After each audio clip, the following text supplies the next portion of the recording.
the most romanticized, misrepresented, and misunderstood chapters in world history. No, not knights, not pharaohs, not Romans with fancy sandals. We're talking about pirates, the real ones. Not Johnny Depp wobbling around on deck, but the men and women who sailed the Caribbean and the Atlantic during the so-called Golden Age of Piracy. Now here's the thing, we all think we know pirates, eye patches, parrots, R-matey, treasure maps with a big red X, but spoiler alert, that stuff mostly comes from novels, theater, and later Hollywood rewrites. Real piracy was less swashbuckling and more sweaty, smelly, filled with salted beef crawling with maggots, water that tasted like a rotting barrel, and constant anxiety that your ship might sink in a storm, or your captain might keelhaul you for stepping out of line. And yet somehow the legend of pirates has become this glamorous story of freedom, adventure, and treasure. But here's the contradiction, and it's worth letting it sink in. The Golden Age of Piracy wasn't golden at all. It was born out of war, poverty, hunger, and desperation. It wasn't about noble freedom, it was about scraping survival out of salt air, blood, and back-breaking work. Yet people keep retelling their stories because deep down we're drawn to the fantasy of escape, of rejecting rules, of carving out a small piece of freedom on the open sea. So, as you settle in, maybe dim your lights or turn on some soft background sounds, let's drift together into this world. Imagine the creak of ropes, the groan of wooden planks, the crash of waves on the hull. Tonight, we'll wander through crowded ports, stand under the Caribbean sun with sweat dripping down our backs, and listen to the salty curses of men who gambled everything on the sea. Before we start, a small ask. If you enjoy drifting off with these stories, give this video a like, and maybe even subscribe. And tell me in the comments, what's keeping you up tonight? I'd love to know. Now, let's begin our first chapter with a world teetering on the edge of chaos, just perfect for the rise of piracy. Chapter 1. A world ripe for plunder. Picture the year 1690. Europe has been locked in endless wars. Spain versus England, England versus France, the Dutch fighting everyone. The whole continent is basically one long family feud where nobody remembers what the argument was about, but everyone is still holding grudges. And while kings and queens play chess with soldiers, their colonies across the Atlantic become treasure vaults waiting to be cracked open.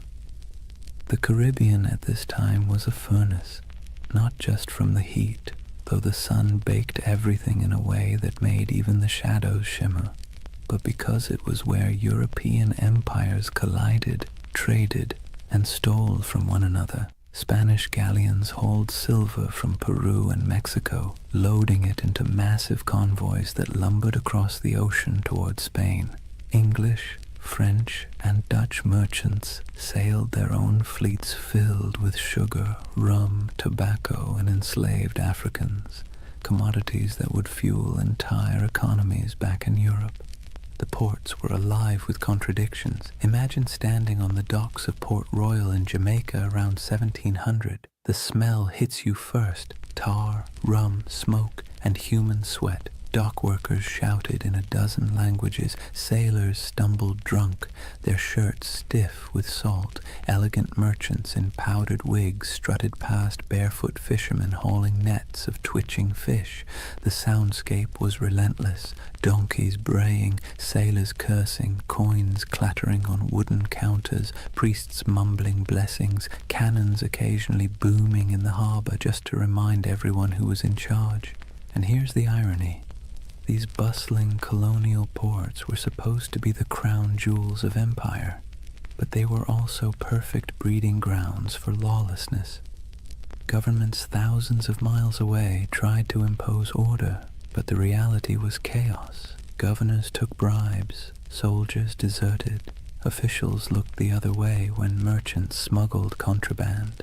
The Caribbean was a place where, if you had a ship and a crew desperate enough, you could either make a fortune or lose everything in a week.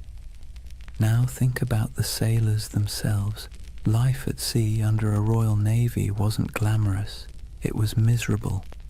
Sailors were often press-ganged, basically kidnapped into service, dragged aboard ships against their will. Conditions were horrific. Cramped hammocks, weevil-infested bread, floggings for minor offences. Pay was late, if it ever came at all, and if you happened to survive the voyage, chances were you'd be discharged with nothing but a few coins jingling in your pocket and a body half ruined by scurvy. So when word spread that some sailors had gone rogue, ditched their oppressive commanders, seized ships and struck out as freebooters, it sounded less like criminality and more like rebellion. Piracy wasn't just a crime, it was a way out. Let's be clear though, the sea was not forgiving. It wasn't a highway of freedom. It was a gauntlet of storms, reefs, disease, and predators, both human and natural. But if you were a sailor in 1700 staring at the horizon from the deck of a crowded ship, the choice between a brutal life under a navy captain or rolling the dice with piracy might not have seemed that hard.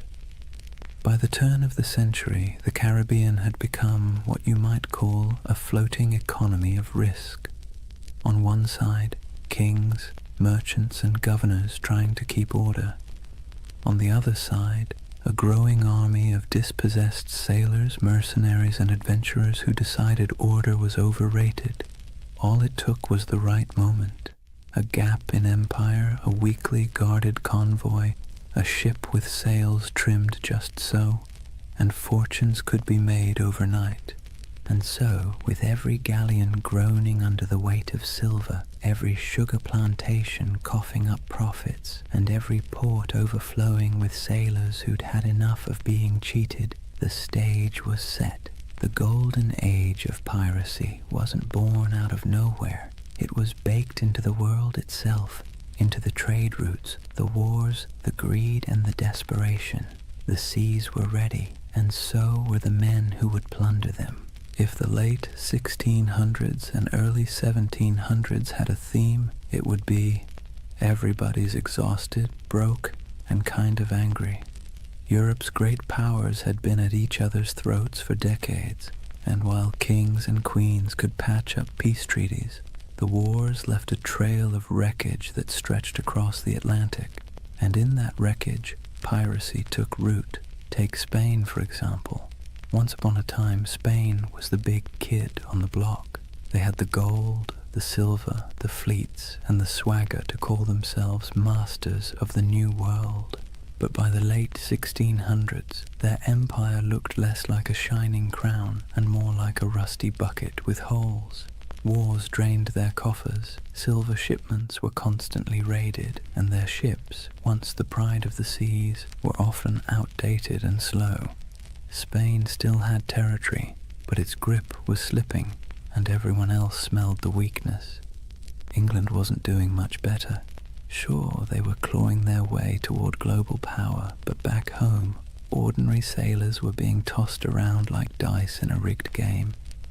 One year they were privateers, government-approved pirates, with papers giving them permission to plunder Spanish ships in the name of the crown.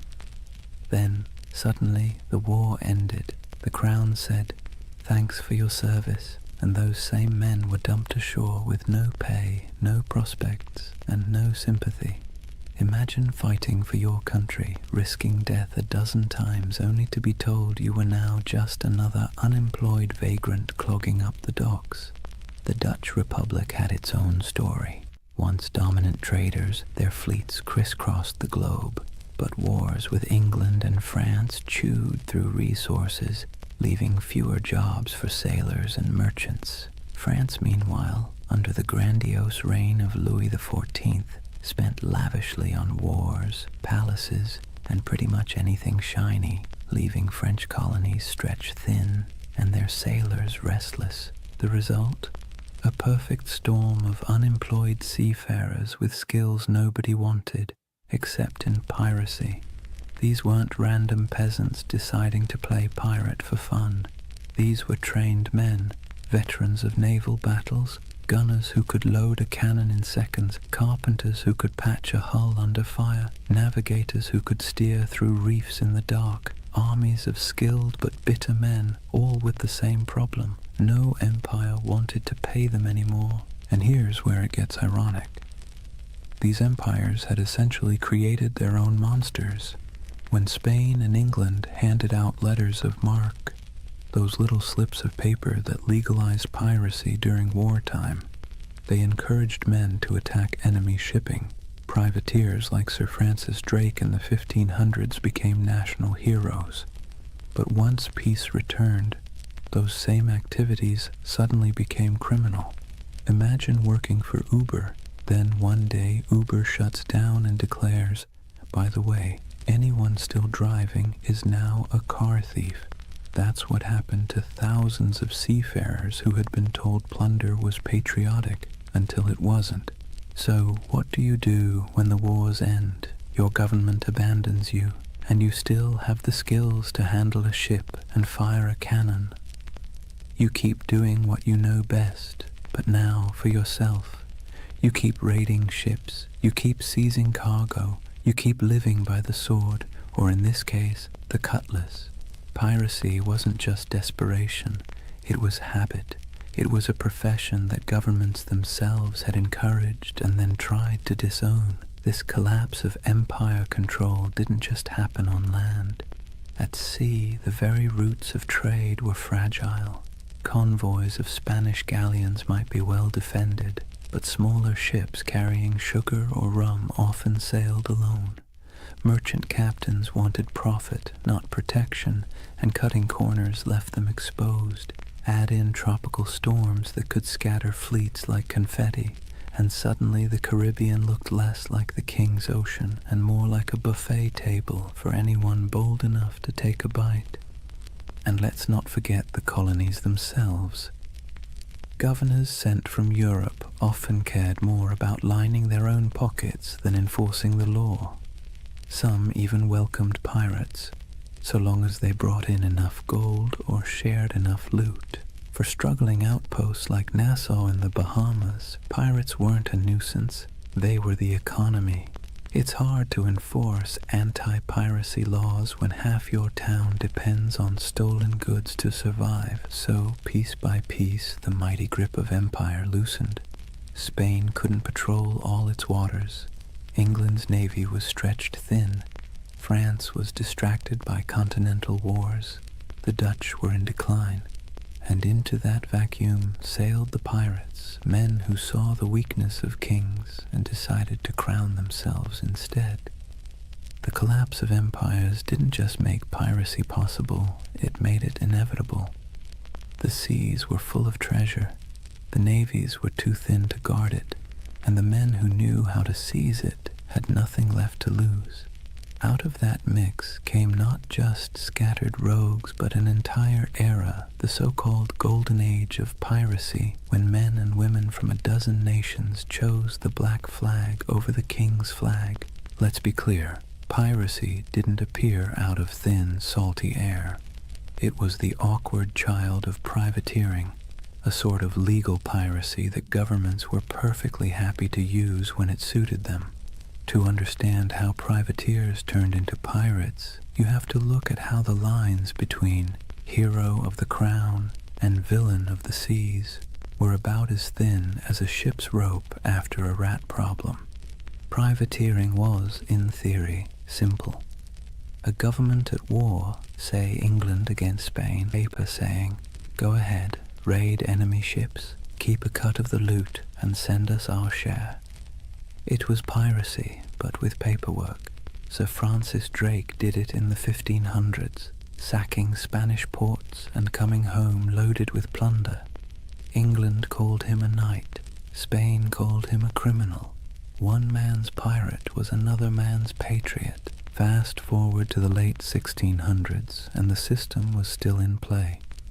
Privateers swarmed the Caribbean and Atlantic during wars, seizing sugar shipments, Spanish galleons, and anything else they could get their hands on. The Caribbean became a giant chessboard, and privateers were the pawns, expendable but useful. As long as the war lasted, they were tolerated, even celebrated. But here's the twist. Wars end. And when they did, governments suddenly didn't need these men anymore. One day you're proudly waving the flag of your nation, attacking the enemy, and selling stolen goods back to friendly ports. The next day, the war is over, the letter of marque is revoked, and now you're just a thief with a ship. There was no retirement plan, no pension, no thank you parade, just a shrug and an unspoken suggestion to quietly disappear. The men, however, weren't built for disappearing. They were hardened sailors who knew the rhythms of the sea better than the rhythms of ordinary life. They knew how to fight, how to navigate, how to survive storms, and, most importantly, how to take wealth by force. These were not skills easily repurposed into farming or shopkeeping. So what did they do? They kept at it. The only difference was that now, instead of doing it for a king or queen, they did it for themselves. This transition was so common it almost feels inevitable. Many of the most famous pirates of the Golden Age had first cut their teeth as privateers. Men like Henry Morgan, who began under English sanction and later operated in a grey zone that looked a lot like piracy. Others, like Blackbeard, likely started out on privateering ships during the War of Spanish Succession before slipping into outright piracy when the war dried up. The habits, the networks, even the bases were already in place. It was just a matter of removing the official paperwork and keeping the cannons loaded. And here's the delicious irony. Governments created the very monsters they later tried so hard to destroy. By training thousands of sailors in the art of state-sponsored looting, they gave them a taste for plunder. Then, by abandoning them in peacetime, they essentially shoved them straight into piracy. Imagine teaching someone to pick locks during a war because you need spies, then firing them when the war ends and expecting them not to use their skills.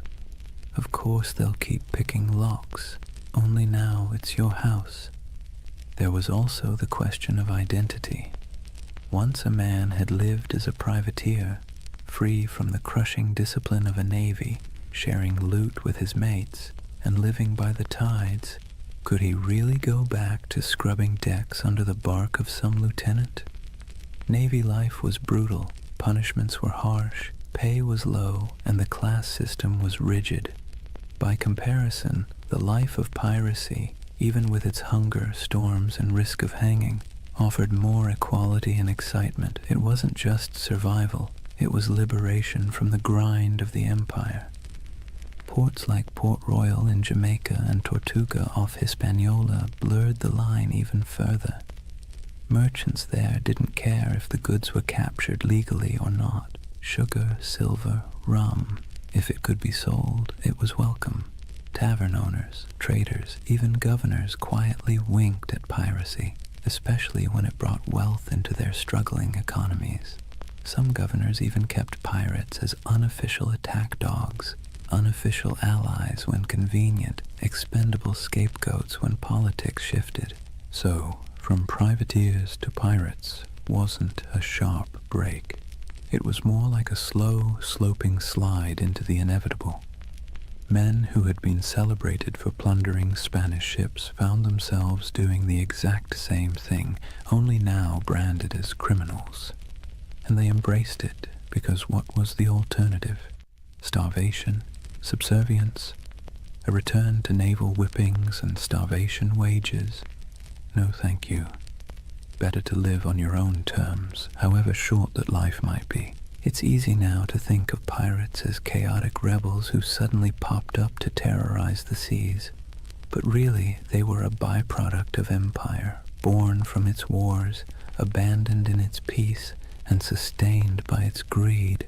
The black flag wasn't a rejection of Europe's system, it was its mirror, twisted and stripped of pretense.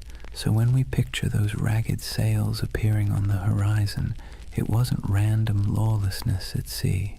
It was the logical conclusion of policies that blurred morality for convenience. Privateering was piracy in a fancy coat, and piracy was privateering with the coat torn off, and for the men who lived it, there wasn't much difference at all. Now let's imagine, for a moment, what happens when thousands of unemployed sailors, disgruntled privateers, and general misfits all end up in the same place. No law, no oversight, no queen wagging her finger from across the ocean.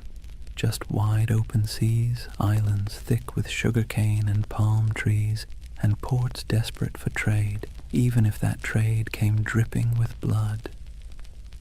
Welcome to the Pirate Republic, a loose patchwork of havens across the Caribbean that briefly turned outlaw life into a kind of anti-establishment experiment. The most famous of these havens was Nassau, on New Providence Island in the Bahamas. Today it's a tourist destination with beach chairs and cruise ships. Back then, it was more like a dusty stage set built for chaos.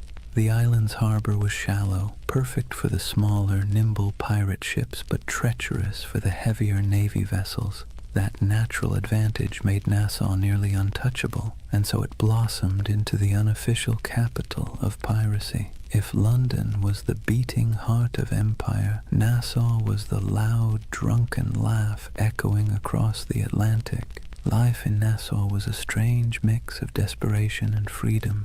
Picture ramshackle huts leaning against each other like tired sailors, taverns spilling music and shouting into the night, and the constant smell of rum, sweat, and salt.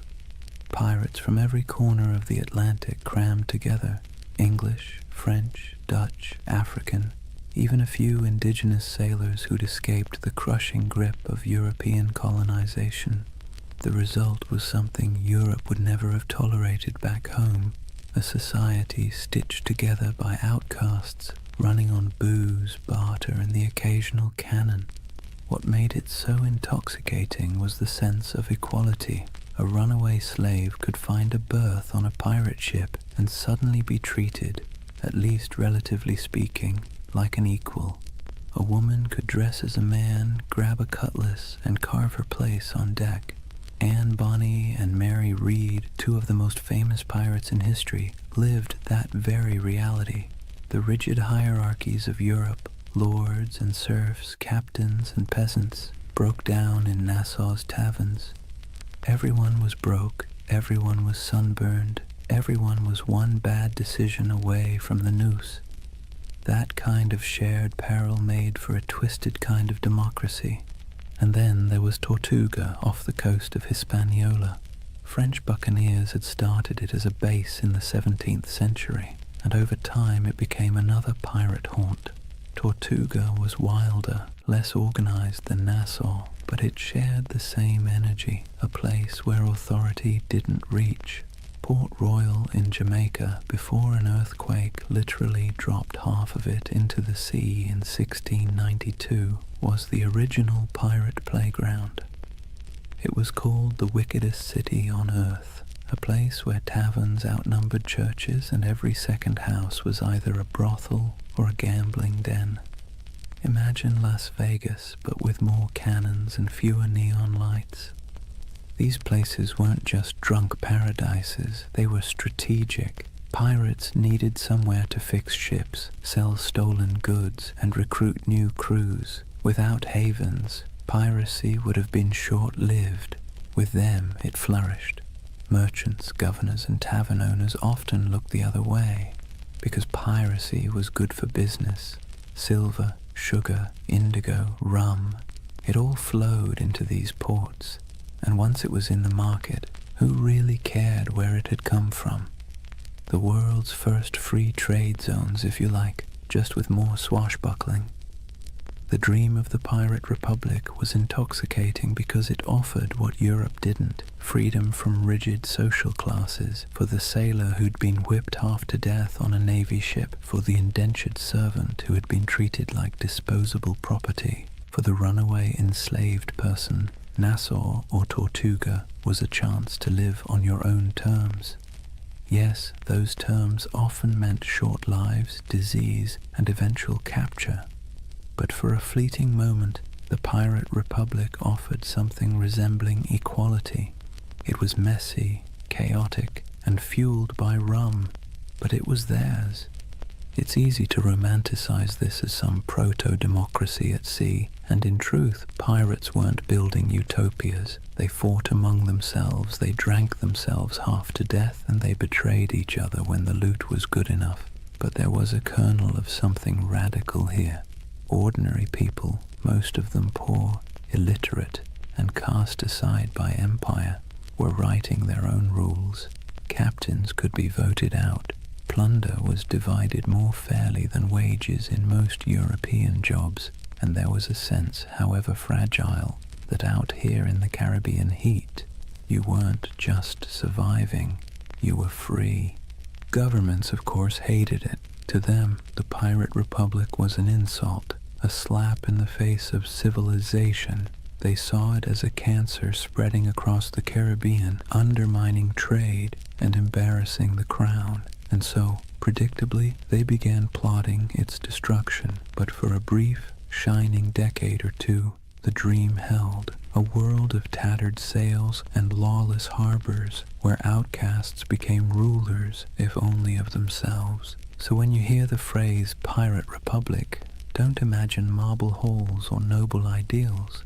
Imagine crowded taverns with lantern light flickering on sweat-streaked faces, mugs of grog slamming onto wooden tables, and the hum of 50 different languages mixing in the night. It wasn't a nation in any official sense, but it was a community, strange, fragile, reckless, that gave piracy its beating heart. By the early 1700s, piracy wasn't just a nuisance, it was a global scandal. Imagine you're a London merchant who's just sent off a ship full of sugar from Barbados. You're already dreaming about the profits, about the clinking of coins on your counting table. Then word arrives that your ship was intercepted somewhere between Tortuga and Nassau by a crew of outlaws who now plan to sell your precious cargo at a discount in the very next port. Frustrating, absolutely.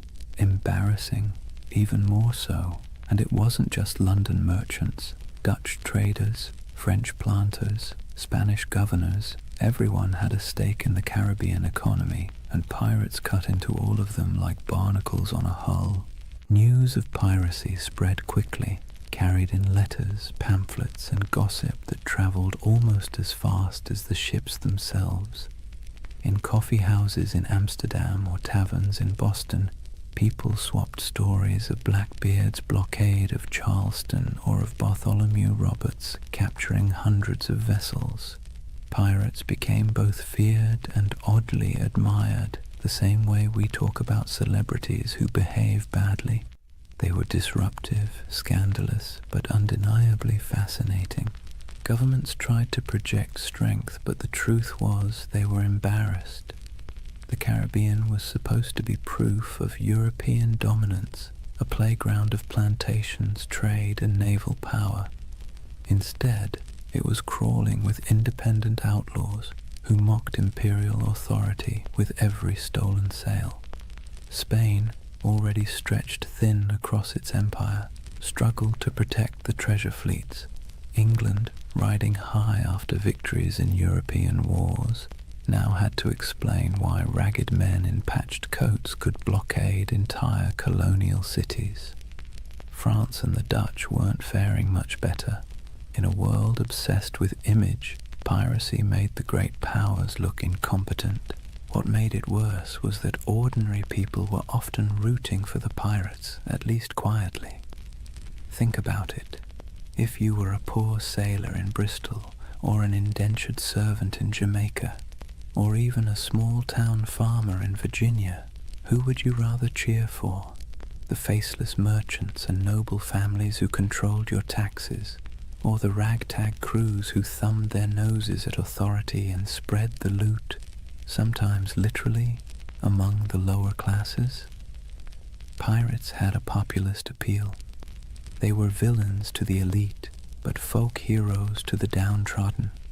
Ballads were written, stories were exaggerated, and every port town knew someone who claimed to have once seen, or maybe even joined, a pirate crew. That uneasy admiration worried rulers as much as the piracy itself. It wasn't just about stolen goods anymore. It was about stolen loyalty. If too many sailors chose piracy over honest naval service, if too many colonists chose to trade with outlaws instead of legal merchants, the whole system could unravel. In this sense, the Pirate Republic wasn't just an economic threat. It was a political one.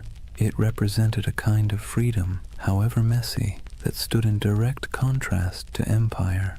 And so, as the first decade of the 1700s drew to a close, the world was watching. Governors wrote desperate letters to their monarchs begging for naval reinforcements. Merchants lobbied for protection. Admirals were dispatched with orders to stamp out the scourge. Yet for all this official outrage, the pirates kept sailing, kept raiding, and kept slipping back into the shallow harbors of Nassau, Tortuga, and Port Royal. The balance of power was precarious, and for a short, chaotic stretch of years, it seemed like the pirates might actually hold their ground. But as with all things in history, nothing so audacious lasts forever. The seeds of the pirates' downfall were already being sown, even as they toasted their freedom with mugs of grog under the Caribbean moon. Kings and parliaments were growing tired of being mocked. Naval patrols were growing stronger, and alliances, those fragile bonds between men who lived by theft and rum, were starting to fracture under the weight of greed. For now, though, the world watched in equal parts fear and fascination. Pamphlets painted pirates as monsters with hearts of stone, while tavern songs turned them into legends. Merchants cursed them, sailors dreamed of joining them, and governments plotted their end. The Golden Age of Piracy was in full swing, and like all golden ages, it glittered brightest just before the fall. Chapter 2. The Pirate's Life, Grit, Glory, and Grievance. So, let's get something straight right at the start. Life on a pirate ship was not a Caribbean holiday. You've probably seen the romantic paintings. Glorious sails catching the wind, dramatic sunsets, and dashing figures with cutlasses gleaming. But if you were actually there, you'd spend less time admiring the view and more time trying to keep your stomach from revolting at the smell of rotting food. The pirate's life, while freer than serving in the Navy or laboring on a plantation, was still back-breaking, filthy, and endlessly uncomfortable. Imagine waking up below deck in the humid Caribbean heat. The air is thick, cloying, and full of the stink of unwashed bodies, damp wood, and tar. The ceiling is so low that you can't even stand upright. Rats scuttle across the beams, and you can hear the groan of the ship as it shifts against the waves. The pirate life didn't come with feather beds. You'd likely be sleeping on rough planks, maybe with a scrap of canvas for a blanket if you were lucky. Every day began with the creak of ropes, the bark of orders, and the endless rhythm of labor needed to keep a ship moving. Food was its own special kind of torture. Pirates stole plenty of supplies from captured ships, but unless you were lucky enough to raid a fresh merchantman recently, meals were, let's say, monotonous. Salted beef, so tough you could use it as a weapon. Hardtack, which was basically a cracker but harder than stone and often infested with weevils. Grog, a mix of watered-down rum, was the drink of choice, not because it tasted good, but because plain water went bad quickly in the heat. If you were lucky, you might snag some fruit or vegetables before they spoiled, but scurvy was always lurking like an uninvited guest. Teeth loosened, gums bled, and bones ached from the lack of vitamin C. Daily chores weren't glamorous either. Pirates weren't just fighting and drinking, they were sailors first.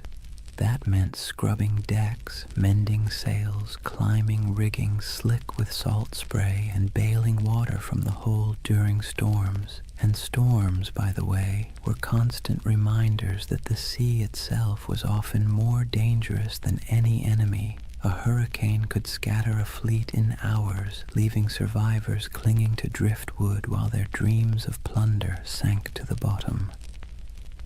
And yet, for all this hardship, men, and a few women, chose it willingly. Why? Because compared to life in the Navy or under the whip of a plantation master, piracy offered something intoxicating: freedom. On a pirate ship, you weren't at the mercy of a cruel officer with a whip. You weren't paid starvation wages while some admiral or merchant lined his pockets. Instead, you had a say in decisions, a share of the loot, and a chance, just a chance, to change your fortune. The hardship was the same, but the dignity was different. Entertainment helped break the monotony. Pirates loved music, fiddles, pipes, and drums when they could get them. They told tall tales, gambled with dice and cards, and sang bawdy shanties that echoed across the waves. Some ships even kept pets, parrots, monkeys, or stray cats, both for company and for laughs. And of course there was always rum. Rum was less a drink than a coping mechanism, numbing sore muscles, smoothing frayed nerves, and sometimes sparking brawls that left men with more bruises than treasure. But make no mistake, life aboard a pirate ship was a constant balancing act between freedom and discomfort. The same deck where you danced to a fiddle tune at night might be awash with seawater or blood the next morning. The same comrades who shared their food with you today might vote you out tomorrow if you crossed the wrong line. It was a world where everything was unstable. The sea, the supplies, the alliances, and that instability defined the pirate's existence. So, yes, the golden age of piracy glittered, but the day-to-day life was about sweat, salt, hunger, and a kind of stubborn resilience. You didn't become a pirate because it was comfortable.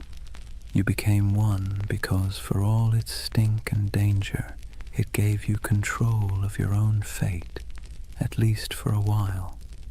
Here's a funny thing about pirates. They were some of the most democratic people of their time, not in the sense of voting booths and campaign speeches, but in a rough, practical way that actually mattered to the men living on those creaking decks. Imagine that.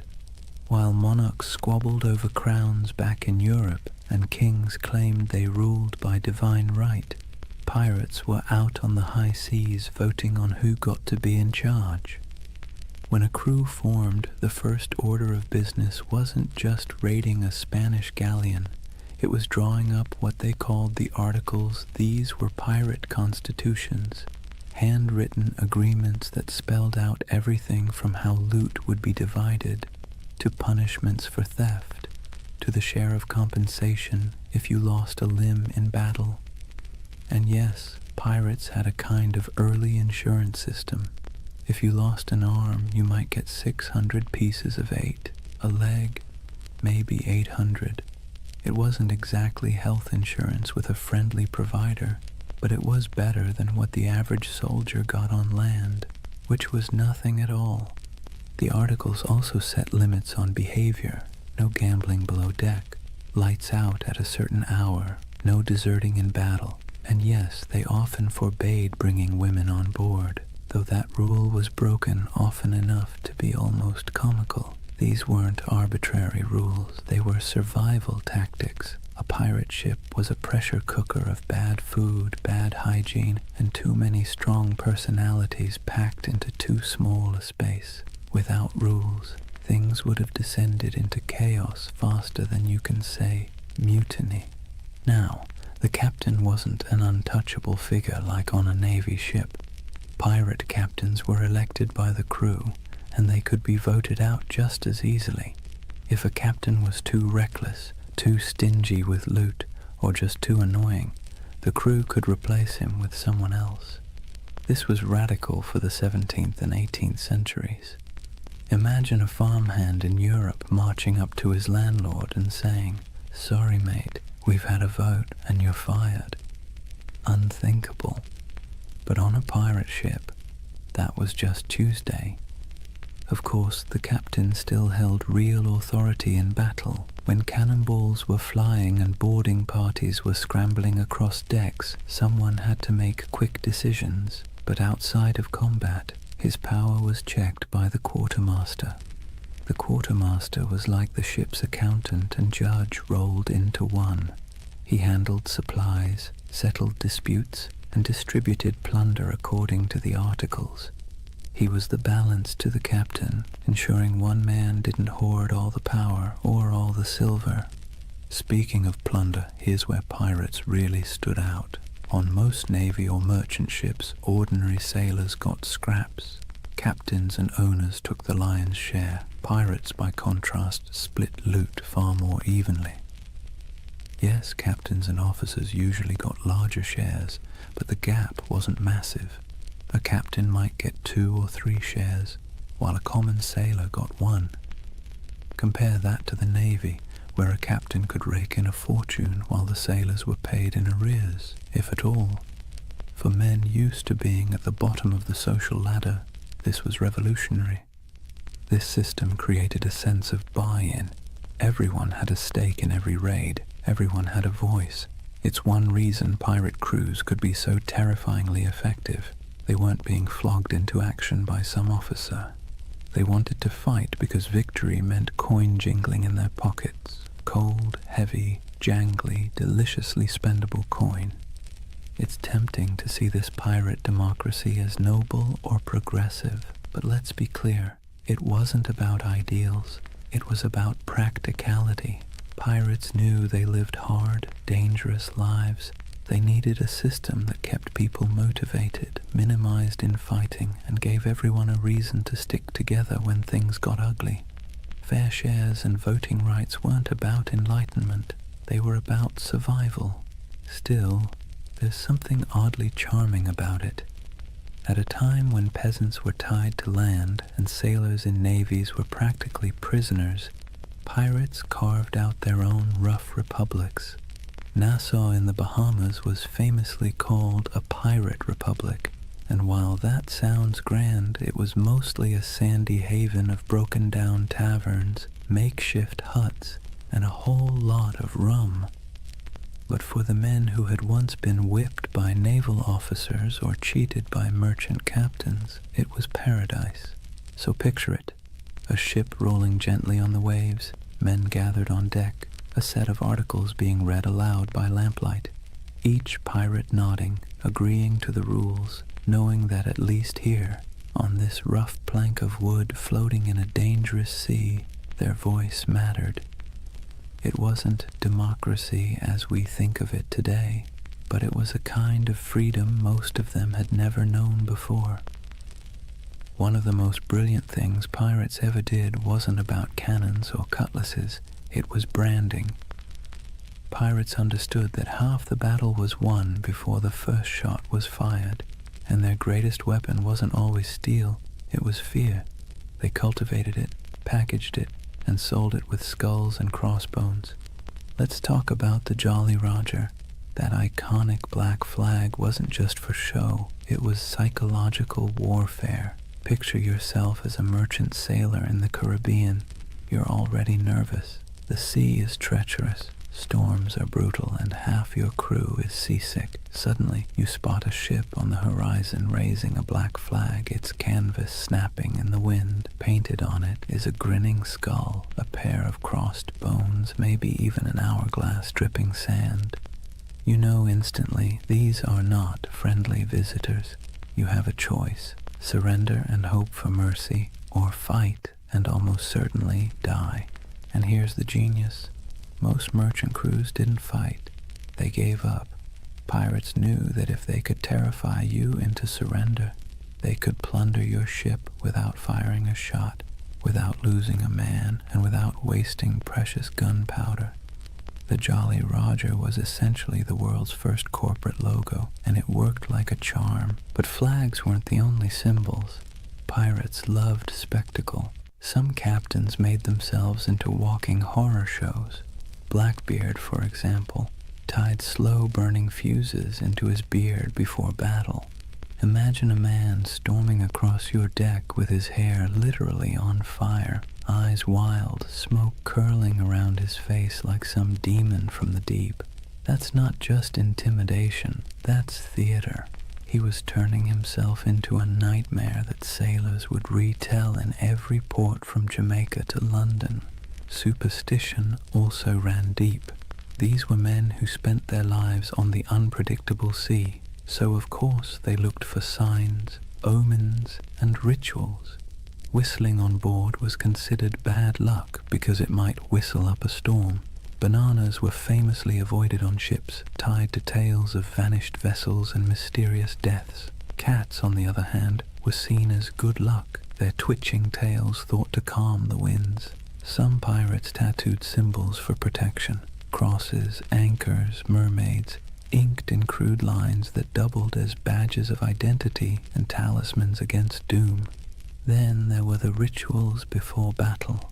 Some crews would gather for a speech, others for a raucous round of rum-fueled singing. There might be a drum beat or a chant, something primal to stir courage. Pirates knew the value of theater not just for their enemies, but for themselves. Fear is contagious, and courage sometimes needs a costume. Music, too, had its place. Sea shanties weren't just entertainment. They were tools for survival, helping men row or haul ropes in rhythm, but they also bound crews together, creating unity in sound and spirit. Picture the dark deck of a ship, waves crashing, lanterns swaying, and a chorus of rough voices rising into the night, carrying equal parts defiance and desperation. Symbols and superstitions gave pirates an edge. They were outnumbered and outgunned by naval powers, but they turned reputation into a weapon. Every skull painted on a flag, every whispered tale of a flaming bearded captain, every ritual chant before a raid, it all worked to magnify their presence far beyond their actual numbers. They made themselves larger than life, monsters of the sea, shadows that haunted every merchant sailor's imagination. And the beauty of it, most of it cost nothing. A painted flag, a dramatic entrance, a bit of theatrical madness. Pirates didn't need massive armies or endless treasuries. They needed fear, and they knew how to conjure it. So next time you see that skull and crossbones, remember, it wasn't just a warning, it was a brand, a promise of chaos, a theater of fear that made the legend of piracy far bigger than the men themselves. For all the flags and fiery beards, life aboard a pirate ship wasn't just about battle. In fact, most days weren't spent fighting at all. They were spent doing the very ordinary, very human things that bound a crew together, eating, talking, laughing, and finding scraps of comfort in a world made of salt and splinters. Let's start with food, because nothing unites or divides a crew faster than the question of dinner. Pirate diets were, to put it politely, uninspiring. Salted beef or pork, rock-hard ship's biscuit crawling with weevils and barrels of dried peas were the staples. Water turned slimy after a few weeks, so rum, watered down into grog, became the drink of choice. The thing is, pirates ate much the same as navy crews or merchant sailors, but they sometimes had an advantage. Because pirates plundered fresh food and drink whenever possible, they could actually eat better than the men they robbed. A captured merchant ship might yield cheese, citrus fruit, coffee, sugar, or even delicacies like cocoa or spices. For a brief time, life on the high seas could taste a little less like mold and more like luxury. But food was more than sustenance. It was ritual. Sharing a meal created unity. Imagine a crew gathered on deck, bowls in hand, gnawing at salted meat and joking about who got the biscuit with the most maggots. It was grim humor, sure, but humor all the same. A bad meal, eaten together, still forged bonds. And the occasional feast, say, after a particularly good raid, was celebrated with music, rum, and more laughter than some men had known on land. Music itself was essential. Pirates didn't have iPhones, but they did have voices, fiddles, drums, and makeshift instruments. Sea shanties weren't just working songs. They were entertainment, morale boosters, and the glue that kept rhythm in both work and play. Picture the rough chorus rising under the stars, a drum tapping time, a fiddle screeching out a tune stolen from some tavern ashore. These weren't trained choirs, but the sound was raw, communal, and strangely beautiful. It stitched men together, reminding them that even in isolation, they belonged to something larger. Then there were the games. Dice and cards were popular, played with stakes as modest as tobacco or as reckless as shares of loot. Wrestling matches and contests of strength filled idle hours, with men cheering on their favorites. Betting on the outcome wasn't just fun, it was a way of creating drama in a life that could otherwise drag on in monotonous days of empty horizon. And let's not overlook the surprising inclusivity aboard pirate ships.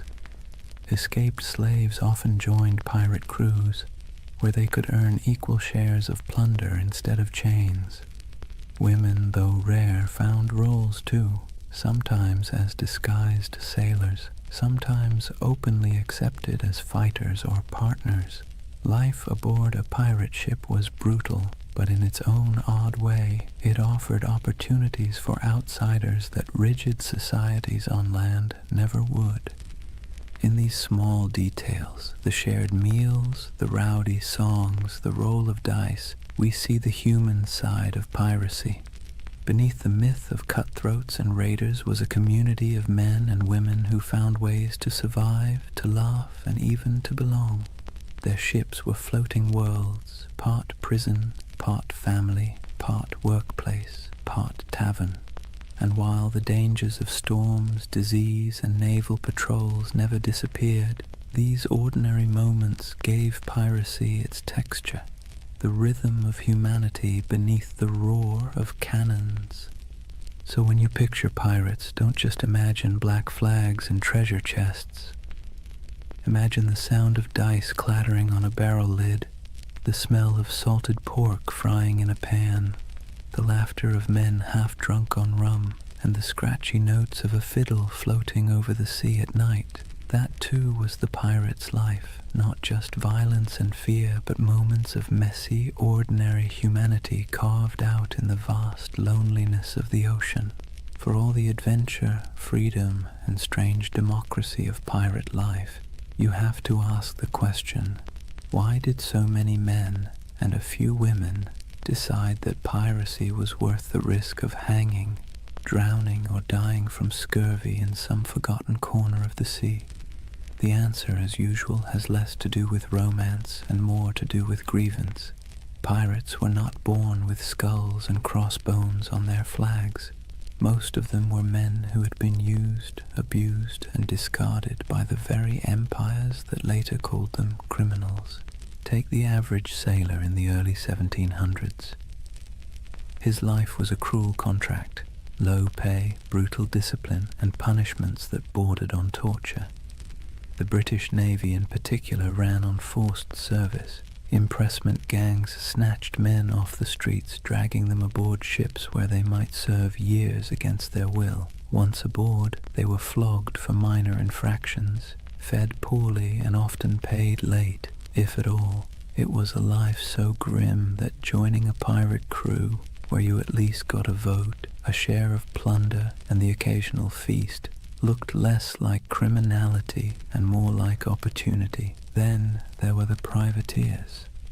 These men had once sailed under legal commissions, essentially hired by governments to plunder enemy ships during wartime. But when treaties were signed and peace declared, those commissions were revoked.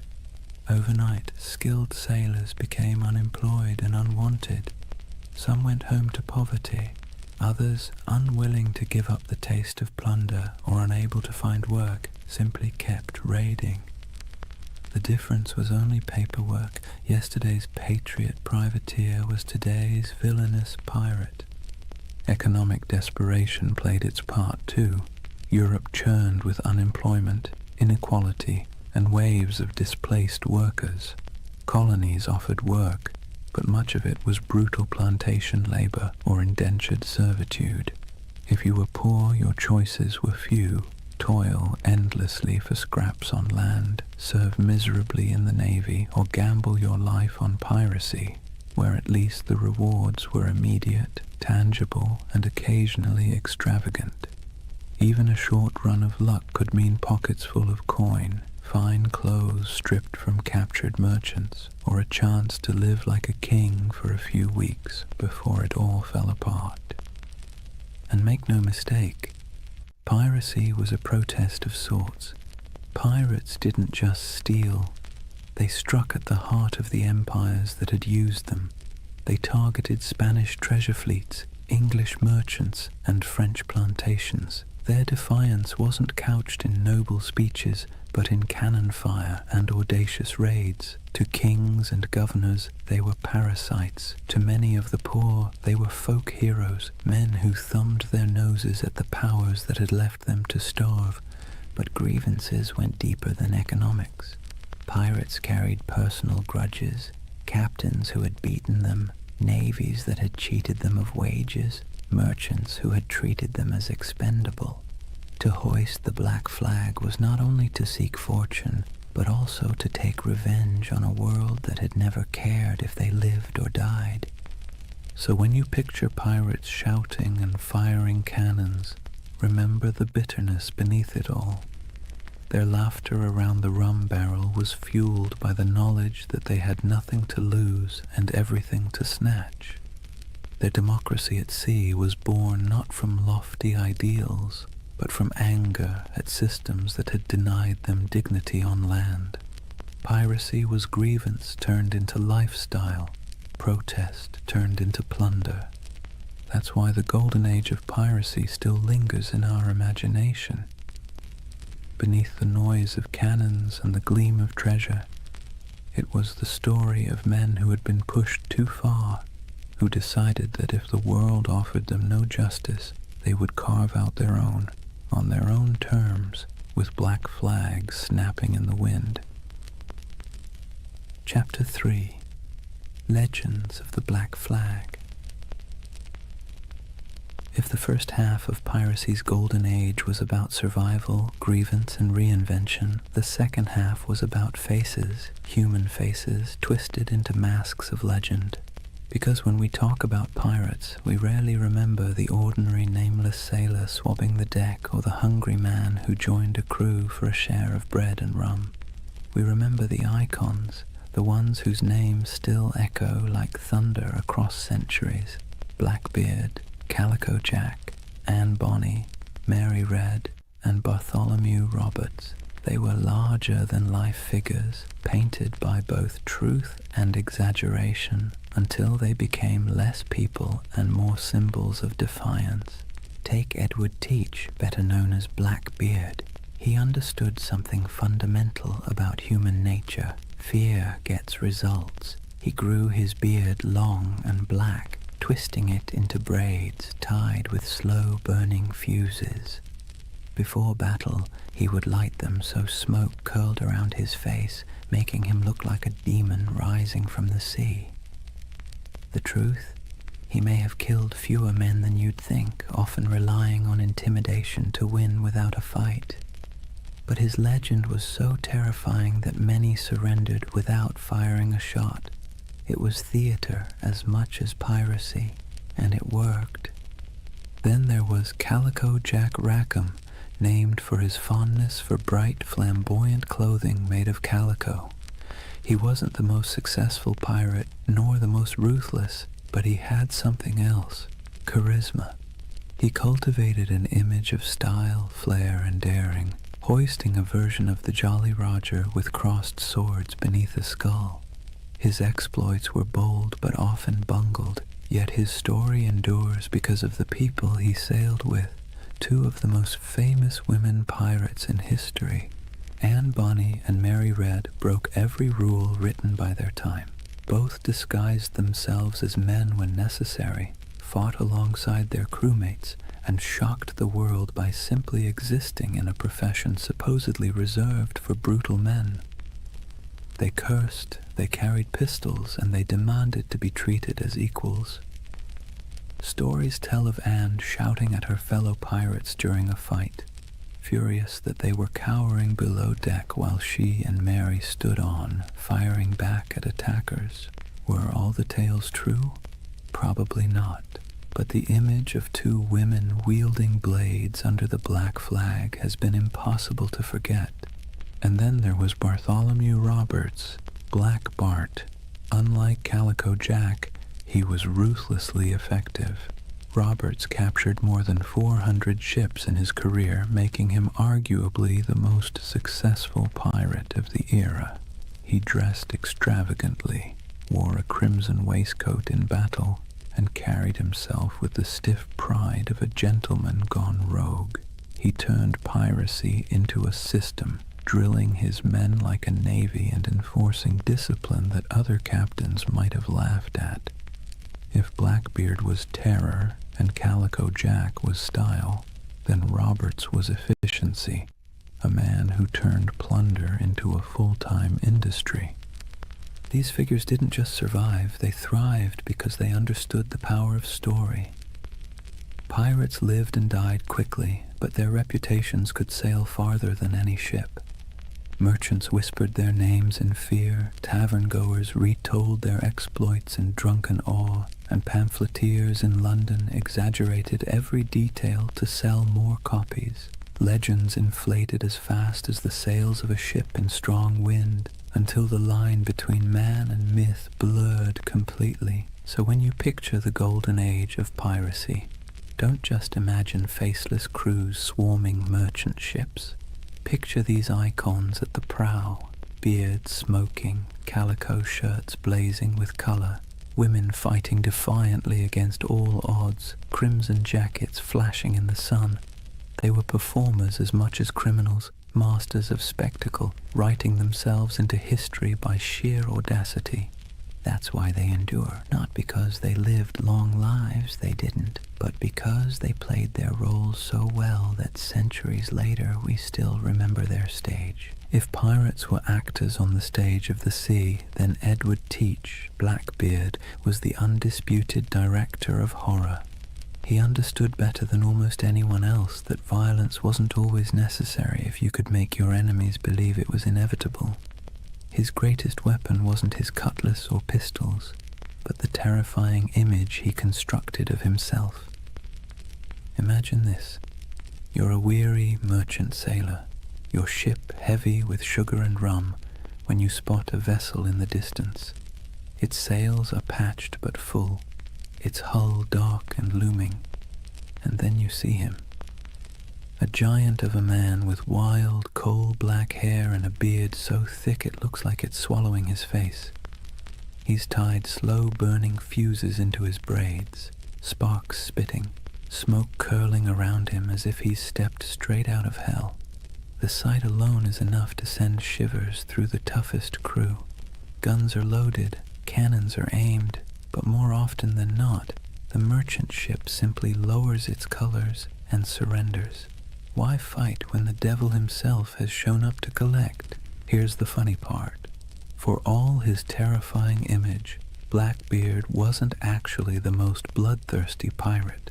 In fact, his ledger of confirmed kills was surprisingly slim compared to others. He didn't need to spill blood when his performance did the work for him. He crafted a persona so fearsome that it did the fighting long before the first cannonball flew. Think about it. Would you rather battle a man who looked like your neighbor or a smoke-shrouded demon who seemed to revel in chaos?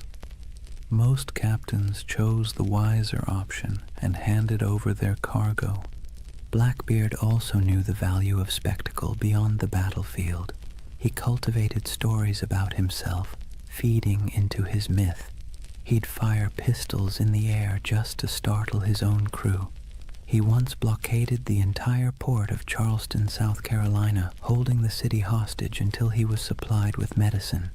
This wasn't just piracy, it was theater on a grand scale, a demonstration that one man and a few ships could humiliate an entire colony.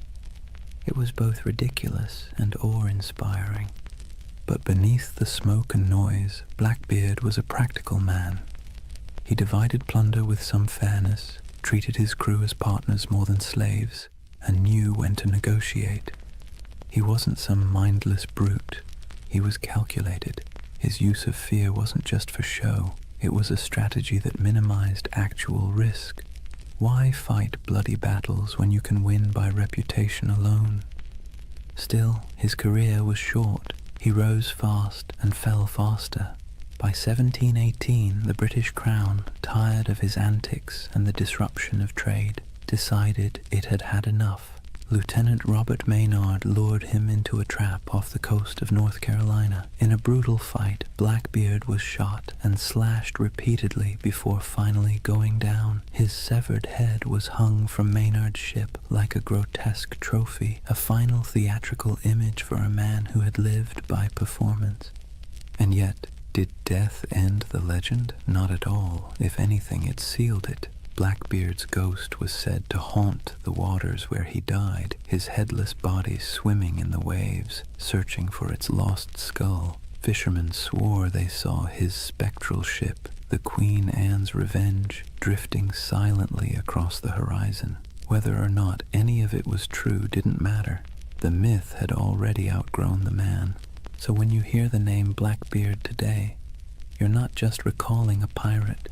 You're recalling one of history's greatest performers, a man who understood fear as both an art and a weapon. His stage was the sea, his audience the world, and his performance so unforgettable that centuries later we're still applauding in awe and a little bit of dread.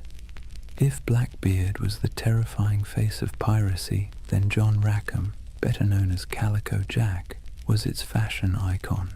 The man wasn't particularly fearsome, nor was he especially successful compared to others, but he had something almost as valuable as gold: style. His nickname came from the brightly patterned calico coats he wore, loud enough to be seen from a mile away. It was a choice that said, "I may not be the biggest or the baddest, but I'll be the most noticeable." And in a world where fear and reputation kept you alive, being memorable mattered. Calico Jack's story would likely have been a footnote in the annals of piracy, if not for two extraordinary women who joined his crew, Anne Bonny and Mary Read. Their presence turned his otherwise average exploits into a legend that has fascinated people ever since. Anne Bonny was born in Ireland, but grew up in the Americas, the daughter of a wealthy planter. She had a fiery temper and a restless spirit. Stories say she once stabbed a servant girl with a kitchen knife, though the truth is hard to pin down. What we do know is that she wasn't content with the role society expected of her. Marrying a small-time sailor didn't calm her spirit. Running away with Calico Jack did. She traded the plantation house for the rolling deck of a pirate ship, proving herself as fierce with a blade as any man. Mary Red's tale was even stranger. Born in England, she was disguised as a boy from childhood so her family could inherit money. She grew up living as Mark Red, working as a soldier and sailor. By the time she crossed paths with Calico Jack and Anne Bonny, Mary had long since mastered the art of slipping between identities. When she joined their crew, she initially kept her disguise. But Anne, curious and bold, discovered the truth. Instead of turning her away, Anne accepted her, and the two became close allies. Now picture it, a small pirate crew led by a man in flamboyant coats, backed by two women who defied every expectation of the age. While other pirates leaned on spectacle or terror, this trio leaned on audacity. Reports from the time describe Anne and Mary fighting openly in men's clothes, wielding pistols and cutlasses, cursing louder than the men beside them. They weren't mascots or novelties, they were feared combatants. When boarding parties went over the rails, Anne and Mary were often the first in line. One of the most famous stories of their courage came during the final days of Calico Jack's career. His ship was cornered by a pirate hunter. Most of the crew, drunk and unwilling to fight, cowered below deck. But Anne Bonny and Mary Read fought ferociously, shouting at the men to come up and defend themselves. Outnumbered and abandoned, they couldn't hold out forever. The ship was captured, and the crew taken to trial in Jamaica. Calico Jack was sentenced to hang, and before his execution, Anne Bonny reportedly delivered the coldest line in pirate history. She told him, "If you had fought like a man, you need not be hanged like a dog." Brutal but fair.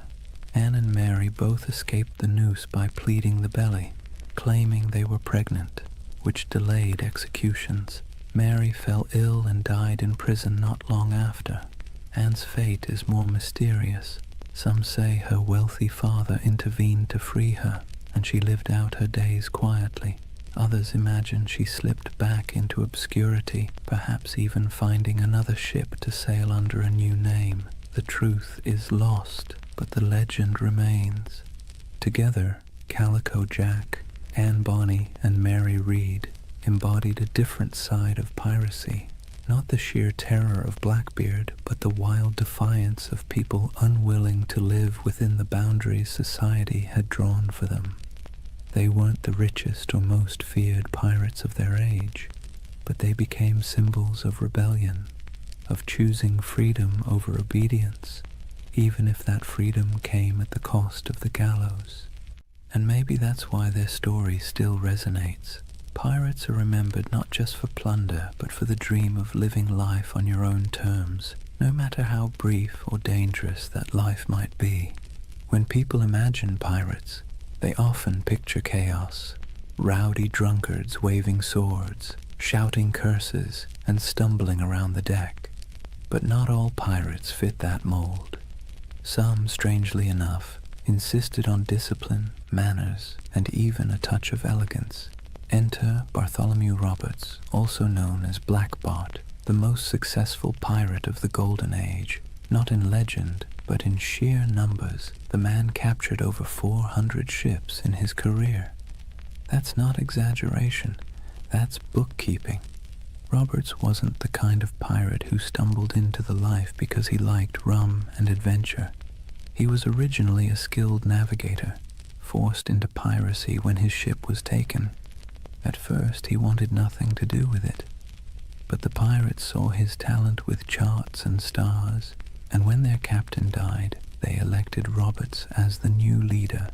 He reportedly said he didn't much care for the pirate life, but since it offered a short life but a merry one, he might as well make the most of it. That short life turned out to be remarkably eventful. Roberts stood out for several reasons. For one, he had standards. He banned drinking on his ships, which sounds downright heretical for a pirate crew. He also enforced strict rules against gambling, desertion, and even bringing women aboard. His ships ran more like naval frigates than floating taverns, and yet his men respected him because under his command they grew wealthy and untouchable. He also had a flair for presentation. While Blackbeard relied on smoke and fire to terrify, Roberts leaned on fashion. He dressed in fine silks, wore a crimson waistcoat, and carried himself with aristocratic dignity. Imagine him standing on the quarterdeck looking more like a nobleman than a pirate, with the Jolly Roger snapping in the wind behind him. His enemies saw not a ragged bandit, but a man who looked born to command. And command he did. Roberts didn't waste time on small targets. He hunted big merchant convoys and naval ships, taking prizes in the Caribbean, West Africa, and even the coast of Brazil. His reach was global. He was so effective that insurance rates for Atlantic shipping skyrocketed. Governments cursed his name, and merchants prayed never to see his sails on the horizon. Roberts also innovated. He used smaller, faster ships to outmaneuver larger warships, and he created a distinctive black flag showing a figure holding an hourglass, a grim reminder that time was running out for his enemies. His leadership was sharp, his men drilled, and his tactics effective. If piracy had generals, Roberts was one of them. But despite his elegance and order, he wasn't merciful. Roberts's raids often ended in executions or burning ships, his reputation sharpened not just by his appearance but by his ruthlessness. Yet unlike Blackbeard's wild terror or Calico Jack's flamboyant defiance, Roberts's menace came with a chilling professionalism. He was less devil of the seas and more CEO of piracy. His downfall came, as it often did, from the tightening noose of empire. In 1722, near the coast of Africa, the British Royal Navy finally cornered him. During the battle, Roberts was struck by grapeshot and killed instantly. His men, knowing what capture meant, dressed him in his finest clothes, weighted his body with chains, and cast him into the sea, denying the Navy the satisfaction of displaying him in death. Bartholomew Roberts's reign lasted only a few short years, but in that time he reshaped piracy. He proved it could be efficient, disciplined, and terrifyingly successful. More than Blackbeard, more than Calico Jack, he showed that piracy wasn't just chaos on the waves. It could be a well-oiled machine, run with precision and purpose. And in a way, Roberts's legacy marks the peak of piracy's power. After his death, the Golden Age began to dim. The seas grew less welcoming to outlaws, and the balance of terror shifted back to the empires. But for a moment, one elegantly dressed pirate managed to turn the oceans into his empire, and he did it not with smoke or theatrics, but with order, discipline, and an iron will.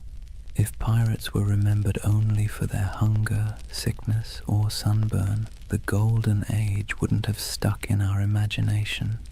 What really carved them into legend were the moments when ragged crews on creaking ships went toe-to-toe with empires and lived to tell the tale. These were the epic raids and showdowns that spread their reputation across oceans like wildfire, whispered from tavern to tavern, and exaggerated until they felt larger than life. Let's start with the Caribbean, where Spanish galleons groaned under the weight of treasure hauled from the New World. These ships were floating vaults, packed with silver from Peru, gold from Mexico, and spices from across the empire. They were also well armed and heavily guarded, but that didn't always save them. Pirates struck with speed, knowing that a single galleon could fund a lifetime. Stories circulated of bold raids where men climbed aboard under musket fire, smoke filling the decks as treasure chests were dragged away. The truth was often messier, with smaller victories and more frustration, but the image of pirates plundering Spanish treasure ships became the core of their legend. Then there were the blockades, audacious acts where pirates essentially declared themselves rulers of the sea. Imagine sailing into a harbor, dropping anchor across the entrance, and holding an entire town hostage. That's exactly what Blackbeard did at Charleston in 1718. For nearly a week, he strangled the city's trade, capturing ships and ransoming hostages. The people of Charleston, terrified of massacre, had no choice but to give in to his demands. It wasn't just robbery, it was theater, a statement to the world that pirates could hold whole cities in the palm of their hands. Other raids were more brutal, like the infamous attack on Ouida on the coast of Africa by Bartholomew Roberts. Roberts stormed the harbor, seizing ships, killing crews, and leaving smoking wrecks behind him. His reach across continents showed how piracy had gone global. It wasn't just the Caribbean anymore. It was the Atlantic, Africa, Brazil, anywhere trade sailed and wealth moved. But the stories weren't just about treasure. They were about battles fought against impossible odds. Pirate crews often faced warships far larger than their own. When they won, it wasn't just luck, it was tactics. They fought dirty, boarding quickly, using fear and confusion as weapons. A Navy captain might train for years to master a cannon broadside, but pirates knew how to turn desperation into an edge. Their greatest victories weren't about gold. They were about proving that outcasts and runaways could stand against the giants of empire. Of course, these showdowns didn't always end well. For every successful raid, there were failed ones, with crews scattered, captured, or killed. Yet somehow, it was the victories that stuck in memory. Sailors retold the stories in candle-lit taverns, each time with a little more smoke, a little more fire, a little more treasure. And as the tales grew, so too did the aura of piracy. It's worth pausing to think about why. Pirates didn't win many wars. They didn't topple kingdoms or rewrite maps, but they became symbols because of these moments when they defied the odds, even briefly. They lived in the cracks between empire and chaos, and their raids and blockades became stories of small men standing up to vast powers. That's the kind of tale that sticks, even when the facts get fuzzy. So whether it was Blackbeard choking a city, Roberts storming a harbor, or nameless crews slipping away with treasure under the moonlight, these epic showdowns kept the legend alive. And while empires eventually struck back in those brief, violent, theatrical moments, it was the pirates who ruled the seas. Chapter 4. The End of an Era. For all the bravado of pirates waving black flags and swaggering into taverns, their freedom was always temporary. The Golden Age of Piracy wasn't built on strength, it was built on neglect.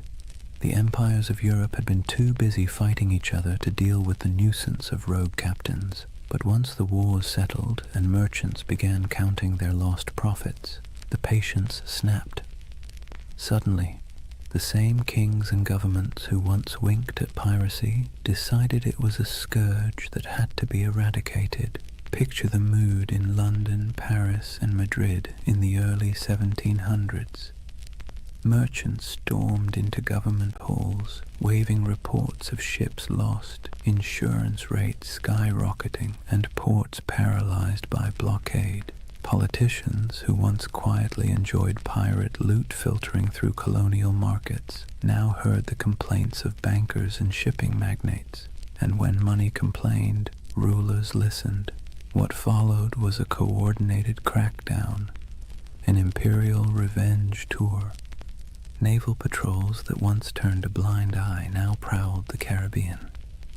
The British Royal Navy, tired of seeing its reputation mocked by half-drunken rogues, sent heavily armed frigates to hunt pirates with relentless focus. Spain, long humiliated by raiders stealing its treasure fleets, tightened its convoys and poured resources into coastal defenses. Even France, which had once tolerated privateers operating on its behalf, began closing off safe harbors. The age of indulgence was over, but it wasn't just the ships, it was the laws. Governments realized they needed not only cannons, but also courts. Piracy was declared a universal crime, meaning that any nation could capture and prosecute pirates, regardless of where the crime occurred. Admiralty courts popped up across the Caribbean, in Jamaica, in Nassau, in Charleston, offering swift, brutal justice. No long trials, no sympathetic juries, just a quick hearing, a guilty verdict, and the inevitable walk up the gallows. For men who had once toasted their freedom in Nassau taverns, the sight of bodies hanging along harbor entrances was a chilling message. The retaliation wasn't always fair, nor was it always accurate. Sailors unlucky enough to be mistaken for pirates were sometimes swept up in the dragnet, condemned alongside the guilty. Colonial governors eager to prove their loyalty to crown and profit made examples whenever possible. A pirate's end was no longer a quiet slip into obscurity. It was designed to be a public warning, a spectacle meant to terrify anyone thinking of hoisting the Jolly Roger. And yet the crackdown revealed something ironic. For all the talk of pirates as savage criminals, many common folk sympathized with them. They saw governments that taxed them harshly, navies that conscripted them unwillingly, and merchants who grew fat while ordinary sailors lived on scraps. Pirates, for all their brutality, had lived outside that system, at least for a while. So when governments retaliated, it wasn't just pirates who grumbled. It was the people who sometimes saw in those outlaws a shadow of their own frustrations. But sympathy wasn't enough to save them. Once the combined might of Europe's navies and courts turned fully against piracy, the end was only a matter of time. The sea that had once seemed wide open suddenly felt crowded with warships. The harbors that had once welcomed became hostile, and the taverns that once rang with pirate songs now whispered of hangings. The retaliation had begun, and with it, the Golden Age of Piracy was sailing into its final storms. The retaliation wasn't just abstract policy. It had names, faces, and bloody finales. The Golden Age of Piracy closed not with a quiet fade, but with dramatic hunts that read like the last acts of a tragic play. If pirates had been the rock stars of the seas, their final chapters were their public downfalls, staged for maximum effect. Take Edward Teach, better known as Blackbeard. His reputation had grown so outrageous that even his enemies described him with a shiver of reluctant admiration.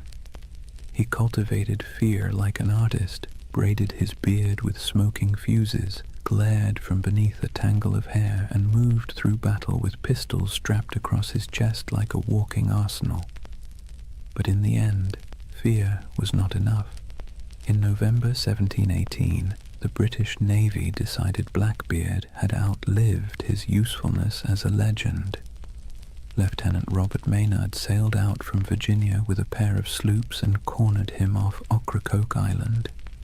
The battle was brutal and up close, fought with pistols, cutlasses, and grit, and though Blackbeard fought like a demon, he fell. His head was hung from Maynard's bow as proof, a grotesque trophy meant to tell every sailor what became of even the fiercest pirate. But Blackbeard wasn't the only one. Across the Atlantic, Bartholomew Roberts, Black Bart, was sailing at the peak of his fame. Unlike Blackbeard's flair for theater, Roberts was all about efficiency. He raided with precision, commanded fleets of captured ships, and dressed in flamboyant crimson coats that made him as much a spectacle as his raids. He captured more ships than any other pirate, nearly 400 by some counts, yet even he couldn't outrun the noose tightening around piracy. In 1722, the British Navy cornered him off the coast of West Africa. A cannon shot cut him down mid-battle. His men, fearing what the British would do to his body, buried him at sea almost immediately, sending their captain to the depths before his enemies could claim him as a prize. And then there was Nassau.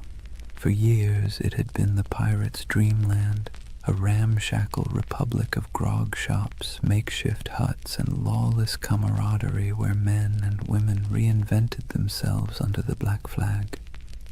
But in 1718, Woodes Rogers, backed by the British Crown, sailed in as governor.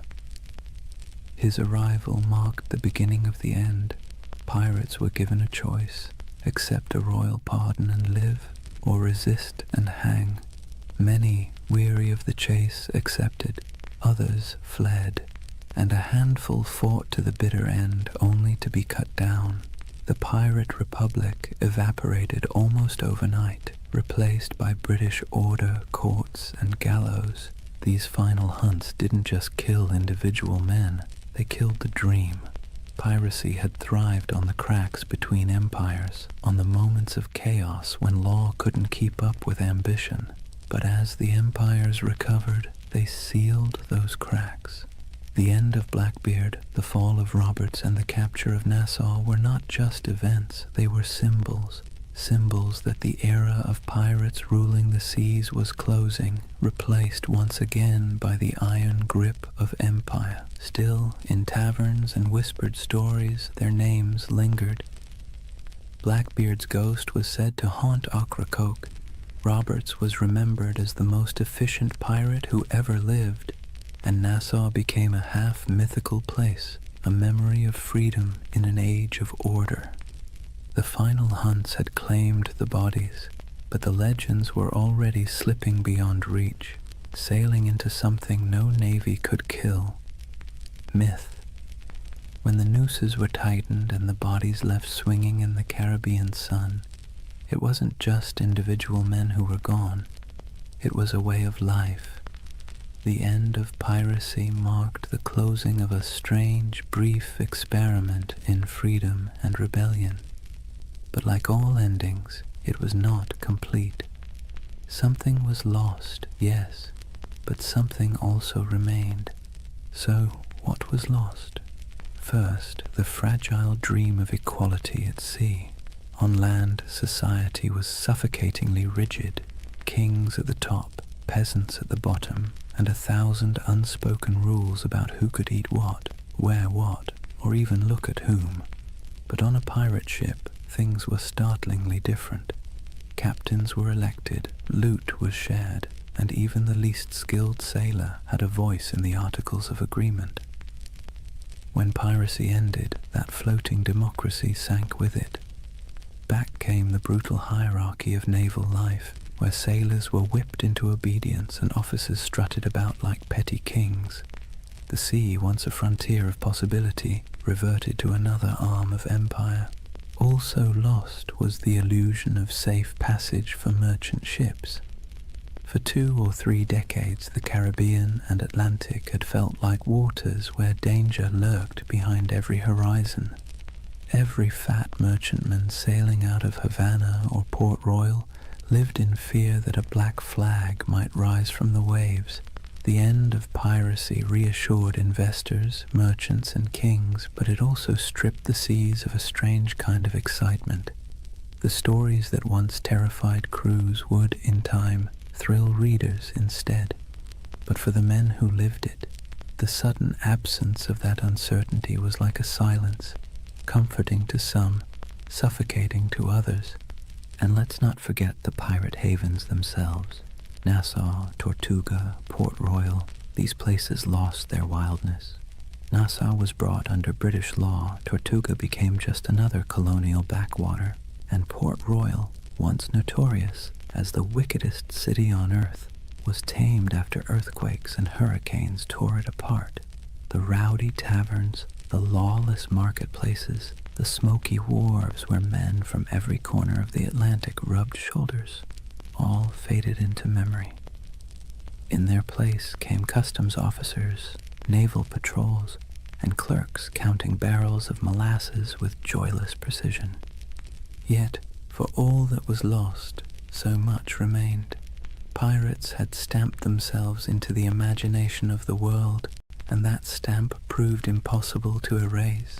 Their names lived on in court transcripts, sailor songs, and whispered tales in dockside taverns. The terror they once inspired began to transform into legend, and legend into myth. People who once cursed them began retelling their stories with a touch of admiration. Blackbeard's ferocity, Anne Bonny's defiance, Bartholomew Roberts's crimson finery, all these details outlived the reality of hunger, disease, and gallows. What also remained were the scars left behind on empire itself. Piracy had forced colonial powers to admit that their grip on the seas was fragile. They had to pour money into patrols, fortifications, and treaties. In a way, pirates had been the most honest critics of empire. They exposed its weaknesses, exploited its greed, and thrived on its contradictions. Even in defeat, they left a mark, a reminder that power is never absolute, and that resistance, even in the form of theft and chaos, can rattle the mighty. And then, of course, there was the cultural inheritance. Pirates gave us more than just a few colorful tales. They gave us a vocabulary, Pieces of Eight, Dead Men Tell No Tales, the Jolly Roger. They gave us an image of freedom and defiance, however messy the reality was. They gave us a vision of men and women who lived outside the law, who thumbed their noses at kings and corporations, who carved out fleeting moments of liberty in a world dominated by authority. That vision survived long after the hangings were over. So yes, much was lost when piracy ended, but perhaps what mattered most remained. The idea that, for a brief, turbulent moment in history, ordinary people seized the sea and lived by their own rules, and even as their bodies rotted under the Caribbean sun, their legends sailed on untouchable. Here's the thing about pirates. They may have died at the gallows, but their ghosts never left. The Golden Age of Piracy, brief as it was, cast echoes that still rattle through our culture today. You can hear it in the creak of a movie ship's rigging, see it in the skull and crossbones slapped on Halloween costumes, and even hum it in the chorus of a sea shanty that went viral on TikTok centuries after the last pirate flag fell. The age itself ended, but the echo never stopped. The first echo came in literature. In the decades after the crackdowns, sailors still sang about Blackbeard and Roberts in taverns, but it wasn't until the 18th and 19th centuries that writers really started polishing the pirate into something mythic. Captain Charles Johnson's A General History of the Pirates, possibly written by Daniel Defoe, was basically the pirate's who's who of its time. It turned real men into larger-than-life anti-heroes, blending fact, rumor, and outright invention. Without Johnson's book, we might not even remember Anne Bonny or Calico Jack. He gave them immortality, even if he also gave them a touch more swagger than they probably had in real life. The next big echo came with adventure novels. Robert Louis Stevenson's Treasure Island didn't just echo the Golden Age, it amplified it into something permanent. Long John Silver's Crutch and Parrot, the buried treasure maps marked with X, the idea of pirates talking in a peculiar accent. These weren't direct from history, they were creations, echoes distorted into legend, and yet they stuck so firmly that even today, when you picture a pirate, you're probably picturing Stevenson's imagination more than anything Blackbeard ever did. The echo spread into song and theater, then into Hollywood. Errol Flynn swung from rigging with suspiciously clean teeth. Disney built an empire of its own with Pirates of the Caribbean, turning Captain Jack Sparrow into a global icon. And with each retelling, the pirate grew further from the salty, disease-ridden truth and closer to an eternal symbol of rebellion, freedom, and adventure. Pirates once hanged for terrorizing shipping lanes were recast as lovable rogues. History got smoothed over, but the echo carried on. There's another echo too, one that's less flashy but maybe more important. Pirates left behind ideas that have crept into modern conversations about democracy, labor, and resistance. The way they divided plunder fairly, the way they voted for leaders, the way they allowed voices that were silenced on land to be heard at sea, all of that has fascinated historians. Some have even argued that pirate ships were floating laboratories of democracy, a rough but radical experiment in fairness.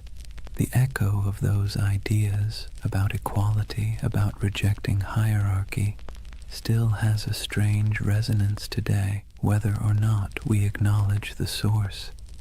And then there's the personal echo, the one that whispers in our imaginations when we stare at the horizon. Pirates embody the dream of escape, the fantasy of cutting ties, hoisting sails, and vanishing into the blue to live by no one's rules but your own. Most of us would never want the reality, the scurvy, the lice, the constant threat of death, but the dream lingers. It's why pirate flags still flutter on college dorm walls, why people still hold talk like a pirate day, and why buried treasure stories still make kids dig holes in the backyard. The echo isn't just in books and movies, it's in us. So when we talk about the Golden Age of Piracy, remember, it didn't just end, it transformed. The flesh and blood pirates are gone, but the shadows they left behind still sail. Their flags wave in our stories, their songs ring in our ears, and their ideas, twisted, exaggerated, but stubbornly alive, still haunt the edges of culture. The seas are quieter now, the Caribbean no longer stalked by men with pistols and cutlasses, but in the echo of their age, they never truly died. So here we are, at the quiet end of a noisy age. The Golden Age of Piracy burned bright and brief, just a few decades of chaos, rebellion, and salt-stained dreams. In reality, it was cramped decks, spoiled meat, diseases that lingered like unwelcome passengers, and the constant threat of capture. Yet somehow, from those harsh conditions came a legend that refuses to sink. Think of what we've walked through tonight. We've seen how wars and collapsing empires set the stage for piracy. We've stepped onto ships where men voted for their captains and shared their plunder in a rough version of equality. We've met figures who blurred the line between myth and reality. Blackbeard with his smoky theatrics, Anne Bonny and Mary Read defying expectations, Calico Jack turning piracy into style, and finally, we watched as governments cracked down, the nooses tightened, and the so-called Republic of the Seas faded back into dust. But of course the story didn't really end there. Pirates didn't just vanish, they drifted sideways into imagination, into tavern songs, into novels, into Hollywood, into Halloween costumes and internet memes. Their Jolly Roger still waves, not from a mast, but from the collective imagination of every generation that sees in them a flicker of freedom, rebellion, or adventure. They were criminals, yes, but also dreamers, and maybe that's why we can't quite let them go.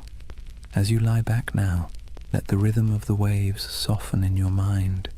Picture the creak of a ship's timbers rocking gently in the swell, the lanterns swinging in the dark, the faint hum of a sea shanty fading into the night. Out there, beyond the horizon, the pirates have gone, but their echoes remain, half history, half myth, all carried forward by our restless need for stories. And unlike those sleepless men who once scanned the waters for sails on the horizon, you don't need to keep watch tonight. You can rest easy, knowing the only thing waiting for you is the calm of sleep. Close your eyes, let the waves carry you, and drift peacefully into dreams. Good night.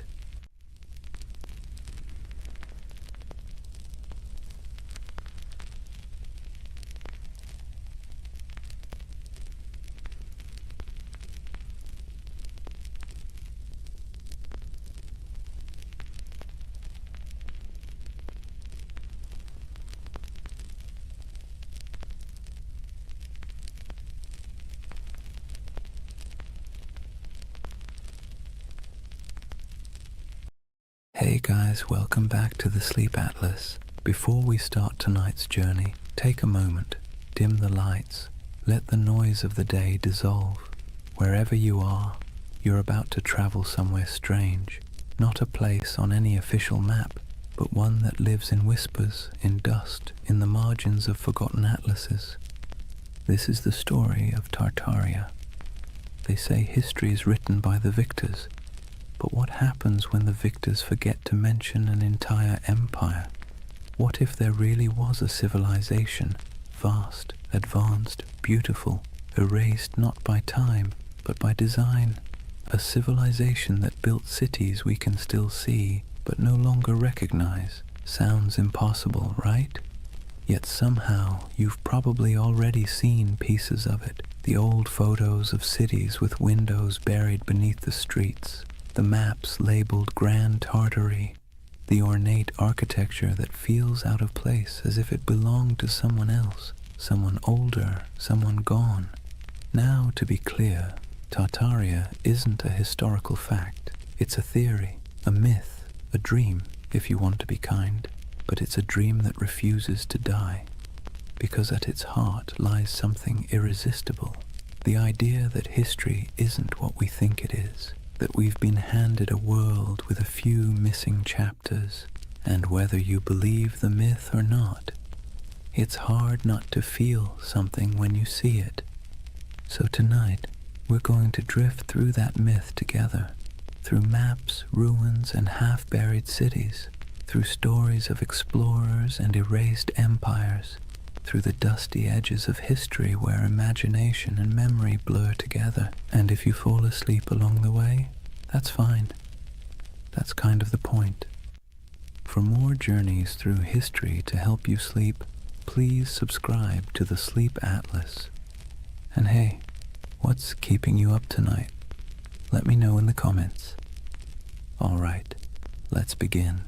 Imagine fog rolling over endless plains, gold grass bending under the wind.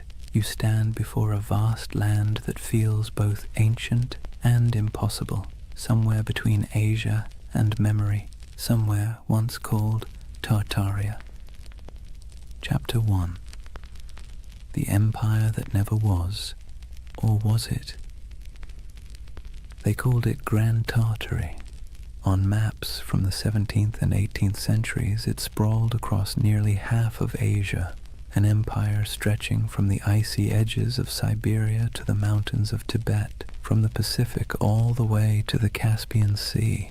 A continent-wide expanse so huge it made Europe look like a backyard garden.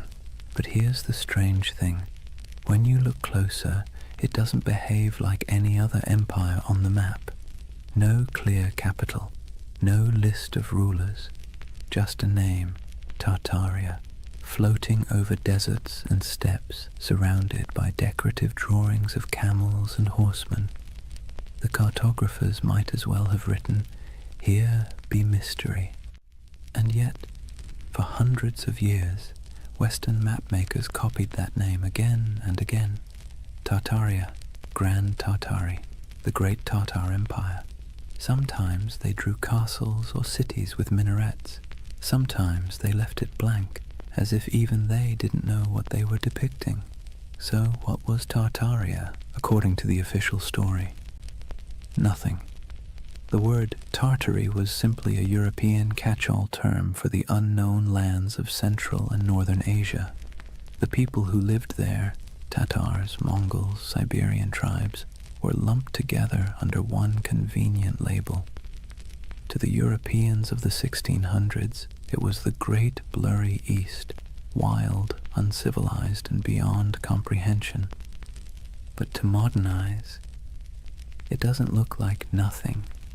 It looks deliberate, mysterious, like the ghost of something that was once real. And that's where the story starts to hum. Because if you look long enough, if you trace enough old maps, you start to notice inconsistencies. Cities drawn where no cities should exist. Structures too grand for the people historians claim built them.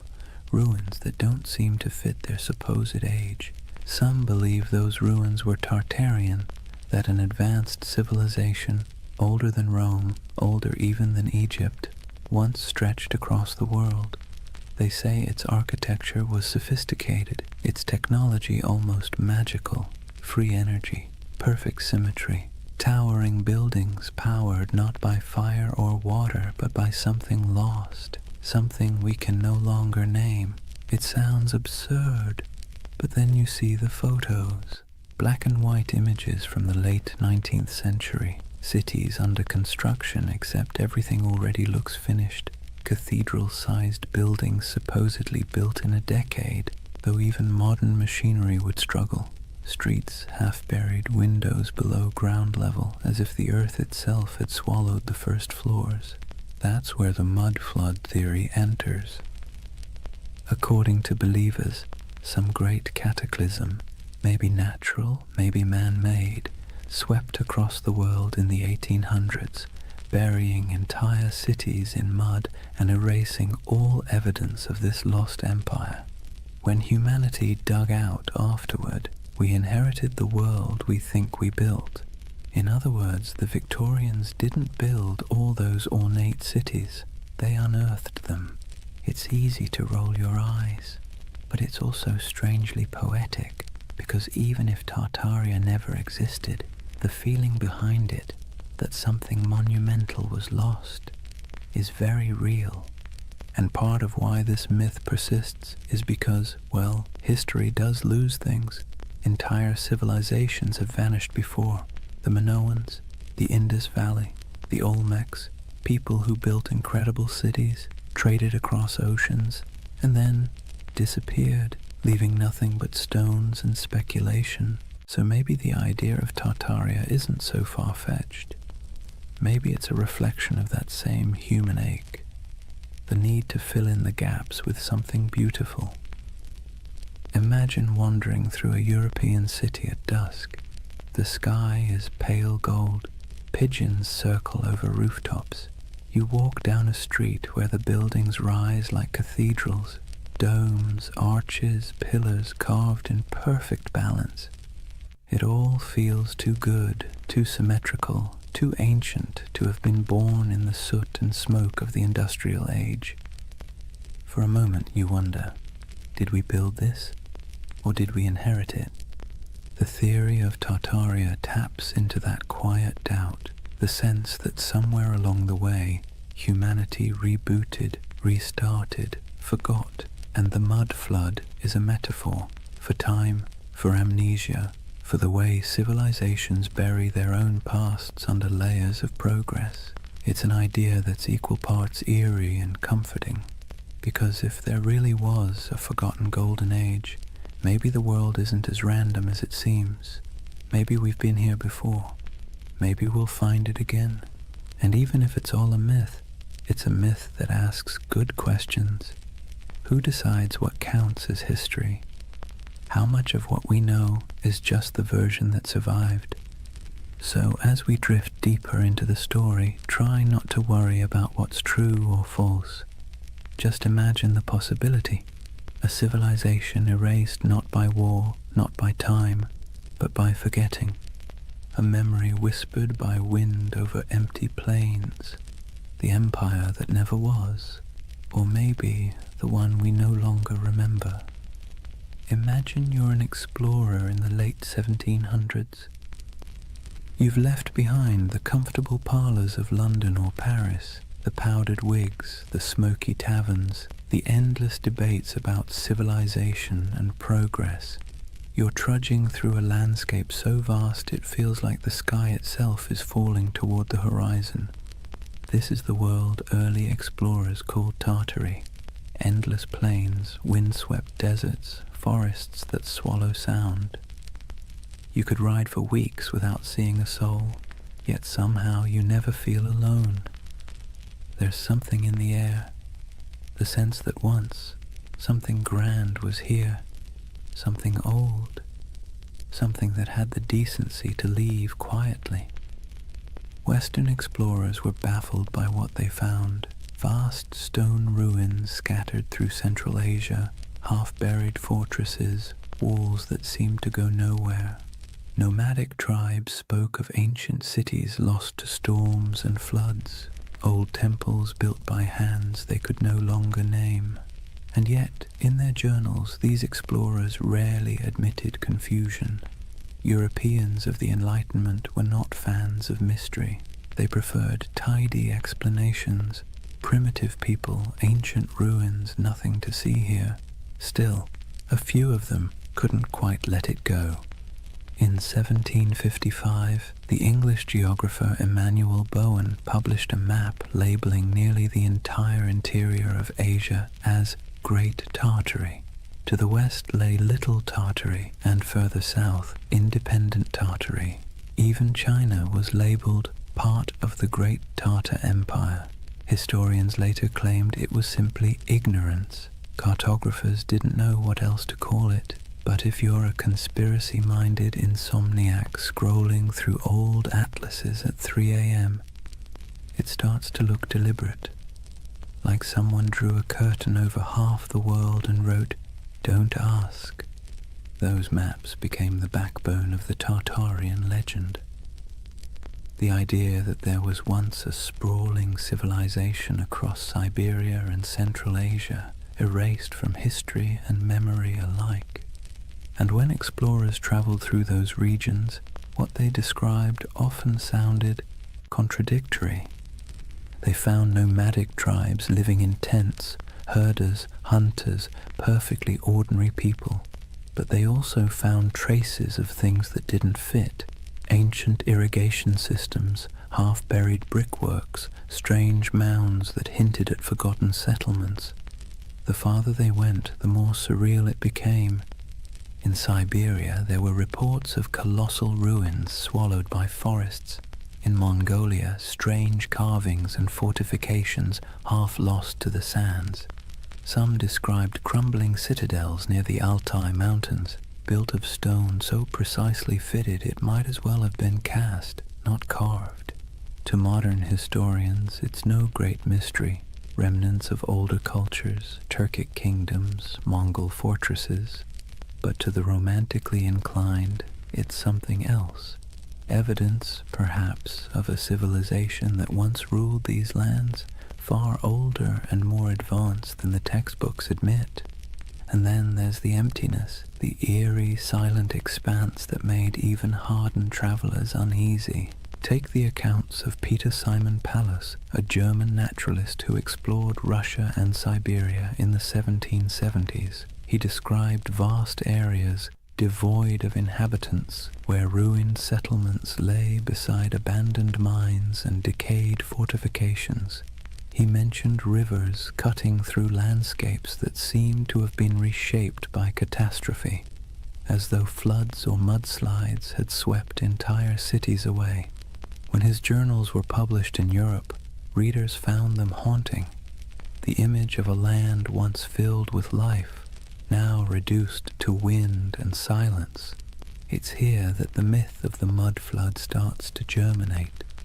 The idea that an ancient disaster literally buried a civilization under layers of sediment, windows below street level, doors half submerged, entire first floors beneath the dirt.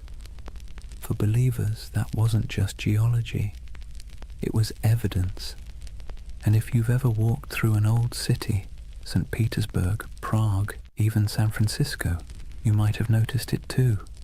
Streets sitting higher than the building's original entrances, like time itself kept adding layers. Of course, historians say it's just how old cities evolve. Roads get repaved, foundations sink, streets are raised to prevent flooding. But the human imagination doesn't like boring answers. Geological settling doesn't keep you awake at night. The idea of a worldwide cataclysm, though, that does. What's compelling about these explorers' reports is not what they found, but what they felt. The sense that they were moving through someone else's world, one that had been erased. There's a moment in nearly every explorer's journal, the kind that never makes it into the abridged editions, where they sound tired. The grand adventure wears off, and what's left is silence. Cold wind, vast skies, the creak of leather, and a feeling that they are walking through the afterlife of history. They pass strange earthworks, abandoned stone foundations, carvings of faces eroded to anonymity. Sometimes they sketch them, sometimes they move on. Always there's the sense of almost understanding, almost remembering. And maybe that's what Tartaria really is, a landscape of almosts, almost history, almost memory, a civilization that feels like it should have existed, even if it didn't. Think about it. How many times has humanity stared at something old and half-broken and said, we could never build that today? It's an illusion, but a powerful one. Standing before ruins or monuments, we see not just stone and mortar, but the faint shadow of our own fragility. We want the past to be smarter than us, nobler than us, more advanced than we deserve. It's easier to believe we're living in the ruins of greatness than to admit that maybe we're the ones who'll be forgotten. So when explorers trudged across those endless Asian plains and saw remnants of something they couldn't explain, it planted a seed, a legend. And legends, once born, never die. They sleep, they wait, they resurface in new forms, on message boards, in YouTube videos, in late-night rabbit holes where half the fun is not believing, but wondering. The Tartarian myth is less about what those explorers found and more about what we want to find, meaning, continuity, proof that the world once made sense and that maybe beneath all this noise and chaos, it still does. Imagine the explorer's campfire. The air is thin and cold. Sparks float upward, swallowed by the night. Somewhere in the distance, wolves call to each other, and above stars shimmer, the same constellations those long-lost Tartarians might have seen if they ever existed at all. The explorer looks out over the dark plain, notebook open, and writes one word on the page, Tartaria, a word that means nothing and everything. They say the earth remembers.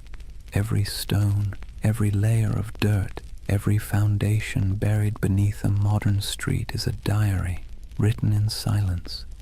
But if you listen to the believers of the mud flood, the earth doesn't just remember, it hides. Picture this, a city half buried, windows that look out onto soil instead of streets, doorways that open into nothing but packed dirt, buildings whose first floors have vanished beneath layers of earth and time. To most it's a quirk of old construction. To the followers of Tartaria, it's evidence of something far stranger, a global cataclysm that erased an entire civilization in a single, muddy sigh. The mud flood theory is one of those beautiful modern myths that could only have been born in the age of the internet. It began quietly, like a whisper in digital catacombs, obscure forums, old photography groups, amateur historians trading ideas. Someone noticed something odd. Antique photos from the 1800s showing cities with half-buried buildings, windows at ground level, strange architectural anachronisms. Then someone else noticed the same thing somewhere else, and suddenly a pattern emerged, or seemed to. If you stare at enough old photos for long enough, patterns start to appear everywhere. And soon the whispers took form. What if history isn't what we think it is? What if there was a reset, a literal flood of mud that buried the old world, wiped it clean, and left us to rebuild on top of its bones? It sounds ridiculous, but also admit it. It's a little bit seductive. Let's take a closer look at what this story really says. According to the myth, sometime in the 18th or 19th century, dates are always vague, an immense cataclysm struck the earth. Not water, but mud. Thick, heavy, suffocating mud that rolled over cities like a blanket. swallowing buildings, streets, even entire civilizations. What survived was what we now call our world, a reset civilization built atop the ruins of the one before. The theory claims we are the survivors of an amnesiac world living in the shadow of a forgotten age. And once you start looking for it, you see it everywhere. Old photographs of St. Petersburg, where neoclassical buildings seem to have half their height underground. Doorways that lead nowhere in Istanbul. Strange window wells in San Francisco. Cathedrals whose ground floors appear oddly misaligned with the modern streets around them. The world, it seems, is full of buried stories. But here's where the magic, or the mischief, lies. Context. Cities grow, streets rise, pavements get repaved, foundations sink, earthquakes shift land. Engineers, bless their pragmatic hearts, have been dealing with that since ancient Mesopotamia. It's normal, but the human imagination doesn't want normal. It wants wonder. It wants the cosmic version of a plot twist. And so the mud flood became that twist, a grand, tragic reset that could explain the strangeness of the world, the impossible beauty of old architecture, the missing centuries, the ruins that look too modern to be ancient and too ancient to be modern. It's not hard to see why the theory stuck. It scratches two primal itches, the fear that we've forgotten something vital, and the hope that once humanity reached heights we can barely comprehend. It's a bedtime story for adults who no longer trust bedtime stories. Imagine it, the great cities of the past humming with energy and knowledge, star-shaped fortresses aligning with the heavens, towers crowned with gilded domes, machines powered not by coal or electricity but by sound, magnetism, or divine geometry. A golden age washed away in silence, leaving behind half-buried clues for the curious to rediscover centuries later. It's haunting, isn't it? The thought that the ground beneath your feet might be hiding a version of civilization more graceful, more harmonious, and, let's be honest, less exhausting than this one. The most poetic versions of the myth don't even insist on global destruction. They suggest something subtler. That time itself buried Tartaria. That the mud is just metaphor. The weight of centuries pressing down until memory sank into soil. That our cities grew atop their bones, and we live in their echoes without even realizing it. But even the literal believers, the ones who pore over 19th century photographs and Google Earth screenshots, are chasing something more than evidence.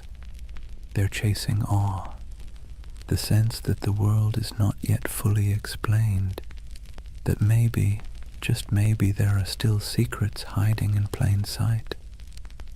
Because here's the uncomfortable truth. We like feeling small, not powerless, just small. The idea that we are part of something vast, mysterious, and older than we can imagine brings comfort. It means our anxieties, our endless scrolling, our late-night insomnia, they're all just surface noise above something deeper, older, wiser. The mud flood myth, for all its implausibility, taps into that longing. It's also, in a strange way, an act of defiance. In an age where algorithms decide what we see and experts tell us what to believe, the mud flood says, "No, I'll look for myself." It's a rebellion of curiosity, however misguided. And curiosity, even when it wanders off the map, is still one of the noblest human instincts. There's another reason the mud flood myth feels oddly soothing. It provides closure. History as we know it is messy. It's full of gaps, contradictions, burned archives, and lost languages. But if you say, it was all wiped out by a cataclysm, suddenly everything makes sense. The missing records, buried, the inconsistent architecture, survivors of the old world. The sense that things used to be better?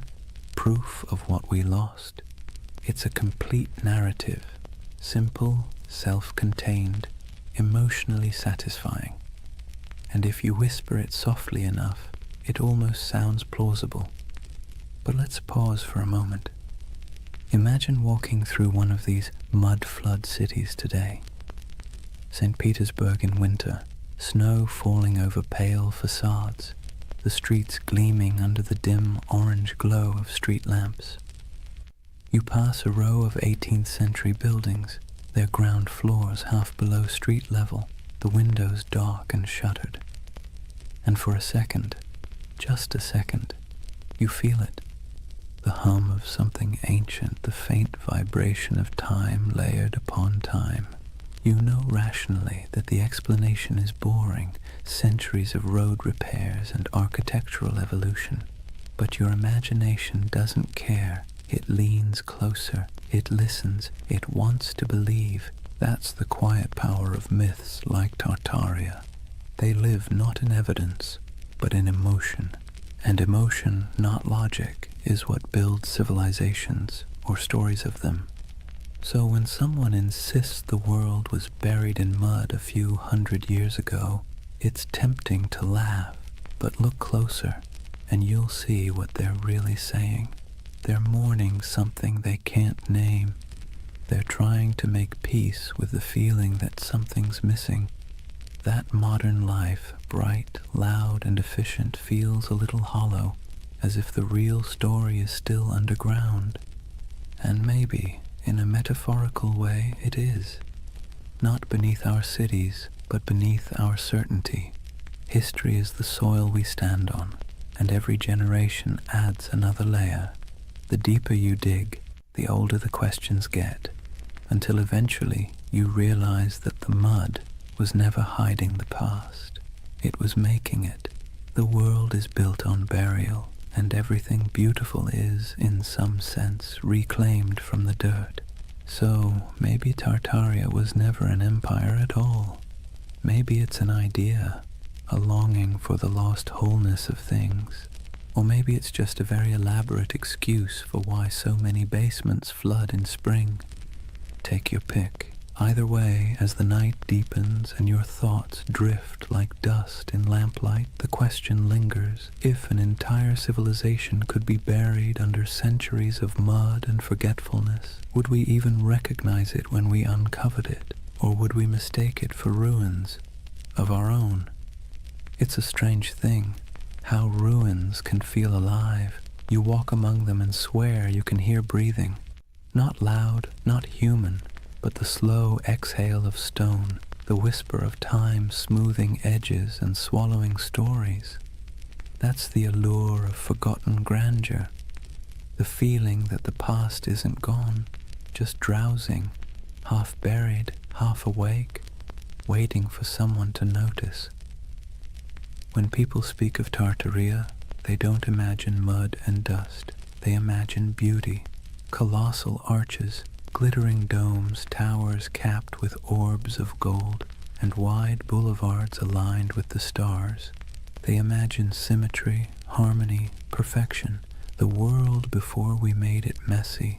And that's the quiet genius of the myth. It isn't built on fear, but on longing.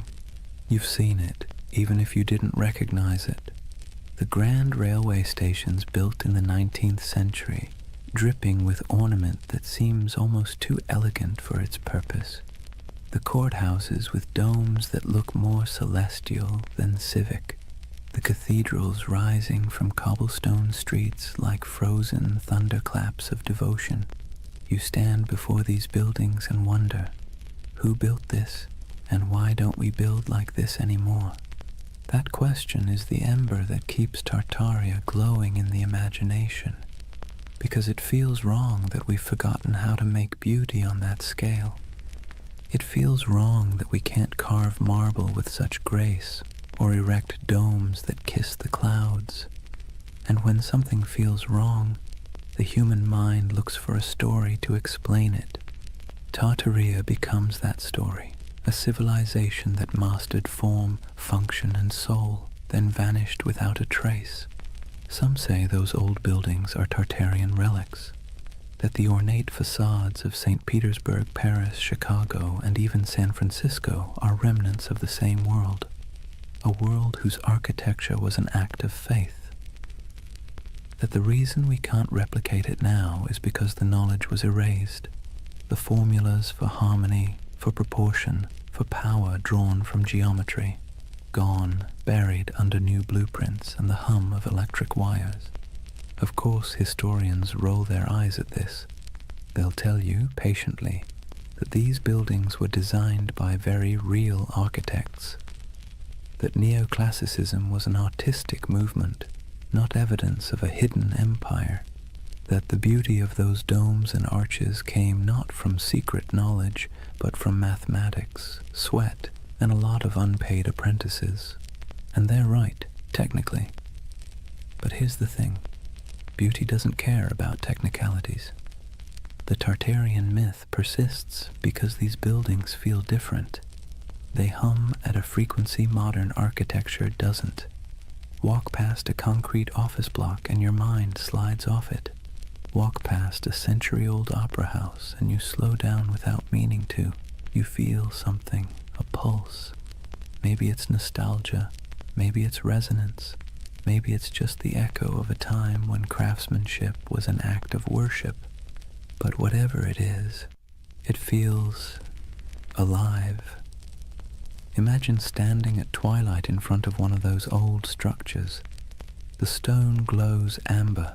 The carvings seem to move in the shifting light. You can almost believe the building is remembering itself, its birth, its purpose, its centuries of reign and revolution. That's the spell of forgotten grandeur. The architecture isn't just old, it's haunted by the idea of meaning, and when meaning vanishes, mystery rushes in to fill the space. Tartaria thrives in that mystery. It offers an explanation for why the world feels simultaneously ancient and amnesiac, why progress sometimes feels like forgetting, why the cities of the past, those that survived wars, plagues, and fires, still look more eternal than anything we've built since. Modern life gives us glass towers and efficiency. Tartaria promises something slower, something that glows, a civilization that built not for profit or speed but for resonance, structures designed to outlast memory itself. It's an irresistible dream, because whether or not Tartaria existed, the feeling it represents is real, the ache for beauty that doesn't apologize for existing, for craftsmanship that outlives its makers, for a sense of belonging to something both vast and intentional. That's why the myth never fully dies. People share photographs of star-shaped forts, cathedrals that look like spaceships, and ornate courthouses buried halfway underground, whispering, "Look, this can't just be random."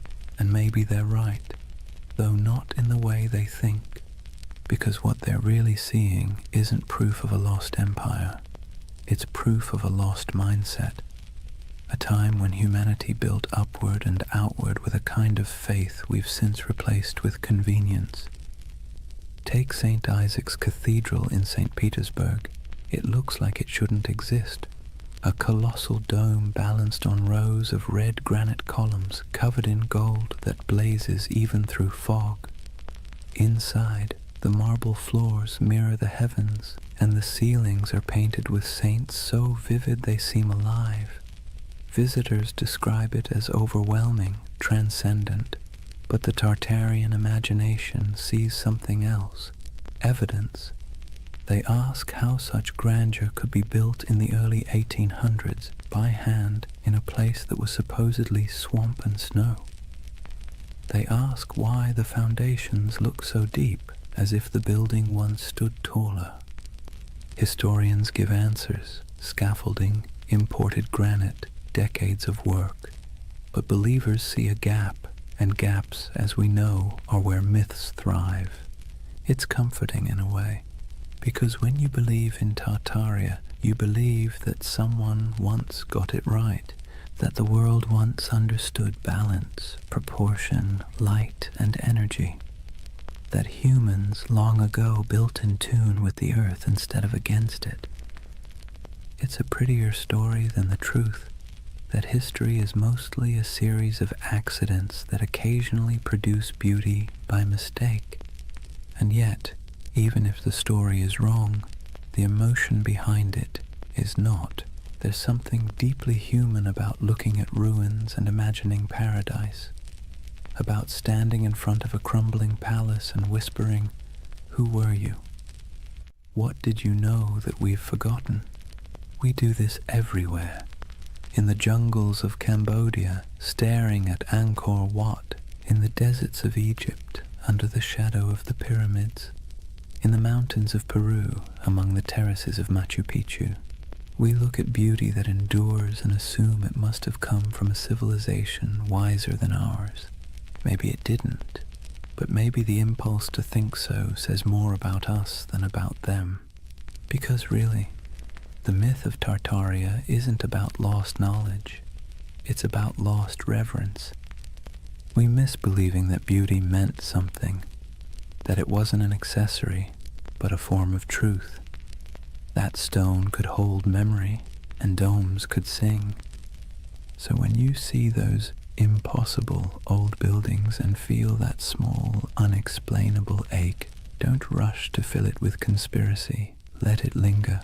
That ache is the story. It's the ghost of wonder, tapping you on the shoulder, reminding you that history is not a timeline. It's a mood, a long, slow chord, still resonating beneath the noise. And maybe that's what Tartaria really is. The echo of a world that believed in harmony more than speed.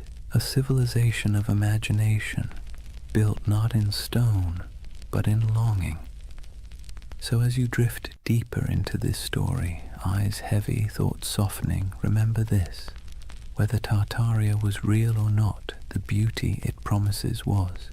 You can still walk through it, touch it, breathe it in brick and marble and dusk. It's there, waiting quietly behind every ornate facade and every buried window. Forgotten grandeur, humming in the walls.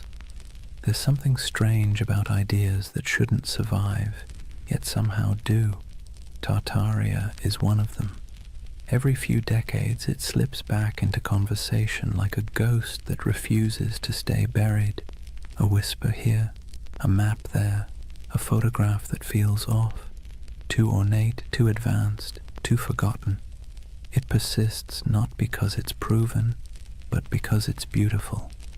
You see, real history doesn't linger in our imaginations the same way myths do. Facts settle, myths breathe, and Tartaria breathes in the spaces history forgot to fill. It's almost poetic, how a rumor can live longer than an empire.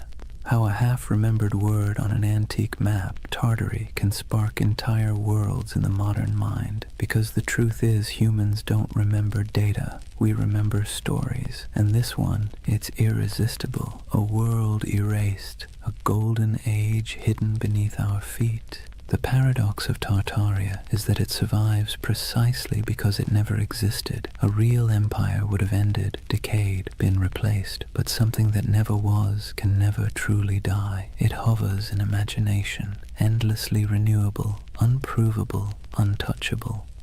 The perfect myth for the digital age, weightless, viral, and infinitely remixable. Scroll through YouTube or Reddit and you'll see it. Old photographs of grand cityscapes labeled Tartarian architecture, posts about star forts and buried windows, endless debates about free energy, hidden cataclysms and lost technology, thousands of comments beneath them, people saying things like, "I've always felt something was off about history." It's not about belief, it's about belonging. The myth offers comfort to anyone who looks at the modern world and feels like something essential slipped through our fingers. Maybe that's the real allure. Tartaria gives shape to a feeling we all have but rarely admit, that somewhere along the way, humanity traded mystery for machinery. We built faster, higher, louder, but maybe not better. We paved over silence, replaced curiosity with certainty, and called it progress. And when that certainty began to crack, when our cities started to feel soulless, our histories fragmented, people began looking backward, not for answers, but for meaning. It's easy to mock that impulse. Historians roll their eyes, scientists sigh. But behind the internet rabbit holes and Photoshop theories lies something genuine, a hunger for enchantment, a longing to believe that the past wasn't just dirt and survival, but art and light and knowledge we've somehow misplaced. And in that sense, Tartaria isn't a conspiracy, it's a lullaby, a story people tell themselves when the modern world feels too sterile, too linear, too loud, a bedtime tale for adults who sense that truth might not always fit inside textbooks. Think about it. We've mapped the Earth, decoded the genome, photographed black holes, and yet we're still drawn to mystery. It's like a gravity our species can't escape. Tartaria gives us that gravity in soft, dreamlike form. A lost world that never judges, never contradicts, never ends, because it was never real enough to die. But here's the thing, even myths can tell truths. They tell us what we miss, what we value, what we quietly wish could come back.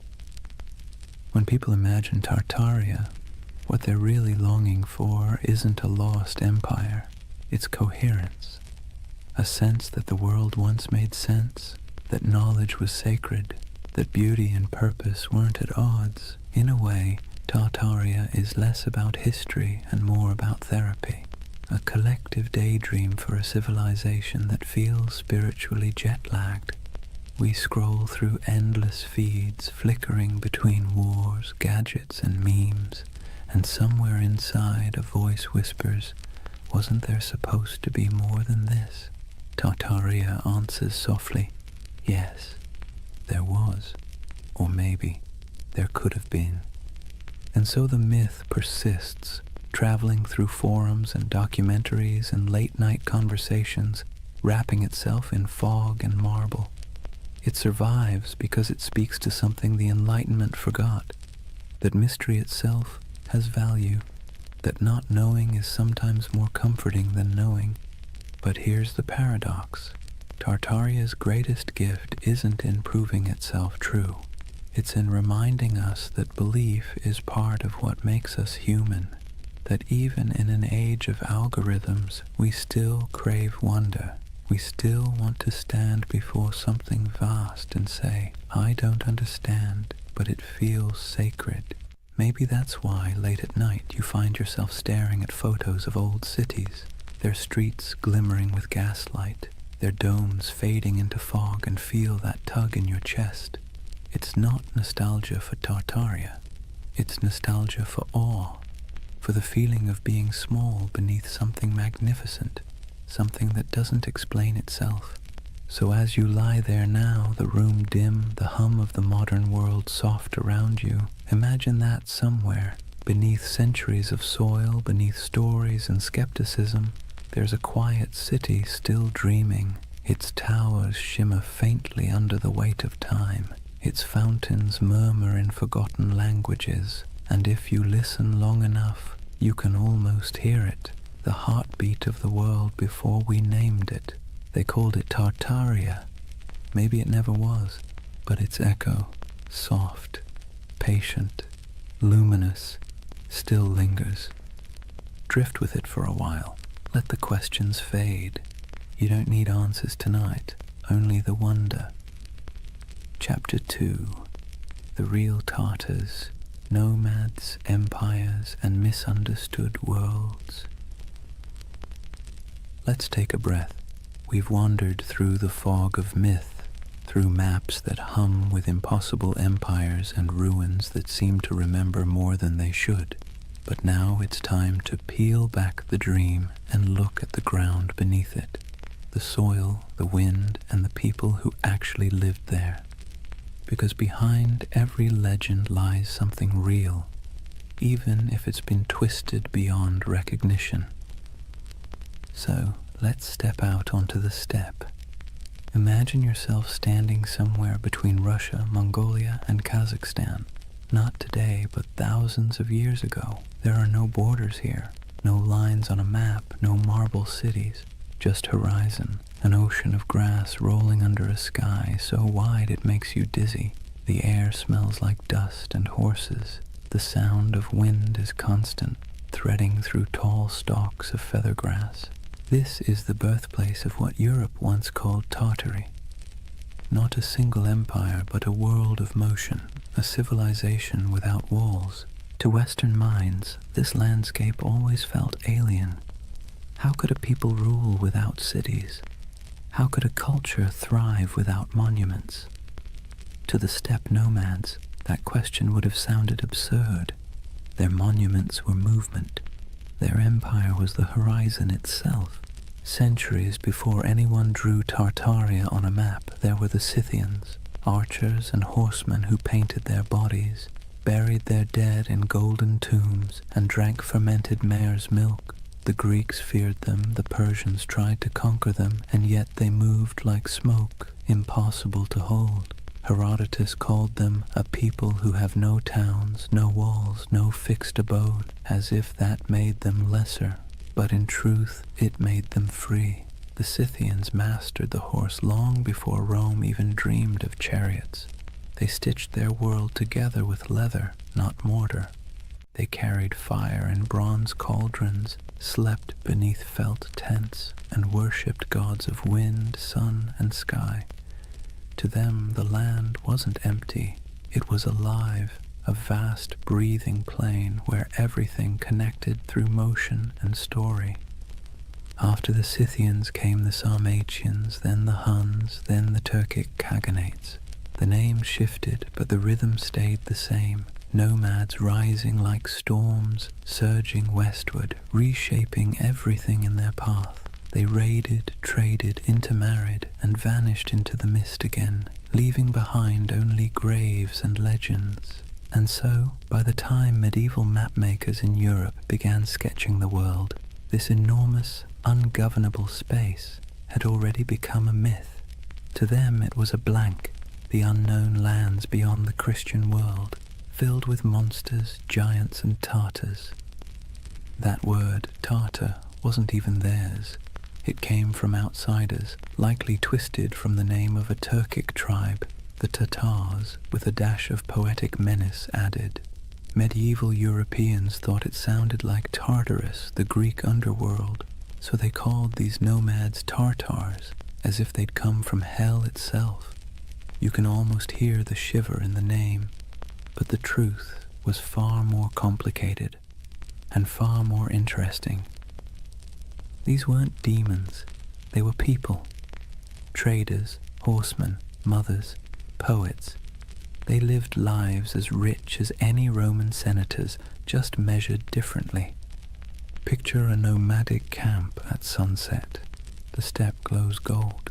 Horses graze on the horizon, their coats shimmering in the low light.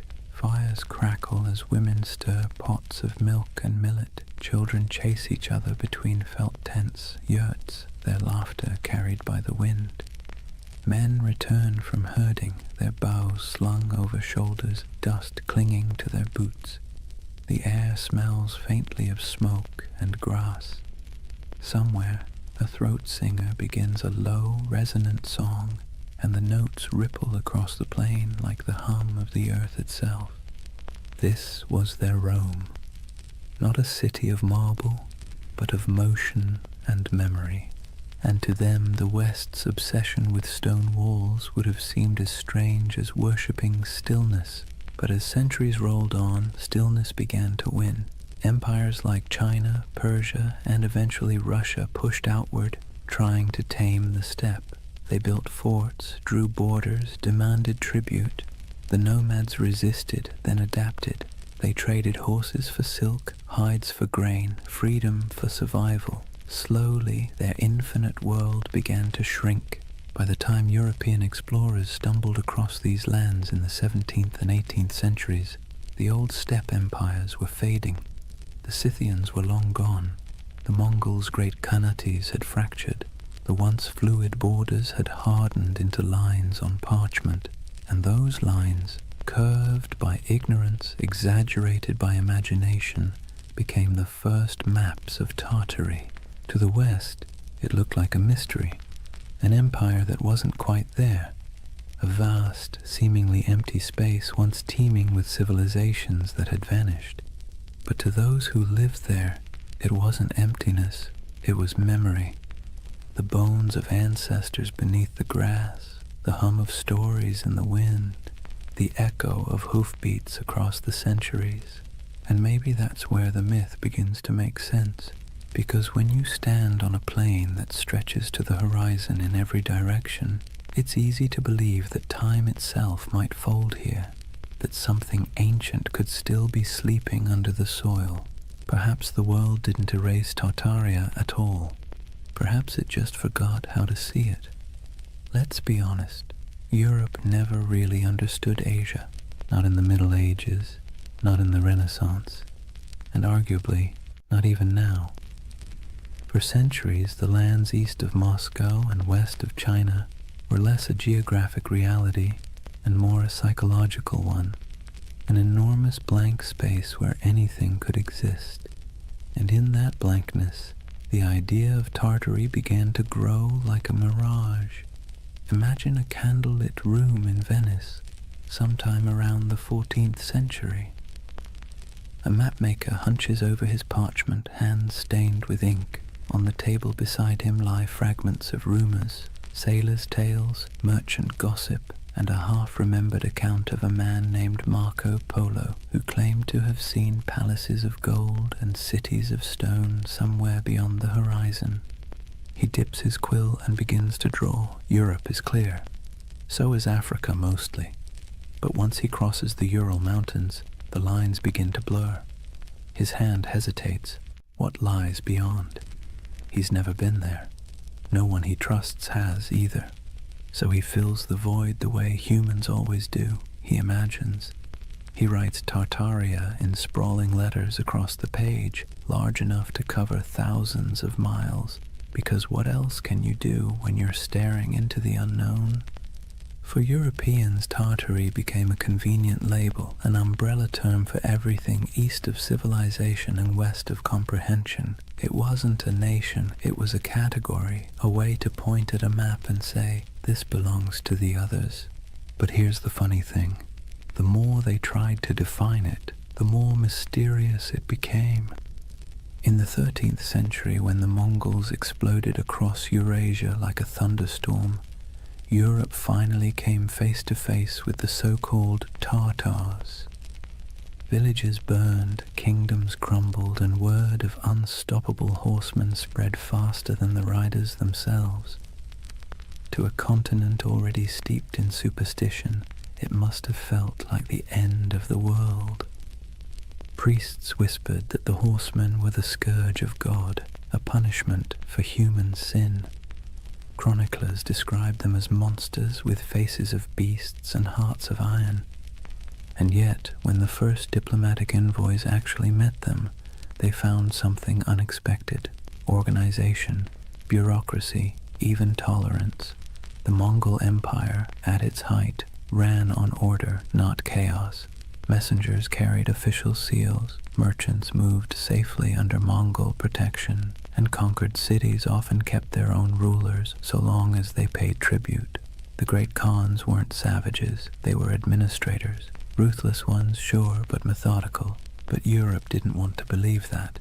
It was easier, somehow, to imagine an empire of shadows, to turn complexity into myth. So the name Tartary stuck, not as a real place, but as a kind of warning, a whispered reminder that beyond the edge of the familiar world, something vast and unknowable waited. By the Renaissance, the legend of Tartary had evolved into something even stranger. The age of exploration brought better maps, but not necessarily better understanding. Cartographers began drawing Great Tartary, Little Tartary, and Chinese Tartary across their globes. carving up Central Asia into neat territories that existed mostly in imagination. If you were a European scholar in 1700 and you saw a map of Great Tartary stretching from Siberia to the Caspian Sea, you'd assume there was a single civilization there, a mighty hidden empire rivaling Rome or China. And if you were an explorer wandering through empty steppes, stumbling across crumbling ruins or strange earthen mounds, your mind might start to fill in the blanks. Who built this? Where did they go? Humans hate loose ends. We crave narrative closure. And Tartary, this vast echoing blank on the map, offered none. Marco Polo didn't help either. His travels fed the fire beautifully. He spoke of vast courts, cities paved in stone, golden palaces, and khans who ruled lands so wide that weeks of riding couldn't cross them. He wasn't wrong exactly. The Mongol Empire really was that enormous. But when his book was copied, translated, and retold, his words grew elastic. People read his tales and imagined something grander still, a civilization older than memory, hidden beneath layers of dust and time. You can almost see it, the way myths grow like vines around facts. Even the Enlightenment couldn't kill it. In the 18th century, as Russian explorers pushed eastward into Siberia, they stumbled upon ancient fortifications, strange geometries in the earth, and traces of civilizations long gone. The local tribes spoke of ancestors who built great cities before the snows came. The scholars, baffled, wrote it all down. And back in Europe, those reports fed the imagination once more. By now, Tartary had become more than geography. It was an aesthetic. The word conjured mystery, distance, and faded grandeur. Artists painted sweeping landscapes of icy mountains and lone riders beneath silver skies. Novelists filled their pages with lost kingdoms and forgotten dynasties. And so, when conspiracy theories about a lost Tartarian empire began resurfacing centuries later, it wasn't from nowhere. It was born of something older, a long European tradition of misunderstanding the East, of romanticizing what couldn't be explained, and of filling blank spaces with dreams.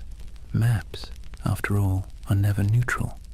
They don't just show where things are, they show what people believe matters. And for centuries, Tartary mattered not because it was real, but because it was mysterious. Imagine yourself once more looking at one of those old maps. The parchment crackles under your fingers. The ink has faded to brown. The edges are frayed. Across the top, in flowing letters, are the words, Magna Tartaria. You trace the line of mountains, the curving rivers, the scattered cities whose names you don't recognize. You realize you're staring not at geography, but at imagination, a dream caught in ink, a memory of a place that never quite existed, but that never fully went away either.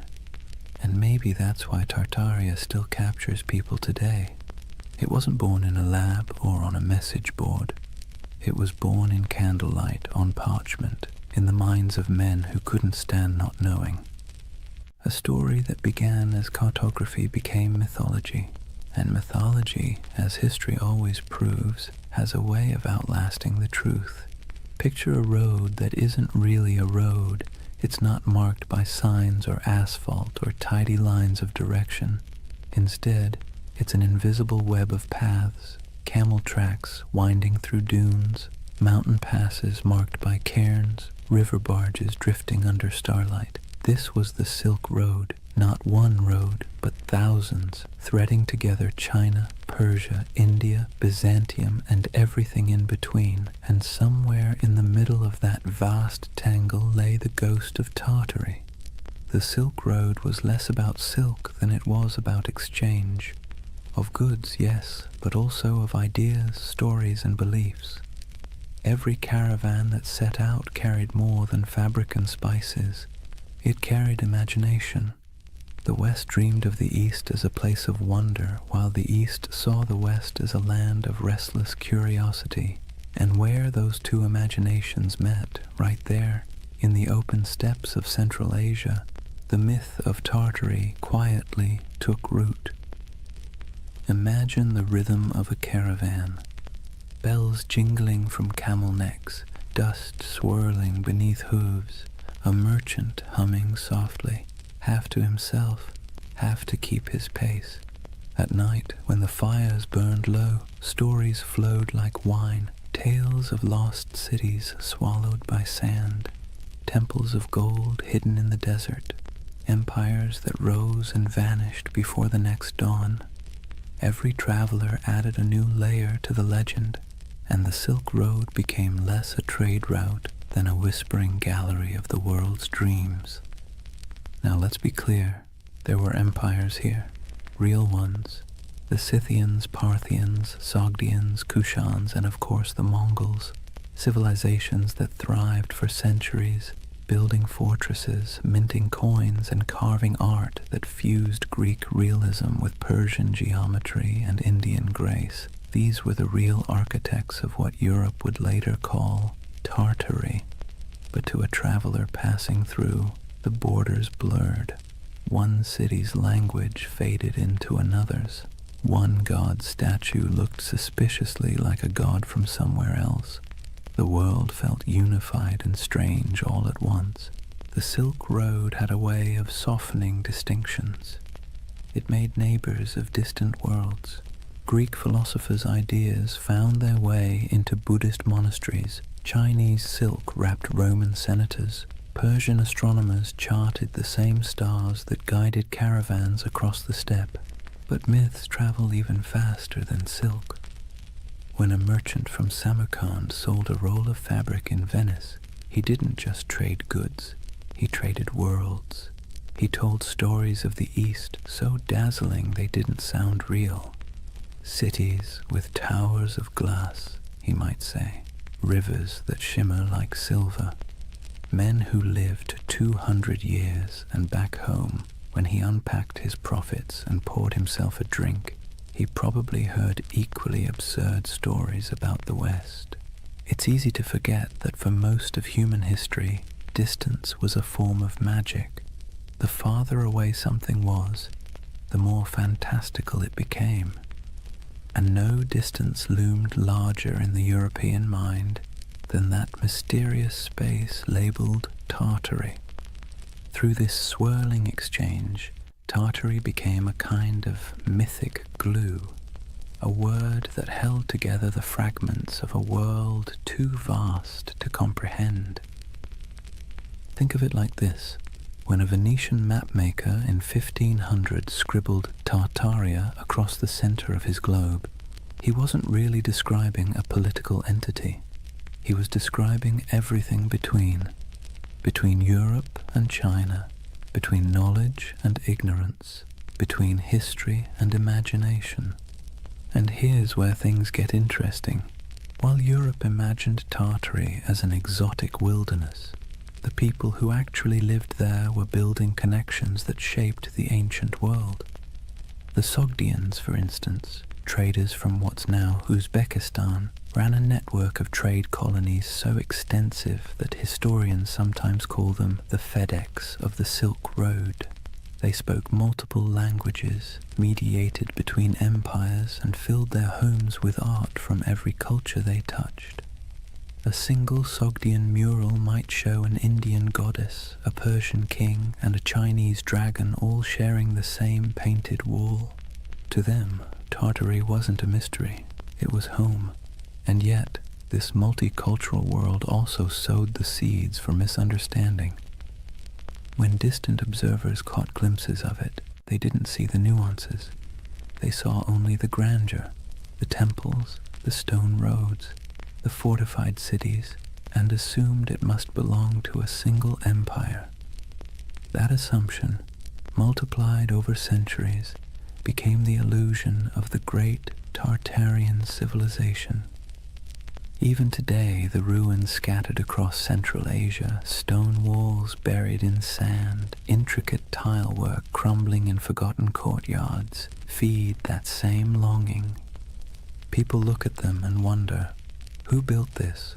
Where did they go? Why do our textbooks skip over it? It's a fair question, because history doesn't just forget, it edits. When empires fall, so do their names. When borders shift, so does memory. The Mongols became the Tatars became Tartars. And eventually, Tartary became a convenient shorthand for the unknown. But beneath all that confusion was something real. A network of humanity that spanned continents. Imagine standing on a hill somewhere near Bukhara around the 10th century. The air smells of dry sage and smoke. Below you the road shimmers in the heat, lines of travelers winding toward the horizon. A caravan from China passes one from Persia. A monk from India shares a meal with a soldier from Byzantium. Coins from Rome jingle beside jade amulets from the East. It's not an empire. It's not chaos. It's something in between, a living, breathing web of connection. And that's what Tartaria really was. Not a kingdom lost to mud, but an echo of this interconnected world. A dream of unity before maps divided it into pieces. The Silk Road gave birth to the myth by accident, because connection always looks like magic when seen from afar. So when modern believers look at old maps and see the word Tartaria sprawled across half the world, maybe they're not completely wrong to feel awe. They're just reading a poem that was once mistaken for a border. The Silk Road blurred the lines between civilization and myth, empire and echo. And in that blur, half dust, half starlight, the legend of Tartaria found its heartbeat. Words have a funny way of sticking to things they were never meant to describe. Tartary was one of those words, an intellectual shortcut that turned into a centuries-long misunderstanding. By the time Europe stumbled out of the medieval era, the East was less a place and more a story. Monks copied maps showing vast lands labeled Tartaria, shaded in pale yellows and browns, with scribbled notes like, "Here be dragons," or "Land of Giants." It wasn't meant as insult or precision. It was just ignorance wrapped in ink, but ignorance dressed up nicely enough can look like authority. When Marco Polo returned from his travels in the late 1200s, he told Europe about the magnificence of the Mongol Empire. Golden palaces, porcelain cities, and roads so smooth you could roll a wagon for days without breaking an axle. His descriptions, half wonder, half exaggeration, lit up Europe's imagination. And when cartographers began to draw what he described, they needed labels. Cathay for China, Ind for India, and for everything else in the vast cold space north of Persia and east of Russia, Tartary. Let's be clear, Europe didn't know what Tartary was, but that didn't stop them from acting like they did. To Western minds, Tartary became a convenient placeholder for the unknown. It wasn't a country, it was a concept, a blank canvas where explorers, missionaries, and chroniclers could project whatever they needed to believe about the world beyond their reach, and what they needed, more often than not, was mystery. Maps from the 16th and 17th centuries show it sprawling across the top of the world like a sleeping giant. Great Tartary, Independent Tartary, Chinese Tartary, Little Tartary, names multiplying like rumors. To anyone who studied those maps, the message was clear. Beyond the borders of civilization lay a vast land of danger, wealth, and the unknown. And there's something deeply human about that. When faced with uncertainty, we name it. We box it in with words, even if those words are wrong. To Europeans of the early modern world, Tartary became shorthand for all the places they hadn't yet conquered, understood, or categorized. It was an intellectual convenience, a linguistic shrug. everything out there. If you were a 17th century scholar in London and someone mentioned the Tatars, you might imagine fur hats, horsemen, frozen tundra, and endless plains. You wouldn't know the difference between a Mongol prince in Karakorum and a nomad in the Kazakh steppe. To you, it was all Tartary, but that flattening, reducing countless cultures into a single word, had consequences. It erased identities, histories, and languages in the Western imagination long before any empire actually reached those lands. Imagine an atlas from the 1700s, lying open on a polished oak table. The continents are familiar enough now. The Americas are roughly shaped. Africa's coasts are charted. But look at Asia, and you'll see something odd. Above India and China stretches an ocean of blankness, punctuated only by the word Tartaria, scrawled in proud, swirling letters.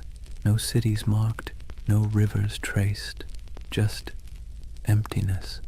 That emptiness became an invitation. Missionaries imagined lost Christian kingdoms hidden in those plains, descended from the mythical Prester John. Explorers fantasized about tribes of giants or entire cities of gold. Poets and philosophers romanticized the steppe as a land of freedom, wild, untamed, untouched by decadence. And over time, that fantasy hardened into pseudo-history. Tartary wasn't just a blank spot anymore, it was a world view. Even the word itself carried a sting. Derived from Tatar, it got twisted into Tartar, echoing the Greek Tartarus, the underworld. Early chroniclers saw the Mongols storm into Europe in the 13th century and thought, "Ah, yes, these must be the people from hell." The name stuck, and for centuries afterward, Tartar became synonymous with savagery, chaos, and apocalypse. When the Mongol Empire fractured and faded, the word didn't fade with it. It lingered. Europe kept calling the steppe Tartary, even as local empires rose and fell. The Golden Horde, the Timurids, the Kazakh Khanates. To the west, these nuances didn't matter. The name Tartary swallowed them whole. The irony. By the time Europe started mapping Tartary with any real accuracy in the 18th and 19th centuries, it had already become a relic. Russia had expanded eastward, swallowing Siberia province by province.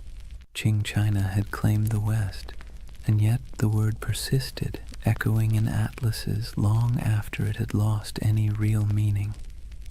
There's something almost poetic about that, how a word can outlive the thing it never actually described.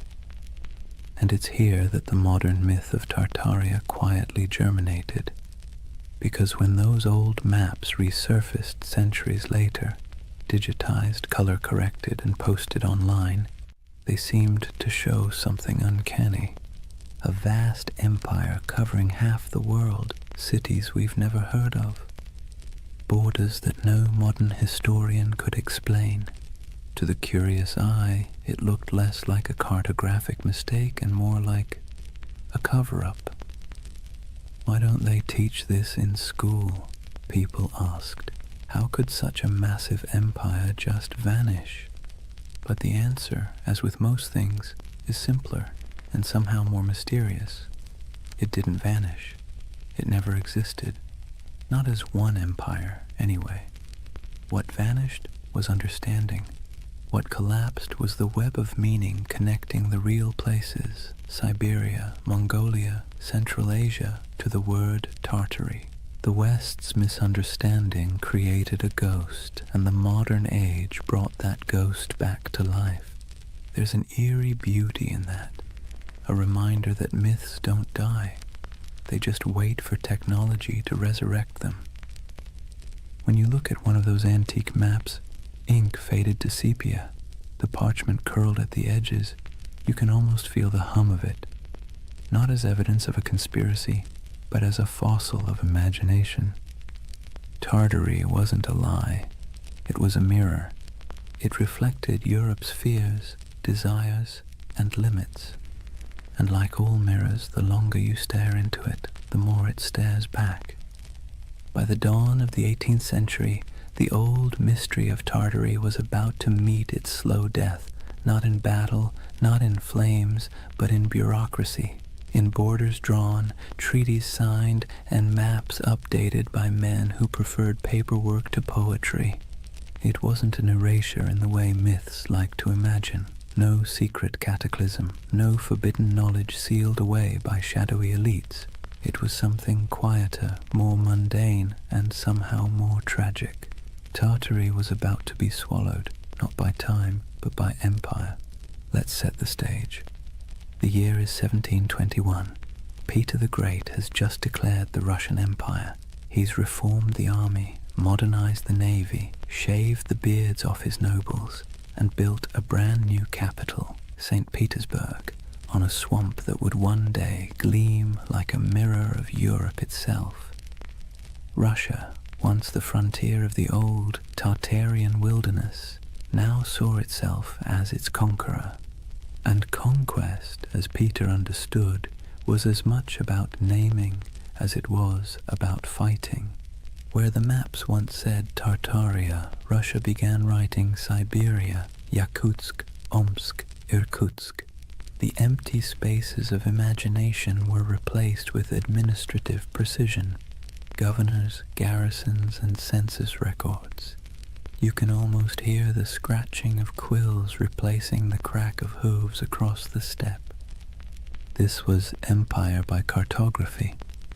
For centuries, Europe had peered east and seen a void. Russia filled it with coordinates. And just like that, the last breaths of Grand Tartary disappeared under layers of ink and decree. But here's the irony. While the West's maps were losing their mystery, the lands themselves were as unknowable as ever.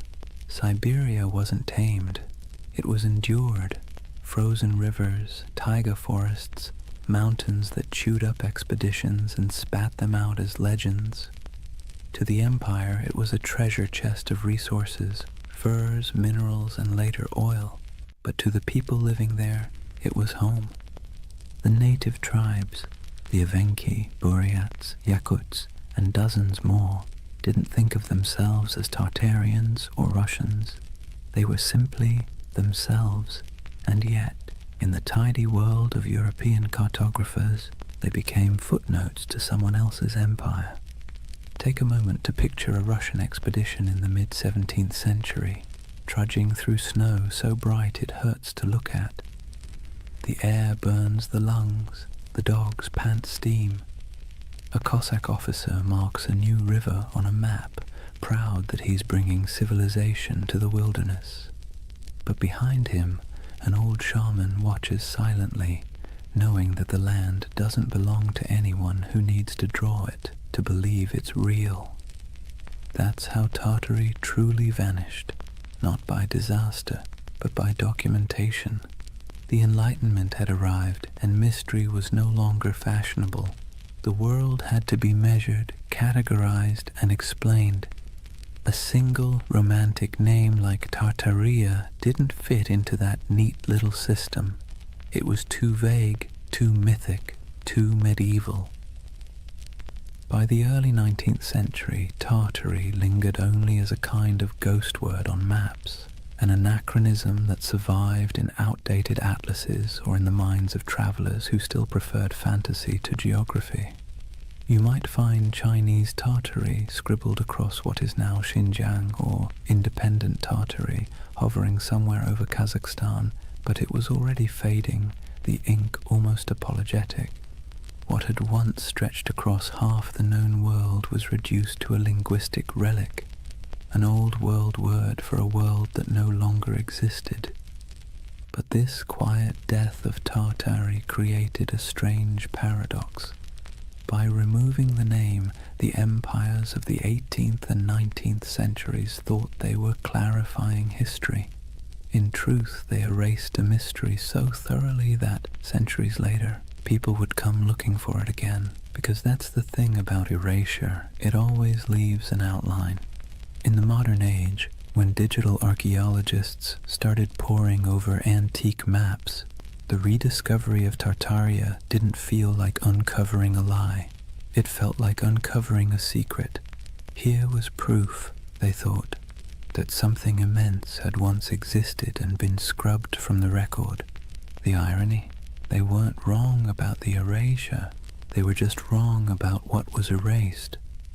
It wasn't a hidden utopia or an advanced global empire. What disappeared was ambiguity itself, the willingness to admit we didn't know everything.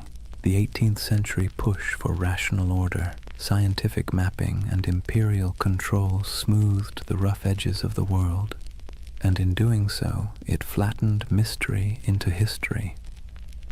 Let's be clear, the loss of Tartary wasn't a conspiracy. It was a side effect of certainty, and maybe that's why its ghost haunts us still, because deep down humans don't actually like a world that's too explained. We crave wonder, we miss the blank spaces, so when we see Tartaria glowing faintly on an old parchment, we don't just see a name, we see a question. A whisper from the past asking, "What did you forget?" The collapse of Tartary wasn't a fall. It was a fade-out, a slow dimming of a word that once carried the vastness of the unknown, and the quieter it got, the louder the myth became.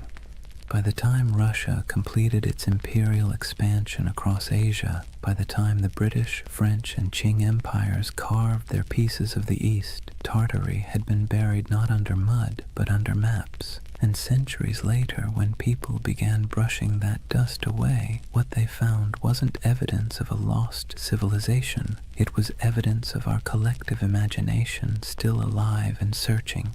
That is the strange beauty of this myth. Tartaria may never have been real in the way empires are real, but its death, its quiet bureaucratic burial, feels as monumental as any fall of Rome, because sometimes the end of mystery is its own kind of catastrophe. Chapter 3. The Great Erasure. Lost knowledge, world fairs, and the architecture of amnesia. Take a deep breath. We're leaving behind the dust of the steppe and stepping into marble, into the gaslit glow of the 19th century, because this is where the story of Tartaria is reborn. Not in Siberia, not on the maps, but in the imagination. Picture it. The year is 1893. The World's Columbian Exposition in Chicago. 200 white buildings rise like mirages along the lake, glowing in electric light.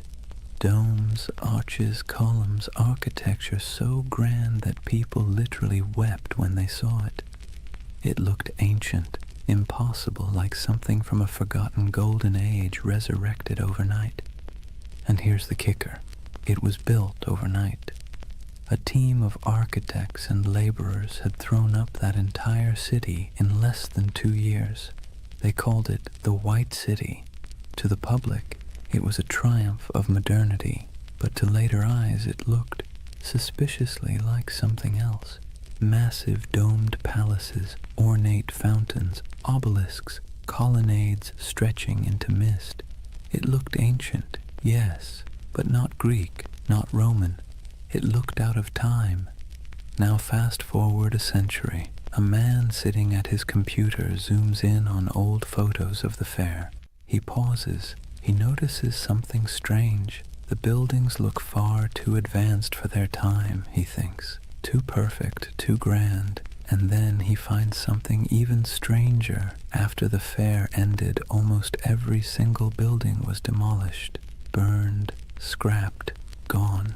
And that's how a new kind of myth was born. The idea that maybe, just maybe, these temporary structures weren't built at all, at least not by us. Maybe they were rediscovered, remnants of an older, erased civilization. A civilization called Tartaria. Let's be clear, the buildings were real. We have blueprints, records, payrolls, receipts for every brick. But the feeling, the awe they inspired, the eerie way they appeared and vanished, felt mythic. It tapped into something ancient in the human psyche. our suspicion that we've forgotten something big.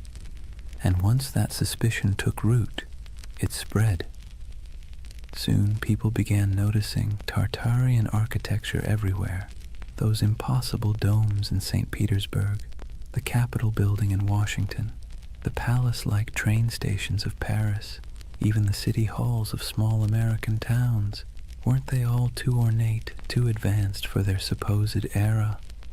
The theory blossomed like ivy over ruins that maybe the 1800s weren't a time of invention, but of cover-up, that there had been a worldwide reset, a mud flood, a cataclysm that wiped out the old civilization and left humanity to rebuild amid the ruins. The world's fairs, in this view, weren't celebrations of modern progress at all. They were redecorations, a way to reintroduce a repurposed world, scrubbed clean of its true history. The fairs, the grand expos, were merely the unveiling ceremonies of a planet repainted. Now this is where skepticism and wonder collide, because if you look at those photos, you can feel it. The eerie stillness of early photography only adds to the illusion. Long exposures make crowds disappear. The buildings stand pristine, gleaming, deserted, as if waiting for a civilization that never returned. It's beautiful and unsettling and hypnotic. Even historians, with all their explanations, temporary plaster facades, neoclassical revival trends, technological optimism, can't quite dispel the dreamlike quality. It's too pretty, too deliberate. It feels like memory, not progress. And that's what makes the Tartaria myth so powerful. It didn't come from ignorance, it came from longing. Because by the 19th century, humanity had built machines that could fly, factories that could blot out the sun, and cities that swallowed nature whole. We had replaced mystery with machinery, but beneath the gears and soot, people were starting to feel something hollow, something missing. Tartaria filled that hole. It became the name for everything that seemed too beautiful, too harmonious, too purposeful to belong to the chaotic modern world. It was nostalgia in disguise, a yearning for an imagined time when architecture was sacred, when energy was free, when civilization felt like art rather than industry. Of course, the irony is exquisite. The people of the 19th century built those palaces themselves, but we, centuries later, look back and refuse to believe them capable. Maybe it's easier to believe in a lost utopia than in the idea that our ancestors simply cared more about beauty than we do. So imagine walking through that white city. The lamps hum softly. The canal reflects the moonlight. Music drifts from the pavilions.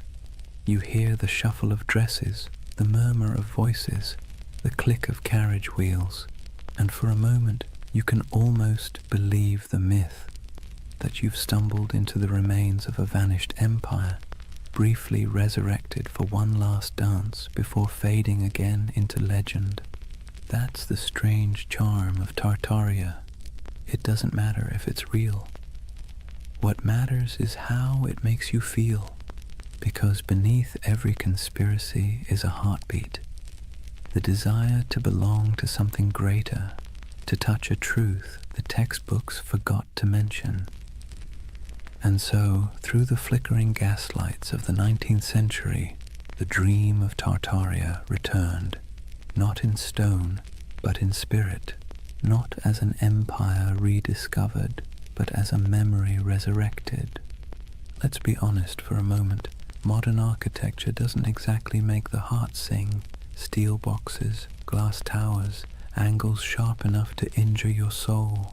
Function over form, they say. Minimalism, efficiency, progress. But walk past an old courthouse or a crumbling railway station with columns carved like Roman temples, and suddenly something stirs.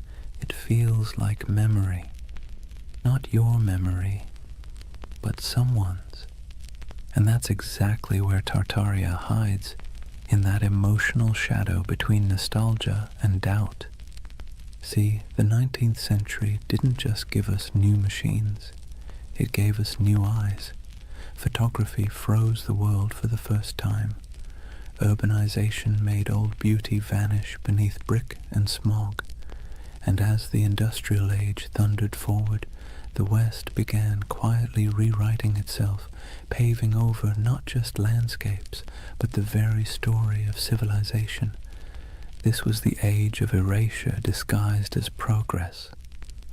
When old cathedrals were restored into shapes they had never been, when ancient city walls were torn down to make room for the future, when soot-blackened monuments were scrubbed and renamed, their histories conveniently rewritten for the age of reason. Historians call it modernization.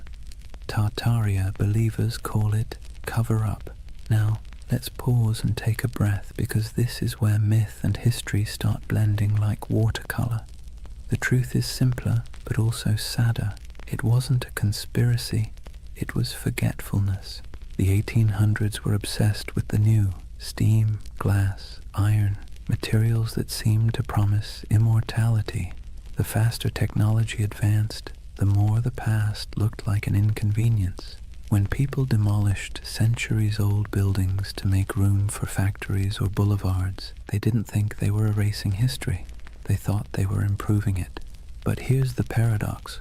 Progress, when it moves fast enough, feels like amnesia. Imagine being a farmer's son in 1820, living in a cottage built by your grandfather, heated by the same hearth. Then picture your grandson in 1890, born under electric light, surrounded by locomotives, reading newspapers printed on machines that could churn out 1 million copies before breakfast. The pace of change was dizzying. The world your ancestors knew had disappeared before your own eyes. And when memory fades that quickly, even the truth starts to look like myth. That's why the great buildings of the 19th century seem suspicious to us now. They're too perfect, too ambitious, too permanent in an age obsessed with speed. To modern eyes, they feel like artifacts of a lost age, something inherited, not made. The Tartaria theory, in this sense, is less about deceit and more about disbelief. We don't believe we could have built something so beautiful in such a short span of time. And perhaps we're right, but not in the way we think, because that beauty came at a cost. It came from child labor, industrial soot, and the quiet suffering of millions who laid bricks, carved columns, and forged iron in furnaces hotter than the sun. It came from colonial wealth siphoned from distant lands. The marble glimmered, yes, but it glimmered on the backs of the exhausted. So when modern minds gaze at that architecture and whisper, "This can't be human," they're half right. It wasn't built by ordinary humanity. It was built by empire. But myths rarely linger on exploitation. They linger on wonder. That's what gives the Tartaria myth its endurance. It erases guilt and replaces it with awe. Instead of confronting how we gained that grandeur, we imagine inheriting it from some ancient, harmonious civilization. A world without conquest, without industry, without soot. A world that built for beauty's sake alone. That's the secret comfort of believing in Tartaria. It allows us to dream of innocence without the blood, to long for sophistication without the cost. And it's not entirely foolish, because beauty is suspicious in the modern world. Think about it. When was the last time a new building made you stop and gasp? When was the last time a city skyline felt like poetry instead of spreadsheet logic? We live in an age that worships utility and scoffs at ornament. So when people look at those domed cathedrals, those train stations like palaces, those impossible star forts etched into the earth, they don't just see architecture, they see meaning, they see intention. And maybe that's what we've lost, the sense that building could be an act of reverence. The Tartarian lens turns architecture into scripture. It whispers that every arch, every dome, every hidden basement tells a story too big to fit inside textbooks. And whether that story is real or imagined, it soothes a modern ache, the feeling that progress has traded wonder for efficiency. So next time you see an old photo of St. Petersburg shrouded in snow or San Francisco City Hall gleaming in filtered sunlight, look closer, forget the dates, forget the facts, and just feel it. The silence, the symmetry, the faint pulse of something grander than logic. That's the hum Tartaria leaves behind.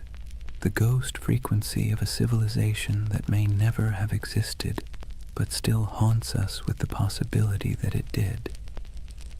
And maybe that's enough. Maybe the myth survives not because it's true, but because it's beautiful. Because deep down, beauty itself has started to feel like a conspiracy. Here's the funny thing about lost civilizations. They always seem to resurface when technology changes. The printing press revived Atlantis, television revived the pyramids, and the internet, well, the internet resurrected Tartaria, not in dusty libraries or archaeological digs, but in image boards, YouTube videos, Reddit threads, and algorithm-fed rabbit holes that feel half like history class and half like lucid dream. If the 19th century erased memory through progress, then the 21st century resurrected it through curiosity. The internet, for all its chaos, gave the world a second archive, a place where forgotten photographs, misfiled maps, and half-remembered myths could find each other again. And that's where Tartaria thrived, among digital ruins. Let's be clear, no mainstream historian believes in the Tartarian Empire, but belief doesn't need credentials, it needs emotion. And online, emotion spreads faster than evidence. It starts small. Someone scrolling through antique photos finds an image of a half-buried building, its windows strangely below street level. They post it with a caption, "Mud flood? Hidden history?" Someone else comments with an old map labeled Great Tartary, stretching across half of Asia. Another user adds photos of star forts, geometric fortifications shaped like mandalas carved into the earth. Then someone else notices that the architecture of 19th century world fairs, domes, spires, impossibly ornate facades, seems eerily similar across continents. And suddenly, the pattern takes on life. A civilization that might never have existed begins to coalesce, not in ruins, but in pixels. It's fascinating to watch. The modern Tartarian myth isn't a single story. It's an ecosystem, a living organism built out of collective imagination. People piece together images, compare architectural styles, track supposed mud flood layers in Google Earth, and speculate about ancient technology, free energy, and global resets. And let's be honest, there's something soothing about it. It scratches the same itch that makes people organize puzzle pieces at 2 a.m. You start with fragments, photographs, engravings, forgotten buildings, and try to make sense of the world's dissonance. Why does history sometimes feel incomplete? Why do our cities seem to rest on older bones? Why does beauty feel borrowed? The Tartaria theory online isn't just conspiracy, it's therapy for disillusionment. See, we live in an age drowning in data but starving for coherence. Billions of facts, timelines, and explanations float around like loose screws. But the more we learn, the less it feels like we understand. We've traded mystery for information, and somehow that doesn't feel like progress. Tartaria brings the mystery back. Scroll through its digital cathedrals, YouTube thumbnails of glowing domes and forgotten maps, and you'll see that what people crave isn't deception, it's wonder. the feeling that history still holds secrets, that maybe we haven't already found every answer, that maybe, just maybe, there's still magic left under the mud. And the internet, for all its cynicism, feeds that craving beautifully. Where old historians dismissed oddities as coincidences, the online world stitches them together with creativity. Star forts become energy hubs, domes become ancient power stations, mud floods become symbolic of global resets, metaphors for forgotten knowledge buried under modern noise. It's easy to laugh, but maybe we shouldn't, because behind every pixelated claim is something deeply human, the refusal to accept a world without mystery. The same impulse that made explorers sail off the map now makes people scroll through archives at 3 in the morning, chasing the ghost of a civilization that never left a skeleton behind.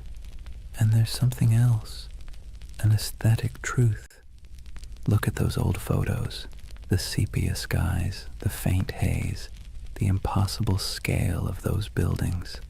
They feel dreamlike, like glimpses from another timeline where humanity built for eternity instead of quarterly profits. When people online say, "This architecture is too perfect to be from our timeline," what they're really saying is, "This feels like a dream I half remember." And that's what Tartaria has become, a collective dream stitched together from the past's photographs and the future's loneliness. Of course, the irony is delicious. The very technology that gave us infinite knowledge also gave us infinite uncertainty. The more we digitized our history, the more unreal it began to look. Old black and white photos uploaded at high resolution don't make history clearer. They make it stranger. The lighting, the shadows, the absence of movement, it all feels frozen, ghostly, like the world before electricity was somehow more alive. So when you see someone online connecting old city photos and whispering Tartaria, what you're witnessing isn't delusion, it's longing, a search for coherence, for the feeling that history isn't just progress and decay, but a cycle of remembering and forgetting. And isn't that what all civilizations do? They rise, they crumble, and then they return in imagination. Rome, Atlantis, Lemuria, Tartaria, each one a mirror reflecting not the past, but our hunger to belong to something grander than the present. In that sense, the internet didn't invent Tartaria. It simply gave it a voice, a new empire of whispers sprawling across servers and screens, where myths are immortal and disbelief is optional. Scroll long enough and you'll start to see why people stay. The posts feel soothingly repetitive. Arches, domes, star forts, mud floods, each image a little lullaby of lost grandeur, a bedtime story told by algorithms instead of grandfather. So maybe Tartaria isn't a place at all. Maybe it's what happens when memory and imagination meet in the glow of a computer screen. Half fact, half wish. The myth doesn't just say, "Look what we've lost." It says, "Look what we still want to believe." And that, perhaps, is the most human story of all. Let's pause for a moment, take a slow breath, and think about why people believe in things like Tartaria. Not in the mocking way you see on forums or documentaries, but really think about it. Why does the idea of a lost civilization hidden under our cities feel comforting? It's not stupidity. It's not gullibility. It's yearning. Humans, for all our cleverness, are wired for mystery. We're pattern-seeking animals, tracing meaning in the stars, in tea leaves, in the cracks of old maps. The unknown makes us restless. The known makes us bored. And between the two, we spin myths that make life feel a little more meaningful. Tartaria lives in that space. It's not really about mud floods or star forts. It's about the suspicion, deep down, that the world we've been handed is incomplete, that someone, somewhere, has hidden something important, that maybe history isn't a straight line of progress, but a looping dream where civilizations rise, fall, and are forgotten not by accident, but by design. And honestly, that's not such a crazy thought. Think about how much of history you've forgotten personally. Think of everything humanity has lost to fire, war, vanity, or neglect. Libraries burned, languages erased, empires swallowed by desert and jungle. The dark ages weren't dark because nothing happened. They're dark because the light of memory didn't reach that far. So when someone looks at an ornate 19th century building and says, "I don't think we built that," they're not rejecting history. They're mourning it. They're mourning a world that seems to have misplaced its wonder. Let's be clear, modern life doesn't give us much mystery anymore. We have answers for everything, or at least the illusion of them. You can type any question into a search bar and get a dozen replies in seconds. But that convenience has a side effect. It kills the thrill of not knowing. And mystery, as it turns out, is essential to the human spirit. Without it, the world feels flat. That's where conspiracies slip in. They fill the void left by lost awe. When people say, the elites hid the truth of Tartaria, what they're really saying is, I miss when the world felt magical. It's an emotional rebellion against boredom, a soft protest against a sterile universe made of facts but lacking enchantment. And here's the interesting part, it's not new.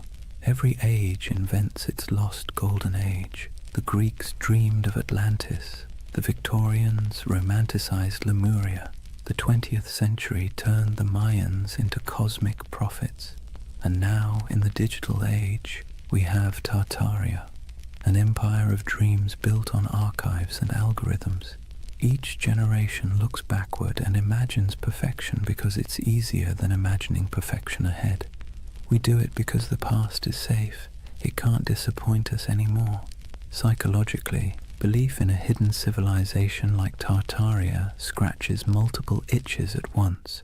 There's pattern recognition, the brain's love for connecting dots even when they don't belong together.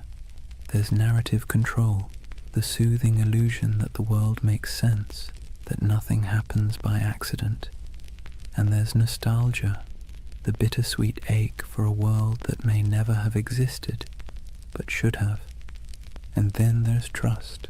Modern institutions, media, government, academia, have lost credibility with the public. When experts say, that's impossible, a growing part of the population quietly replies, so was flight once. The more closed and dismissive authority becomes, the more open people become to alternative voices whispering, maybe they're hiding something. It's not that people trust random YouTube channels more than historians. It's that the channels sound human, curious, skeptical, fallible. The voice of official history often sounds cold, certain, and patronizing. The voice of the Tartaria believer sounds like someone sitting beside you late at night saying, "Look at this, doesn't it make you wonder?" And wonder is addictive. Once you feel it, it's hard to go back to plain explanations. Even the act of believing, of piecing clues together, creates a small dopamine rush. It gives the believer a sense of purpose. You're not just scrolling, you're investigating. You're part of something big, something secret. It's empowering in a world that makes most people feel small and powerless. So the Tartarian myth becomes more than a theory. It becomes a community, a shared dream. People trade discoveries, maps, and theories not because they're delusional, but because it feels good to search together. The hunt becomes the reward, and in that sense, Tartaria isn't a symptom of ignorance. It's a symptom of loneliness. Think about it. The more connected we are online, the less connected we feel in real life. Cities are crowded but isolating. News is constant but disorienting. Our modern world gives us everything except belonging. And so, people build belonging out of mystery. Believing in a hidden past means believing in meaning itself, that we're not just floating through chaos, that someone somewhere once built something extraordinary, and maybe we can again. That's not conspiracy. That's hope in disguise. Of course, hope can be dangerous when it turns to dogma, when questioning becomes obsession, when imagination becomes paranoia. That's when the myth begins to rot, when every gap in knowledge becomes a plot, and every historian becomes an enemy.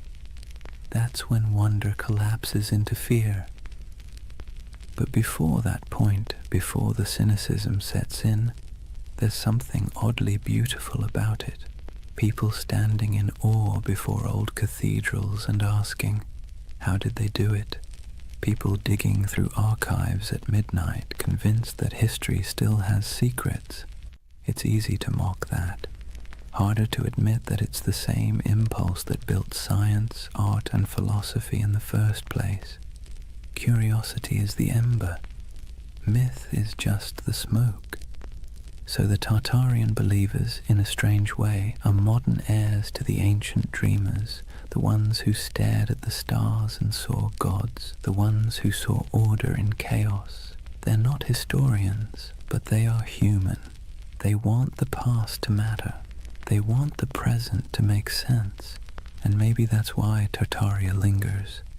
Not because it's real, but because it feels right, in some deep, poetic way that logic can't quite dismantle. It tells a story not about what we've found, but what we've lost. And that's a kind of truth, too. As the night deepens, imagine those endless digital threads, thousands of people across time zones, glowing screens reflecting in tired eyes, all dreaming together of a civilization that never was. Maybe they aren't crazy. Maybe they're just homesick for a world that once felt full of wonder. Let's take a breath here. After all this talk of vanished empires and buried cities, it's time to do what the best historians always do. Look carefully, quietly, and without agenda. Because when you set aside the noise of the internet and really look at what's left of Tartaria, what you find isn't a conspiracy. It's something far more human, and somehow even more fascinating. The term Tartary was not a secret code name for a lost empire. It was a geographic placeholder, a cartographer's shrug. For centuries, Europeans simply didn't know what lay beyond the Ural Mountains or deep in the Siberian steppe. So they wrote Tartaria, like writing "Here be dragons," a kind of verbal fog to fill the blanks. The maps weren't evidence of an empire erased. They were evidence of ignorance being slowly replaced by exploration. And those grand old buildings, the ones people point to as proof of impossible architecture, they're very possible. Magnificent, yes. Impossible, no. The ornate city halls, cathedrals, and palaces of the 19th century weren't built by some forgotten super-civilization. They were built by humans with chisels, scaffolds, and a near-religious obsession with grandeur. The 1800s were a century drunk on ambition. Industrialization made iron, glass, and concrete cheaper than ever. Colonization and global trade poured wealth into Europe's cities. Architects looked backward to Greece, Rome, Byzantium, and Egypt, and then combined everything like over-enthusiastic chefs. The result was the neoclassical explosion. Domes, columns, and marble facades that looked ancient but were brand new. That's why so many people mistake them for relics, because they were designed to look timeless. They were Rome in steel corsets, deliberate nostalgia built in brick and plaster. The world's fairs that fuel so many Tartarian videos, they were real, yes, and they really did look astonishing. whole temporary cities of palaces, fountains, and gleaming towers that appeared overnight and vanished just as quickly. But they weren't cover-ups. They were theatre. They were the 19th century showing off. Most of those buildings were plaster over wood, not marble. They were meant to impress, not endure. When the fair ended, the facades were torn down or burned, leaving only photographs that today look eerily like the ruins of a forgotten world. No secret empire, just show business. And those famous mud flood buildings with their half-buried windows, they too have ordinary explanations. Cities sink, streets rise, over centuries as populations grow and roads are repaved. Layers of soil and stone accumulate. Old ground floors become basements. It's not mystery, it's maintenance. Yet it's easy to see why the illusion caught fire. Because even the real explanations, erosion, engineering, economics, are, in their own way, beautiful. The world doesn't need hidden magic to be miraculous. Consider this. The same roads once labeled Tartarian carried traders, nomads, poets, and conquerors across continents. Cultures met, clashed, and blended until identities blurred. What Europe called Tartary was not one empire but a kaleidoscope of peoples, Turkic, Mongol, Persian, Russian, Chinese, each with their own stories, languages, and gods. Out of their collisions came ideas, inventions, and art that shaped the world we still live in. The myth says Tartaria was erased. The truth is that it was never singular to begin with. It was many, and that's why it's hard to pin down. The steppe doesn't lend itself to borders. Empires there were fluid, waves of power that rolled across the grasslands and receded again. The Scythians, the Huns, the Mongols, the Khazars, they all rose, ruled, and vanished, leaving behind only fragments. To an outsider, that flux looked like a void. To those who lived it, it was life itself. And maybe that's where the misunderstanding lies. Western history loves walls and dates, beginnings, endings, dynasties. The steppe doesn't play by those rules. Its empires were seasonal, migratory, woven into the land and wind. If you expect pyramids, you miss the poetry. So no, there was no single global Tartarian empire, but there was a vast interconnected world of trade, culture, and movement that stretched from Europe to China long before globalization had a name. The Silk Road wasn't just silk, it was the internet of its day, transmitting not data but ideas. Buddhism, astronomy, metalwork, medicine all passed through those dusty caravans. The real miracle isn't that something was erased, it's that so much survived, and yet debunking doesn't have to mean disappointment. If anything, it should make the world feel richer, because the truth is not dull, it's layered. The mud flood isn't proof of deception, it's proof of time. The ornate buildings aren't relics of a forgotten empire, they're monuments to human excess. The missing maps aren't evidence of suppression, they're artifacts of discovery. And here's the quiet irony. Even the myth itself is part of history now. The videos, the forums, the believers, they've become a digital folklore, our century's way of myth-making. Future historians might study us and say, they dreamed of Tartaria because they were tired of concrete. Maybe that's what keeps the story alive. Not deceit, but desire. The desire for mystery, beauty, and meaning in an age that feels too catalogued, too explained. Tartaria is less a conspiracy than a collective poem, one line written in frustration, another in wonder. And perhaps that's how we should leave it, gently. The myth and the truth coexisting like twin shadows cast by the same fire. The factual story of history's shifting frontiers and the emotional story of humanity's hunger for lost splendor. So the next time you pass an old building with buried windows or stumble across an antique map marked Tartary, don't roll your eyes and don't fall into the rabbit hole either. Just pause, look, feel the weight of centuries pressing quietly under your feet. Real or imagined, every layer of that soil carries a story. Because whether it's called Rome, Babylon, Atlantis, or Tartaria, the dream of forgotten empires never really fades. It just changes shape, waiting for someone new to wonder. Chapter 4. The Eternal City. Why We Dream of Lost Civilizations.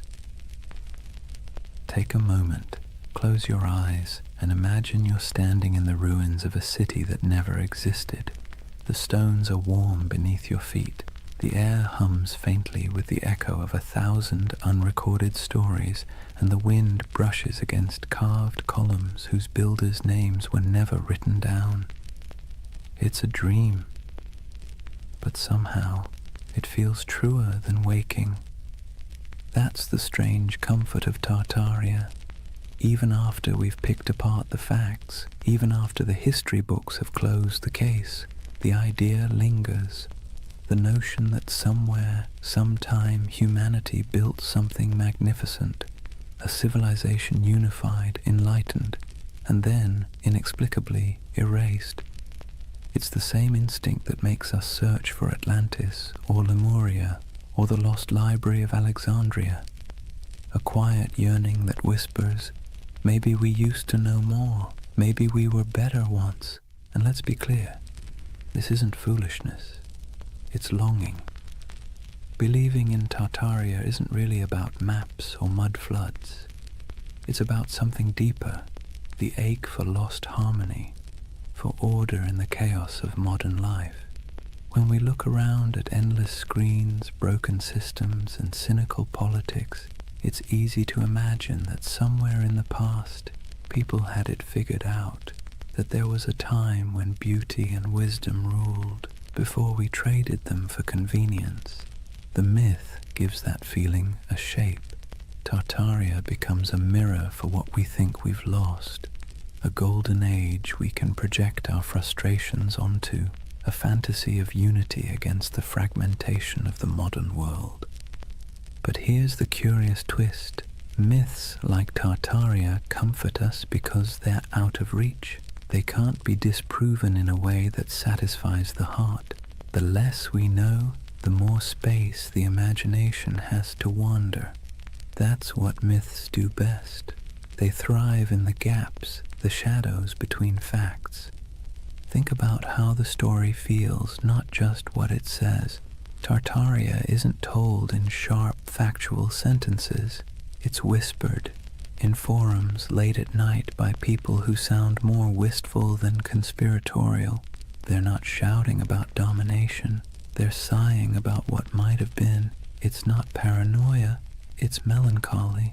The same kind of melancholy you feel walking through an abandoned building, seeing beauty and decay folded together.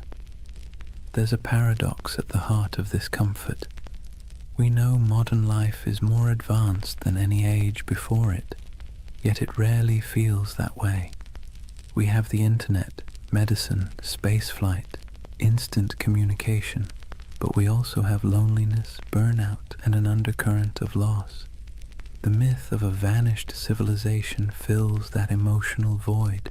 It says, you're right to feel that something's missing. It's like nostalgia for a memory we never had. And in that sense, Tartaria isn't about the past at all. It's about the present, about how alien our own world can feel. The skyscrapers of glass and steel, the humming servers, the sterile symmetry of cities built for efficiency rather than awe. No wonder people scroll through photos of old domes, arches, and impossible cathedrals and feel something stir. Those buildings look like they remember something we've forgotten, so we call it Tartaria. We give the feeling a name. It's easier to believe there was once an age of grace that was stolen than to accept that beauty is fragile. and we let it slip away ourselves. But this comfort isn't all illusion. The belief itself reveals something profound about us. Humans are meaning-seeking creatures. When the world feels senseless, we create patterns to make it make sense. We weave stories over the noise, and in those stories, we find calm. Myths are our way of telling ourselves that the universe still has order, even if it's hidden. That's why so many people find peace in the idea of a lost civilization. It implies that knowledge, beauty, and balance aren't gone forever, just misplaced. It turns chaos into a temporary condition. And maybe that's why Tartaria caught fire in the digital age. The internet is chaos incarnate, 1,000 overlapping timelines, all screaming for attention. In that noise, the myth feels like a lullaby. It slows everything down. It says, once there was harmony. Once the world was whole. Now, whether that's true or not almost doesn't matter. What matters is the feeling it evokes, the quiet pull towards something larger, wiser, softer than the present. The myth becomes a kind of spiritual balm for an age that measures everything but meaning.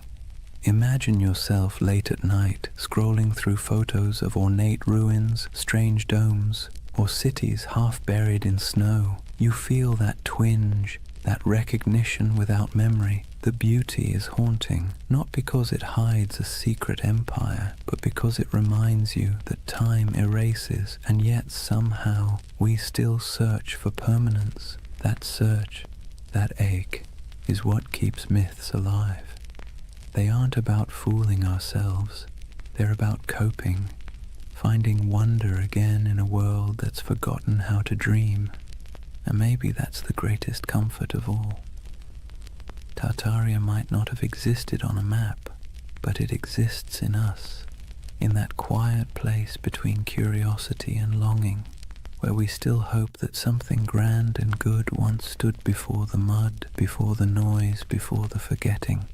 If you really want to understand why Tartaria has captured so many imaginations, you have to stop asking what it was, and start asking what it means.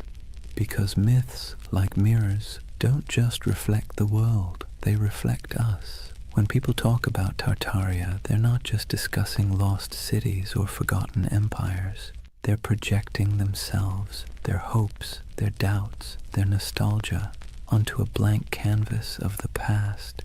Tartaria becomes less of a place and more of a personality test for civilization. Think about it.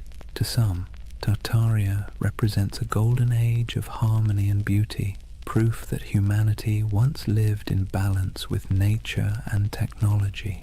To others, it's evidence of corruption and suppression, a story of truth hidden by elites and rewritten by victors. The same myth, two completely different reflections. It tells you less about history and more about what people want from it. And maybe that's the point. Tartaria isn't history. It's a Rorschach test for modern anxiety. We look into its cloudy waters and see what we most long for, or most fear. Let's be clear, myths don't survive because they're accurate. They survive because they're useful. They give shape to feelings that don't fit neatly into textbooks. They're how we process the gap between the world we have and the one we wish we had. The idea of a lost, enlightened civilization comforts us precisely because it suggests that the world wasn't always this complicated. That maybe, somewhere back in time, people figured out the balance between science and spirituality, between art and function, between progress and peace. And if they could, maybe we can again. That's why you'll notice something poetic in the way Tartaria believers talk. It's not just data or dates, it's reverence. They speak of architecture the way others speak of cathedrals. They trace maps like pilgrimages. They aren't just arguing for history. They're mourning for something sacred, You can see it in the fascination with architecture, the domes, arches, spires, and towers that dot the myth. These buildings feel alive, don't they? Too beautiful to be merely functional, too symmetrical to be accidental. When people say, "There's no way we could build this today," what they're really saying is, we don't build like this anymore. We don't fill our world with beauty unless it serves a profit. The myth becomes a critique of our own era, disguised as nostalgia for another. Tartaria, then, is the mirror we hold up to our own cultural amnesia. We scroll through pictures of palaces and fairgrounds, domes and star forts, and we whisper, "How did we forget to dream like this?" The myth reflects not a lost empire, but a lost aesthetic soul. There's something almost therapeutic about that reflection. Myths like Tartaria allow us to grieve, not for people we've lost, but for possibilities. They let us feel that our yearning for meaning isn't crazy, that maybe it used to exist, that maybe someone, somewhere, built a world that made sense, and maybe that's why Tartaria feels more mystical than menacing. Most conspiracy theories isolate people, make them suspicious of the world. Tartaria, strangely, connects them. It invites wonder instead of fear. It suggests that the past might still hold beauty waiting to be rediscovered. But reflection cuts both ways. Myths also reveal our blind spots. When people claim that all grand architecture must have come from a lost civilization, they sometimes overlook the real genius of the humans who built it. The artisans, masons, and engineers who left their fingerprints in stone. The myth honors beauty, but erases the hands that created it. It's a paradox. In searching for greatness, we forget the greatness already recorded, and maybe that's the truest mirror of all.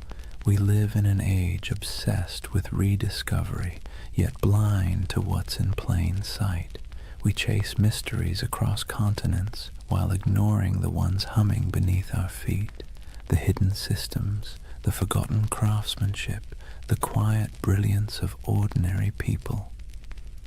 Tartaria, then, tells us something we don't often admit, that we don't fully trust our own civilization. We sense that something's off, something hollow beneath all the progress. So, we project our doubt backward into the comforting distance of myth. In the reflection of Tartaria, we see ourselves, advanced yet uneasy, connected yet lonely, powerful yet perpetually nostalgic. It's less about whether an empire was erased, and more about whether we've erased our ability to feel awe. Maybe that's why the myth persists, because deep down, we're not really searching for proof of Tartaria. We're searching for proof that humanity still knows how to build something beautiful and believe in it. And if myths are mirrors, then maybe looking at Tartaria long enough isn't about finding truth in the past, but rediscovering it in the present, in the domes still standing, the dreams still lingering, the stories we keep retelling because they make us feel a little less small. So the next time someone mentions the lost empire, don't argue, just listen, because behind every myth is a whisper of what we wish were real. And sometimes that wish tells you everything you need to know about the people dreaming it. Every empire, no matter how radiant, tells the same quiet story, one of ascent, arrogance, and entropy. Rome, Egypt, the Maya, the Mongols, the British, the Ottomans, and if you believe the whispers, Tartaria. The names change, the rhythm doesn't. Civilizations are like tides. They rise with clarity, crest with confidence, and recede with denial. It's not failure, it's physics. Even stars burn out, and they're made of far sturdier stuff than marble or pride. So maybe that's why Tartaria lingers in our collective imagination, because it fits the pattern too well. A lost empire swallowed by time, a forgotten people erased by cataclysm. a name that once filled maps and now feels like a ghost. It's familiar, almost comforting in its tragedy. Let's be clear though, no empire believes it's the one that's going to fall. Every generation thinks it's special, unique, immune to collapse because it has better technology, more data, smarter systems. But arrogance, like gravity, pulls everything back to Earth. If Tartaria existed, if even a fragment of the legend were real, its disappearance would have followed the same script as every empire's twilight. The small cracks first, corruption, complacency, overreach, then the slow decay disguised as progress, and finally the quiet moment when the last flame flickers out and the world simply moves on. You can almost imagine it, the final days of a grand civilization, not with war or fire, but with exhaustion, merchants still trading, scholars still writing, architects still sketching impossible domes for clients who will never pay. The end doesn't always come with thunder. Sometimes it's a sigh. And here's the thing. We need myths like Tartaria because they remind us that our own civilization isn't exempt. It's a soft warning wrapped in wonder. The idea that maybe, just maybe, we've been here before. Towering cities, vast networks, unshakable certainty, and lost it all to hubris and time. You see, the cycle isn't just historical, it's psychological. We build, we forget, we rebuild. We burn libraries, then mourn the loss of knowledge. We pave over ruins, then spend centuries digging them up again. The pattern is maddeningly human.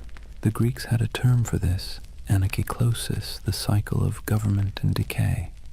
Kingdoms become tyrannies, tyrannies become democracies, democracies collapse back into chaos. Wash, rinse, repeat. The myth of Tartaria just takes that ancient idea and stretches it across a planetary scale. And that's what makes it powerful, because deep down we know the pattern fits us too. Look at the ruins of any civilization, and you'll find the same fingerprints. Ambition, brilliance, greed, denial. The same stone roads leading nowhere. The same monuments built to outlast time, quietly losing that argument. Even today we build our towers of glass and steel, our data empires, our digital libraries with the same optimism that we're preserving knowledge forever. But maybe 1,000 years from now, someone will wander through our abandoned cities and ask the same question we whisper about Tartaria. Who built all this? Maybe that's why we're drawn to stories of collapse told in soft voices, because they allow us to grieve for what's inevitable before it happens. They help us process the strange truth that impermanence is not failure, it's the natural order. In that sense, Tartaria becomes a bedtime story for civilization itself, a reminder that we are temporary but not meaningless, that even in loss there's continuity. The ruins of one world become the foundations of the next. And if you look closely, you'll see that rebirth is always hiding inside decay. The Renaissance bloomed from the ashes of plague. The Enlightenment grew out of dark superstition. Even myths once dismissed are rediscovered as metaphors with new life. The cycle never ends. It only changes costume. So perhaps Tartaria isn't just about a lost civilization, but the eternal rhythm of creation itself. We build worlds, lose them, and then dream them again. Every myth, every ruin, every archive is a heartbeat in that endless pulse. Imagine standing at the edge of some forgotten city, moss creeping over marble, wind sighing through hollow windows, and realizing that this place once thought it was eternal too, that people once stood here, confident that their children's children would never forget their names. But the earth has other plans, and yet the beauty is in the persistence. Even in silence the stones whisper. Even when names fade, the patterns remain. Every fallen empire becomes a lesson written in dust, and every myth like Tartaria is the echo of that lesson, trying to reach us before we make the same mistake. History doesn't repeat exactly, but it rhymes in hauntingly familiar cadences. The trick isn't to break the cycle, it's to learn to hear the rhythm, to build with humility, to remember what was forgotten before, and to leave behind something that, even when buried, still hums with meaning. So when you hear the word Tartaria, don't roll your eyes. Listen to the rhythm beneath it, because that's not just a myth about the past. It's a lullaby for the present, and maybe a warning for the future. There's something irresistible about a mystery that refuses to die. You can debunk it, explain it, trace its origins down to the dusty corners of old libraries, but if it still feels like a secret, people will keep chasing it. That's the real magic of Tartaria. It doesn't survive because it's proven. It survives because it haunts. In a world that measures everything, categorizes everything, and leaves nothing ungoogleable, a mystery like Tartaria feels like a rebellion. It's a crack in the glass of certainty, a reminder that not everything is neatly archived in the cloud. Some things remain just out of reach, teasing, luminous, half-remembered. Let's be honest, the modern world isn't built for mystery. We live in an age of answers. Every question has a search bar waiting to solve it in half a second, and yet deep down, we miss not knowing. We miss wonder.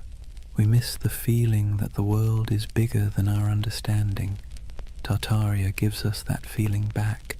It's a paradox. We're surrounded by more information than any civilization in history, and somehow we trust less of it. We have satellite maps of every mountain, street view of every alley, but we still find ourselves staring at old maps labeled Grand Tartary and thinking, maybe something's missing. Maybe history isn't as linear as it pretends to be, and who can blame us?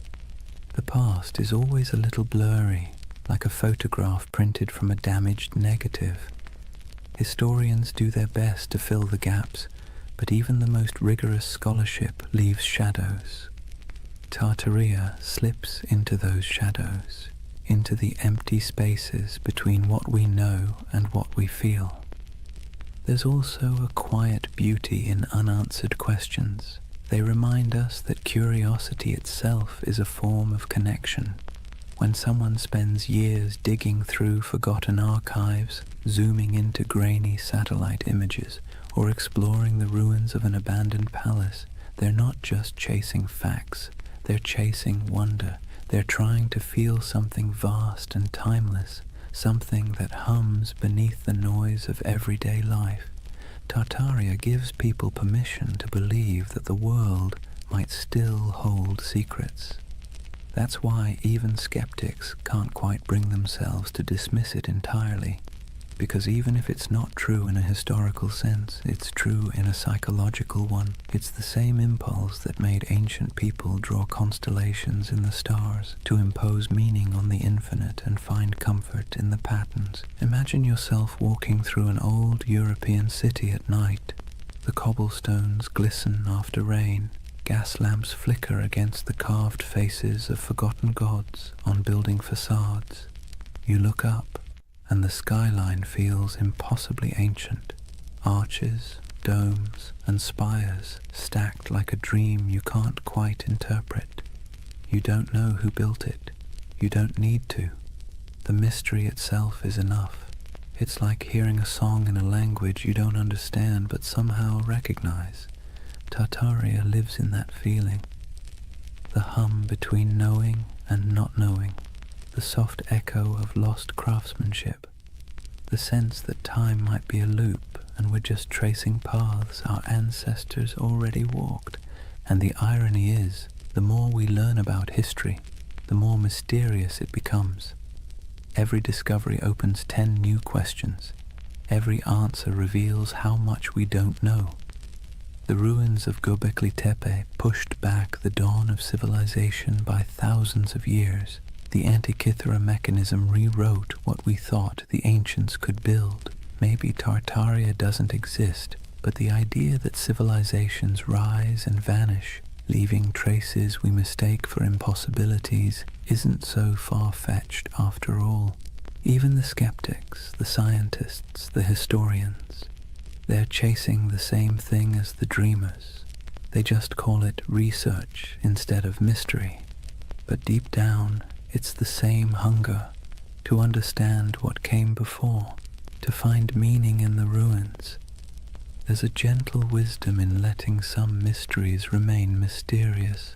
Not every story has to be resolved. Not every legend needs to be disproven. Some things are more beautiful when they stay slightly out of focus. Tartaria belongs to that realm, the twilight between history and imagination. Because here's the truth. Even if we mapped every ruin, deciphered every language, catalogued every artifact, we'd still find ourselves asking, what's missing? What did we overlook? What used to be here? And that question, that ache, is what keeps humanity moving forward. It's what drives us to explore, to create, to tell stories at all. Mystery, in a strange way, keeps us human.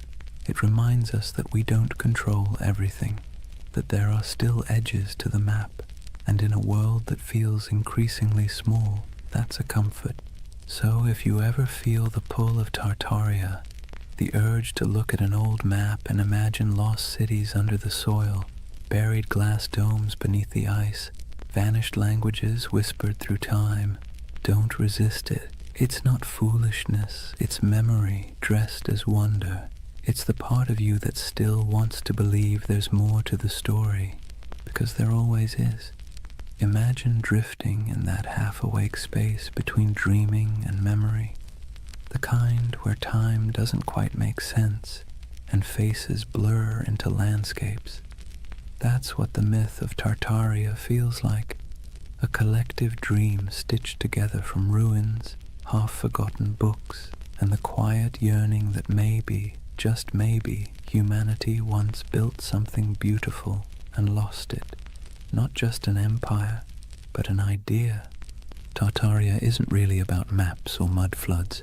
It's about longing, the longing for a golden age before the noise, before the smog, before the blinking lights of modern anxiety. A world where cities gleamed, not with plastic and neon, but with purpose, where architecture felt alive, humming with mystery, where the air itself seemed to remember something divine.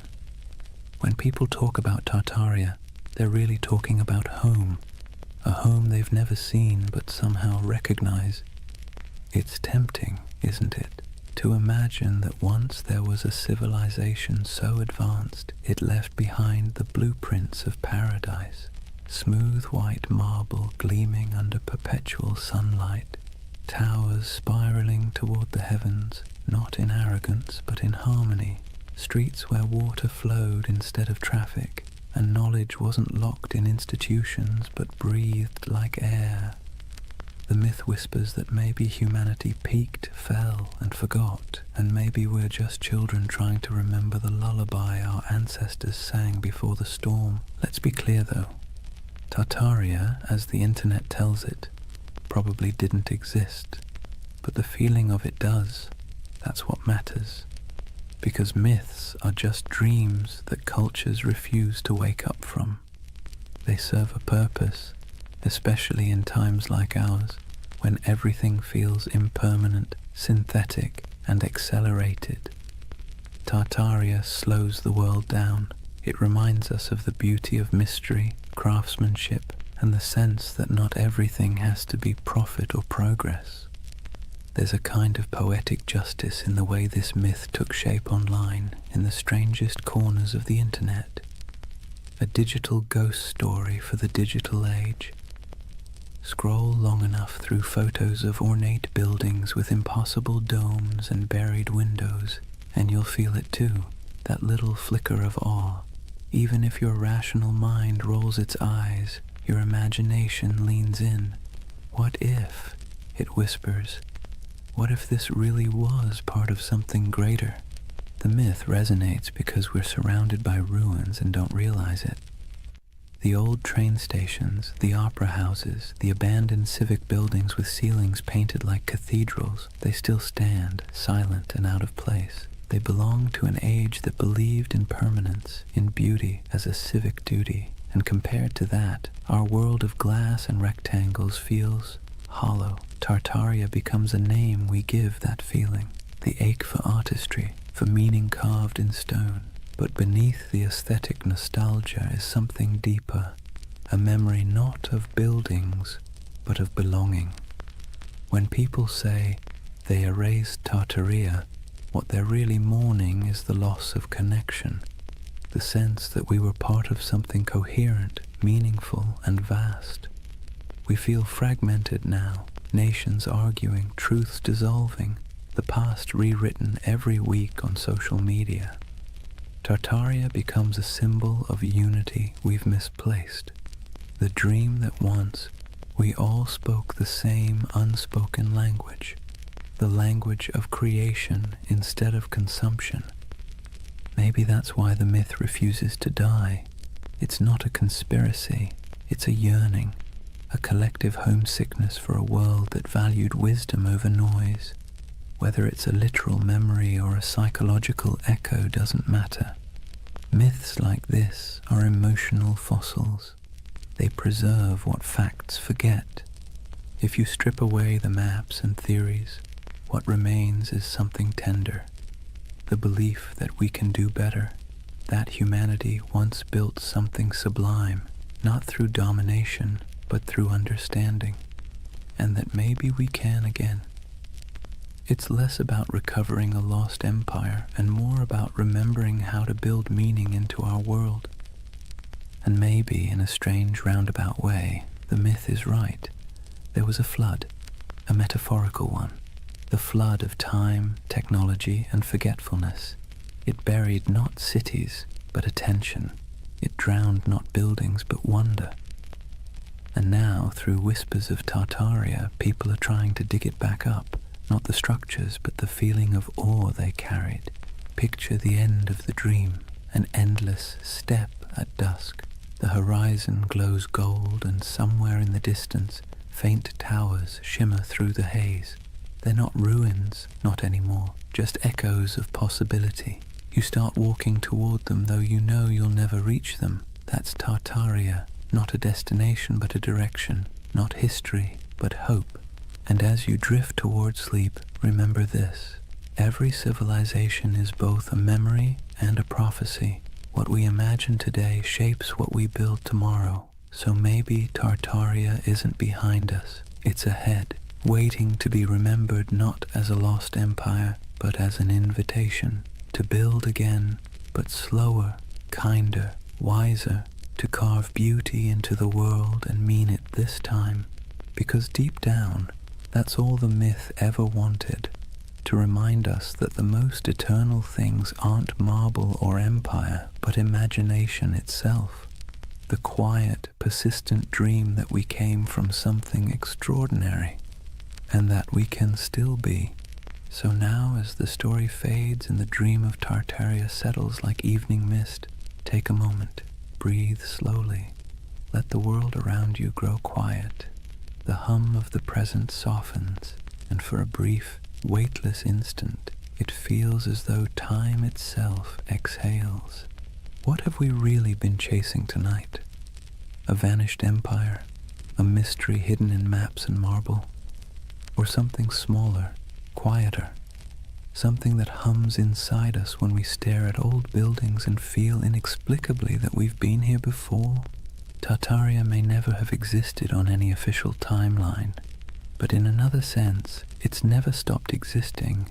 It lives in the empty plazas at dawn, when the light hits old stone just right, and the world feels ancient again. It lives in the symmetry of cathedrals, the curve of forgotten domes, the echo of a song hummed in a language no one remembers. It lives in us, the builders, the dreamers, the rememberers. And maybe that's the truth behind all forgotten civilizations. They never really vanish, they just move inward into the imagination. Every myth is a refuge, a way of saying, once we were capable of beauty. Once we remembered how to build with our hearts. So as you lie there now, listening to the quiet between sentences, imagine those impossible cities, half marble, half memory. The air is cool, the towers glow faintly, their reflections trembling in still water. Somewhere in the distance, bells ring, soft as wind chimes, a civilization asleep, waiting to be remembered. Let yourself drift there for a while, between the known and the forgotten, between myth and truth, between what was and what could be, because that's where Tartaria lives, not in the history books, but in the gentle space between waking and dreaming. The world outside your window may look ordinary, but beneath it runs the same current that built empires, painted ceilings, and told stories by firelight. It's the same desire to make meaning from the chaos, to leave something beautiful behind, even if no one remembers who built it. So rest easy. You don't need to solve the mystery tonight. You don't need to decide what was real and what was legend. Just breathe and listen. The past has a rhythm, slow and steady, like the tide, like a heartbeat. It's the sound of humanity remembering itself. Tomorrow the noise will return, screens, traffic, chatter. But tonight belongs to silence, to candlelight, to the soft pulse of an imaginary empire that refuses to die. Tartaria is gone, but also eternal, an echo across time reminding us that wonder is its own kind of truth. And as your eyes grow heavy, think of it this way.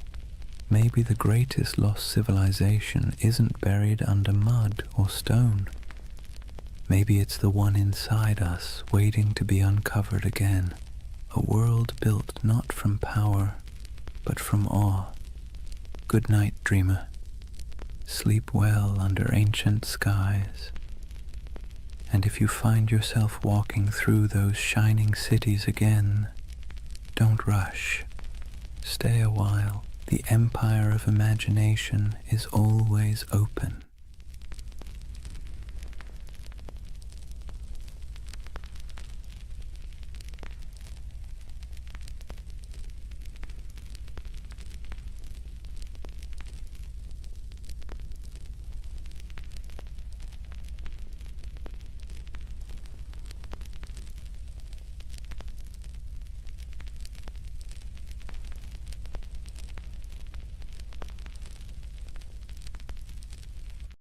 Hey guys, welcome back to the Sleep Atlas.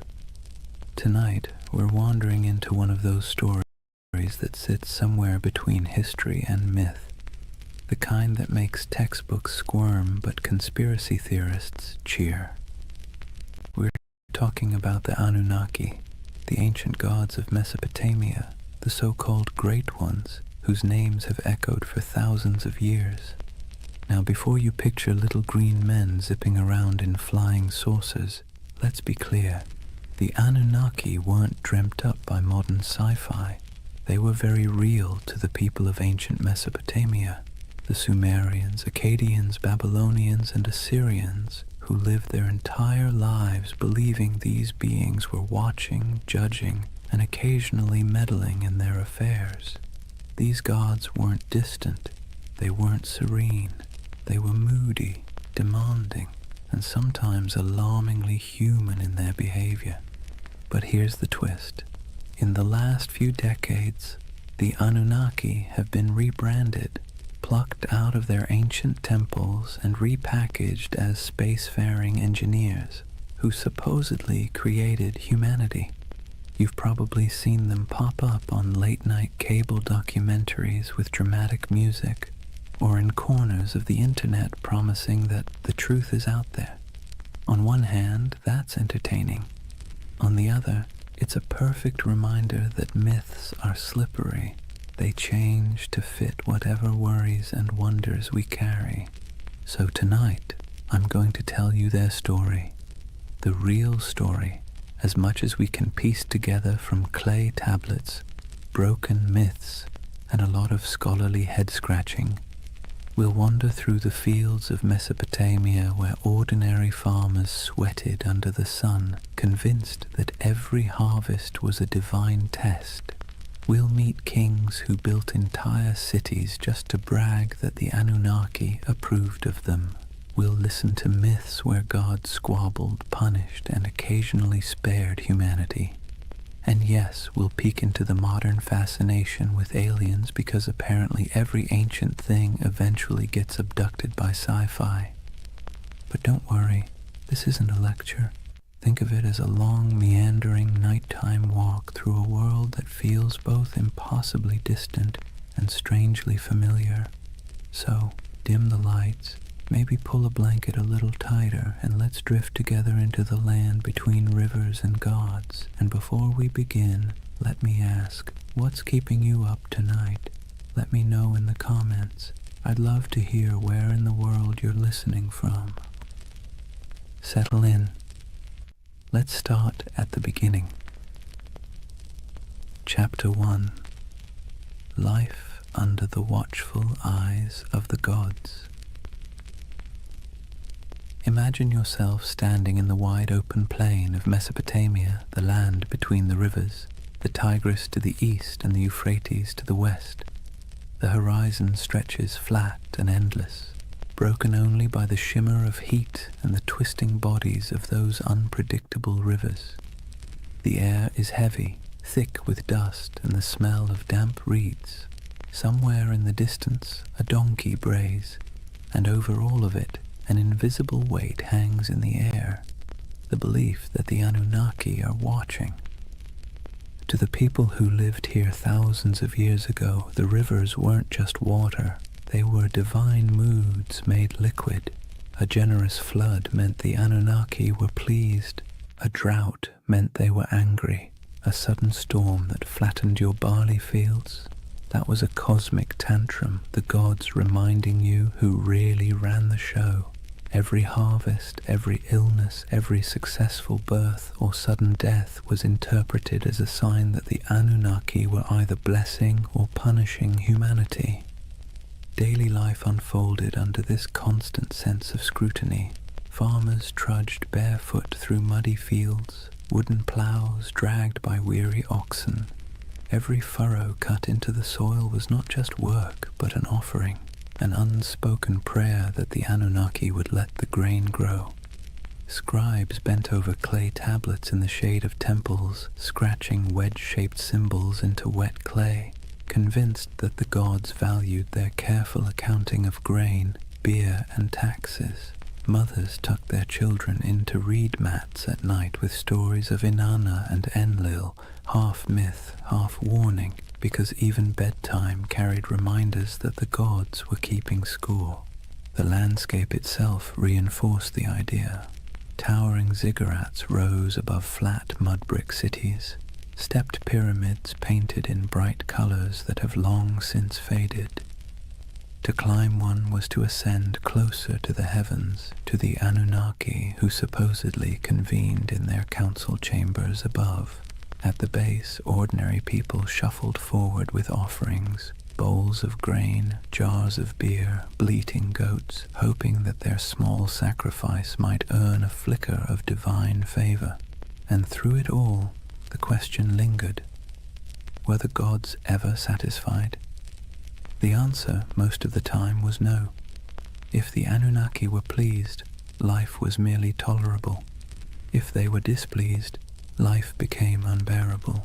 It was a kind of spiritual anxiety disorder written across an entire civilization, one that never let you forget that your fate was being judged by beings you couldn't see but definitely believed in. So here's the paradox of Mesopotamia and of the Anunnaki themselves. They gave people a framework to explain the chaos of life, but they also kept everyone permanently nervous. Imagine waking up every day knowing that your job performance review wasn't coming from your boss, but from a pantheon of unpredictable, immortal beings with the power to ruin your entire year. Comforting? Not exactly. Necessary? Absolutely. That was life under the watchful eyes of the Anunnaki, and it was only the beginning. Now that we've set the scene, the dust, the rivers, the nervous glances toward the heavens, let's lean into the daily grind of keeping the Anunnaki happy. Because if there was one thing everyone in Mesopotamia agreed on, it was that the gods were needy. Think of the Anunnaki less like distant divine beings and more like an extended family of very spoiled aristocrats. They didn't simply exist in the background of your life. They were treated as if they lived right there in the city with you, lounging in temples that were really more like mansions stocked with food, drink, and endless attention. Priests fed the gods' statues elaborate meals. They clothed them in fine garments. They bathed them, sang to them, and even tucked them into bed at night with rituals designed to assure the gods that yes, they were adored. And here's the kicker, the gods didn't actually eat the food, wear the clothes, or drink the beer. The priests did. But in the logic of the time, that was the point. The offering wasn't about literal nourishment. It was about respect, about demonstrating submission to the divine order. Imagine working all day in a scorching field, hauling baskets of barley, and then handing over a chunk of your hard-earned harvest to a temple where priests would cook it up in front of a golden statue. You didn't get to enjoy the meal. The gods did, or so you were told. This wasn't optional. Failing to make offerings wasn't just rude, it was dangerous. Skip your temple duties, and you risked angering a god who could retaliate with a bad harvest, a plague, or a flood. It was like living with an unpredictable landlord who might torch your house because you didn't bring them enough bread.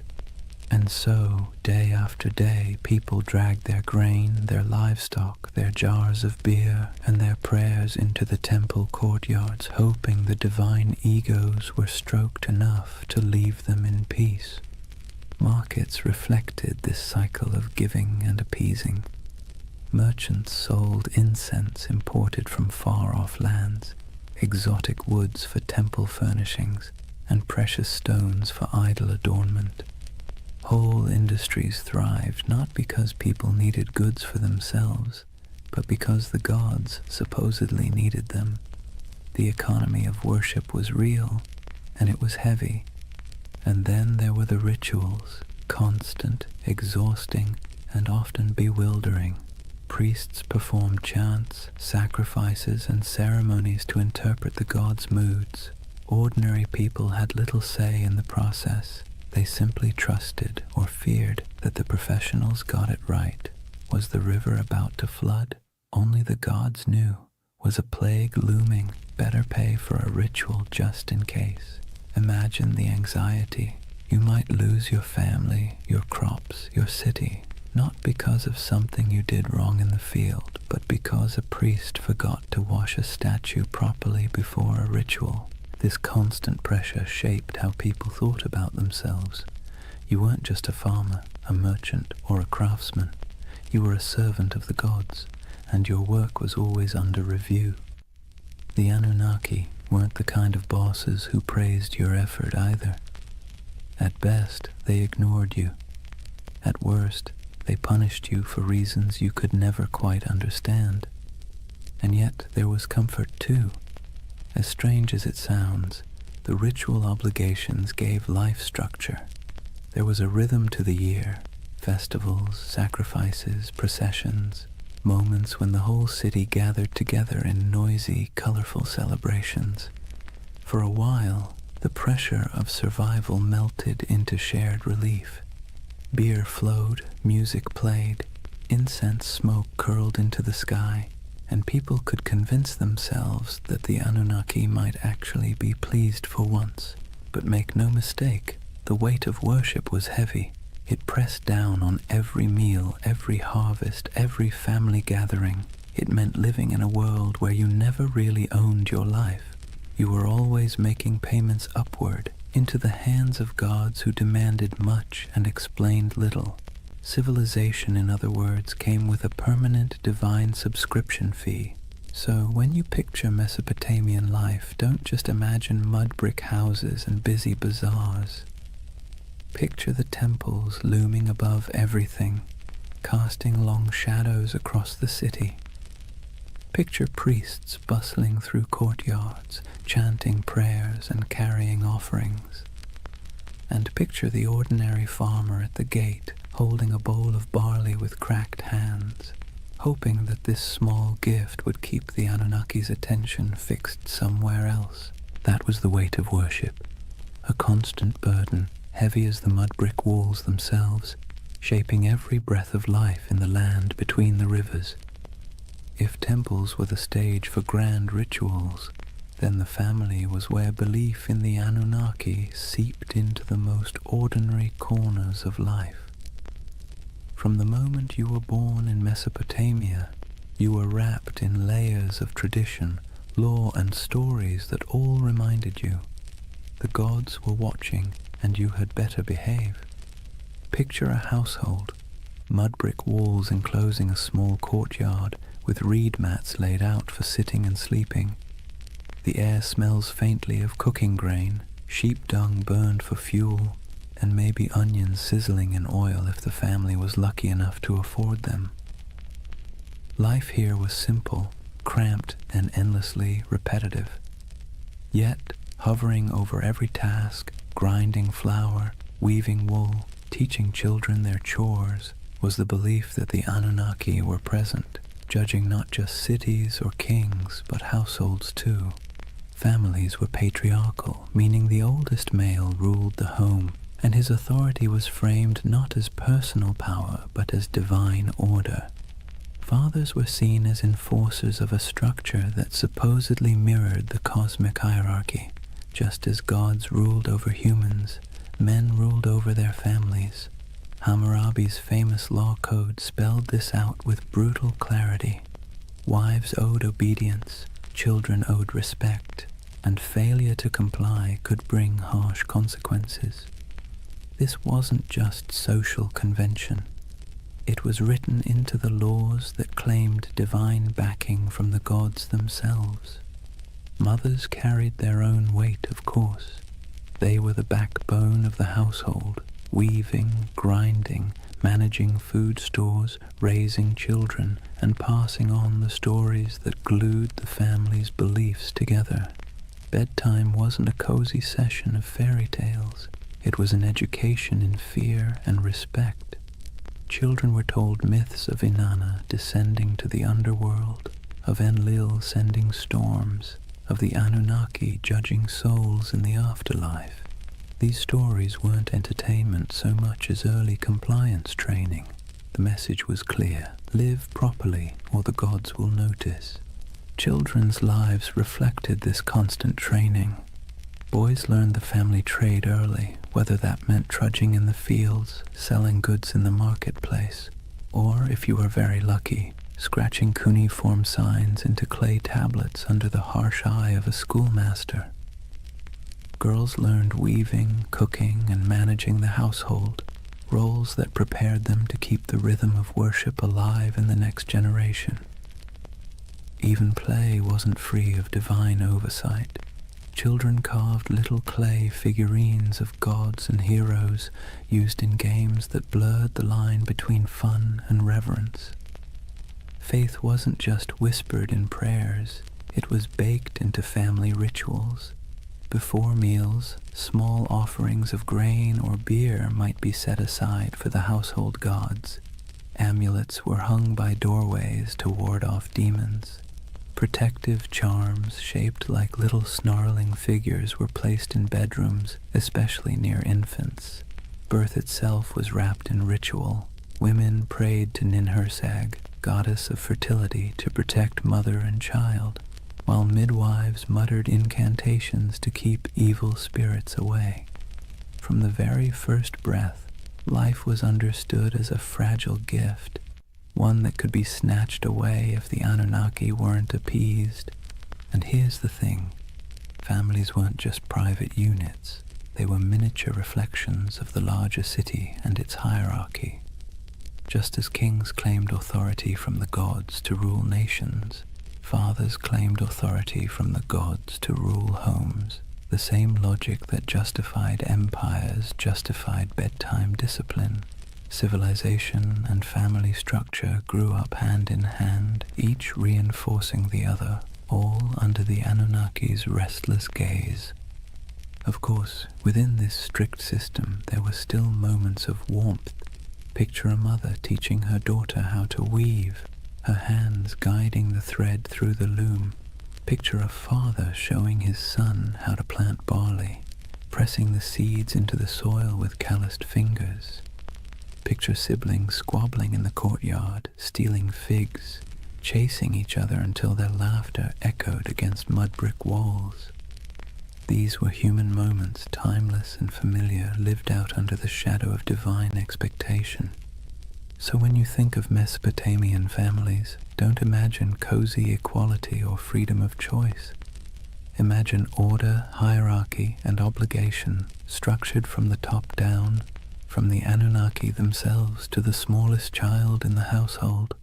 Family wasn't just family, it was a rehearsal for serving the gods, and every story told at bedtime, every offering laid out at a threshold, every whispered prayer before sleep reinforced the same lesson. The Anunnaki were always listening. That was family and faith in ancient Mesopotamia, woven so tightly together that you couldn't separate one from the other. Home was never just home. It was a microcosm of the cosmic drama played out every day under the eyes of gods who demanded order, loyalty, and obedience. If Mesopotamian families carried the rhythm of worship in their courtyards, then the cities themselves thundered with it. The soundscape of Mesopotamia wasn't just donkeys braying or merchants shouting. Woven through the daily hum was an undercurrent of sacred noise, constant reminders that the Anunnaki were never far away. Imagine walking barefoot across the packed dirt streets of Ur or Uruk, the air heavy with heat and dust. The first thing you'd notice rising above the chatter of the marketplace is chanting, long, steady voices carrying from the temple courtyards. Priests chanted hymns in Sumerian or Akkadian, their words flowing like the rivers themselves, steady, unrelenting, rhythmic. To the people listening, these weren't just words, they were incantations meant to keep the cosmic order intact. If the chanting stopped, who knew what chaos might break loose?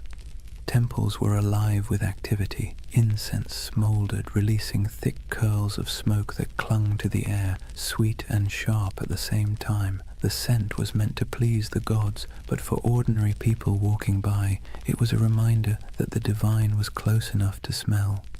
Lyres plucked their delicate notes in temple courtyards, drums pulsed with steady beats, and flutes added piercing tones that drifted across rooftops. To us, it might sound like music.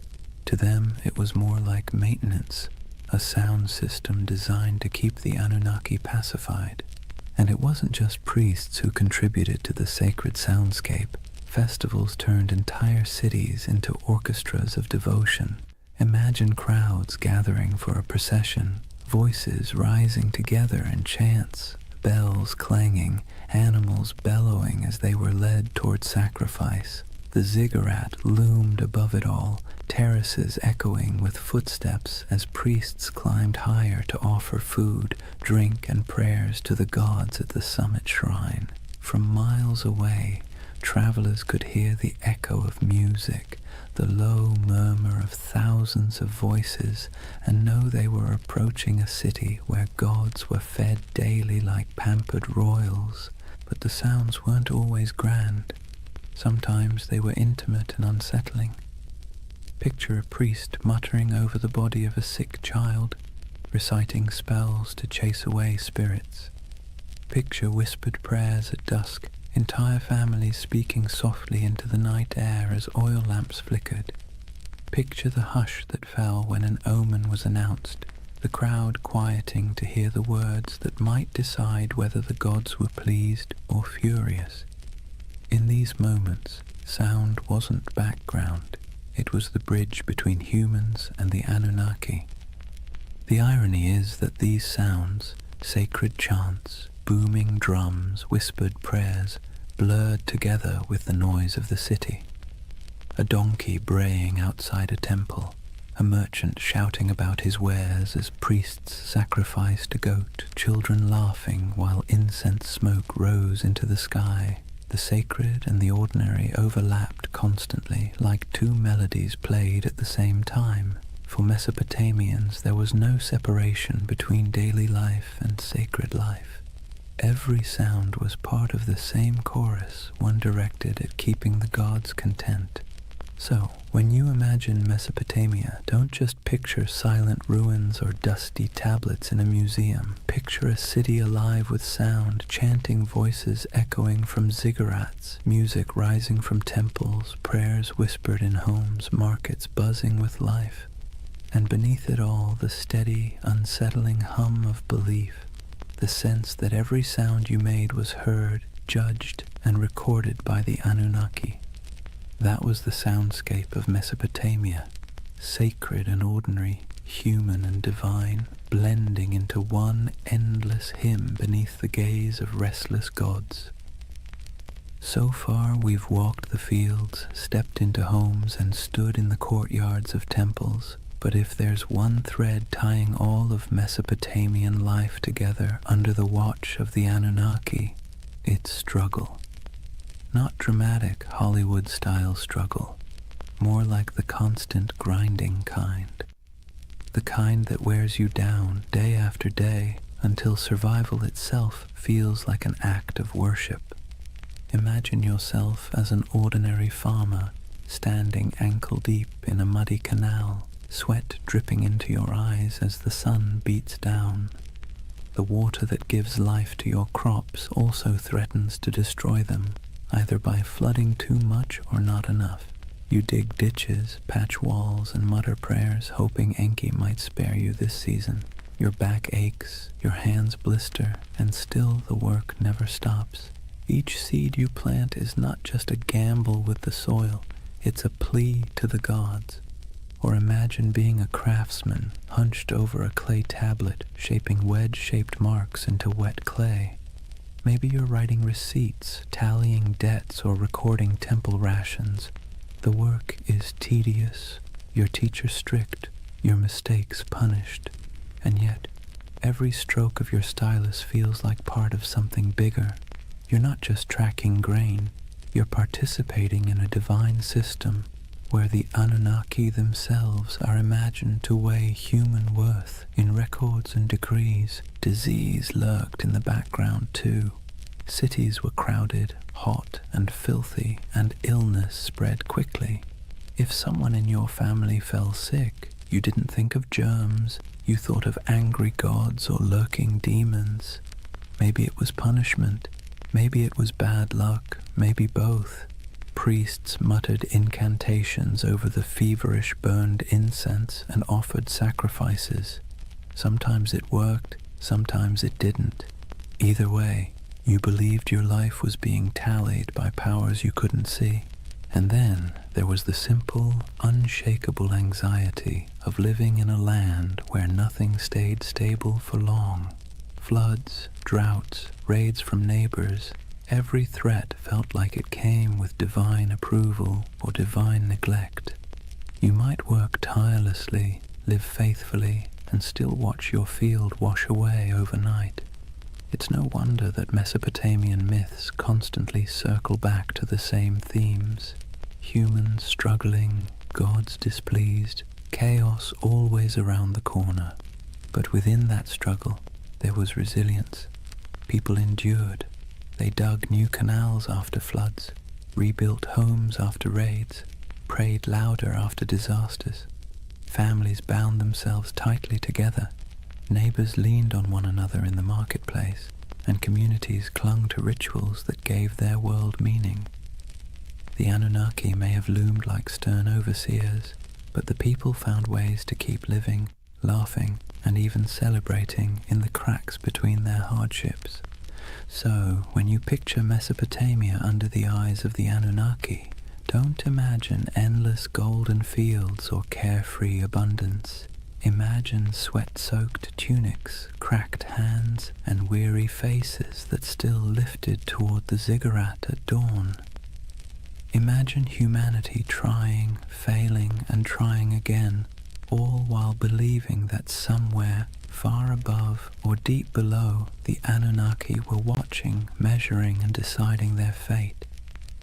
That was the human struggle, a constant effort to carve order out of chaos, meaning out of hardship, and survival out of a world that felt forever precarious. And in that struggle, civilization itself was born. Chapter 2. The Gods Who Ruled the Skies and Earth. If life in Mesopotamia felt like a constant test, then the examiners were the Anunnaki. These weren't gentle guardian angels or abstract philosophical ideas. They were the great gods, beings who sat at the very top of the divine food chain, descended from the union of Anu, the Sky Father, and Ki, the Earth Mother. To the Mesopotamians, the Anunnaki weren't distant background characters. They were judges, enforcers, and supervisors, always peering down like cosmic landlords who never forgot to collect rent. The word itself, Anunnaki, has a heaviness to it, something that sounds like it should be whispered by torchlight.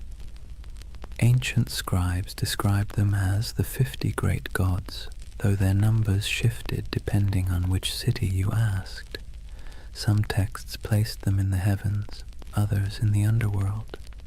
In either case, their role was clear. They were the arbiters of fate, the beings who decided whether you lived to see another harvest or whether your name would vanish into dust. Picture it like a cosmic council chamber. Anu presides as the lofty patriarch of the skies, his authority absolute, but his personality distant.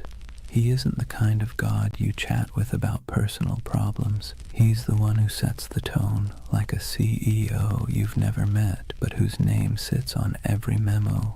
Beneath him, Enlil, god of air and storms, is the enforcer, a figure as feared as he was respected. He could bless the land with life-giving rain or flatten it with violent winds. His moods were the weather forecast. Ea, or Enki, the clever god of wisdom and water, often played the role of fixer, the one who bent the rules when the council's decisions were too harsh. Ninhursag, the mother goddess, embodied fertility and nurturance, though even she could be stern when humanity overstepped. The Anunnaki weren't imagined as serene or harmonious. Their council was more like a divine courtroom full of debates, rivalries, and power plays. They were the ones who weighed the fates of kings and commoners alike. If a ruler conquered a rival city, it was because the Anunnaki permitted it. If a plague swept through the streets, it was because the Anunnaki had signed off on the punishment. Their decisions rippled down into every corner of daily life, from the canals of farmers to the palaces of kings. And while ordinary people couldn't see them directly, their presence was everywhere. Every temple inscription invoked their names. Every prayer carried their authority. Every law code claimed their approval. Kings ruled not because of military might alone, but because they claimed to be chosen by the Anunnaki. To question their power was to question the gods themselves, and that was a career-ending move, if not a life-ending one. So, when you picture Mesopotamian religion, don't imagine a single figure like Zeus hurling thunderbolts or a kindly creator painting the skies.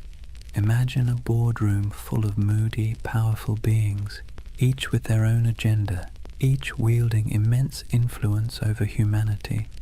Some offered guidance, some unleashed terror, and all demanded constant recognition. The Anunnaki were both the architects and the auditors of civilization, and their signatures were stamped on everything that survived from Mesopotamian life. They weren't just gods in stories. They were the living framework of reality, the background hum of existence. and under their watchful eyes, humanity took its first halting steps into what we call civilization.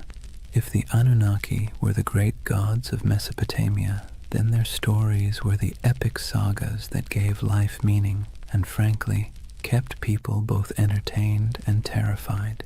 These weren't bedtime tales meant to lull you to sleep. They were cautionary dramas about power, mortality, and what happens when you cross the wrong god on the wrong day. Take Inanna, also known as Ishtar, the goddess of love, war, and everything messy in between. Her most famous story is the descent into the underworld. Imagine her striding into the shadowy realm ruled by her sister Ereshkigal, Queen of the Dead. But there's a catch. At each of the 7 gates she passes through, she must remove an item of clothing or jewelry.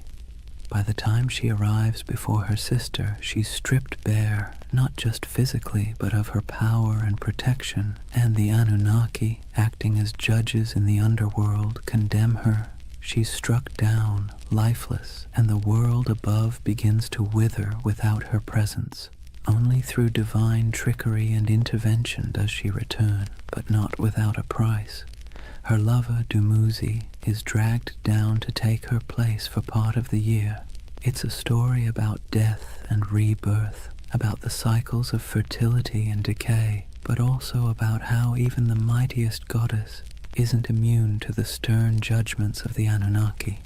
Then there's Enlil, the god of storms, whose power was as unpredictable as the weather he ruled. In one tale, he decides humanity has become too noisy. Seriously, that was their crime, just existing too loudly, and pushes for their destruction. You can imagine a farmer shaking his head at this, muttering, "We break our backs in the sun, and still the gods complain we're too chatty." But it wasn't just petty annoyance. The Anunnaki gathered as a council to decide humanity's fate, and their verdict carried the weight of life and death. Enki, the god of wisdom and water, often acted as a counterbalance. He was the sly one, slipping humanity a lifeline when the other gods turned cruel. He whispers secrets to mortals, helps heroes survive floods, and generally makes sure that civilization doesn't collapse entirely under the divine equivalent of poor management. His rivalry with other Anunnaki, especially when their decrees seemed harsh, created the tension at the heart of many myths. Without him, the stories would end a lot sooner, usually with humanity wiped off the map. The Anunnaki didn't just sit around in myths as background figures. They were portrayed as active enforcers of cosmic law. They're described as judges in the underworld, weighing the souls of the dead. They show up in tales as the arbiters of fate, determining whether kings succeed or fall. To the Mesopotamians, this wasn't abstract philosophy. It was how the universe worked. The Anunnaki weren't just on the stage. They were the directors, the critics, and occasionally the executioners. And then, of course, there's the divine drama. Rivalries, betrayals, and power grabs weren't unique to human kings. The Anunnaki mirrored the squabbles of earthly rulers. They fought, negotiated, sulked, and occasionally unleashed chaos on a cosmic scale. Every myth reinforced the idea that the universe was not run by serene, detached beings, but by temperamental gods with very human flaws. So, the mythic storylines of the Anunnaki weren't simple tales. They were the scripts by which Mesopotamians understood their place in the world. When you planted your crops, you remembered Inanna's descent. When storms raged, you muttered prayers to Enlil.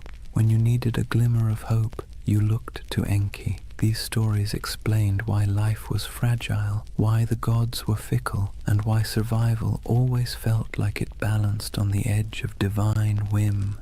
If Mesopotamian myths were the great campfire stories of their day, then the Epic of Gilgamesh was the full-length box set, multi-season, full of drama, cosmic cameos, and the occasional existential crisis. And tucked into this saga, just behind the swagger of Gilgamesh himself, you find the fingerprints of the Anunnaki. They weren't the stars of the show, but they were always present, quietly pulling strings, stamping judgments, and reminding humanity who was really in charge. Gilgamesh, king of Uruk, is portrayed as 2/3 divine, 1/3 human, a math equation that somehow worked in Mesopotamian mythology but would make your high school algebra teacher sweat. Despite his divine heritage, he still lived under the gaze of the Anunnaki. His strength, his ambition, even his arrogance, all of it was tolerated but not entirely unchecked. The Anunnaki weren't about to let one man, no matter how mighty, get away without consequences. Take his quest for immortality. After the death of his companion Enkidu, Gilgamesh is swallowed by grief, staring mortality in the face, and in that grief he sets out to find Utnapishtim, the Mesopotamian Noah, the one mortal granted eternal life after the great flood. But here's the twist. Utnapishtim's story is inseparable from the Anunnaki. It was they who decreed the flood to wipe out humanity, annoyed once again by our collective noisiness. It was they who sealed the fate of countless villages, and it was Ea, sly Ea, who bent the rules by whispering to Utnapishtim, helping him survive in a boat loaded with animals. Without that divine trickery, there would be no flood hero, and thus no quest for Gilgamesh to undertake. When Gilgamesh finally finds Utnapishtim, he's told in no uncertain terms that immortality isn't for him. The Anunnaki themselves had decreed it. When the gods created man, they allotted him death, but life they retained in their own keeping. That line is essentially the fine print of existence. Humanity got the mud bricks, the barley, the back-breaking labor. The gods kept immortality for themselves. Tough luck. Even the great adventures within the epic, slaying Humbaba, guardian of the cedar forest, or killing the bull of heaven after Inanna sends it to punish him, circle back to the gods' involvement. The Anunnaki weren't background noise. They were the referees, deciding when Gilgamesh had crossed a line and when his hubris deserved punishment. The death of Enkidu, for instance, is the direct result of divine judgment. The Anunnaki convene and decree that one of the pair must die for their defiance. Enkidu becomes the casualty, and Gilgamesh, for all his divine strength, can do nothing but weep and rage. What's remarkable is how these stories resonate with us even now. The Epic of Gilgamesh isn't just about a king wrestling lions or digging canals. It's about humanity's oldest anxieties. Why we die, why we suffer, and why no amount of wealth or power can change those facts. And standing behind those anxieties are the Anunnaki, like cosmic administrators who handed humanity its most dreaded memo. Life ends, always. So, as Gilgamesh wandered deserts, scaled mountains, and crossed seas in search of eternal life, he wasn't just wrestling with his own fears. He was wrestling with the verdict of the Anunnaki, a verdict no mortal could ever overturn. His story wasn't just a king's adventure. It was a parable about the boundaries set by the gods and the futility of trying to break them. And in the end, Gilgamesh's great realization wasn't that he could cheat death, but that he couldn't. His city, his walls, his legacy, those would endure, not his body, which, ironically, is exactly what the Anunnaki seem to want. Humanity striving, building, suffering, and remembering, but never escaping. Civilization itself, with all its mud, sweat, and noise, became the immortality humans were allowed. If you've ever heard the story of Noah's Ark, you might think it's unique. One righteous man, one enormous boat, a zoo crammed 2 by 2, and a god who decided humanity needed a hard reset. But here's the thing, Long before the Bible put pen to parchment, Mesopotamia had already told its version. Several versions, in fact, and at the center of everyone, like judges sitting in an endless board meeting, were the Anunnaki. The earliest version we know comes from the Atrahasis epic. In this story, humanity isn't destroyed because of sin or even bad manners, but because of noise. Yes, noise. Apparently, humans were just too loud for the gods to get a decent night's rest. Picture the Anunnaki sitting in their divine chambers, grumbling like cranky landlords. These humans won't stop partying, yelling, clattering around with their plows. Enough. So they decide to wipe the slate clean. First they try droughts, then plagues, then famine, but nothing seems to stick. Humanity, stubborn as ever, bounces back. Finally, the Anunnaki pull the ultimate lever, a flood to drown every last village. Rivers swell, storms rage, and the land sinks beneath walls of water. Humanity is meant to vanish, a failed experiment erased by divine decree. But one god doesn't quite play along. Enter Ea, clever, cunning, and a little too sympathetic toward mortals for his own good. He whispers a warning to Atrahasis, a man chosen not for his holiness but for his usefulness. Build a boat, Ea advises, and not just any boat, a giant vessel sealed with pitch, stocked with food, and loaded with animals. Atrahasis obeys, and when the waters rise, he and his cargo survive, bobbing above the drowned world like the last ember of human life. A later version of the story appears in the Epic of Gilgamesh, where the survivor is called Utnapishtim. The details are eerily familiar: divine anger, whispered instructions, an ark, a flood, and birds sent out to find dry land. Sound familiar? It should. The echoes between these Mesopotamian tales and the later biblical flood story are too strong to ignore. Scholars argue endlessly about who borrowed what, but one thing is clear: Mesopotamia wrote the first draft of humanity's greatest flood myth, and in every draft, the Anunnaki are central. They sit in council, they bicker about humanity's fate, and when the floodwaters finally cover the land, they're portrayed in almost comic relief, huddled together, terrified by the very storm they unleashed. Some tablets even describe them as starving, deprived of the offerings that humans usually provided. Without people bringing bread, beer, and incense, the gods themselves were suddenly cut off. The flood, in other words, was as inconvenient for them as it was catastrophic for us. The flood stories reveal something essential about how Mesopotamians saw the Anunnaki, as powerful but flawed, terrifying but needy. They could annihilate the world on a whim, yet still panic when their own survival was threatened. They were less like all-knowing deities and more like moody overlords with too much power and not enough foresight. For the people who told these stories, the message was clear. Humanity existed at the mercy of forces it could never control. Floods could sweep away entire harvests overnight. Droughts could starve villages. Life was precarious, fragile, and unfair.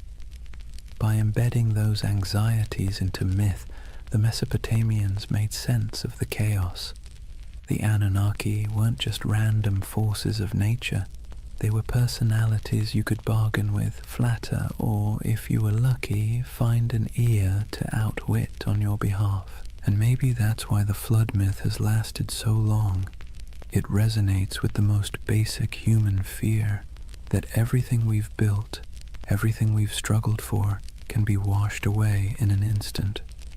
The Mesopotamians wrapped that fear in the story of divine judgment, a story so powerful it sailed forward through time, carried on clay tablets, copied into scripture, and retold for millennia.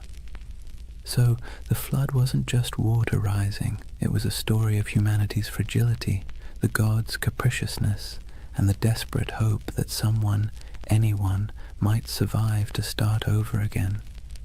If you've ever sat through a corporate meeting where everyone jockeys for credit, interrupts each other, and tries to outdo the boss, congratulations, you already understand Mesopotamian divine politics. Because the Anunnaki, for all their cosmic authority, were basically the original middle managers of the universe, constantly bickering, scheming, and pushing their agendas. Let's be clear. The Anunnaki weren't serene, enlightened beings sitting in eternal harmony.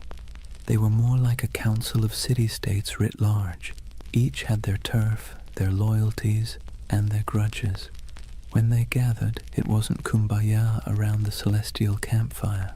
It was more like a landlord's association deciding how much rent to raise while secretly planning who to stab in the back at the next vote. Take Enlil, for example, the storm god, known for being both immensely powerful and immensely irritable. He's often depicted as the one pushing for harsh judgments, floods, plagues, the occasional smiting. If you had to assign him a modern role, he'd be that boss who always thinks the best solution is fire half the staff and never sticks around to clean up the mess. Then you've got Ea, or Enki, the god of wisdom and water, who often played the role of the office saboteur. Whenever Enlil wanted to wipe out humanity, Ea would sneak behind his back, whispering to mortals like Atrahasis or Utnapishtim. He wasn't rebellious enough to stage a coup, but he was crafty enough to bend the rules. Think of him as the co-worker who nods along in the meeting, then quietly emails the client with a completely different plan.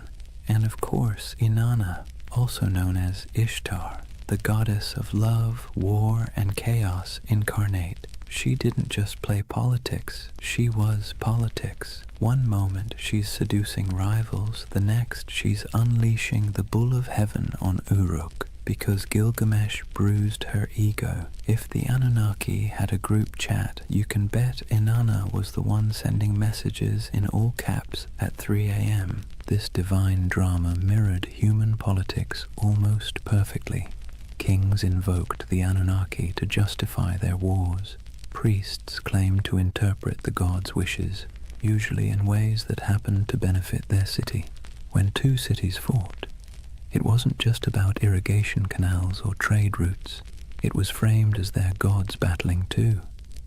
The human squabbles were just the earthly reflection of celestial office politics. What's fascinating is that the Anunnaki weren't portrayed as flawless rulers. They were prone to jealousy, anger, and terrible decision-making. They punished entire populations for petty grievances. They feasted on offerings while mortals starved. They demanded loyalty, but offered little security in return. Sound familiar? That's because the people who invented these myths knew exactly what it felt like to live under rulers who acted the same way. The gods were a cosmic mirror of their kings, only with bigger egos and the ability to drown the world when annoyed. And yet this chaos wasn't just accepted, it was baked into the worldview. For Mesopotamians, the divine council was messy because life was messy. The Anunnaki didn't represent a utopia, they represented reality, unpredictable, unfair, and exhausting, but also the only system anyone knew. So the next time you picture Mesopotamian religion, don't imagine calm temples and peaceful hymns. Picture a smoky back room, gods arguing over humanity's fate, each angling for influence while pretending to act for the greater good. That was the drama of divine politics, and it shaped every flood, famine, and fleeting moment of human survival. Chapter 3. Myths, Mysteries, and Alien Theories. Before we dive into modern theories about aliens with laser beams building ziggurats, let's ground ourselves in how the people of Mesopotamia themselves actually understood the Anunnaki. Because for them, these weren't space visitors or sci-fi saviors. They were the very fabric of existence. The Anunnaki were the great gods, descended from Anu, the sky, and Ki, the earth. They weren't casual background deities. They were the stern judges, the cosmic accountants of fate. Picture them sitting on a celestial council bench, scribbling down humanity's behavior like the universe's first HR department, except the performance reviews were terrifyingly final. They decided who lived, who died, and how the world ticked. But here's the twist. They weren't abstract. They were woven into every corner of daily life. A farmer digging an irrigation canal didn't just worry about weeds or floods. He worried about whether the Anunnaki were pleased with his offering of grain. A merchant weighing silver in the bazaar wasn't just concerned about fair trade. He wondered if the gods of fate were tallying his honesty. The Anunnaki weren't far away. They were breathing down your neck in every deal, every harvest, every storm cloud on the horizon. Temples were their houses, but also their workplaces. Priests acted as caretakers, feeding the statues daily meals, dressing them in embroidered garments, and bathing them in ritual purity. Imagine treating a carved stone figure as if it were your very picky, very powerful roommate who might throw a tantrum if dinner was late. That's the relationship Mesopotamians had with their gods, equal parts reverence and anxiety. The Anunnaki's role stretched beyond the fields and temples. They were tied to fertility, justice, and even the underworld. In some myths, they sit as judges in the realm of the dead, weighing the shadows of human lives like bureaucrats processing endless paperwork. Not exactly a comforting image, but then again, Mesopotamian religion wasn't about comfort. It was about explaining a world that was dangerous, unpredictable, and constantly shifting. And the rituals reflected that. People poured out libations of beer, laid down offerings of bread, burned incense, and sang hymns to keep the divine machine running. Festivals were not just moments of joy, they were mandatory maintenance on the cosmic engine. Skip a ritual, anger a god, and suddenly your canal might collapse or your child might fall sick. So when we talk about the Anunnaki, the ancient understanding wasn't glamorous, it was anxious. These weren't benevolent guardians handing out blessings. They were moody overseers, cosmic bosses whose whims dictated survival. And humanity's job was simple, if exhausting. Keep them fed, keep them clothed, keep them entertained, and maybe, just maybe, they wouldn't ruin your week.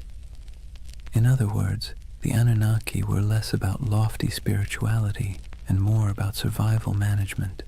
They reflected the world their worshippers lived in, harsh, unstable, unpredictable, but impossible to ignore. So let's clear the fog a bit. When we talk about the Anunnaki, what do we actually know from the ground?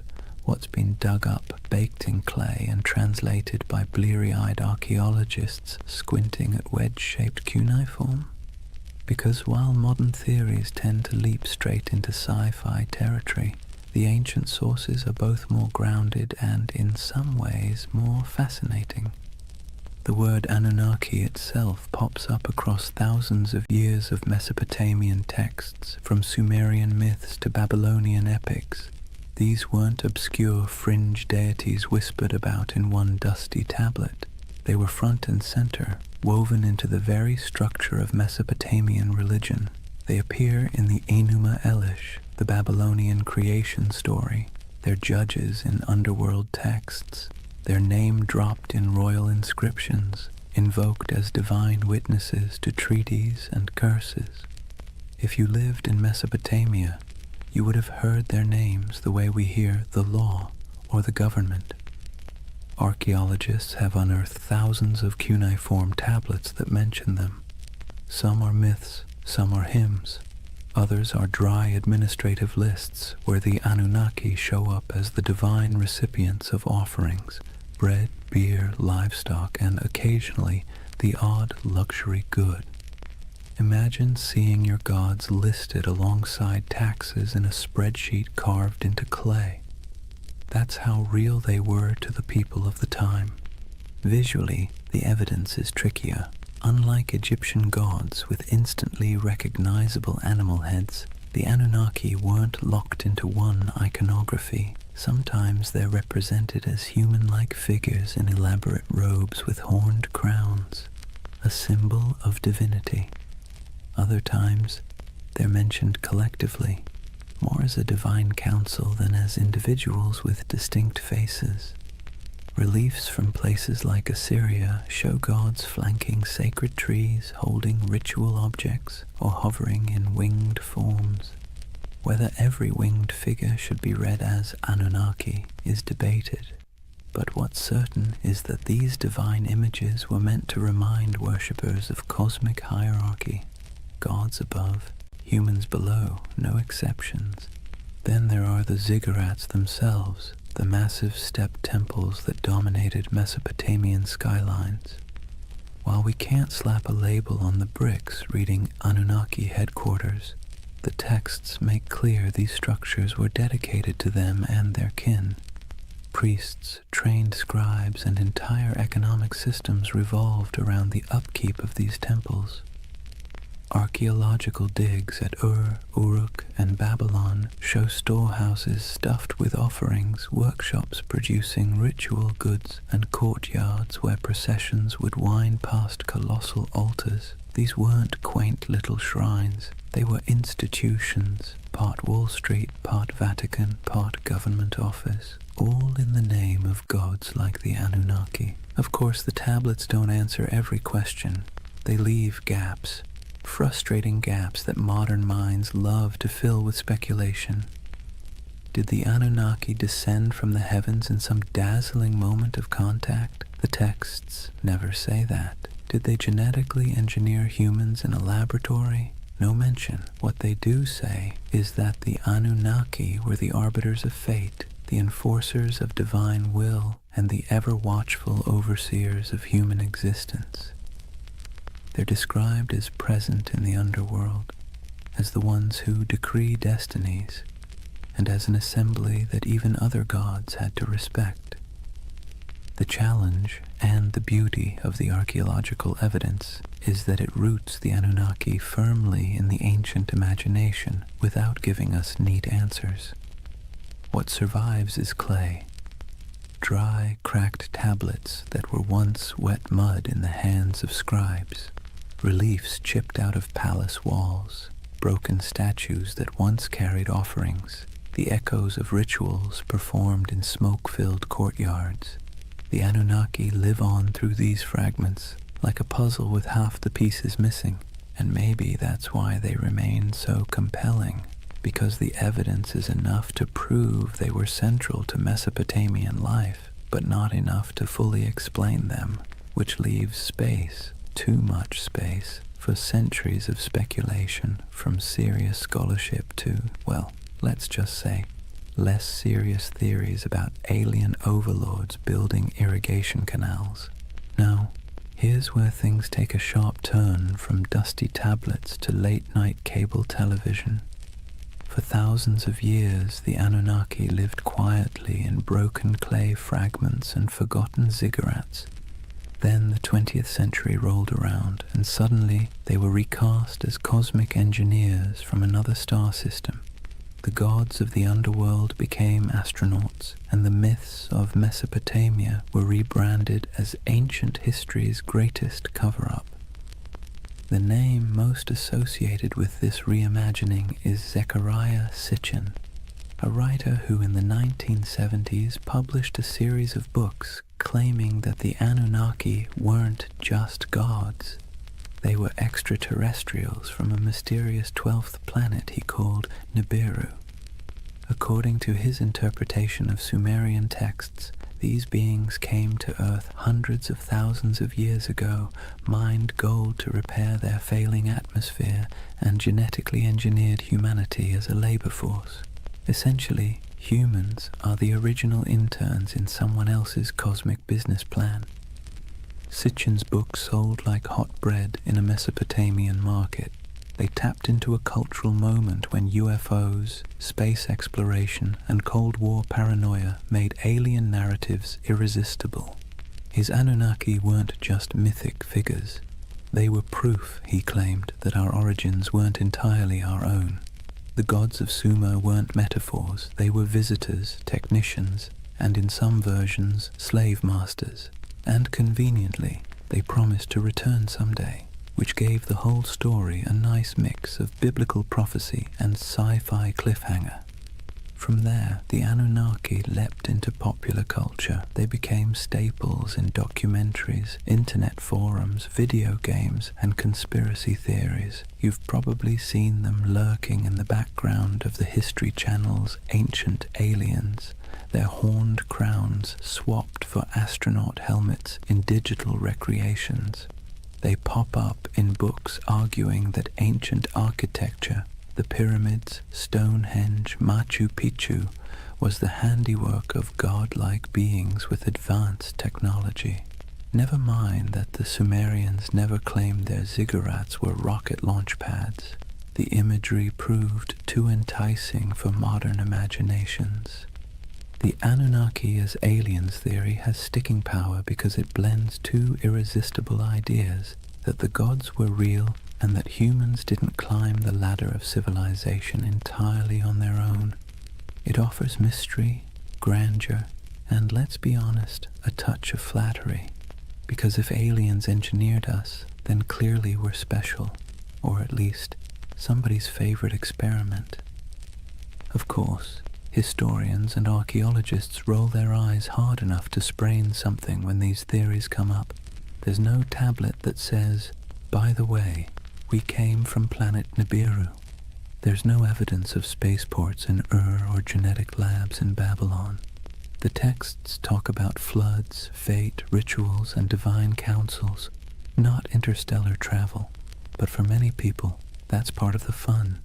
The gaps in the evidence are fertile ground for imagination, and Sitchin's Anunnaki filled those gaps in a way that captured millions of readers. It's worth pausing, though, to ask why.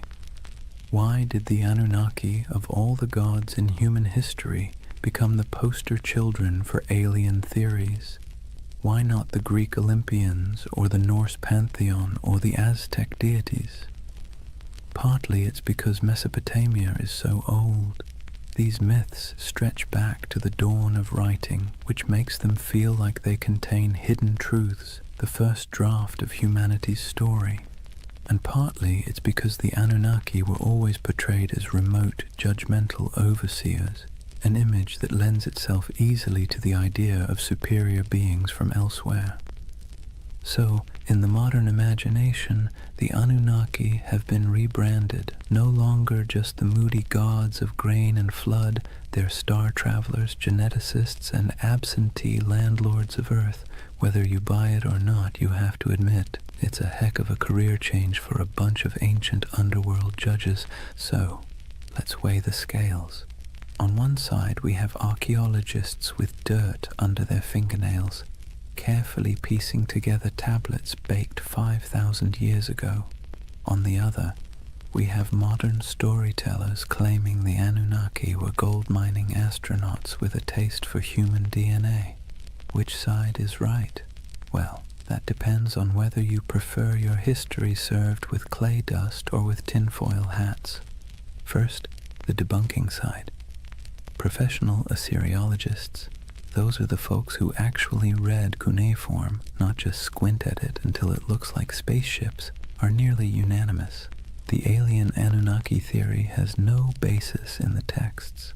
The tablets describe gods with human emotions, divine councils, underworld judges, and mythic battles. They don't describe rocket launches, orbiting planets, or genetic splicing. The so-called translations used by Sitchin and his followers are, to put it gently, extremely creative. Imagine reading a cookbook, ignoring the ingredients list, and deciding it's actually a secret guide to time travel. That's about the level of scholarship we're talking about. Historians also point out that Mesopotamian myths are not unique in describing gods coming from the heavens or shaping humanity.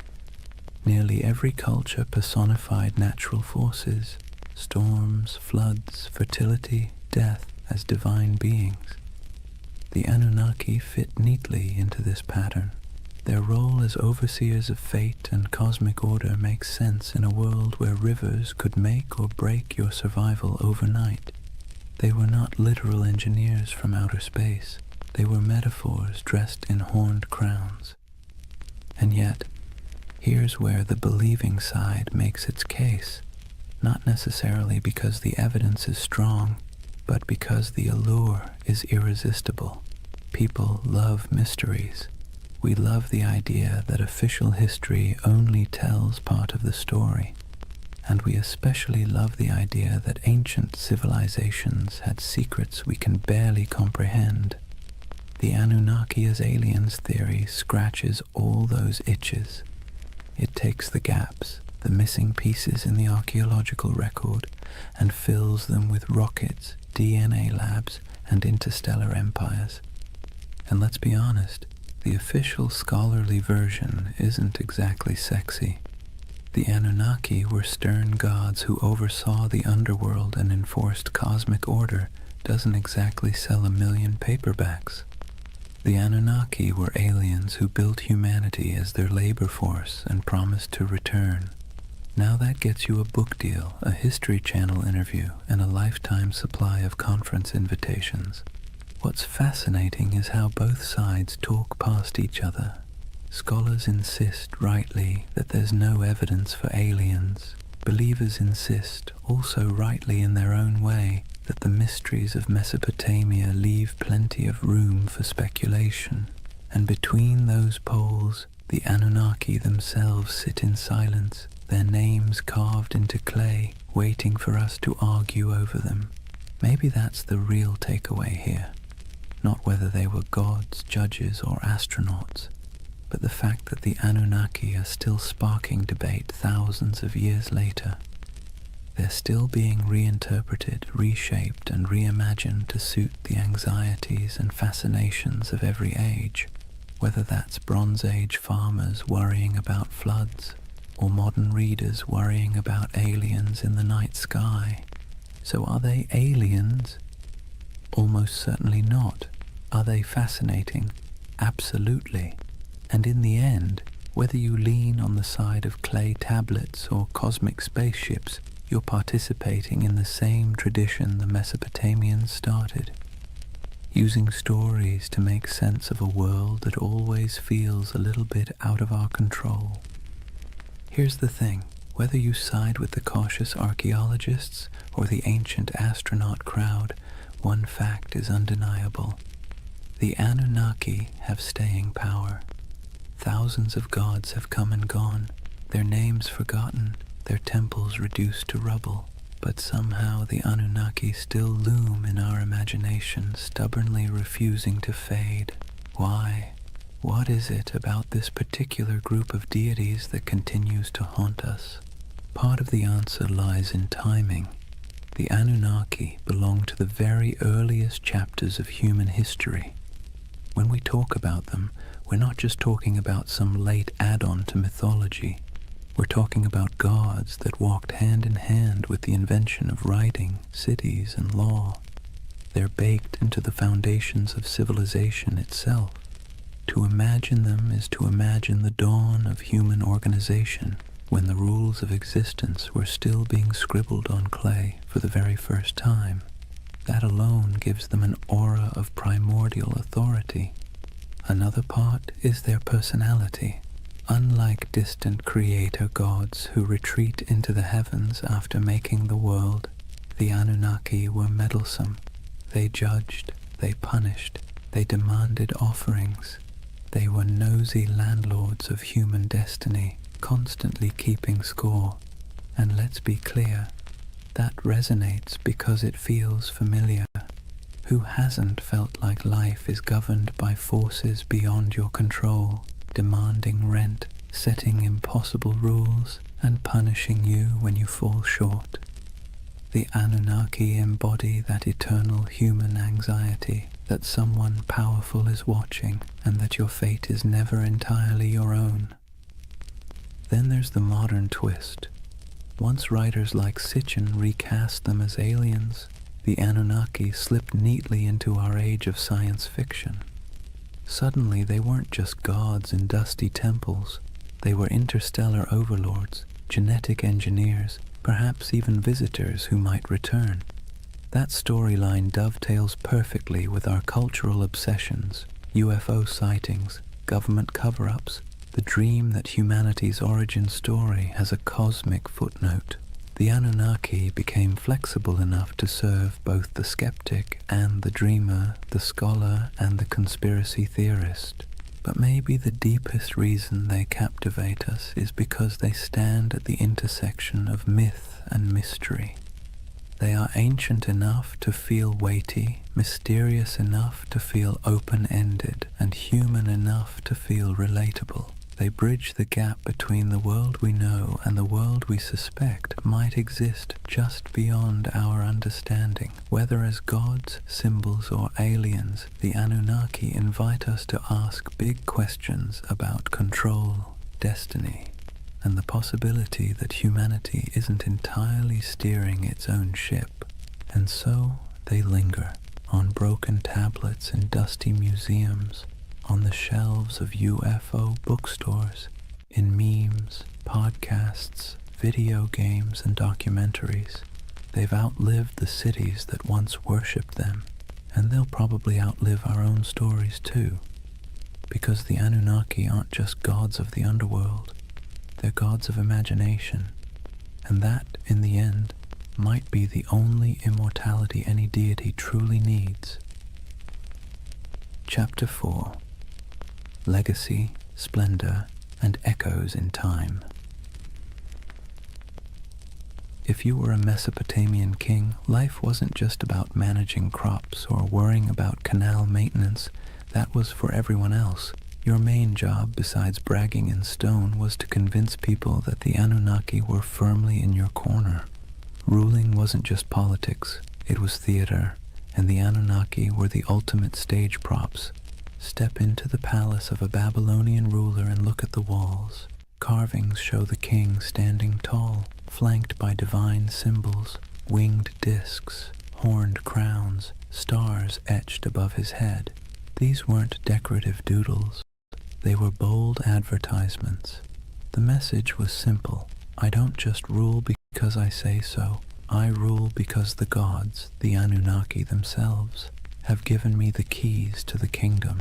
If anyone dared question it, well, they weren't defying just a man, they were defying the cosmic order. Not exactly a comfortable position to be in. And then there were the temples. Massive ziggurats weren't simply for piety, they were political assets. Kings poured resources into these towering mud brick staircases to heaven, dedicating them to the Anunnaki as if they were paying off a divine mortgage. Each new level added, each gleaming brick was another way of saying, see how devoted I am? Clearly the Anunnaki love me more than the guy ruling next door. Priests, of course, benefited handsomely from this arrangement, receiving offerings, land, and workers, all in the gods' names. Kings and priests together formed a kind of divine PR firm, endlessly reminding everyone that their power flowed straight from above. Rituals, too, were carefully choreographed to spotlight this connection. The king might be shown pouring libations to a statue of a god or personally leading a festival procession. Behind him trailed nobles, musicians, soldiers, and ordinary citizens, all participants in a drama where the king was both actor and messenger. The Anunnaki's presence was invoked at every step, their supposed approval stamped onto the very structure of civic life. Of course, it wasn't all incense and hymns. Kings also invoked the Anunnaki in their darker pronouncements. Inscriptions often came with curses attached. Whoever defaces this monument, may the Anunnaki destroy his seed, wither his fields, and turn his name to dust. Nothing like a little cosmic threat to keep people from messing with your statues. The Anunnaki became both benefactors and enforcers, tools for rulers to extend their grip long after their actual armies had gone home. To the elite, the Anunnaki were less distant deities and more political allies. Their approval justified expansion, conquest, and the construction of monumental architecture. Their names adorned treaties, their authority sealed laws, and their imagined presence loomed over courts and councils.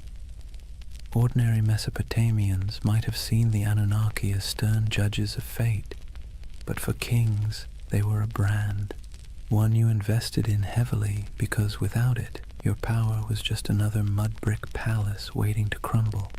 And so when you think of Mesopotamian splendor, banquets with honey cakes and music, dazzling gates covered in glazed brick, kings reclining in luxury, remember that every goblet raised was, at least on paper, raised in honor of the Anunnaki. The gods were everywhere, woven into the very fabric of elite life, both as protectors and as the ultimate marketing department. Let's step outside the palaces for a moment and see how different life looked depending on where you stood in Mesopotamian society.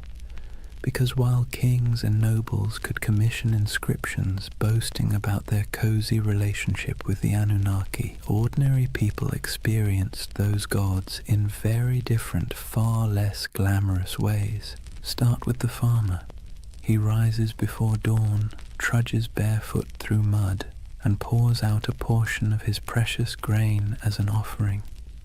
That handful of barley might be the difference between feeding his family through the week or going hungry, but the ritual isn't optional. The Anunnaki need to be kept happy, or at least not too angry, and so sacrifices are made. For him, the gods are stern overseers whose moods swing with the floods, the plagues, and the weather. His prayers are not about glory or legacy.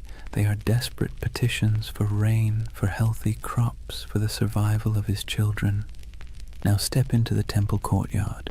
Here, priests oversee elaborate offerings, roasted lamb, beer poured into bowls, incense rising in aromatic clouds. Nobles and kings show up too, parading gifts of gold and silver, dedicating massive feasts in the gods' names. On the surface, it looks like everyone is worshipping the same deities, but the scale is entirely different. Where the farmer gives a clay bowl of bread, the king gives an entire bull. Where the laborer prays for enough water to survive the season, the ruler prays for divine sanction to conquer a neighboring city. Same gods, very different wish lists. And that's the irony. The Anunnaki were invoked as protectors of the entire community, yet the experience of worship was stratified. For the elite, ceremonies doubled as political theatre. A grand feast for the gods also reminded the crowd who had the wealth to host it. Statues clothed in embroidered robes weren't just signs of piety, they were signs of power, gifts only rulers could afford to lavish. The gods, in other words, could be co-opted into a luxury brand. For ordinary people, the relationship was more anxious, even exhausting. You lived in constant fear of offending the divine, often through mistakes you didn't even understand. Did you skip a ritual unknowingly? Did a bad dream mean you had angered a god? The Anunnaki were less symbols of splendor and more reminders of how small, fragile, and vulnerable your life was. While kings used the Anunnaki to justify authority, you used them as insurance, however unreliable, against catastrophe. So picture the contrast. In the palace, banquets lit by oil lamps, honey cakes dripping with syrup, nobles reclining as musicians play, the king raising a jeweled cup to the gods. In the commoner's home, a dim reed fire, a bowl of barley porridge, children sleeping on mats while parents whisper prayers that the river won't flood that night. Both acts are framed as honoring the Anunnaki, but the emotional reality could not be more different. And yet, this inequality was accepted because it was dressed in the language of religion. If the Anunnaki had chosen to bless the king with riches, then clearly the king deserved it. If a farmer struggled, well, perhaps he had failed to please the gods properly. Religion became the great explainer of inequality, smoothing over cracks by wrapping them in divine will. The gods, it seemed, loved hierarchy just as much as kings did. That divide between the opulence of elite worship and the bare-bones devotion of ordinary people reveals something profound about Mesopotamian civilization. The Anunnaki weren't just deities of the skies and underworld. They were instruments of power, woven into the daily grind of survival for some, and the dazzling spectacle of glory for others. Nothing lasts forever, not even gods. For centuries, the Anunnaki dominated Mesopotamian imagination. They judged in the underworld, presided in temples, and loomed over every prayer, curse, and clay tablet. But slowly, quietly, they began to fade, not because people suddenly stopped believing in gods altogether, far from it, but because new powers, new empires, and new religions rolled in, sweeping the old names into the shadows. It began with conquest. Mesopotamia was never an isolated bubble. It was a crossroads where Persians, Greeks, and eventually Romans stamped their own cultures onto the land. Each wave of rulers brought new pantheons, new rituals, and new myths. The Anunnaki, once the unquestioned arbiters of fate, were slowly blended, reshaped, or outright replaced. A Babylonian might once have whispered prayers to Inanna or Enlil, but by the time of the Persians, attention shifted toward Ahura Mazda. Later, under Hellenistic influence, Greek gods elbowed their way into local imagination, blending awkwardly with the old Mesopotamian figures. The Anunnaki became echoes, half-remembered names tucked into older hymns and inscriptions, less feared than they once were. Even in the myths, they began to shrink. In the earliest texts, the Anunnaki were grand, mighty judges of humanity, controllers of storms and harvests. But later, their roles were downplayed, reinterpreted, or demoted. Some became minor underworld deities, their names appearing only in lists or rituals, stripped of personality. Others were absorbed into the identities of more dominant gods like Marduk, who rose to prominence in Babylon. It's as if the divine stage grew crowded, and the Anunnaki were pushed to the background, while new stars took the spotlight. Part of their decline came from the simple fact that memory is fragile. Myths were preserved on clay tablets, but those tablets broke, crumbled, or were buried under centuries of dust. Without scribes constantly rewriting and teaching them, names slipped away. And when temples fell into ruin, when ziggurats melted back into mud, the rituals that once kept the Anunnaki alive dissolved too. Gods require worshippers. Without daily offerings, songs, and fear, even the most intimidating pantheon becomes just a whisper in old stories. Yet their influence didn't vanish completely. Biblical writers remembered Babylon and its gods, often casting them as symbols of arrogance or oppression. Later cultures hinted at shadowy beings who sounded suspiciously like the Anunnaki, stern judges, watchful figures, half-remembered echoes of older myths. But their names, once shouted in temple courtyards, became faint murmurs in academic footnotes and archaeological reports. Imagine walking through the ruins of Ur or Babylon centuries after their decline. The great ziggurats are crumbling, reeds sprouting between broken bricks. Once bustling courtyards are silent, save for the wind. The statues of gods are toppled or eroded, their once bright garments long since rotted. To stand there is to feel the silence of forgotten worship, a silence where the Anunnaki once thundered. And yet there's a strange comfort in that silence. Even the gods, it turns out, are subject to time. They too fade, replaced, rewritten. The Anunnaki's decline is a reminder that nothing, no matter how powerful it seems, escapes the erosion of centuries. Their temples collapsed, their names blurred, but the idea of them lingers, proof that even when the divine fades, memory holds on, however faintly. The Anunnaki may have faded from temples and clay tablets, but they never disappeared entirely. Instead, they slipped sideways, out of daily worship and into memory, myth, scripture, and eventually pop culture. In some ways, they're more famous today than they were in the last days of Mesopotamia, though not always for reasons a Sumerian priest would recognize.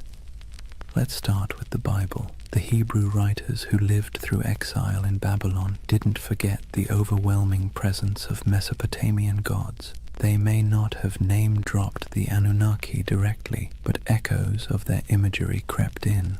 The Watchers, described in certain apocryphal texts, the Nephilim, giants said to descend from divine beings, carry a suspicious resemblance to older tales of moody gods and semi-divine figures. The story of the Tower of Babel itself feels like a faint shadow of the ziggurats, those stairways to the heavens where priests once claimed the gods descended. Babylon became a symbol of arrogance, sin, and divine punishment. But behind that symbol lurked the forgotten faces of the Anunnaki. Fast forward a few millennia, and the Anunnaki were dusted off, not by priests or kings, but by authors with a taste for the mysterious. In the 20th century, writers like Zecharia Sitchin gave them a brand new identity, not just gods, but aliens. According to his theory, the Anunnaki were advanced beings from another planet, here to engineer humanity as a labor force.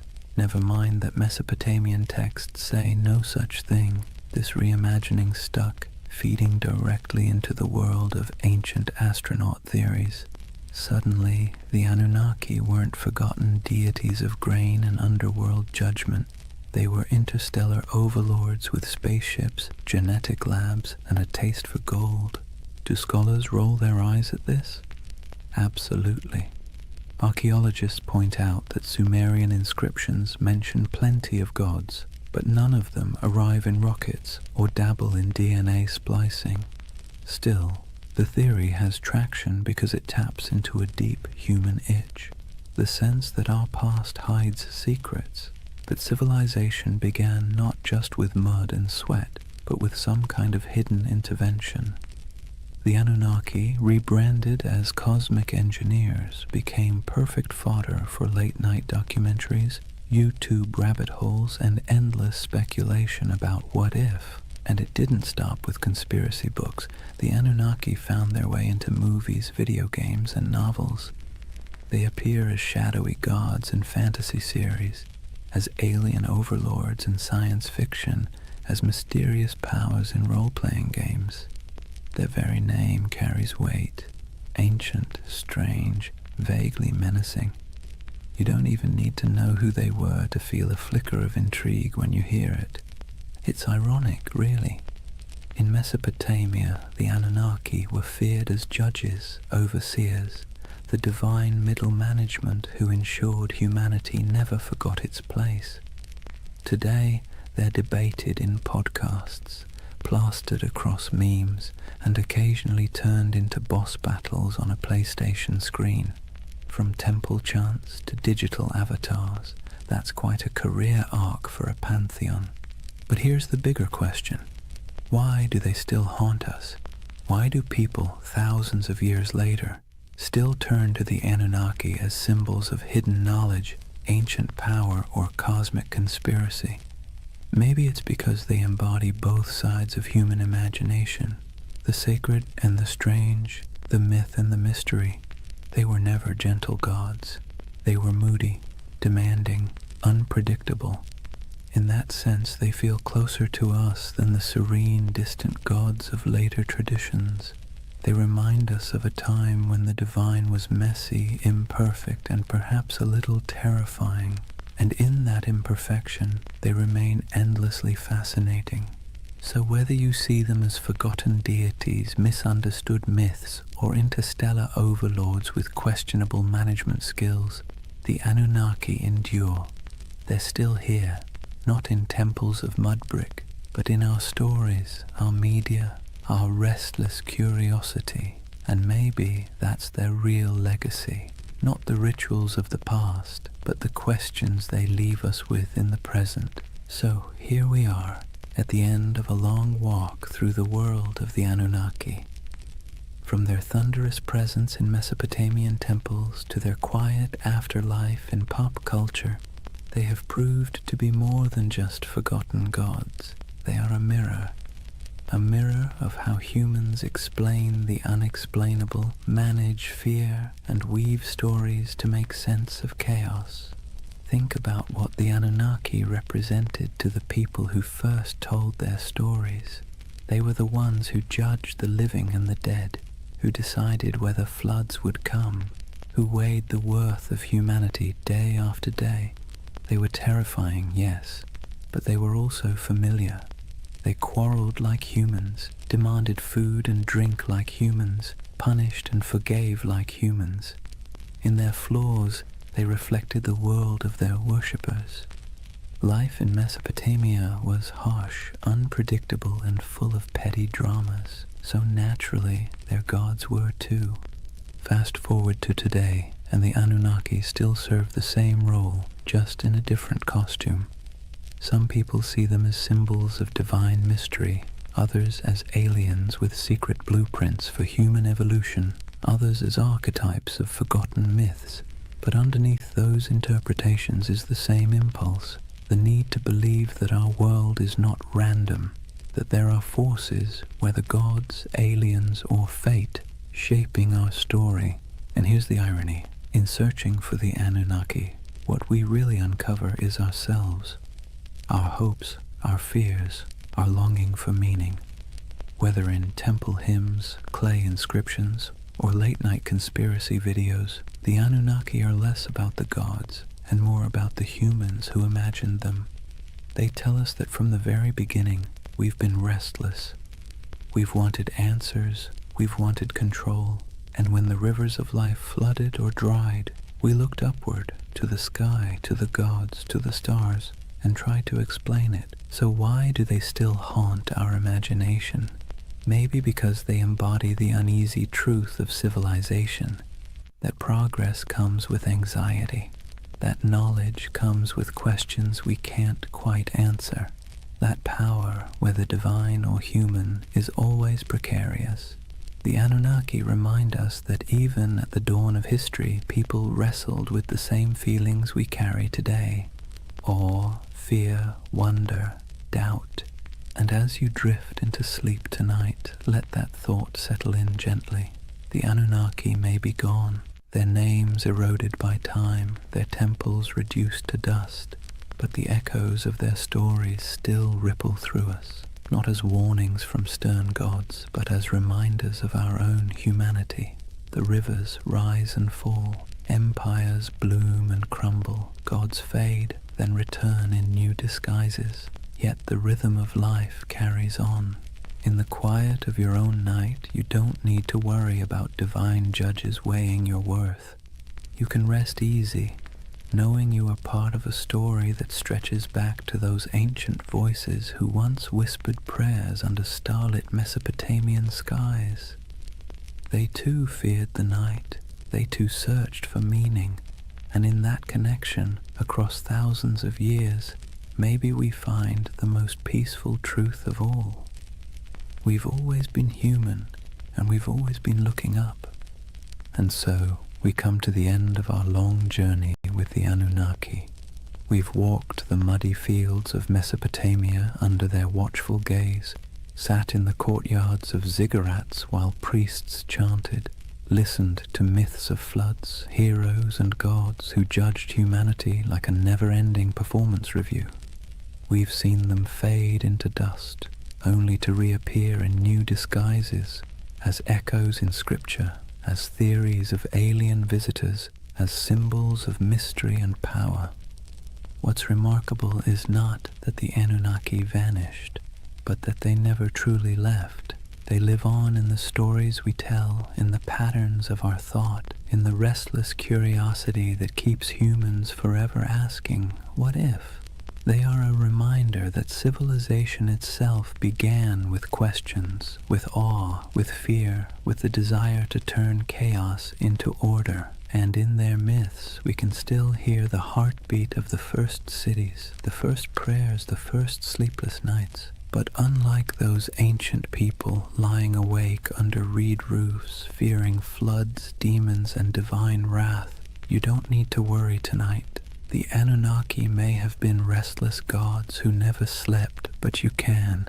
The rivers outside your window aren't about to rise and sweep you away. The stars aren't omens of disaster, just quiet lights marking the night sky. The fears of yesterday can stay in yesterday. So take a breath. Let the weight of history ease your own thoughts. The Anunnaki watched over their world with suspicion and judgment, but you can rest in a world that has carried their stories forward, softened by time, transformed into echoes. Close your eyes and let the myths fade into dream.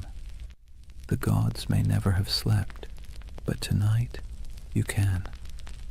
Good night.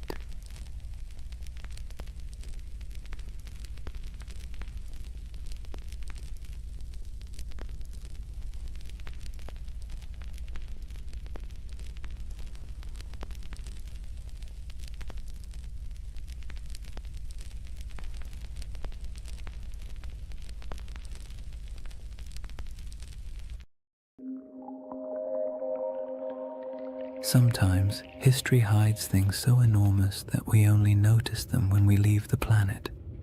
Hidden deep in the Sahara is a perfect circle 25 miles wide, a formation so strange that astronauts were the first to truly see it.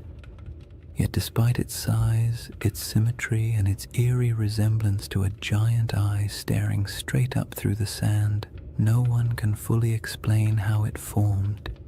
This is the Risha structure, the Eye of the Sahara, and tonight we're going to gently unravel one of Earth's quietest and most hypnotic mysteries. But here's the part that stops you in your tracks. However, despite all our technology, satellite mapping, and geological theories, the Risha structure still doesn't neatly fit into any box. It isn't a crater, it isn't a volcano, and it isn't the kind of erosion that typically produces such clean, concentric rings. And yet there it sits, alone in the desert, looking just organized enough to make your brain whisper, "Wait, who made that?" Now, don't worry. We're not here to chase sensational theories or sprint through conspiracies. This channel is all about slowing down, letting curiosity stretch out a bit, and using history's strangest corners as gentle stepping stones toward rest. So if you're someone who falls asleep best to ancient civilizations, quiet landscapes, and mysteries wrapped in soft, soothing detail, you're in the right place tonight. Go ahead and dim the lights, settle in, and if you haven't already, subscribe to continue exploring the enigmatic corners of history that make the perfect companions for sleep. And let me know in the comments where you're tuning in from and what time it is for you. I really do love seeing the entire world checking in. Tonight's journey starts with the moment humanity first encountered the Rishat structure. Not from the shifting dunes below, but from hundreds of miles above the Earth, where astronauts stared down at the Sahara and spotted something that absolutely shouldn't have been there. From that strange cosmic discovery, we'll move slowly backward through time to the lush green Sahara that existed long before the desert we know, to the geological puzzles that still bother scientists, and eventually to the gentle whispers of an ancient legend you may already be thinking about. So take a breath, let your shoulders relax, and whenever you're ready, we'll begin with Chapter 1, the moment we first glanced down from orbit and saw the eye looking back. Chapter 1. The Eye That Shouldn't Exist. Imagine looking down at Earth from orbit, the Sahara stretched beneath you in soft, endless waves of gold. From up there, the desert doesn't look harsh or unforgiving. It looks calm, like a giant sleeping creature under a pale blue sky. Astronauts have always taken moments to stare at the planet that way, partly out of awe, partly out of boredom, and partly because when you're strapped into a metal capsule moving faster than anything humans were ever meant to travel in, looking out the window is one of the few activities that doesn't involve switches, checklists, or mild existential dread. But during one of those early missions in the 1960s, a crew noticed something unusual, a shape far too large, too perfect, and too strange to ignore. Down on the desert floor, there was a circle, a perfect circle, 25 miles across, spiraling outward in broad rings that looked almost architectural. Not a crater, not a mountain, not a lake, just a massive, quiet symbol pressed into the land, so large that the only way to truly see it was to leave the planet entirely. To those astronauts, it looked like an eye staring straight back at them from the surface of Mauritania, the Richat structure, though it didn't have that name yet. At the time, it was simply that giant thing nobody expected. From a distance of hundreds of miles, the symmetry was unmistakable: perfect curves, clean rings, a massive pupil-shaped center. It had the kind of geometry that makes your brain immediately start asking questions it can't answer. Why is it so round? Who carved it? What force makes a shape like this in a place so empty? And perhaps the most unsettling question of all, how could something this big go unnoticed for so long? On the ground, the Richat structure is much less obvious. If you were walking across it on foot, you wouldn't see a circle at all. You'd just see gentle ridges rising and falling, interrupted by patches of rock, sand, and stubborn little plants that somehow decided this environment was worth the trouble. Nothing about it screams perfect cosmic spiral. From eye level, it looks like any other collection of rocky hills, the kind of place early travelers might have grumbled about after stubbing a toe or losing a sandal in a patch of loose sand. People likely passed through it for thousands of years without realizing they were walking across something extraordinary.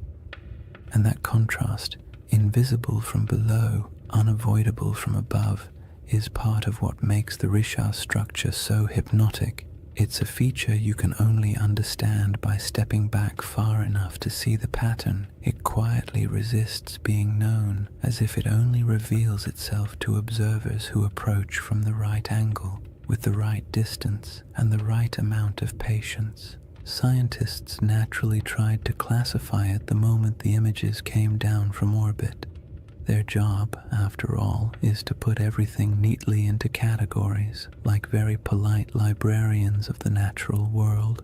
But the Richat structure didn't fit easily. Some insisted it must be an impact crater until the evidence disagreed. No signs of shocked quartz, no melted rock, none of the scars left by a cosmic collision. Others suspected a volcano, but there was no volcanic rock. No lava flows, no ash deposits.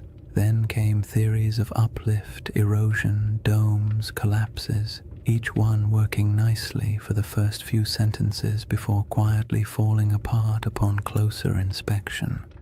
The Richat structure, in classic mysterious fashion, remained cooperative enough to study, but stubborn enough to defy a simple explanation. It sits awkwardly between categories, like a puzzle piece cut in the wrong shape but still clearly belonging to the overall picture. And it doesn't help that it's located in one of the most remote regions of the Sahara, far from major trade routes, major kingdoms, or the kinds of resources that attract large ancient settlements. This is not the place where ancient people built empires or dug canals or left behind giant inscriptions announcing their presence.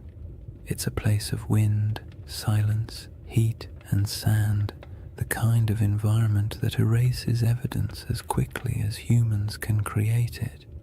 Yet even in that isolation, the Risha structure demands attention.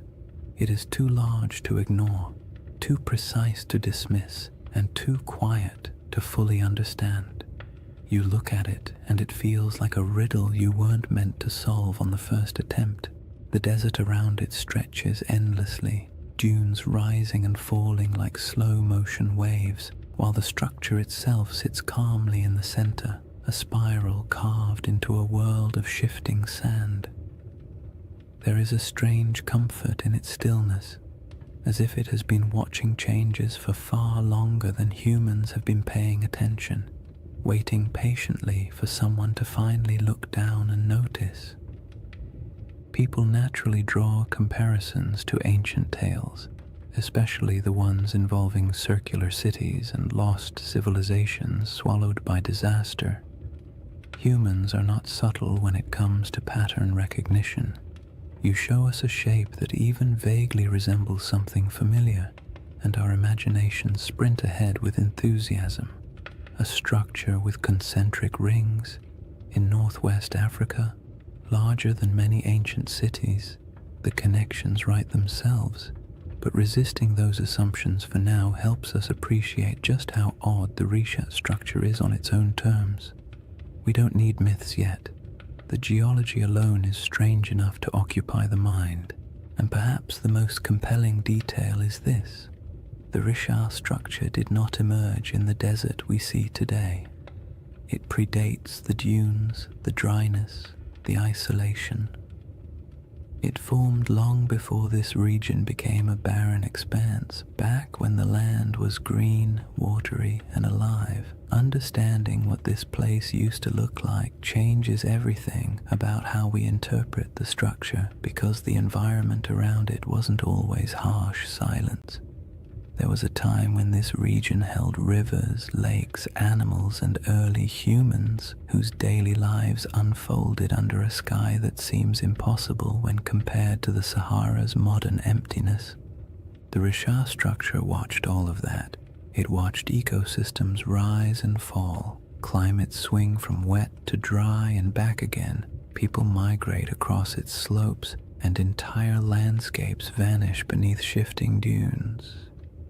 Before we compare it to any myth, we have to travel back to that older world, the Sahara before the Sahara, to see what the eye looked like when it was surrounded not by sand, but by life. To understand why the Risha structure feels so uncanny, you have to set aside the modern Sahara entirely. The desert we picture today, an endless, shimmering expanse of heat and sand, is actually one of the youngest landscapes on the planet. For most of human existence, this region wasn't a wasteland at all. It was green, fertile, and astonishingly alive.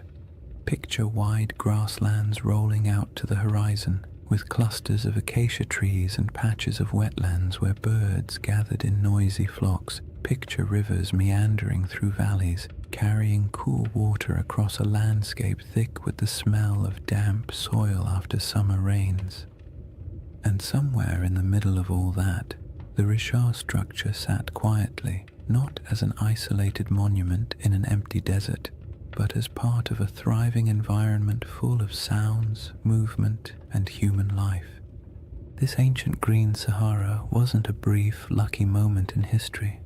It was part of a repeating cycle caused by subtle shifts in Earth's orbit and tilt, changes that alter the intensity of monsoon rains across Africa. Every so often, rainfall increases enough to transform the desert into a lush savanna.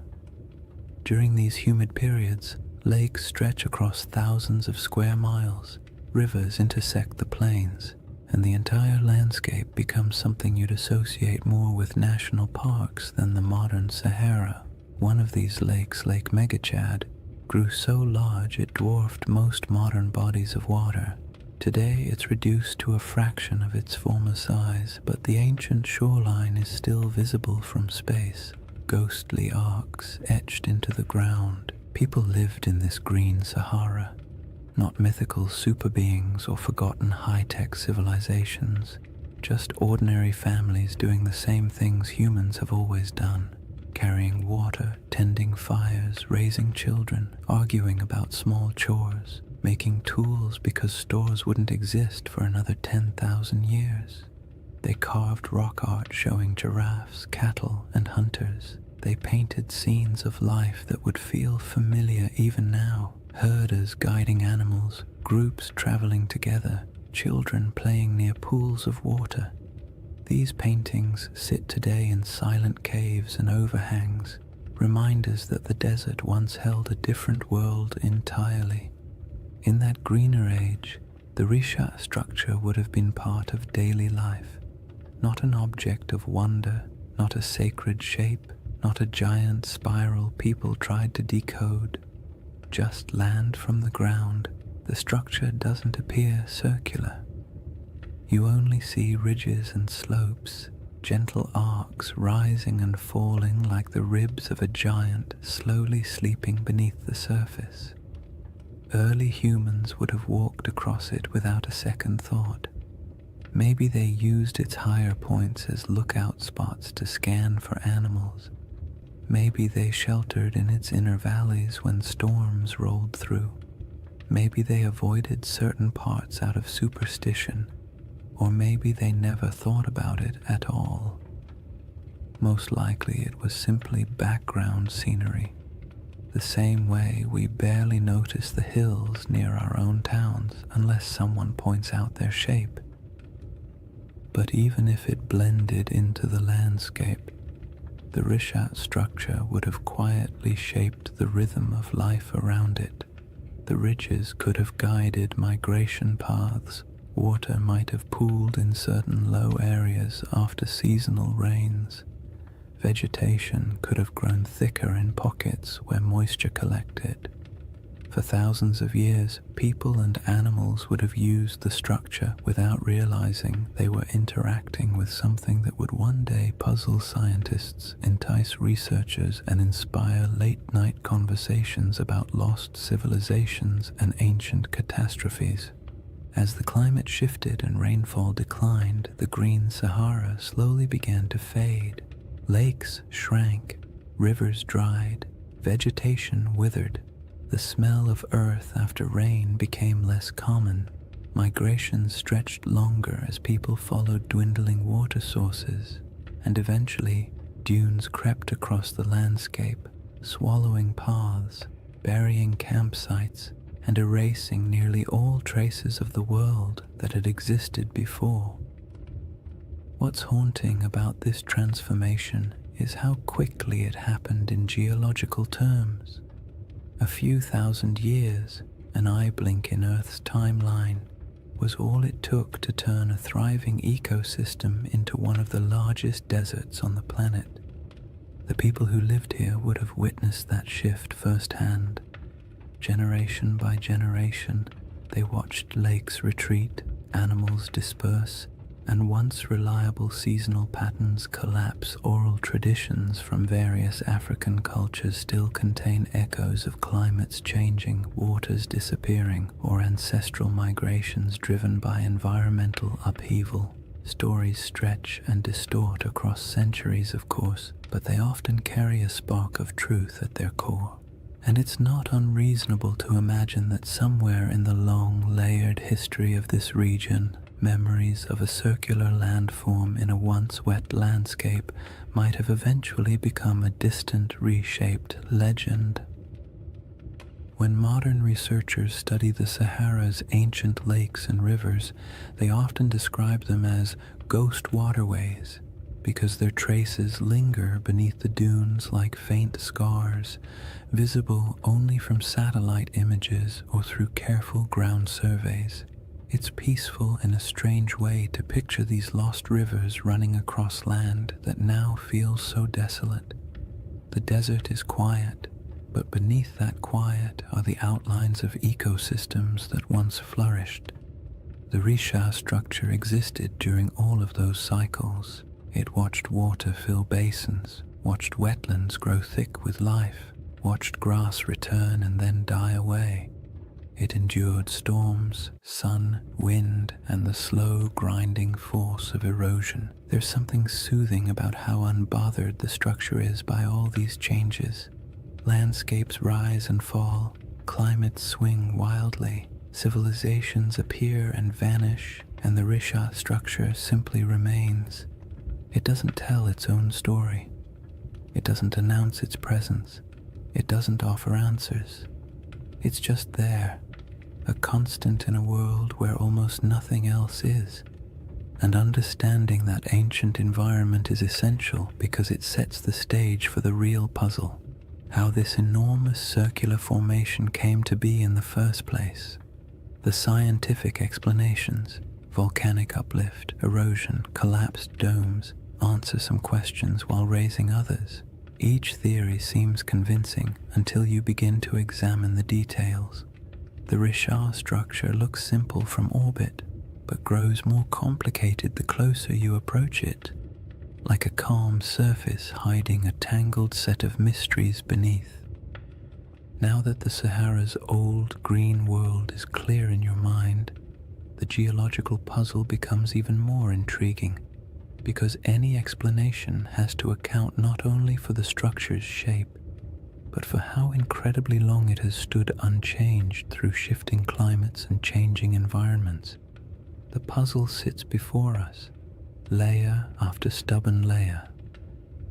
Once you've pictured the Sahara as it used to be, wet, green, alive, and almost unrecognizable, the Risha structure becomes even stranger, because whatever formed this enormous circle had to withstand everything nature threw at it. Floods, droughts, storms, shifting climates, and entire ecosystems rising and collapsing. And yet it remains, not as a faint trace or a distorted outline, but as a nearly perfect set of rings still visible from space.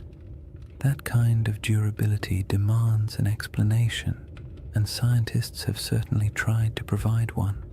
The trouble is, each explanation works well for a few minutes before quietly unraveling under closer inspection, as if the Earth itself had decided to play a slow geologic prank on everyone who studies it. The first idea scientists proposed was the most obvious: an impact crater.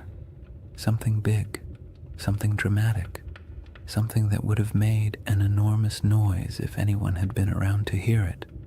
A meteorite slamming into the ground would create a circular depression, after all. And the Sahara is certainly large enough to have attracted its fair share of flying space debris. But the Rishat structure doesn't behave like a crater. Craters have distinct signatures, very specific patterns of shock, melted rock, and high-pressure minerals that act like the universe's version of a calling card. And the Risha has none of those. In fact, the rocks at its center aren't melted or crushed at all. They're simply there. Old, eroded, stubbornly normal.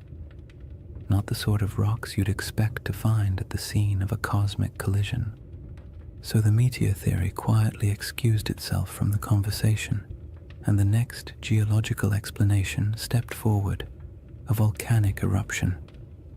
Volcanoes can create circular features after all, and their plumbing beneath the earth can sometimes produce domes, bulges, and ringed formations. Perhaps the Risha structure was an ancient volcanic dome, the remains of a magma chamber swelling beneath the surface before cooling and collapsing. But again, the evidence refuses to cooperate. There's no volcanic rock, no basalt flows, no ash layers, no hardened lava tubes, nothing that says, yes, once upon a time fire erupted here. The region around the Rishat structure is geologically calm, too calm for the kind of drama that volcanoes tend to bring into the world. The next traditional candidate was an eroded dome, something called a geological uplift. Imagine a bubble pushing up from beneath the crust, slow enough to avoid attracting attention, then eroding away for millions of years until a circular pattern of rocks remains. This idea actually gets halfway close, because the Richard does contain different layers of rock exposed in circular patterns, almost like the inside of a peeled onion, but even this explanation feels incomplete. Uplifts don't usually produce such clean rings. Erosion is messy. Wind and water rarely work with architectural precision, and yet the Richat structure has rings so consistent that they appear intentional when viewed from above. The dome theory explains the general shape, but not the perfection of it, and certainly not its scale. A 25-mile wide circle is not something easily dismissed as coincidence.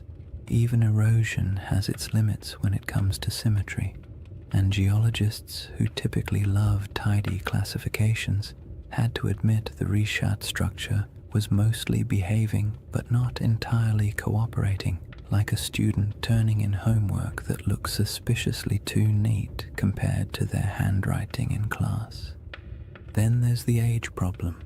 The rocks that make up the Richat structure are incredibly old, hundreds of millions of years in some places, but the shaping of the structure itself, the exposure of its rings, is much younger, something pushed upward long ago, something eroded later, something left behind a pattern that would eventually catch the eye of anyone staring down from orbit. It's not a single event.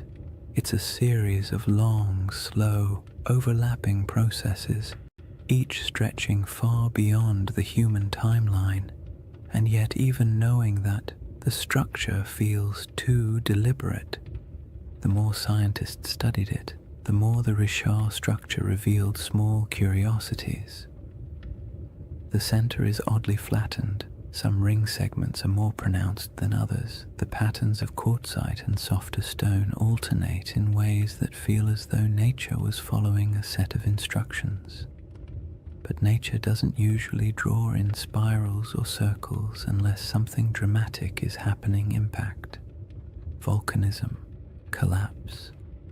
But in this case, the evidence for anything dramatic is conspicuously absent. And then there's the perfect ring issue, the one that quietly bothers everyone who looks at the structure, even if they don't say it out loud. Circles in nature are rare at this scale. Random erosion doesn't create them, rivers don't carve them, wind doesn't sculpt them, and when you see one this large, this clean, and this old, it's hard not to feel like the earth briefly decided to act like a compass and draw a near-perfect shape in the sand. It's not surprising that the Richat structure often leaves people with a vague sense of unease. Not fear, not dread, just the gentle discomfort of encountering something that feels too orderly in a world built on chaos.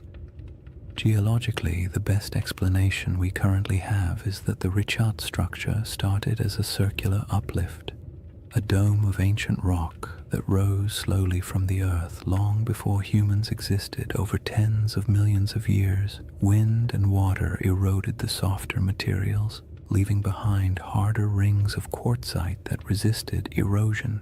In essence, the shape is a natural accident, a byproduct of uplift plus erosion plus time. But even if this is the correct explanation, it still doesn't quite satisfy the imagination, because most uplifts don't look like this. Most erosion doesn't cooperate so neatly, and so the Richat structure lives in that strange middle space, scientifically explainable, yet visually suspicious, like a naturally occurring optical illusion, a formation that checks enough geological boxes to avoid being classified as supernatural, yet raises enough questions to spark curiosity in anyone who looks at it.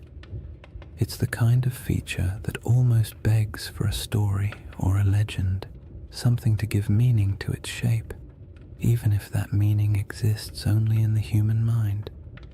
Once you've explored the geological explanations and realized none of them fully capture the structure's quiet strangeness, it becomes easier to understand why some people entertain a very different question. Not the scientific, what made this, but the mythic, does this remind me of something? A city described long ago with concentric rings of land and water positioned somewhere to the west of ancient civilizations, a place said to have vanished in a single day and night. The Risha structure does not announce itself as that place, but it echoes the pattern just enough to make you wonder where coincidence ends and imagination begins. Before any comparisons can be made gently or cautiously, the building blocks of those ancient descriptions must be understood not as fantasy, but as the fragments of memory, geography, and storytelling that shaped one of history's most enduring legends. Long before anyone could stare down at satellite images or argue over geological uplift on the internet, there was a different kind of puzzle circulating through the ancient world. A story recorded by a single philosopher, passed on from a conversation he claimed to have heard, describing a civilization so strange and so perfectly structured that it bordered on myth even in its own time. Plato's tale of Atlantis has been repeated so often, repackaged so many times, and stretched so far by imagination that the original description often gets lost under the weight of all the versions built on top of it. But if you strip away the embellishments, the crystal cities, the impossible technologies, the ancient aliens with clipboards, interpretations, you're left with a surprisingly simple outline: a circular city, rings of land and water, mountains to the north protecting it, a broad plain to the south, a river that flowed to the sea stones of red, black, and white, abundant animals, especially elephants, and a civilization that rose to prominence before collapsing in a sudden, dramatic event. Whether this description is literal, symbolic, exaggerated, or entirely fictional is something scholars have debated for centuries. But what matters for our quiet journey tonight is not whether Atlantis existed. What matters is the shape of the story, because that shape is what causes people to glance at a satellite photo of the Risha structure and pause. The comparison doesn't begin with belief. It begins with pattern recognition. Humans are wired to look for familiar shapes in unfamiliar places. It's the same instinct that makes us see faces in electrical outlets or animals in passing clouds. So when someone sees a massive set of concentric rings in northwest Africa, a structure wrapped in mystery and sitting in a region that once held rivers, lakes, and life, it's reasonable that part of their brain whispers, "This looks like something I've heard before." The resemblance is not perfect, not literal, not conclusive, but it's enough to make curiosity shift in its seat a little. Consider the colors Plato mentions: red, black, and white stones. The Risha structure, like much of the Sahara, contains layers of rock and sediment that naturally fall into those shades. Iron-rich sandstone brings the red. Basalt and volcanic remnants elsewhere in the region bring the black, and pale limestones offer the white. No one is saying ancient builders selected them and arranged them like a geological art project, but the coincidence is interesting, especially when paired with the natural ring pattern visible from above. Then there are the mountains. Plato describes a notable mountain range to the north of Atlantis. The Risha structure sits in front of the Adrar Plateau, a raised, rugged region that would have looked like a natural wall in a greener era. Today, it's a dry, worn highland, sculpted by time and wind, but long ago it would have been more dramatic. Cliffs, ridges, and elevated land dotted with vegetation and wildlife. If early people lived in the region, they would have viewed those northern heights as a defining feature of their landscape. And what about animals?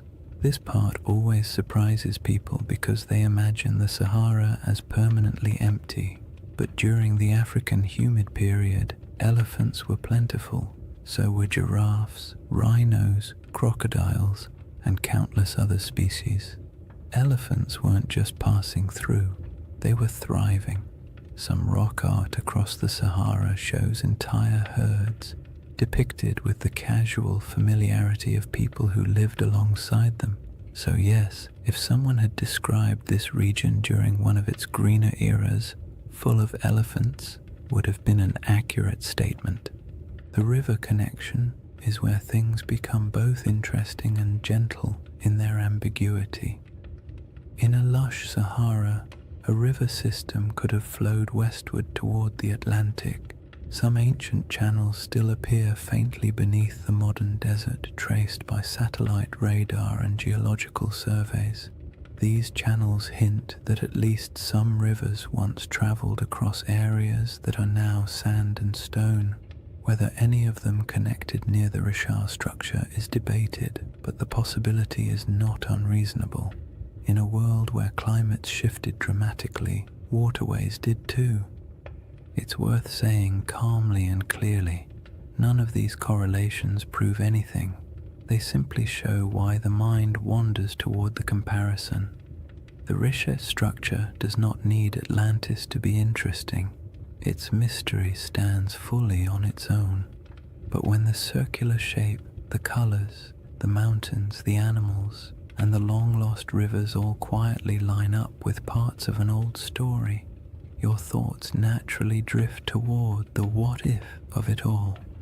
Plato wasn't writing a travel guide. He was a philosopher using allegory to make a point about human nature, power, hubris, and collapse. Atlantis, in his narrative, was less a factual account and more a moral lesson bundled into a geographic metaphor. Yet even then, scholars have noted that ancient myths often embed distorted memories of older events. Storms, floods, migrations, or lost settlements folded into stories, generation after generation. Myths protect what history doesn't always preserve. They store impressions of landscapes that no longer exist. They embellish, exaggerate, simplify, and dramatize, but something recognizable occasionally survives inside them. The Richat structure doesn't have ruins. It doesn't have walls, canals, columns, marketplaces, or any of the features you'd expect of a large city. The environment around it would have been challenging even in greener times. And human settlements from that ancient period would likely have left fragile traces now erased by thousands of years of wind and shifting sand. So the idea of it being a lost civilization rests not on evidence but on the shape alone, the irresistible symmetry that triggers recognition even when no proof supports it. That's part of the comfort of this mystery. It doesn't demand belief. It simply invites curiosity. You don't have to imagine ancient kings or advanced societies. You don't have to build a hidden metropolis in your mind. All you need to do is stand quietly before a satellite image and let the shape speak for itself. A giant ringed formation in the middle of an ancient landscape that has changed almost beyond understanding. Somewhere between geology, memory, climate, erosion, and myth sits the Richat structure. It tells us nothing directly. It refuses to commit to any single story, and perhaps that's why it remains such a calming mystery, one that doesn't need dramatic conclusions or bold claims. It only needs an open horizon, a quiet night, and the imagination drifting gently toward possibilities.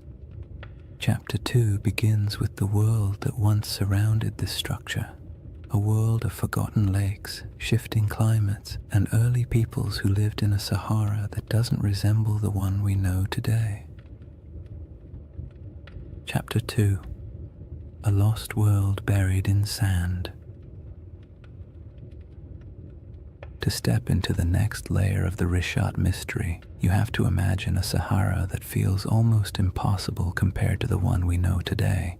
Not the hot, shimmering, bone-dry desert that stretches endlessly across maps. but a world so green and alive that if you were dropped into it without context, you might not even guess you were standing in northern Africa at all. The Sahara's greener eras weren't brief accidents of climate, they were entire chapters of Earth's history, long enough for lakes to swell into inland seas, for animals to migrate freely across savannas, and for human communities to settle into rhythms of daily life as familiar and as ordinary as any other early society. In that forgotten landscape, the Richard structure wasn't an isolated swirl of geology in a barren desert. It was simply part of the scenery, a ringed plateau sitting quietly in a world full of life. During the African humid period, monsoon rains shifted northward and transformed the Sahara into a mosaic of grasslands, wetlands, and rivers. Satellite studies have revealed thousands of ancient lake beds, some stretching larger than modern countries. The largest of them, Lake Megachad, was so vast that its shoreline would have swallowed entire modern coastlines. It's calming to picture early mornings on its edges, mist lifting off the water, birds scattering across reeds, herds moving slowly through tall grass. These weren't isolated oases like today, but interconnected ecosystems humming with life. Hippos wallowed in shallow pools, giraffes wandered across plains, crocodiles glided through freshwater channels. The air was thick with insects in the rainy season and warm, earthy scents after storms passed. And where there is water and game, people settle. Early human groups built small camps near river bends, moving seasonally with herds or weather patterns. Their lives weren't glamorous. They dealt with all the usual prehistoric frustrations: unpredictable weather, stubborn animals, unreliable food sources, and the constant inconvenience of tools that, despite countless hours of crafting, were still capable of breaking at the worst possible moment. Yet these people left behind some of the most beautiful artifacts the Sahara still holds. Rock engravings and paintings showing scenes of daily life, hunters with bows, families with cattle, children playing near water. These artworks are serene, calm snapshots of a world that no longer exists, carved into stone that has stubbornly endured long after the lakes dried. When people imagine ancient civilizations, they picture dramatic stone cities, elaborate temples, complex political systems, the kinds of things that leave behind headlines in history books.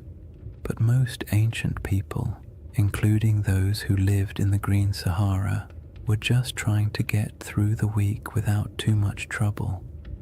They managed herds, gathered plants, navigated seasonal routes, and dealt with occasional arguments about who forgot to maintain the fire or who accidentally let a goat wander off into the brush. Civilization doesn't have to look like marble pillars to be worth remembering. Sometimes it's found in the small, repetitive rhythms of daily life, the quiet rituals that define communities. And those communities were not isolated dots scattered randomly across a wet desert. They followed predictable paths. Rivers acted like highways, lakes acted like hubs. Fertile pockets of land created gathering points where groups traded, shared food, and passed down stories. Even without permanent stone buildings, these places had identities, regions where people knew how to track animals, where certain plants grew well, where rainfall was reliable, where the land felt generous enough for families to stay a little longer. In this setting, the Richard structure would have been noticeable, but not mysterious. Its slopes rose gently, offering views of surrounding plains. Its depressions may have caught water seasonally. Its ringed layers might have supported different kinds of vegetation depending on rain and soil.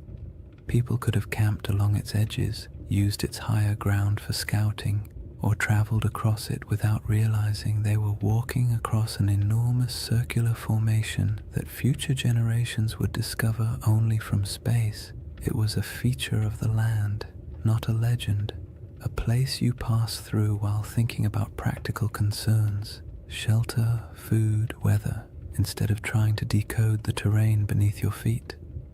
Some researchers have suggested that pockets of early Saharan cultures may have grown surprisingly sophisticated during particularly wet periods, not in the sense of monumental architecture or complex written languages, but in social networks, trade patterns, and livestock management. Evidence shows early domestication of cattle in the region, and groups may have practiced proto-agricultural techniques around wetlands and lake margins. These weren't lost empires. They were adaptable, resilient societies navigating a landscape that could shift dramatically over generations. The idea that a civilization could thrive here, disappear, and leave little trace isn't far-fetched at all. Wet climates draw people, harsh climates erase them. The desert isn't just unforgiving, it's efficient. Wind strips away organic material, sand buries structures, drought erases evidence of farming, floods wash away tools, and time paired with enough silence can erase almost anything that isn't carved into stone. The Sahara has a way of taking the past, smoothing it out, and leaving behind a surface that pretends nothing was ever there. Even so, pieces of that older world survive: fossilized bones, pollen samples trapped beneath sand, ancient shorelines stamped faintly into the earth, and rock art that still shows people standing beside animals that haven't lived in this region for thousands of years. These fragments don't tell a complete story, but they do confirm one thing: the Sahara was once a place where human life thrived, not merely survived.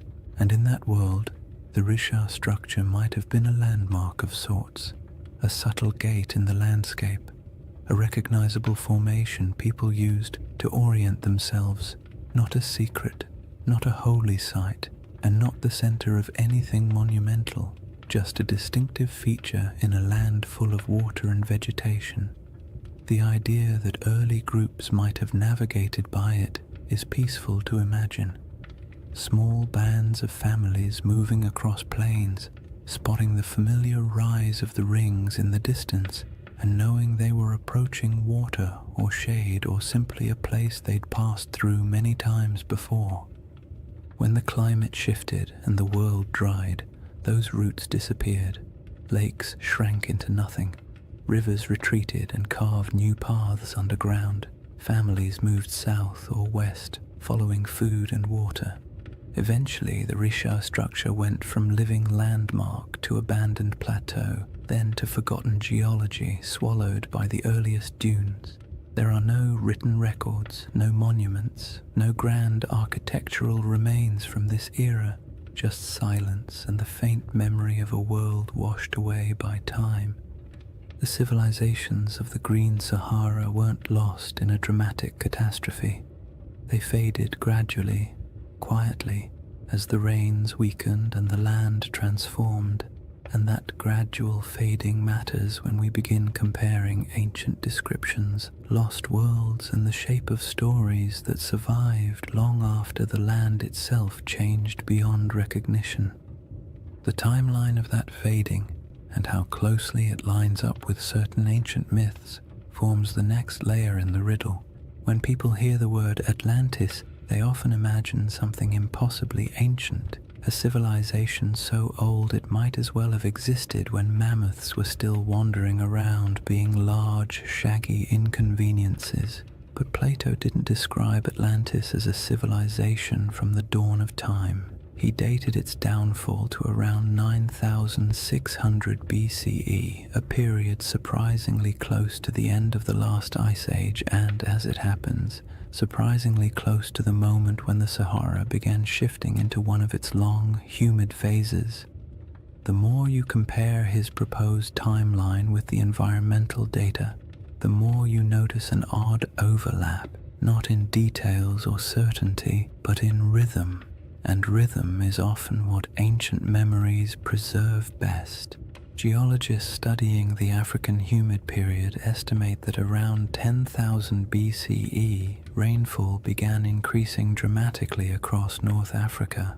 The desert, which had been relatively dry and barren, transformed into a landscape of lakes, wetlands, and grasslands. This wasn't a gentle shift. Climate models show that the monsoon system surged northward in a way that would have felt abrupt on a human timescale. Rivers reappeared, plants spread, herds expanded, and places that had been empty for thousands of years suddenly became habitable again. If you were living anywhere near the region, the shift would have felt like the land itself waking up after a long sleep. Plato's date for Atlantis is often treated like a mystical number. But if you strip away the mythology and look only at the time frame, it places his story right inside the most dramatic environmental transformation the Sahara has ever undergone. That doesn't mean his tale describes this region or any part of it, but the coincidence is interesting, especially because climate change on that scale tends to rearrange human populations. Cultures migrate. Old settlements are abandoned, new territories open for exploration. Oral traditions begin to evolve, preserving memories of places that were flooded or dried out or swallowed by landscapes that changed too quickly for people to adapt smoothly. The timeline problem becomes more intriguing when you move forward a few thousand years.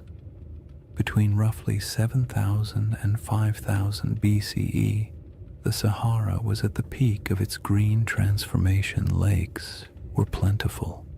Rivers connected regions that are now separated by hundreds of miles of sand.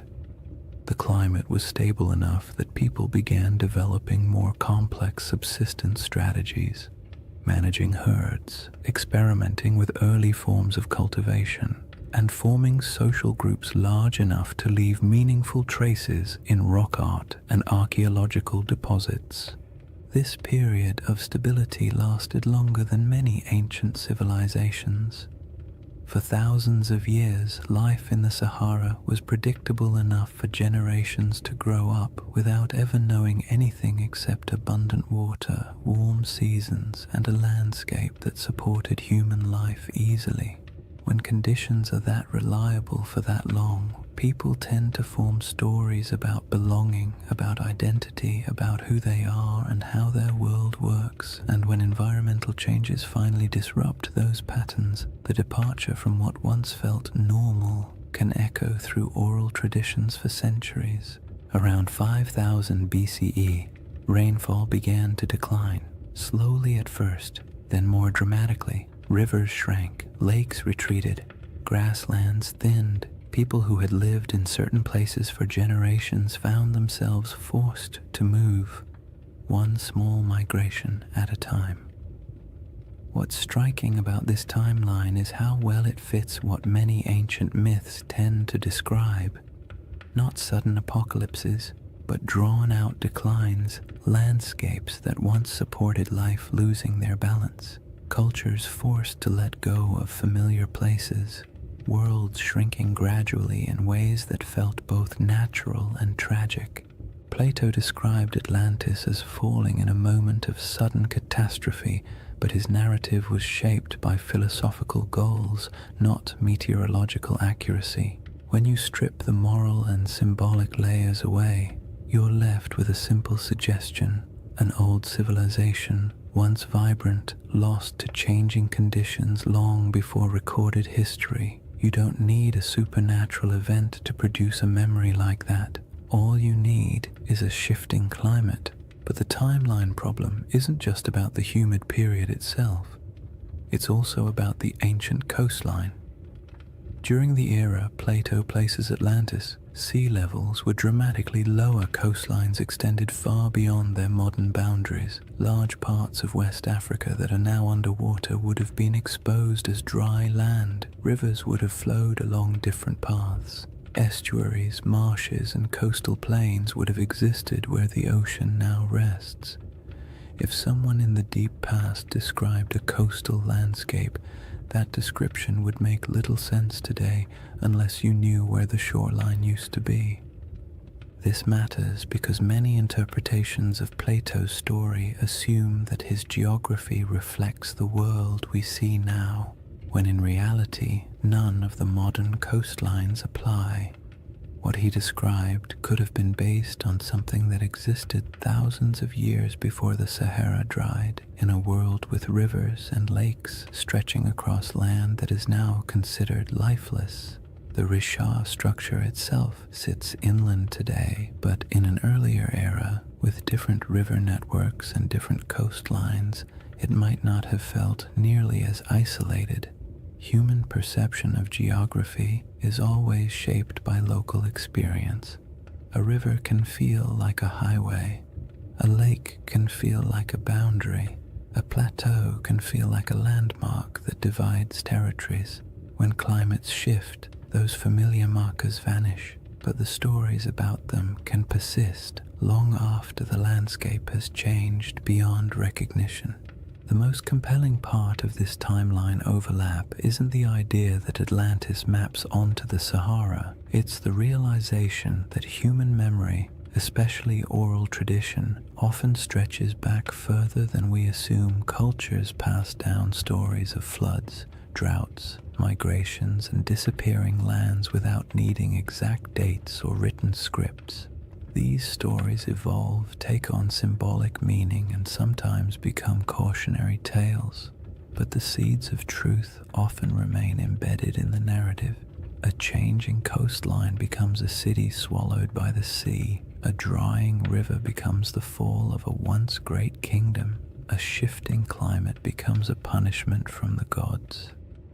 Human imagination attaches meaning to change, especially when change feels larger than individual experience.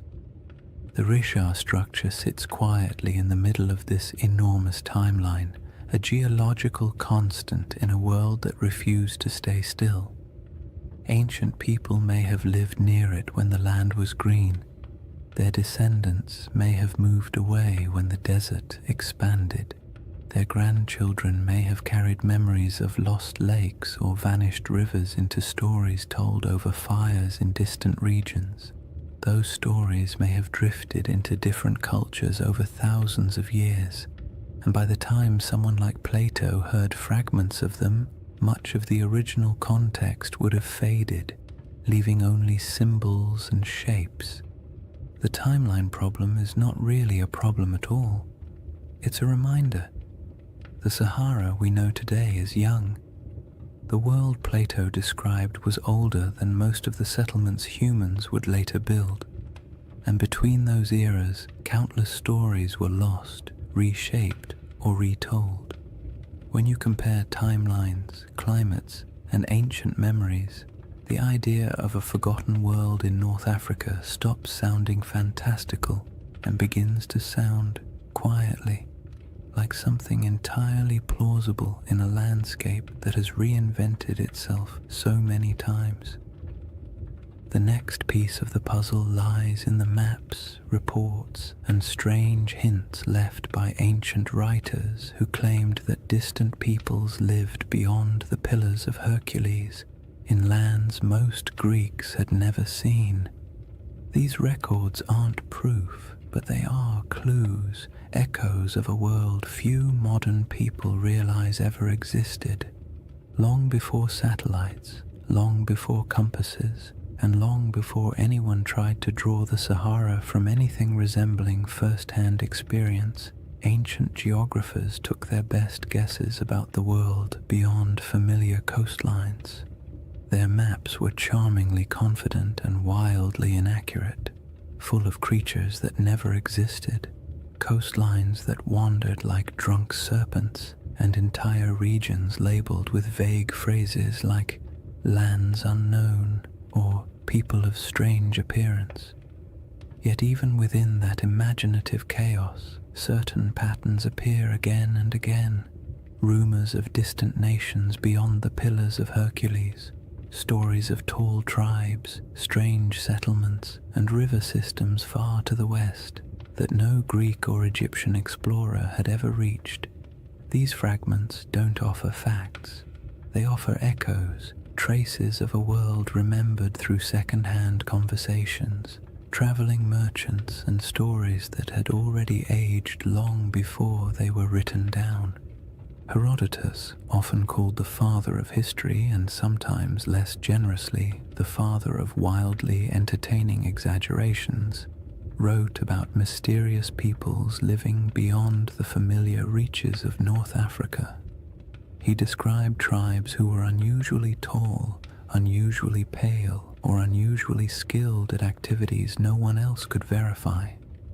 He wrote of great rivers flowing through lands no Greek had ever visited, and of cities existing somewhere far inland beyond deserts that seemed too vast for ordinary travel.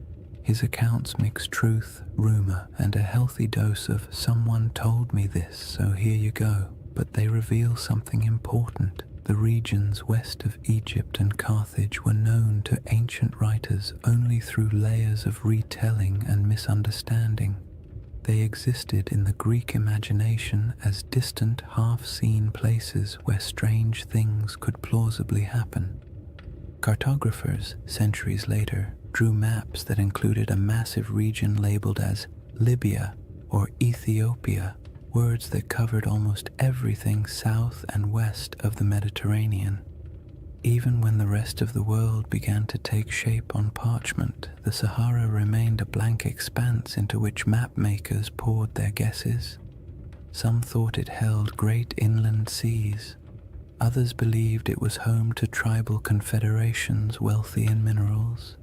Medieval maps continued the tradition, referring to kingdoms of the West or lands of gold believed to lie somewhere beyond the desert. These weren't precise descriptions.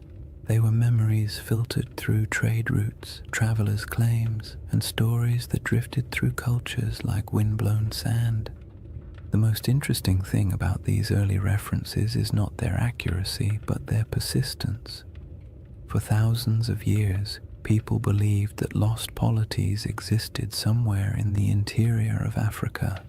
Some of these rumors later turned out to be distorted accounts of real kingdoms. The Ghana Empire, for example, or the early Sahelian states whose wealth came from gold and trade. But some rumors seem older, as if they preserve vague memories of societies that were already gone by the time written history began. It's not hard to imagine how this could happen if the Sahara once held lakes, rivers, and stable populations. Then early travelers from coastal regions might have heard stories about people inland who lived near great bodies of water. By the time those stories reached Greek scholars, the lakes might have dried, the migrations might have begun, and the cultures connected to those earlier landscapes might have dispersed. All that remained were fragments, not histories, just hints. Modern science adds another layer to this puzzle. With satellite imagery, researchers can trace ancient riverbeds beneath the desert. These paleo-channels, as they're called, snake across the Sahara like veins in an old, forgotten body. Some run directly from central North Africa toward what is now the Atlantic. Others branch into networks that once fed massive lakes. These rivers didn't disappear in a sudden catastrophe. They dried gradually as the climate changed, leaving landscapes that no longer match the stories that may have been told about them. If early civilizations or large communities existed near these rivers, their memory would have been separated from their physical location by thousands of years, making it nearly impossible for later cultures to understand what the stories referred to. This disconnect between old memories and new landscapes is how myths form. A story that once described a river civilization becomes, after generations of retelling, a story about a kingdom swallowed by the sea. A recollection of great plains becomes a memory of a vanished island. A description of a circular plateau becomes an account of a circular city. The Sahara's transformation from green to desert wasn't instantaneous, but it was dramatic enough to fracture cultural continuity. If families were forced to migrate because their water sources vanished, they would carry memories of their old homeland with them. Their descendants might repeat those memories in new places. By the time those descendant stories reached literate societies, the land they described would have changed beyond recognition. Even the idea of lost maps plays into this. Some early maps portray strange circular features in North Africa, drawn not with precision, but with a kind of symbolic confidence, as if the mapmaker was trying to capture something half understood. These circles often correspond to mountain ranges or basins that once held water. They might represent ancient memories of circular lakes, natural rings of highland terrain, or simply the human impulse to draw the unknown in symmetrical shapes because symmetry feels meaningful. When you compare those old maps to modern satellite images, you occasionally find that their circles line up suspiciously well with real geological features, not perfectly, but enough to make you wonder how much geographic memory survives inside even the roughest ancient drawings. And then there's the broader Mediterranean tradition of referring to lands beyond the West as mysterious, advanced, or somehow older than the civilizations closer to the sea. Phoenician traders, known for their long-range voyages, undoubtedly reached parts of West Africa, but their records are mostly lost. Carthaginian sailors may have traveled even farther, leaving behind legends like those of Hanno the Navigator, who described coastlines that are still debated today. These accounts weren't detailed maps or precise reports. They were impressions, glimpses of coasts, glimpses of rivers, glimpses of interior lands that would later be swallowed by dunes over generations. These impressions morphed. Cultures forgot the context but kept the intrigue. What makes all of this so calming and strangely satisfying is the realization that humans have always tried to map the unknown. Even when they lacked the tools, even when they guessed incorrectly, they kept trying. And in doing so, they sometimes preserved things they couldn't possibly understand. Old coastlines, vanished rivers, or stories from travelers who described worlds that no longer existed. When you approach the Sahara with that perspective, its ancient geography becomes less like a blank desert and more like a palimpsest, a surface written over many times but still carrying traces of the words beneath. The question isn't whether ancient maps show Atlantis or any other legendary city. The question is whether the stories behind those maps contain fragments of real places erased by climate and time.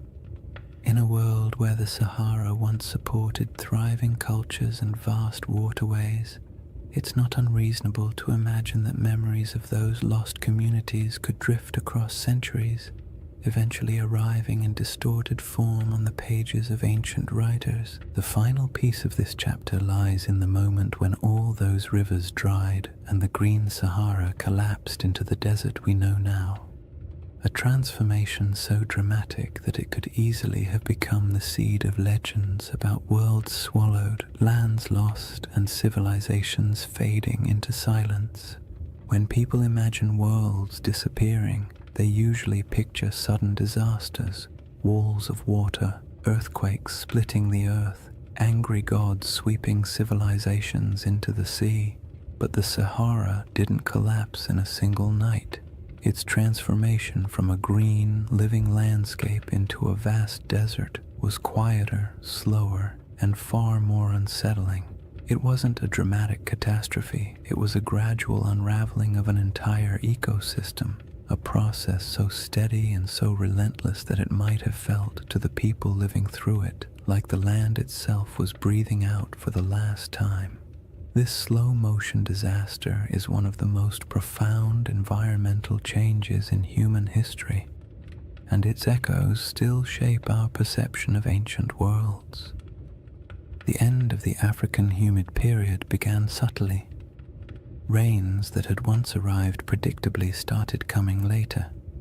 Lakes that had always been full began to shrink just slightly around their edges. Wetlands that had supported birds, fish, and early settlements became patchier. People may not have noticed these first signs at all. One dry season feels like an anomaly. 2 in a row feel like an inconvenience. 3 or 4 begin to feel like a pattern. And before long, families who had lived near the same lake for generations might have found themselves walking farther and farther to reach the shore each year. As rainfall continued to decline, the lakes shrank dramatically. Rivers that had once flowed energetically across the plains became shallow streams, then trickling channels, then dry paths where children could walk without getting their feet wet. The soil hardened, vegetation struggled, herds moved away, and because humans rely on the same resources as every other species, they followed. Migration became a necessity rather than a choice. People packed up their belongings, tools, baskets, simple ornaments, memories of what had once been, and set out in search of more reliable water. This wasn't an age of monumental architecture. People didn't leave behind cities where archaeologists could sift through layers of foundations. What they left behind were stories, passed from one generation to the next. Stories of places that had been full of water, stories of rivers that used to run through valleys now swallowed by dust, stories of hunting grounds that disappeared so gradually it felt like watching a friend fade over time. These stories survived even after the landscapes themselves did not. And as families moved farther away, spreading into new regions, the memory of those green lands became a distant echo, reshaped by each retelling. If you could watch the Sahara's drying from a high vantage point, maybe even from the center of the Richard structure itself, the change would look like a slow retreat, lakes pulling inward decade by decade. Shorelines collapsing, riverbeds fracturing into networks of disconnected pools before vanishing entirely, grasslands thinning until the only plants left were the stubborn species adapted to drought. You would see the land lose color, then texture, then sound, until finally all that remained was the wind sweeping grains of sand across empty plains. But there were moments during this drying where the process didn't feel slow at all. When monsoon patterns shifted suddenly, regions that had relied on predictable rainfall could experience dramatic declines in just a few years. A lake that had provided generations of stability might disappear in 2 or 3 long drought cycles. Floods that once rejuvenated riverbanks might stop arriving altogether. These moments would have felt catastrophic to the people experiencing them. They wouldn't have had the language of climate science, but they would have understood that something fundamental had changed in their eyes. The land had turned against them. Such moments of environmental collapse often become the seeds of myths. A lake vanishing can become a story about the gods withdrawing a gift. A flood that never returns can become a story about a cursed people. A migration forced by drought can become a tale of exile. When these stories pass through enough generations, the context blurs and the details shift. What once described a drying valley might eventually become a narrative of a kingdom sinking beneath waves or disappearing overnight. Not because the original event was exaggerated maliciously, but because the environment changed more quickly than human memory could keep up with. As the desert expanded, dunes began to march across the land. Sand doesn't move with purpose, it simply responds to wind, drifting slowly over everything in its path. It fills valleys, it buries old lake beds, it smooths over animal tracks, human footprints, and any fragile structures that once stood nearby. Over centuries, dunes consumed the last evidence of the old Sahara. Rock art survived only where cliffs or caves shielded it. Any settlements built from organic materials vanished entirely. The landscape became clean, empty, and silent, a perfect blank slate for future generations to wonder about. Today, when you look across the Sahara, it's difficult to imagine the world that came before it. The silence is heavy. The land feels ancient in a way that suggests permanence, but permanence is an illusion. The desert is young, geologically speaking. It is still changing, still shifting, still carrying beneath its surface the faint outlines of rivers that once sustained entire populations. And in the midst of this world of sand sits the Rishat structure, a relic of deeper geological time that somehow feels connected to the stories of the people who once lived nearby. If early civilizations or pastoral groups did gather near the Rishat structure in greener times, they would have watched their world collapse gradually. The retreat of the lakes, the shrinking of rivers, the decline of herds, and the encroachment of sand would have felt like losing a home in slow motion. And when those people moved on, their stories went with them. Stories of a place where water once flowed. Stories of circular hills or landscapes shaped in ways that felt meaningful. These stories might have evolved into tales of lost worlds, not because anyone invented them out of fantasy, but because the original geographic references vanished. This is what makes the drying of the Sahara such a powerful backdrop for ancient legends. When a land undergoes such a dramatic transformation, memories of the old world become mythic by default. A fertile plain becomes a garden of the gods. A shrinking lake becomes a vanishing kingdom. A circular plateau becomes a city swallowed by disaster. Not because any of these interpretations are literally true, but because the landscape changed so completely that the only way to explain it was through story. By the time later civilizations began writing their records, the Green Sahara had been gone for thousands of years. All that remained were scattered hints, maps with odd symbols, travelers' reports of ancient rivers, and faint memories passed through cultures far from where the original events took place. And all of it sets the stage for the comparisons and questions that would later emerge when people finally saw the Rishat structure from above and began searching for meaning in its perfect rings. With the ancient landscape transformed, the stage is set for the next part of the mystery. How the Rishat structure quietly echoes elements of Plato's most enduring legend. Chapter 3. Atlantis, Coincidence or Clues? By the time people began comparing the Rishat structure to Atlantis, Plato had already been misunderstood, misquoted, stretched into metaphors he never intended, and, to his likely horror, placed at the center of more conspiracy theories than any other philosopher in history.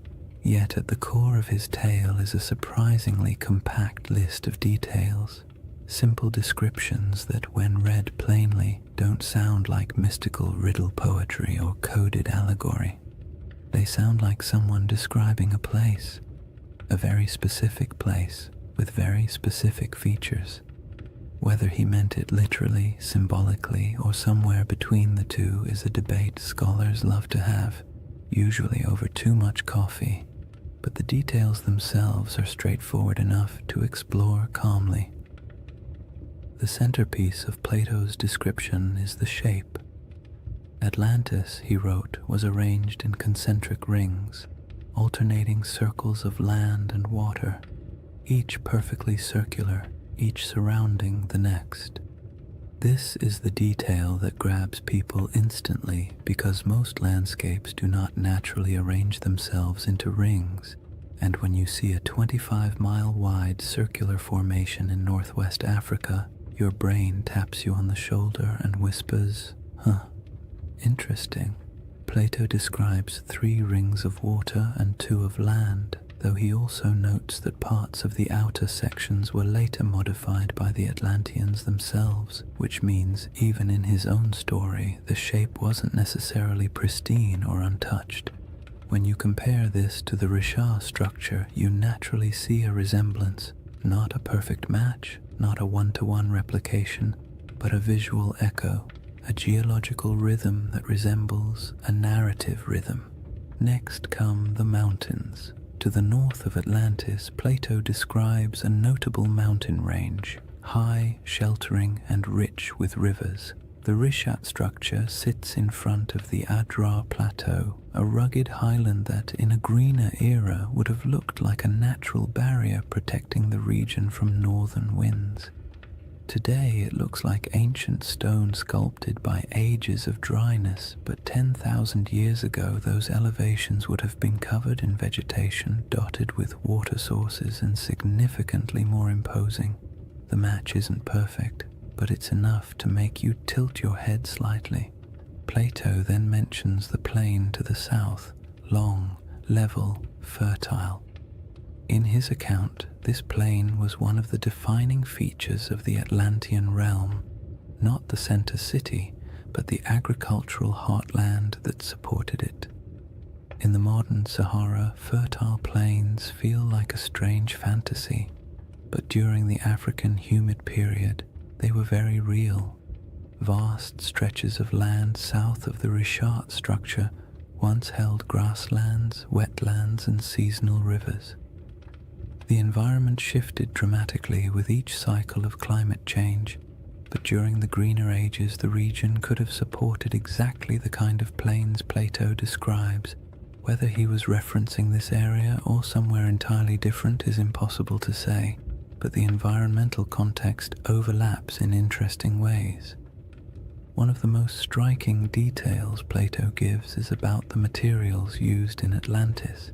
He refers to red, black, and white stones, distinct colors quarried from the landscape and used for construction. The Richat region naturally contains these colors in abundance.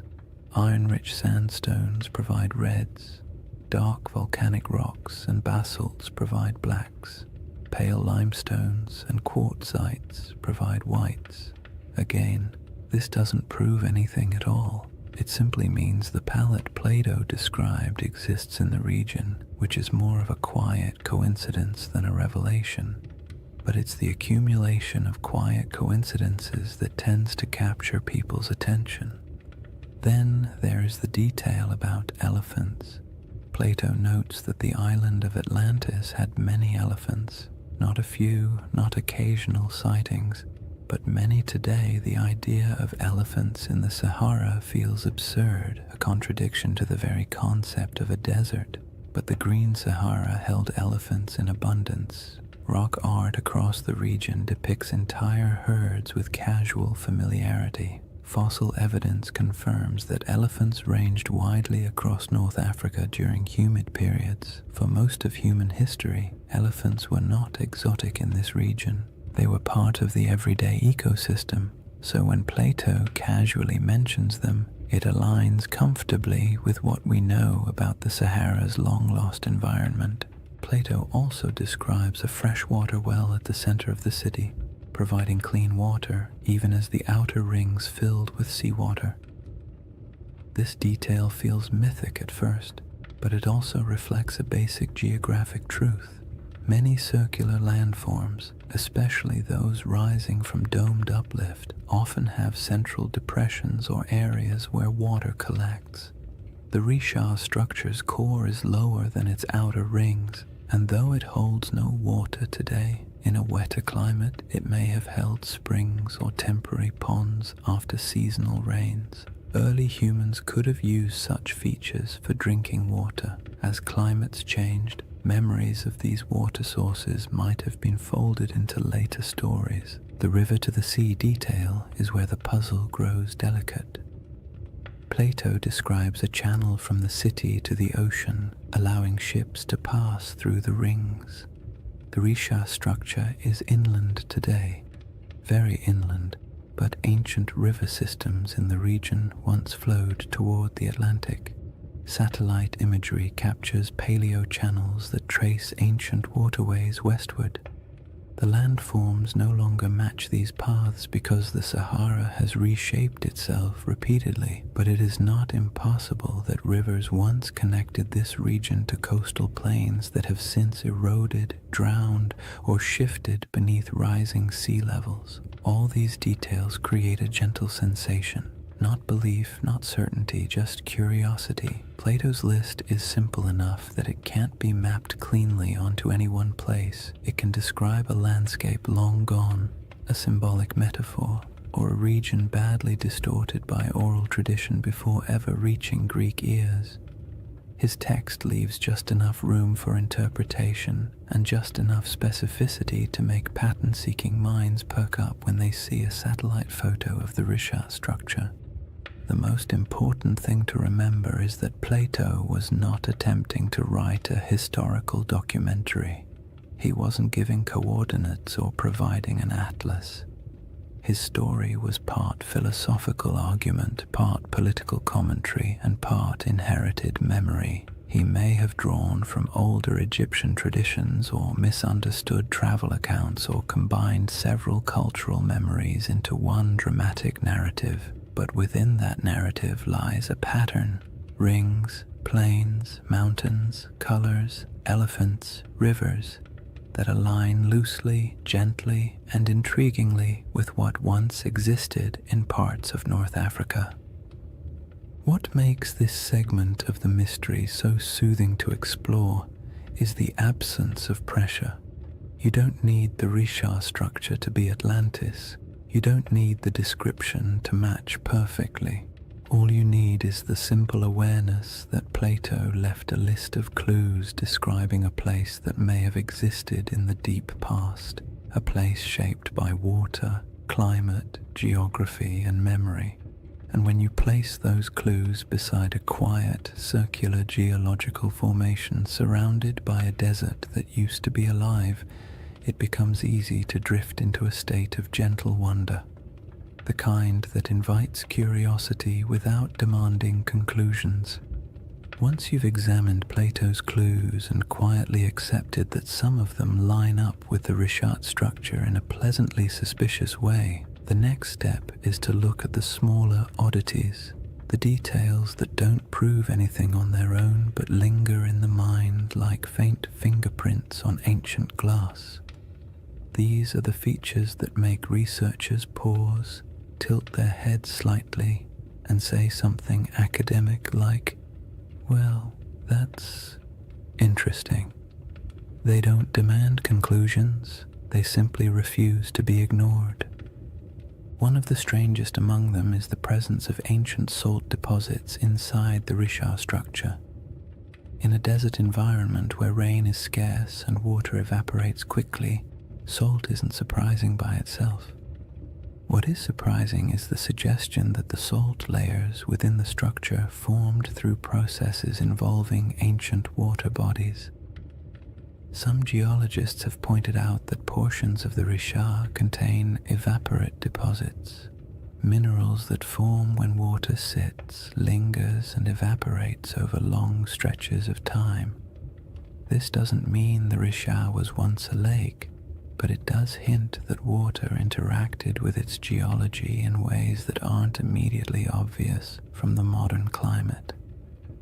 When you picture the Sahara during a humid phase, rivers flowing, lakes filling, storm clouds gathering, it becomes easy to imagine water pooling in the structure's circular basins, creating the kind of environment where salt layers could slowly accumulate. Then there are the ancient river systems that slither beneath the desert like ghosts of a wetter world. Radar imaging in the late 20th and early 21st centuries revealed the outlines of these massive paleo-channels, dried riverbeds that once carried immense volumes of water across North Africa. Some of these channels flow in directions that match Plato's narrative surprisingly well, running from deep inland regions toward what is now the Atlantic coastline.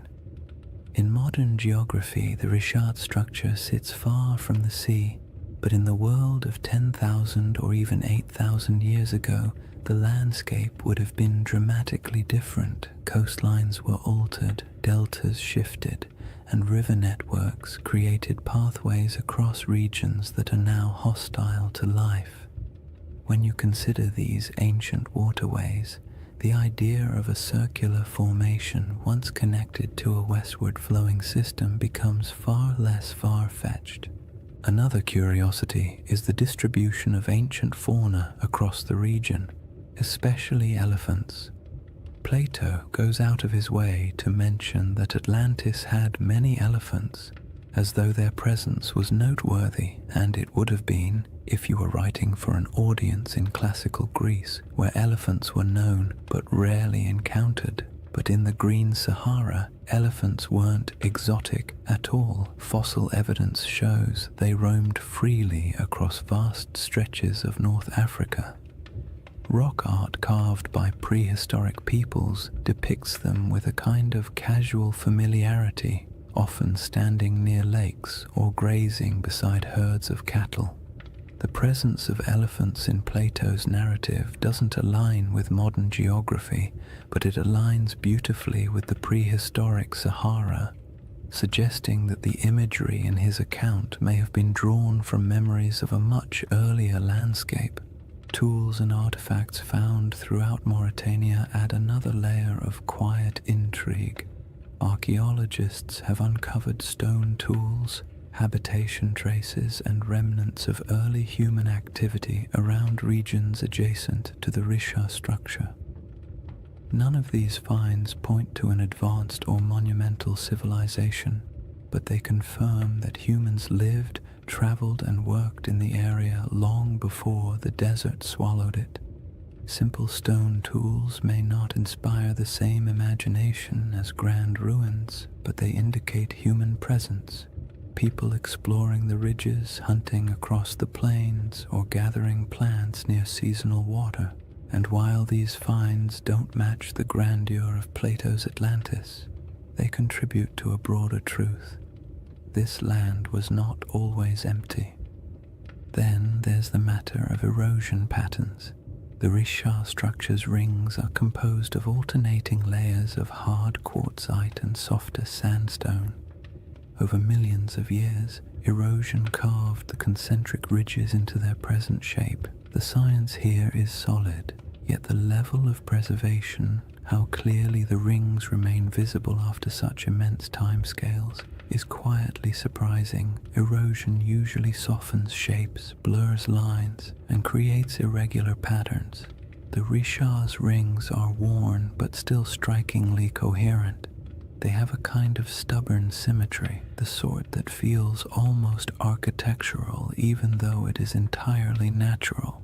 When viewed from above, the rings appear too clean for the surrounding environment, as if the land is trying a little harder than necessary to maintain its shape. Another oddity lies in the mineral composition scattered across the formation. Geologists have noted that the area contains minerals associated with hydrothermal activity, meaning the region once experienced heat and fluid movement beneath the Earth's surface. This supports the uplift theory, but also paints a picture of a place shaped by multiple overlapping geological events. The Richard structure is not the result of a single moment. It is the result of a series of slow, layered processes interacting in strangely harmonious ways. When geological events stack neatly like this, creating a tidy circle in the middle of a continent, it sparks the imagination, because nature rarely arranges its complexity into something that looks organized from space. Some people point to the alignment of the structure with ancient travel routes, though this is more speculative. During the Sahara's greener days, groups traveling across the region might have used prominent landforms as markers. A circular plateau would have stood out. It might have acted as a natural waypoint and a place you recognized from a distance, a feature that reassured you that your path was correct. This doesn't make it a settlement or a central city, but it makes it part of the landscape of human movement. Landmarks have always shaped migration, even unintentionally. Then there's the subtle but persistent fascination researchers have with the interior depressions of the Richat structure. The central basin and inner rings create natural pockets where water might have pooled during rainy seasons. These areas could have provided temporary freshwater sources long before the desert took hold. If early communities ever camped here, the structure might have served as a resting place, a place where the land, by pure coincidence, gathered the elements people needed to survive. None of these oddities amount to direct evidence of Atlantis or any lost civilization. They don't point to architecture, writing, or engineering. They don't claim that the Richat structure is anything more than a geological formation shaped by erosion, uplift, and deep time. But taken together, these small details create a sense of place, a landscape shaped by water, life, and environmental transformation. A place where memories of a greener world might have lingered long after the land grew silent. A place that feels like it carries the whispers of older stories, even if those stories can never be proven. What remains after examining these clues is not certainty, but the soft, contemplative feeling of a mystery that refuses to resolve too neatly. That's the charm of the Richat structure, not that it answers questions, but that it invites you to keep asking them, slowly and without urgency, the same way the desert allows time to drift without needing conclusions. After exploring the curious parallels and intriguing coincidences, it's important to settle into the other side of the discussion, the quiet, grounded, scientifically steady side, the side that takes a deep breath, adjusts its glasses metaphorically, and says, "All right, let's not get carried away." Because while the Richat structure is visually compelling and undeniably mysterious in its aesthetic, the case against it being anything remotely like Atlantis is just as strong as the case that makes people wonder in the first place. And acknowledging that doesn't make the mystery less soothing. In fact, it makes it more balanced, more realistic, and more grounded in the rhythm of nature rather than the drama of myth. One of the simplest arguments against the Richat-Atlantis connection is the absence of ruins. No foundations, no walls, no pottery fragments, no structural remnants of any kind. If a major civilization once existed here, even one without monumental stone architecture, we would expect to find some trace of it. People leave things behind: tools, shards, fire pits, bones, carvings, symbolic objects, something. The Sahara is harsh, but not harsh enough to erase every sign of human activity. If a dense population had lived here, small nomadic encampments leave faint traces, farming settlements leave soil signatures, even temporary villages create debris. But inside the Richat structure, archaeological evidence is scarce, scattered, and entirely consistent with occasional prehistoric habitation rather than a populous, organized city. Another clear issue is scale. Plato describes Atlantis as a powerful naval civilization capable of launching fleets, influencing foreign regions, and maintaining a capital city large enough to impress outsiders. This would require infrastructure, labor specialization, long-distance trade, and durable materials. The Green Sahara did support human life, but the evidence we have, stone tools, simple camps, modest cultural artifacts, points to pastoral and hunter-gatherer lifestyles rather than elaborate urban systems. There were no harbors, no shipyards, no canal networks, and certainly no signs of advanced engineering. The gap between the archaeological record and the expectations for a sprawling maritime empire is wide, calm, and fairly conclusive. Geology presents its own firm counterpoints. The reshaped structure is understood through a series of geological processes involving uplift and erosion. Its rings aren't artificial. They are layers of sedimentary rock carved gently over millions of years by wind and water. The symmetry of these rings feels uncanny when viewed from orbit, but up close, the terrain reveals irregularities, breaks, inconsistencies, and natural erosion patterns that would make any idea of artificial construction almost impossible. Nature has had a very long time to perfect this formation. It didn't need architects. It needed time, pressure, shifting plates, and the slow sculpting of weather. The age of the rocks is another point of conflict. Many layers of the Richat structure date back hundreds of millions of years, far older than anything humans could have shaped. The uplift likely occurred tens of millions of years ago. Even the youngest erosional processes are far older than the timeline of human civilization. If Plato's account referred to an advanced society around 9600 BCE, the Richat's geological history simply does not align. Humans were not carving rings into uplifted domes while mammoths still roamed the northern forests. The idea collapses under the sheer weight of deep time.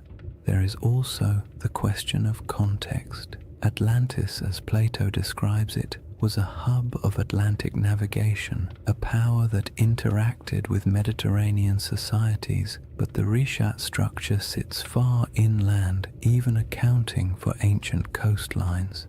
Even at its closest connection, this region would have required extensive river systems or routes across wide plains, and while ancient rivers existed, the logistics of sustaining a large maritime civilization so far from stable ocean access are difficult to justify. Plato's Atlantis was a sea power. The Richat region was, at best, a freshwater-rich inland landscape during humid periods. Another important point comes from understanding Plato himself. His dialogues, Timaeus and Critias, are philosophical works, not historical treatises. Atlantis serves as a metaphorical lesson about societal hubris, moral decay, and the consequences of unchecked ambition. Ancient Greek writers often crafted allegorical narratives in grand mythic terms. They weren't necessarily recording precise histories. Even if Plato drew inspiration from older Egyptian stories or folk memories of distant lands, his purpose wasn't to document geography, it was to illustrate ideas. Seeing Atlantis as literal misses the genre he was writing in. Then there's the lack of supporting historical records. No Egyptian writings describe a circular coastal city matching Plato's description. No Phoenician traders mention it in their maritime logs. No Carthaginian accounts reference such a settlement. In a region with extensive interactions between early Mediterranean and African cultures, a highly advanced city would almost certainly have left some mark in oral or written traditions beyond Plato's single dialogue. The silence is telling. All these points form the steady, sensible, scientifically grounded case against the Richat structure being Atlantis or any ancient lost civilization. Yet none of them make the structure less fascinating. The Richat stands out precisely because it embodies contradictions, visually striking but geologically ordinary, evocative of myth yet entirely natural, surrounded by desert but shaped by water in the deep past. The structure's intrigue lies not in what humans built, but in what nature carved and time concealed. What the scientific perspective ultimately gives us is a sense of humility. The Richat structure is a reminder that Earth's landscapes can mimic human patterns accidentally, that erosion can outperform architects, that symmetry doesn't always imply intention. and that sometimes the most interesting mysteries are the ones that sit comfortably between explanation and imagination.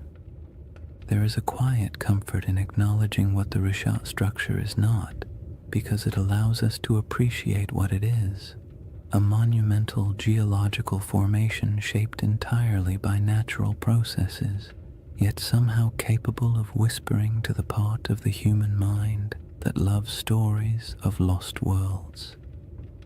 Dismissing the Atlantis comparison doesn't end the mystery. It reframes it, shifting the focus from fantasy to the wonder of a landscape that survived floods, droughts, and time itself.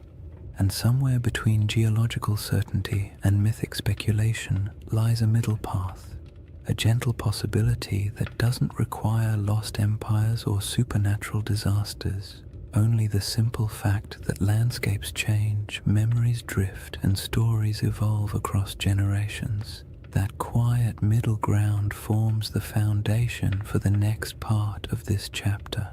After weighing the clues and counterpoints, what remains is a space in between, a soft, contemplative middle ground where certainty isn't required and imagination doesn't have to be excessive. It's the place where most real historical mysteries quietly live, suspended between the cold confidence of science and the gentle allure of myth. The Risha structure fits comfortably there, not as Atlantis, not as evidence of a forgotten super-civilization, but as something far more grounded and oddly more beautiful, a landscape that carries echoes of memories older than history itself. This middle ground begins with an idea that's far less glamorous than lost empires but far more plausible: that Plato's account of Atlantis may have been shaped by older stories, older observations, and older memories passed through generations of storytellers, traders, and priests. Not memories of a technologically advanced society, but memories of places that once existed and then disappeared as the world changed. Civilizations don't have to be grand to be worth remembering. A pastoral group displaced by drought can leave behind a story that grows in the telling. A lakeside settlement swallowed by desert winds can become a tale of a city lost. A dramatic shift in climate can be recast as a divine punishment, and long after the physical evidence is gone, the story continues, reshaped a little each time it's spoken aloud. If you imagine early North African cultures watching their world change, watching lakes shrink, herds migrate, familiar routes vanish beneath encroaching sand, it's easy to understand how memories of those landscapes could eventually transform into myths about lost worlds. The Sahara didn't disappear overnight, but it disappeared quickly enough in human terms that it would have felt, to those who lived through it, like watching a homeland dissolve. People don't forget something like that. They carry it into new regions, tell it to their children, bury it in rituals and cautionary tales, and as those stories move from one culture to another, details shift, embellishments form, and simple memories become larger narratives. When Plato eventually recorded the Atlantis story, he may have been receiving not a literal historical account, but a story already many generations old. A story so old, in fact, that the geography behind it had changed completely since the original events. That is the gentle possibility that keeps the Riche conversation alive. Not that it was Atlantis, but that it resembles the type of place that could have inspired memories strong enough to survive climate shifts, migrations, and cultural reinterpretation. In this middle ground, the Rishat structure becomes less a candidate for Atlantis and more a symbol for the forgotten worlds that once existed during the Sahara's green phases. The circular shape isn't a blueprint, it's a coincidence that resembles human descriptions of circular settlements or lake systems. The environment around it, once fertile, later desolate, fits the rhythm of myths describing lands that flourished and then vanished, and the geological strangeness of the formation makes it the type of place human imagination gravitates toward, even without evidence of ancient cities or monumental architecture. This perspective is calm and grounding. It acknowledges that the Richat structure is geological, not architectural. It embraces the idea that natural formations can inspire awe without requiring supernatural explanations, and it allows space for the possibility that human stories, especially the very old ones, often preserve impressions of landscapes altered or erased by time. In this view, Atlantis isn't a lost city waiting to be excavated. It's a cultural memory of a world transformed. The middle ground also makes room for one of the most fascinating aspects of human storytelling, our tendency to merge different memories into single narratives. Imagine an Egyptian priest hearing tales from travelers who claim their ancestors once lived in a land where water flowed through concentric valleys. Imagine those memories mixing with other stories of disappearing lakes, ancient floods, or regions swallowed by drought. Imagine Plato hearing a version of that tale centuries later, filtered through generations of reinterpretation. By the time he wrote it down, the story would have been a blend, part geography, part metaphor, part nostalgia for a world the teller never saw. This blending of truth and tale is not deception. It's how oral traditions work. Details shift, landscapes become symbols, natural disasters become moral lessons.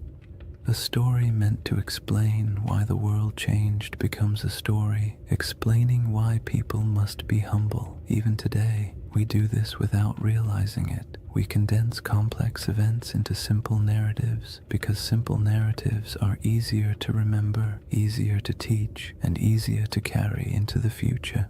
In the calm light of this middle ground, the Richat structure serves as a gentle reminder that landscapes shape stories just as stories shape our perception of landscapes.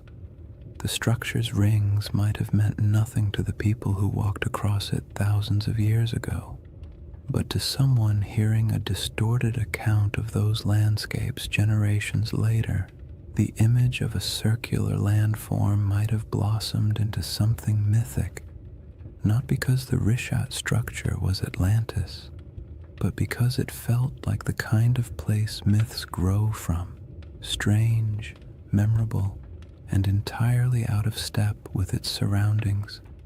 The temptation of this middle path lies in its openness. You don't have to believe the Richat structure hides ruins.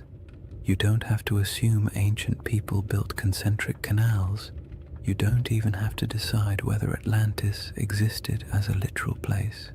You simply accept that the ancient world was filled with environments now gone, and that stories from those environments survived in forms we barely recognize.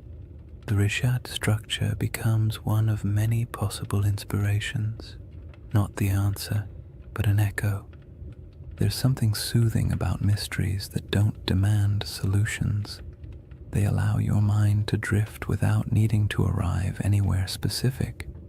The Richat structure isn't a riddle asking to be solved. It's an invitation to explore deeper layers of time, to imagine landscapes that no longer exist, and to appreciate how human memory stretches across millennia. It reminds us that myths often begin with something real, not a lost empire necessarily, but a lost environment, a lost way of life, or a lost understanding of the land. And that leads us gently into the final chapter of this journey, a shift away from evidence and counter-evidence, and toward the quiet, cosmic perspective that emerges when you consider how long the Richat structure has watched the desert around it rise, fall, and change. Chapter 4. The Eye That Remembers Everything. If you ever find yourself imagining the Richau structure at night, it helps to forget the satellite photos and geological diagrams for a moment and picture something much quieter. A place far from modern roads, far from city lights, far from anything that interrupts the soft rhythm of the desert after sunset. Night in the Sahara is its own world, almost a separate dimension from the harsh daylight that most people think defines it. The heat drains away slowly, the wind settles into a steady breath across the dunes, and the sky opens wider than seems reasonable, filled with stars that feel impossibly close. In that stillness, the Richat structure doesn't feel like a geological puzzle or a misunderstood legend. It feels ancient in a way few places do, as if it has been sitting patiently through eras, watching everything change around it while remaining almost unchanged itself. Standing at the center of the formation under a clear sky would feel like standing inside a natural observatory. The circular ridges rise around you, not high enough to trap you, but just high enough to create the sense of being in a vast stone bowl. The curves would guide your gaze upward toward the sky, making the stars appear as though they are swirling in unison with the rings below. There are no lights to dim the stars, no distant hum of traffic, no artificial sounds, just the low whisper of the wind brushing across ancient rock, passing through channels carved by time, creating tones so soft you might not even register them consciously. In that kind of quiet, the desert feels alive. Not in a dramatic or mystical way, but in the subtle way landscapes breathe through temperature shifts, airflow, and tens of thousands of years of stillness. The moonlight transforms the Richat structure even further. The pale light pools in the lower depressions and glides across the ridges, revealing the circular symmetry that can be hard to see when you're standing on the ground during the day. At night, those rings shine faintly, almost glowing in places where quartzite catches the moon's reflection. The effect is soothing, not eerie, the kind of sight that makes you exhale slowly, not look over your shoulder. The desert has always been a place where time feels soft and stretched, and inside the Richat at night, that feeling only deepens, as if the land is gently reminding you that it has existed far longer than any human story about it. There is something comforting about how little the Richat structure demands. It doesn't insist on meaning. It doesn't ask to be interpreted. It simply sits, weathered and patient, while the sky above it cycles through constellations that ancient people once used to navigate across greener lands. Thousands of years ago, when the Sahara was still alive with lakes and grasslands, early humans would have looked up at the same stars, using them to track seasons, migrations, and time. They may have passed near the Richat without knowing its shape, but they would have walked under this same sky, feeling the same cool air after sunset, listening to similar breezes skimming across the land. In that sense, the desert night turns the Richat structure into a bridge between eras, not because anything connects them physically, but because the sky has remained one of the few constants across the entire sweep of human history. If you were to sit on one of the ridges and look out into the darkness, you would see nothing but the silhouettes of dunes shifting gently in the moonlight. The horizon softens at night, blending sky and sand into a single muted line. It's the kind of scene that encourages introspection, not analysis. You don't wonder who built the structure or whether it held palaces or temples. You simply feel the weight of time, not as something heavy or intimidating, but as something vast and calming. The world has changed so many times, and the Richat has been here through all of it, absorbing the silence, weathering the storms, and watching the land around it transform. The desert's silence isn't empty. It holds layers of memory, not the kind you can excavate with tools, but the kind that lingers in atmosphere. The silence feels old, as if it carries a faint awareness of the worlds that once existed here. Lakes reflecting starlight, animals moving across grasslands, families gathering near fires that burned in a landscape now gone.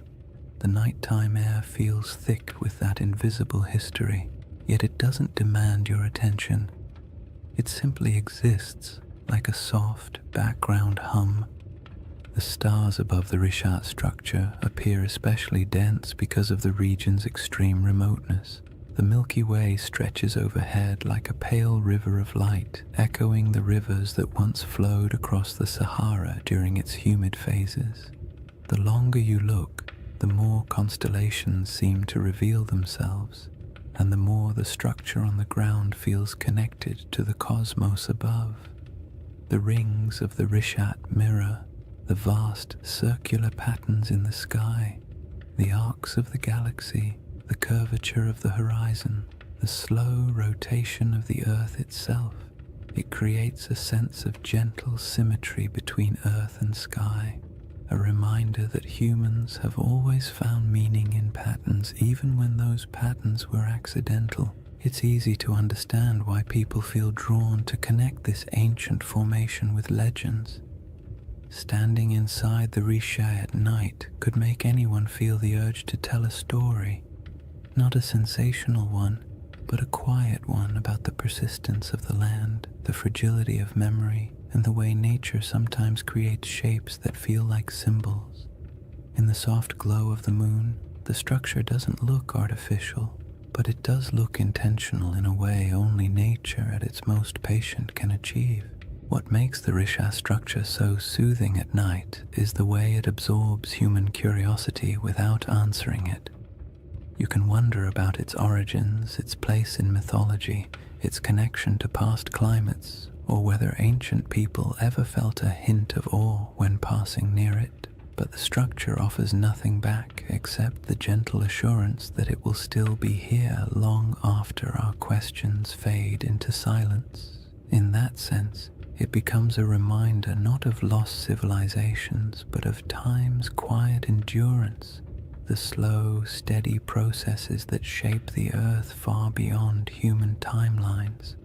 And as the night grows deeper and the air cools further, the Rishat structure settles into complete stillness, becoming not a mystery to solve, but a place to simply exist for a moment, to rest, to breathe, and to absorb the sense of calm that comes from standing in a landscape that has survived every climate, every story, and every shift the world has thrown at it. The next layer of this journey explores the source of that storytelling instinct, why humans see patterns, build myths, and create meaning from landscapes that endure long after the civilizations around them disappear. If you sit long enough inside the Risha structure, not literally of course, but in your mind, quietly imagining the desert night and the slow movement of stars overhead, you eventually drift into a very human question. Why do we tell stories about places like this? Why do certain landscapes, certain formations, certain patterns pull at the imagination more strongly than others? We don't look at an ordinary hill and assume it holds ancient secrets. We don't stare at a random cluster of rocks and start crafting mythologies, yet give us a perfect circle in the middle of a desert, or a mountain shaped like a face, or a forest that feels too symmetrical to be an accident, and our brains immediately begin weaving meaning into the shapes. It isn't irrational, it's instinctive. A deep part of how humans make sense of the world, especially the parts of it that feel older than our ability to explain them. That instinct begins with something simple: pattern recognition. Humans are exceptional at spotting patterns even when those patterns don't exist. It's a survival trait. Recognizing the difference between a harmless shadow and a predator hiding in the bushes was once a matter of life and death. Over time, that instinct expanded into art, religion, storytelling, and all the imaginative ways we try to connect the dots between what we see and what we feel. When early people saw the rings of the Rishat structure, perhaps not from the ground but from the gradual rise of surrounding terrain, they might have sensed an unusual regularity in its shape. Maybe not enough to interpret it as a city or a monument, but enough to remember it, enough to describe it, enough to make it feel distinct from the ordinary landscapes around it. The human imagination thrives on places that feel just slightly out of place. The Risha structure does exactly that. It's too round, too wide, too neatly layered to blend in with the rugged desert. It doesn't look artificial, but it doesn't look random either. It occupies a liminal space, natural but strangely intentional in appearance, and when a landscape hovers in that space, the imagination naturally steps in to fill the gaps. People project stories onto it not to deceive anyone, but because stories help us understand what feels beyond understanding. Storytelling is how humans anchor themselves in time, how they transform landscapes into memories, and how they preserve experiences that might otherwise vanish. This is why even the calmest, most scientific minds sometimes drift into gentle speculation when they look at places like the Rishat, not because they truly believe in lost empires hiding under millions of years of erosion, but because landscapes with unusual beauty evoke a sense of quiet wonder, and wonder is a fertile ground for stories. You don't need to imagine Atlantis rising and falling. You only need to imagine how it felt for early communities to live in a Sahara full of lakes and wildlife, passing by a strange circular plateau that looked different each season. Maybe it was a landmark, maybe it was a gathering point, maybe it meant nothing at all, but it would have stood out, and anything that stands out tends to gather stories. Humans also tell stories because the natural world isn't always generous with explanations. For most of history, people didn't have geology textbooks or climate models. They had observations, intuition, and oral traditions. When a river dried, they created a story. When a mountain erupted, they created a story. When the stars shifted seasonally, they created stories to explain their patterns. Over generations, these stories evolved, blending details from nature with the emotional tone of the people describing them. A drought wasn't just an environmental event, it became a moral narrative of balance lost and regained.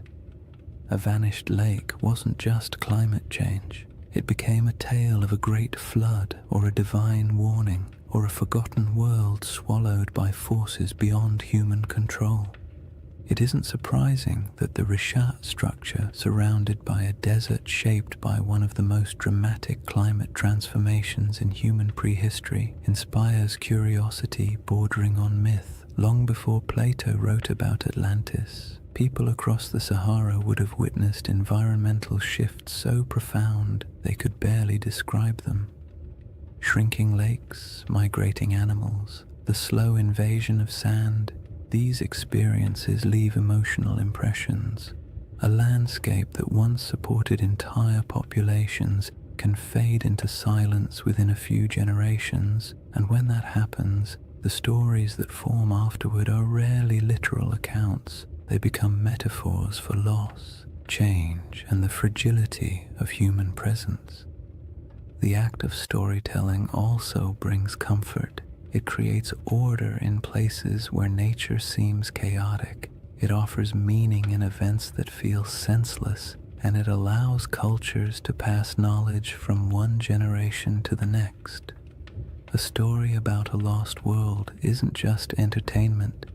It's a way of saying, something important happened here, don't forget it. Those stories can stretch across thousands of years, even if the exact details blur. The memory of a disappearing lake might evolve into a legend of an entire region swallowed by the sea. The recollection of an unusually shaped landform might become a story about circular cities or divine architecture. When landscapes change as drastically as the Sahara did, the human imagination steps in to preserve what the land no longer shows.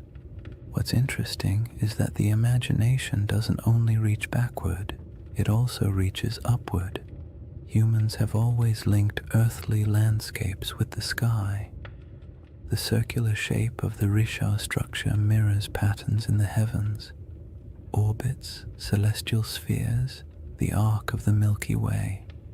Ancient cultures often looked at the sky and the earth as mirrors of one another. If something looked meaningful on the ground, they assumed a celestial connection. If something appeared in the stars, they looked for its reflection in the landscape. This tendency isn't mystical, it's psychological. It creates symmetry between the known and the unknown, allowing people to navigate a confusing world through harmony rather than randomness. The Risha structure invites that kind of thinking.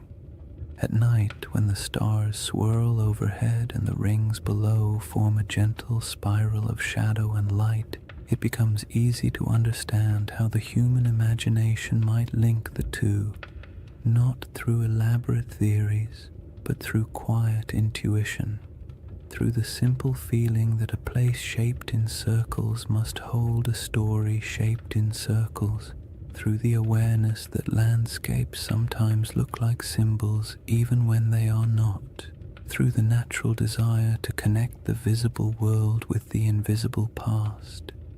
In the end, the human imagination isn't a flaw in our understanding of places like the Risha structure. It's a companion. It allows us to explore possibilities without insisting on answers. It lets us appreciate mysteries without demanding they be solved. And it reminds us that even when we know the scientific explanation for a geological formation, we can still feel wonder, still be moved by the beauty of its shape, and still tell stories about what it might have meant to the people who walked through a greener Sahara thousands of years ago. That instinct to remember, to reinterpret, to imagine, leads naturally into the next part of this journey. The way deserts protect, preserve, and occasionally conceal pieces of worlds that no longer exist, leaving behind not cities but quiet geological breadcrumbs for the patient observer. When people think of the desert, they often imagine it as a place that erases everything. Wind sweeping across dunes, sand swallowing anything left on the surface, time grinding all traces of the past into dust. And while parts of that are true, the desert is far more complicated. It destroys, yes, but it also preserves in ways wetter climates never can. Humidity decays wood, softens clay, and corrodes metal. Rain washes away structures and scatters artifacts. Plants reclaim abandoned land quickly, burying the past in roots and soil, but the desert is patient. Dry air keeps things intact. Sand buries but also protects. Stone carvings last almost forever when nothing grows to break them apart. If anything, the Sahara is one of the most powerful memory keepers on Earth, even if it rarely gives up those memories easily. The Rishat structure sits in the middle of this vast archive, not an archive of books or ruins or treasure, but an archive of landscapes. The rings themselves are a geological timeline. Each layer tells a story about a different era of Earth's crust. The minerals inside them remember volcanic activity, erosion patterns, shifts in ancient climates, and surrounding the structure, scattered across the Sahara, lie faint traces of worlds that came and went before the desert took over. Fossils of fish that once swam in freshwater lakes, shells from ancient inland seas, bones of hippos, giraffes, elephants, and antelope that lived in grasslands where nothing but dunes now remain. These remnants are quiet, fragile, and astonishingly well preserved because the desert has held them still for millennia.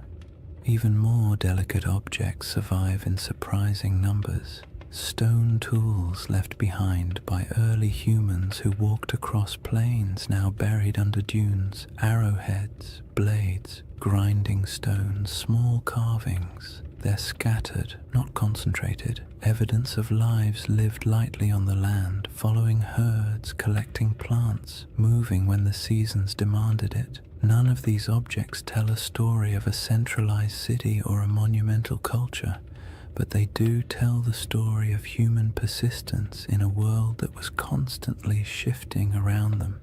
These tools have edges still sharp enough to cut. They were shaped by hands that lived in a climate we can barely imagine today. And the desert, indifferent to time, simply kept them. Then there are the rivers, or rather, the ghosts of rivers. Radar imaging reveals dozens of ancient channels beneath the Sahara's surface, some stretching hundreds of miles. These channels are not small trickles, but massive pathways carved by powerful flows of water. They show where life once concentrated, where animals gathered, where early humans traveled and settled, and though they're invisible from the ground, their presence beneath the sand acts like a geological memory, a map of how different the world used to be.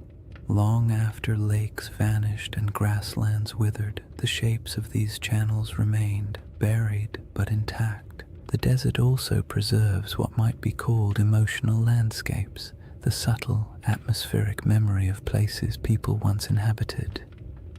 Rock art in the Sahara captures these moments with eerie clarity, carvings of cattle, religious symbols, hunting scenes, boats gliding across water. Some images show animals that haven't lived in the region for thousands of years. Others depict rituals or daily activities of groups whose descendants migrated far away when the climate changed. These paintings survive because the desert air is too dry to dissolve the pigments. They are echoes etched into stone, fragments of human emotion fossilized in mineral form. And even though they don't correspond to Plato's Atlantis, they show how easily early cultures could leave behind traces that would confuse or inspire later generations. But the desert's preservation comes with a twist. It protects selectively. It keeps what nature builds, but rarely what humans build. Wood, cloth, bone, and plant materials decay quickly, stone lasts, but only if left untouched by wind. Anything built from mud or organic material disappears, so a region could support generations of habitation and leave barely any physical evidence. When the Sahara dried, entire ways of life evaporated with it. People moved south or toward the coast, leaving only a thin scattering of tools and art behind. By the time later civilizations emerged in Egypt, Carthage, and the Mediterranean world, the memory of those Saharan cultures had already faded into rumor. What remained was the land itself, a massive desert holding fragments of forgotten worlds. The Risha structure in this context isn't a monument to something lost. It's a survivor from geological history that just happens to sit among the buried traces of human history. Its rings are not ruins, but reminders that the planet keeps records in stone long after humans forget. Its symmetry draws the imagination not because it hides a city, but because it stands out against the silence of the desert, a quiet landmark in a landscape that erases almost everything else. What the desert preserves best, strangely enough, is not artifacts or fossils, but absence. It preserves the feeling of worlds that used to exist but no longer do. It holds the echo of water where there is none. It holds the memory of animals that once roamed freely. It holds the imprint of climate cycles so vast they dwarf every human empire combined. When you stand in a place like the Rishat structure, the most powerful sensation isn't that something is buried beneath your feet, it's that something is missing. something that used to be here but isn't anymore. That sense of absence can be misunderstood as evidence of ruins or lost cities, but it's really just the desert doing what deserts do, revealing nothing and everything at the same time. And that is why this landscape inspires stories. Humans fill silence with meaning. We see the absence and imagine what might have once filled it. We see preserved fossils and picture thriving ecosystems. We see ancient riverbeds and imagine the people who walked beside them. The desert keeps just enough evidence to suggest what once existed, but not enough to tell the full story. And in that gap, wide, quiet, and centuries deep, the imagination takes over. This brings us to the final movement of this journey, a gentle widening of perspective, a step back from geology and fossils and myths, and into the broader cosmic calm that emerges when you stand in the middle of a desert night and realize just how ancient, patient, and enduring the earth truly is.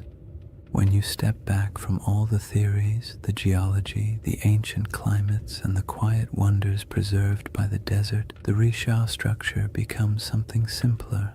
Not a riddle demanding an answer, but a reminder of how small we are against the scale of time.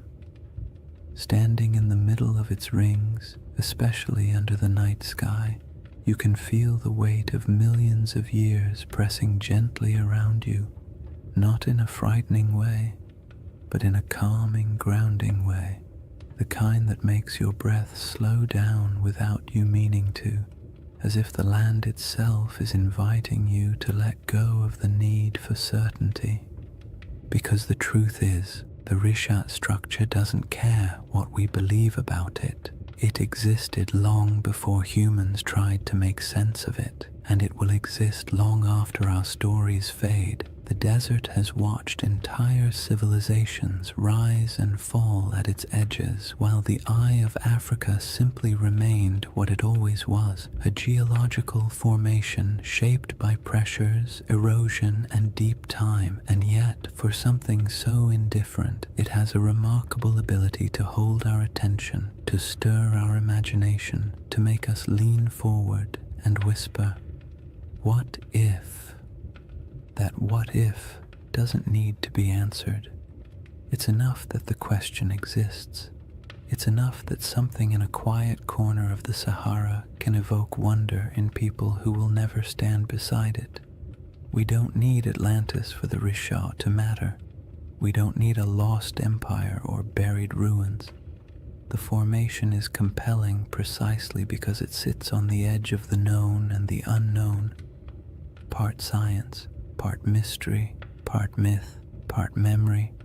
It invites you to be curious without demanding conclusions, and that is its most soothing quality.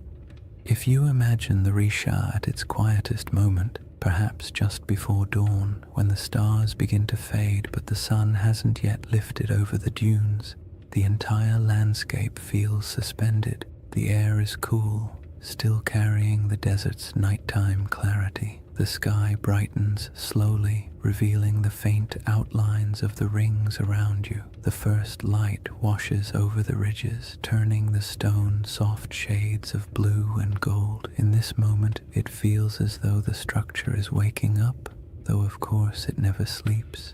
It simply cycles through light and darkness, warmth and cold, day after day, century after century, long after humanity stopped paying attention, and that quiet persistence is part of its allure. The Rishat structure doesn't ask for interpretation because it doesn't need us. It exists comfortably beyond our stories. We are the ones who project meaning onto it, who draw parallels, who search for patterns, and there's nothing wrong with that. Humans make meaning because it helps us navigate a world that rarely explains itself. But when you're standing in front of something so ancient, so vast, and so unaffected by our questions, the impulse to interpret eventually softens. You start to accept the landscape the way you accept the night sky, beautiful, mysterious, complete without needing answers. This is why the final feeling the Risha structure gives isn't excitement or fear or even curiosity. It's perspective, the kind of perspective that makes you realize how temporary human history is compared to geological time. Civilizations rise, cities flourish, myths form, and then everything fades. But the land remains. The Sahara has been green, then brown, then green again, then sand, then grass, then dunes. The world shifts constantly, but overspans so long that it's easy to forget. Human history is only a blink in the Earth's memory. When you imagine the Eye of Africa remembering, it's not literal, of course. Rock doesn't hold memories the way we do, but landscapes preserve patterns, scars, layers, and echoes of what came before. The Risha structure remembers not through intention, but through endurance, through the way its rings hold the imprint of ancient forces, through the way it witnessed the Sahara's transformation without changing its own essential shape, through the way it stands in the middle of emptiness, still holding the quiet dignity of something older than our oldest stories. And as you let that perspective sink in, the idea of Atlantis becomes less about a place and more about a feeling that somewhere, sometime, a world existed that is now gone, a feeling that memory outlasts evidence, a feeling that not everything that disappears is lost forever. Some things simply fade into new forms, new landscapes, new interpretations. The Risha structure doesn't solve the Atlantis mystery, but it offers a gentle space where that mystery can rest, unpressured and unbothered. In the end, the most peaceful thought of all is this: maybe Atlantis was real, maybe it wasn't. Maybe it was a memory of a greener Sahara. Maybe it was an echo of rivers and lakes that vanished before history began. Or maybe it was just a story, a beautifully structured story passed down through generations. But somewhere out there in the quiet heart of the desert, the Eye of Africa is still watching. Not searching, not revealing, just watching. Watching the night sky turn. Watching the dunes shift. Watching time pass with the patience only the earth itself can hold. And there is something profoundly comforting about that. To know that long after questions fade and theories shift and stories evolve, the land remains silent, enduring, timeless. A slow, cosmic heartbeat in the middle of the Sahara, inviting you to breathe a little slower, to let your thoughts drift, and to fall gently into rest. If you've made it this far, awake, half asleep, or somewhere in that gentle in-between space where thoughts drift like sand across a desert floor, then you've journeyed through one of Earth's quietest mysteries. And maybe that's the real beauty of the Risha structure. Not that it holds answers, but that it encourages the kind of patient wondering that modern life rarely gives us time for. In a world full of noise, urgency, and constant stimulation, the Eye of Africa offers the opposite: silence, space, perspective, a slow reminder that the planet moves at a pace far older and far calmer than anything we build on its surface. When you think back to what we've explored, the green Sahara that once flourished with lakes and herds, the ancient river systems buried beneath dunes, the rock art carved by hands that lived in a world we can barely imagine, the geological forces that sculpted the Risha's rings millions of years before humans ever walked near them, it becomes clear that the story of this place isn't about a lost civilization. It's about a lost landscape, a world that once existed, quietly thrived, and then vanished not because of catastrophe, but because Earth itself shifted into a new rhythm. The Rishat structure is a witness to all of it, a memory in stone shaped not by human intention but by natural processes that unfold over spans of time far beyond our comprehension. And even though the Atlantis comparison has become part of its identity, the truth is you don't need a legend to appreciate this formation. You don't need Plato or myths of rings and cities or theories about ancient mariners. You only need the simple awareness that our planet contains places so strange and so beautiful that they feel like stories even before we start telling them. The Rishat structure is one of those places. Perfectly circular, timeless, a little unsettling, completely mesmerizing, the kind of formation that makes you pause and remember that the earth was sculpting wonders long before anyone arrived to give them names. There's a quiet comfort in imagining the Eye of Africa as a presence rather than a puzzle, not a watcher in any mystical sense, but a symbol of endurance. It has seen the Sahara as a cradle of life, then as a wilderness, and now as a vast ocean of sand. It has seen climates shift, species migrate, and entire ecosystems vanish into memory. And through all of it, it stayed where it was, letting time carve every ridge, every basin, every curve. There's something almost meditative about that, the idea that some things don't chase meaning, they simply endure and allow us to come to them with whatever questions or stories we carry. As you settle into the final moments of this journey, imagine once more the Rishat structure under the stars, the rings around you fading into shadow, the sky stretching overhead like an ancient tapestry, the air cool, the sand carrying the day's warmth, the wind quiet enough to feel like the earth is holding its breath. In that moment, all the theories, all the debates, all the speculation falls away. What remains is just the land, unconcerned, immense, older than memory, a reminder that our place in the world is temporary but also meaningful in its own small way. And maybe that's the real gift of places like this. They allow us to step outside ourselves, to drift gently into perspective, to remember that not everything needs to be solved. Some mysteries are meant to rest. Some landscapes are meant to simply be admired, and some stories, like the Sahara itself, are more soothing when left open, when allowed to breathe, when allowed to drift into the same soft silence that defines the desert at night. So as you drift towards sleep or into a deeper state of calm, let the Rishat structure fade into that quiet space behind your thoughts. Let the rings dissolve into darkness, the stars soften overhead, and the desert wind carry away whatever tension you brought with you.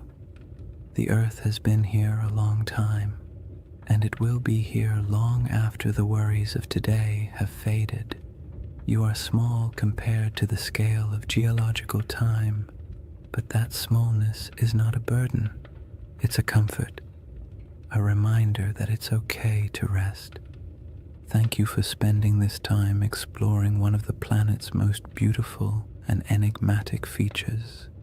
If you enjoyed this journey and you'd like to drift through more forgotten landscapes and ancient mysteries crafted to help you unwind, consider liking the video and subscribing to the channel. It truly helps, and it means a lot. And before you fall asleep fully, let me know in the comments where you're watching from and what time it is for you. I love seeing the entire world gathered in one quiet, shared moment. For now, take one last breath. Let it go slowly, and let the desert night close around you. The Eye of Africa will keep its silent watch. You only need to rest.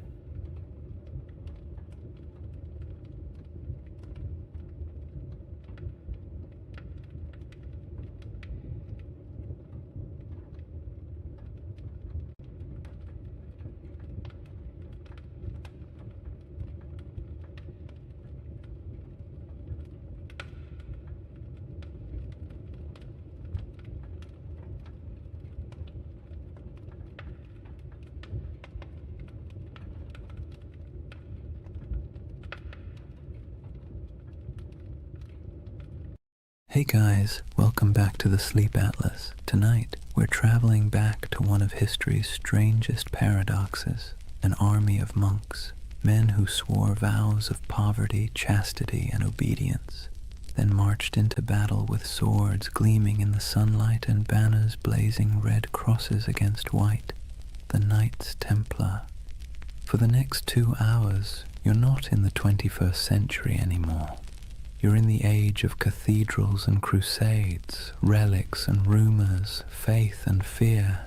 And as always, if you enjoy these journeys through history that help you fall asleep, please subscribe for more nights like this one. It helps the channel, and it helps you find your way back when you need another story to drift away to. Now tell me in the comments, what's keeping you up tonight? Because tonight, we're going to talk about a brotherhood that was born in faith, drenched in blood, and consumed by legend. A story that begins not in a palace, but in silence. Imagine, a torch flickers in an underground chamber beneath Jerusalem. The year is 1119. The city still smells faintly of conquest, burned wood, incense, and the metallic tang of drying blood. 9 knights kneel in a circle. Their armor creaks as they bow their heads. One of them, Hugh de Payens, a French nobleman with eyes like chipped flint, swears an oath before God to live without wealth, without women, without fear, to protect the pilgrims traveling these deadly roads to the Holy Sepulchre. No music, no witnesses, just men and stone and the echo of words they can never unsay. That's how the Knights Templar began, or at least how history thinks they did. But as with most things that begin in the dark, the truth is more complicated. Chapter 1. The Secret Birth of a Holy Army. Jerusalem in 1119 was not a place of peace. The First Crusade had ended 20 years earlier, and what the Crusaders left behind wasn't holiness, it was chaos. The Holy City was technically Christian, ruled by a Latin king, but the streets were still littered with ghosts. Mosques had been turned into churches. Pilgrims from Europe wandered through the desert, barefoot and dazed, believing they were walking through the Bible itself. And everywhere, the tension between faiths hung thick as incense. The roads between the coast and the city were a nightmare. Bandits, raiders, and desert tribes preyed on travelers like wolves. Every year, hundreds of unarmed pilgrims set out from the ports of Jaffa or Acre to see the place where Christ had died, and many never arrived. It was a land where faith could get you killed faster than sin. Enter those 9 knights, poor, devout, and possibly bored noblemen from northern France. Their leader, Hugh de Payens, had fought in the Crusades and stayed behind when most went home. He and 8 companions approached King Baldwin II of Jerusalem with a strange request. They wanted permission to form a new order of knights, not to conquer, not to rule, but to guard. The king said yes. The church hesitated. Nobody quite knew what to do with these men. They were knights, yes, but they claimed to be monks too. The idea didn't fit into any box the medieval world understood. A soldier was supposed to fight, a monk was supposed to pray, and these men wanted to do both. Baldwin gave them quarters in a building that stood on the ruins of the Temple of Solomon, the most sacred and controversial ground in the world. And that's where their name came from. The poor fellow soldiers of Christ and of the Temple of Solomon, or more simply, the Knights Templar. Now here's where things start to shimmer with myth, because for nearly a decade, nobody heard much from them. No glorious battles, no public presence, just 9 knights living quietly in a half-ruined temple, claiming to protect pilgrims. And that's when the whispers began. What were they doing under the temple? Some said they were excavating. Others said they were searching for something buried deep beneath the stones, relics perhaps, or knowledge long hidden since the days of Solomon himself. Modern archaeologists will tell you this is nonsense, of course, but even they admit the Templars had access to the Temple Mount, a privilege almost no one else in Christendom enjoyed, and for years they dug there with the Church's blessing. When they finally emerged into public life, they were different, organized, wealthy, confident, almost as if they'd found something that changed everything. But let's step back for a moment. The early 11th century was an age of improvisation. The Crusader states were young, messy, and barely hanging on. Every kingdom was a patchwork of loyalties, half knights, half pilgrims, and a lot of wishful thinking. The Church was desperate for order, and the Templars offered exactly that, a blend of zeal and discipline that looked like divine intervention in armor.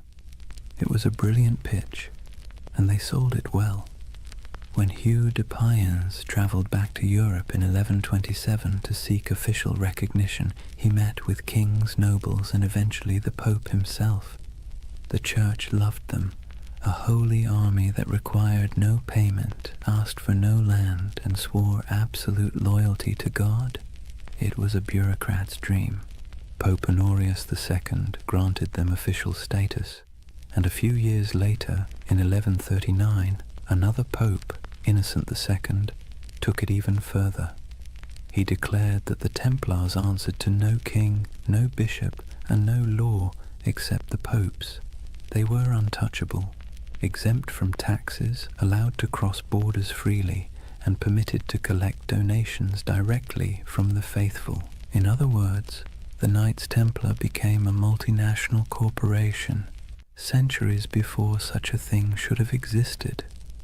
And that's where their story stops being quaint and starts getting strange. Because remember, these were men who began with nothing. Their symbol was two knights riding a single horse, a visual metaphor for poverty. Within a generation, that same order owned castles, fleets, and entire banking networks. They were the world's first financial institution that operated across borders.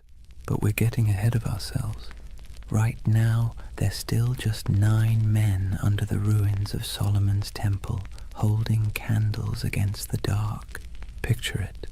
The smell of wax and oil smoke, the faint hum of wind through broken columns, the distant cries of muezzins echoing from the city below. The world is shifting.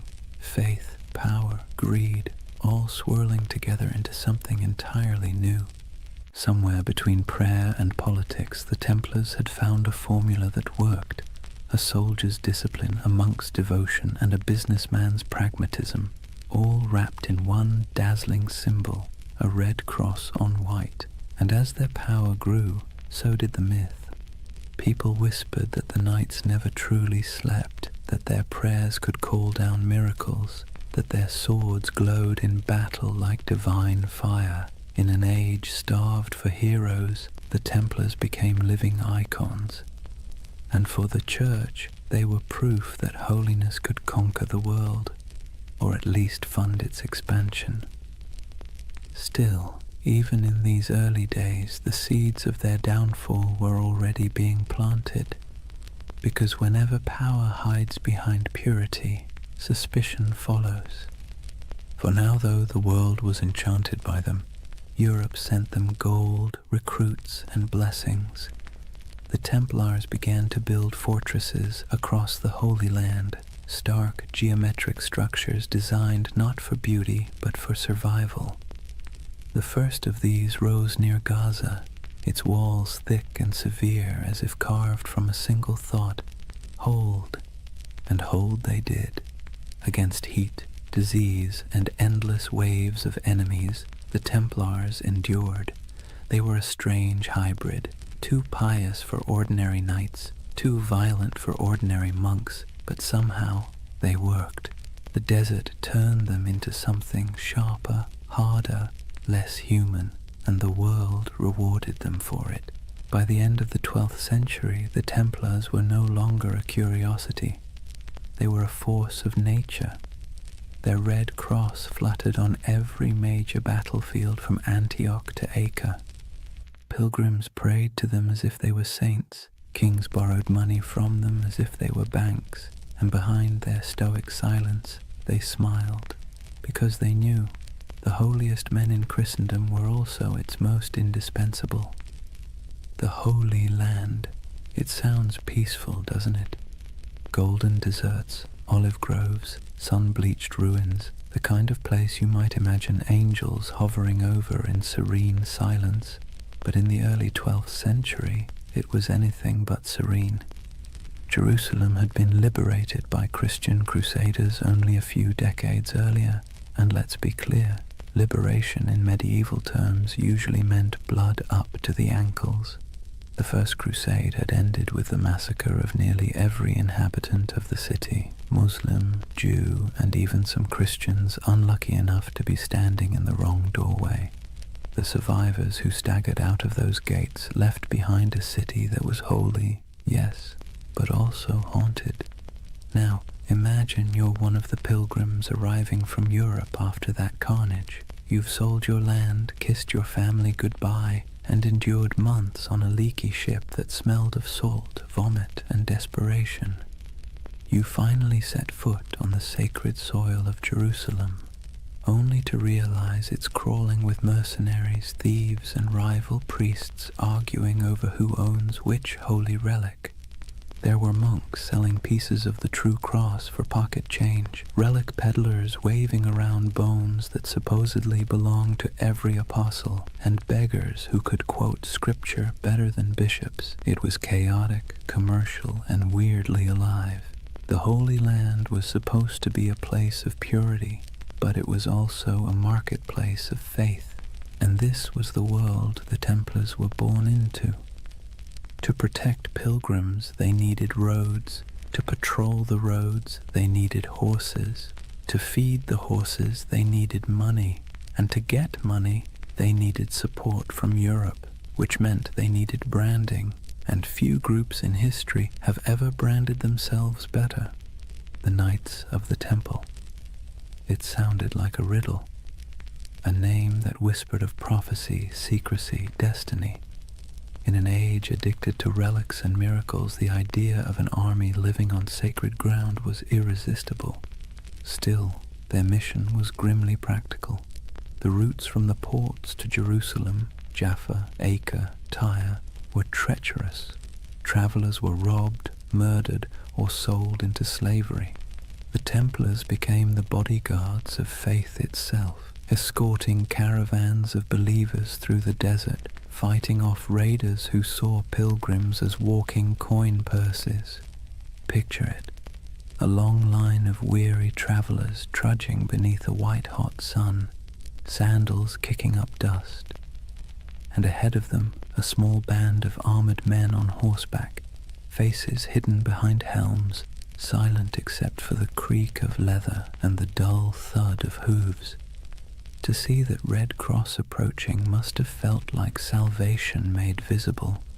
But Jerusalem wasn't the only concern. Beyond the city walls, the Crusader states were fracturing. Christian lords squabbled like children over territory they barely controlled. The Kingdom of Jerusalem, the County of Tripoli, the Principality of Antioch, all were fragile, stitched together by ambition and distrust. The Muslim world, meanwhile, was far from united but infinitely more patient. Leaders like Zengi, Nur ad-Din, and later Saladin understood that the Crusaders were temporary. Empires built on zeal tend to burn bright and burn out. The Templars didn't know it yet, but they were living on borrowed time. For now, though, their world was still expanding. They built their first fortresses across the Holy Land, massive, angular structures that looked more like stone mathematics than architecture. No decoration, no vanity, just geometry and faith. These weren't castles meant to impress. They were meant to survive. Thick walls, narrow gates, cisterns for water, hidden staircases for escape. If you were a Templar stationed in one, your days were predictable. Prayer, patrol, repair, repeat. The heat was relentless. Armor became ovens. Horses collapsed from thirst. And yet, they endured. They believed every drop of sweat was a prayer, every scar a kind of devotion. The Templar life was monastic but also militarized. They rose before dawn, prayed, trained, rode, and ate simple meals in silence. Even at the table they sat in pairs, sharing food from a single bowl, just as they once shared horses when they were poor. That duality, poverty and power, humility and dominance, defined them. To outsiders it made the Templars look almost supernatural. They were disciplined in a world that thrived on chaos. They didn't drink, gamble, or chase women. They didn't hoard gold for themselves, but for the order. Compared to the average Crusader knight, who often behaved like a drunk tourist with a sword, the Templars seemed godlike. But discipline has its price. Their strictness made them feared, but it also made them cold. And in a land that worshipped stories, coldness was suspicious. Rumors spread that they worshipped strange idols, that their prayers were not quite Christian, that beneath their white mantles they bore symbols not approved by Rome. None of it was true, yet, but you can see why people started to talk. The Templars were always apart. They answered to no king, no priest, and no local authority. They were an army within an army, a church within the church. And whenever men form a power that stands outside all others, paranoia soon follows. Still, in the 1130s and 1140s, those fears were whispers drowned out by praise. Pilgrims wrote home about the silent, white-cloaked knights who saved them from bandits. Kings sent donations, nobles offered land. The Templar name spread across Europe like wildfire. Soon new recruits poured in, sons of minor lords, second brothers with no inheritance, men too proud to farm and too poor to rule. To join the Templars was to gain purpose, rank, and immortality of a kind. When they swore their vows, they gave up everything, property, family, even their names. They became one organism, and that made them terrifyingly efficient.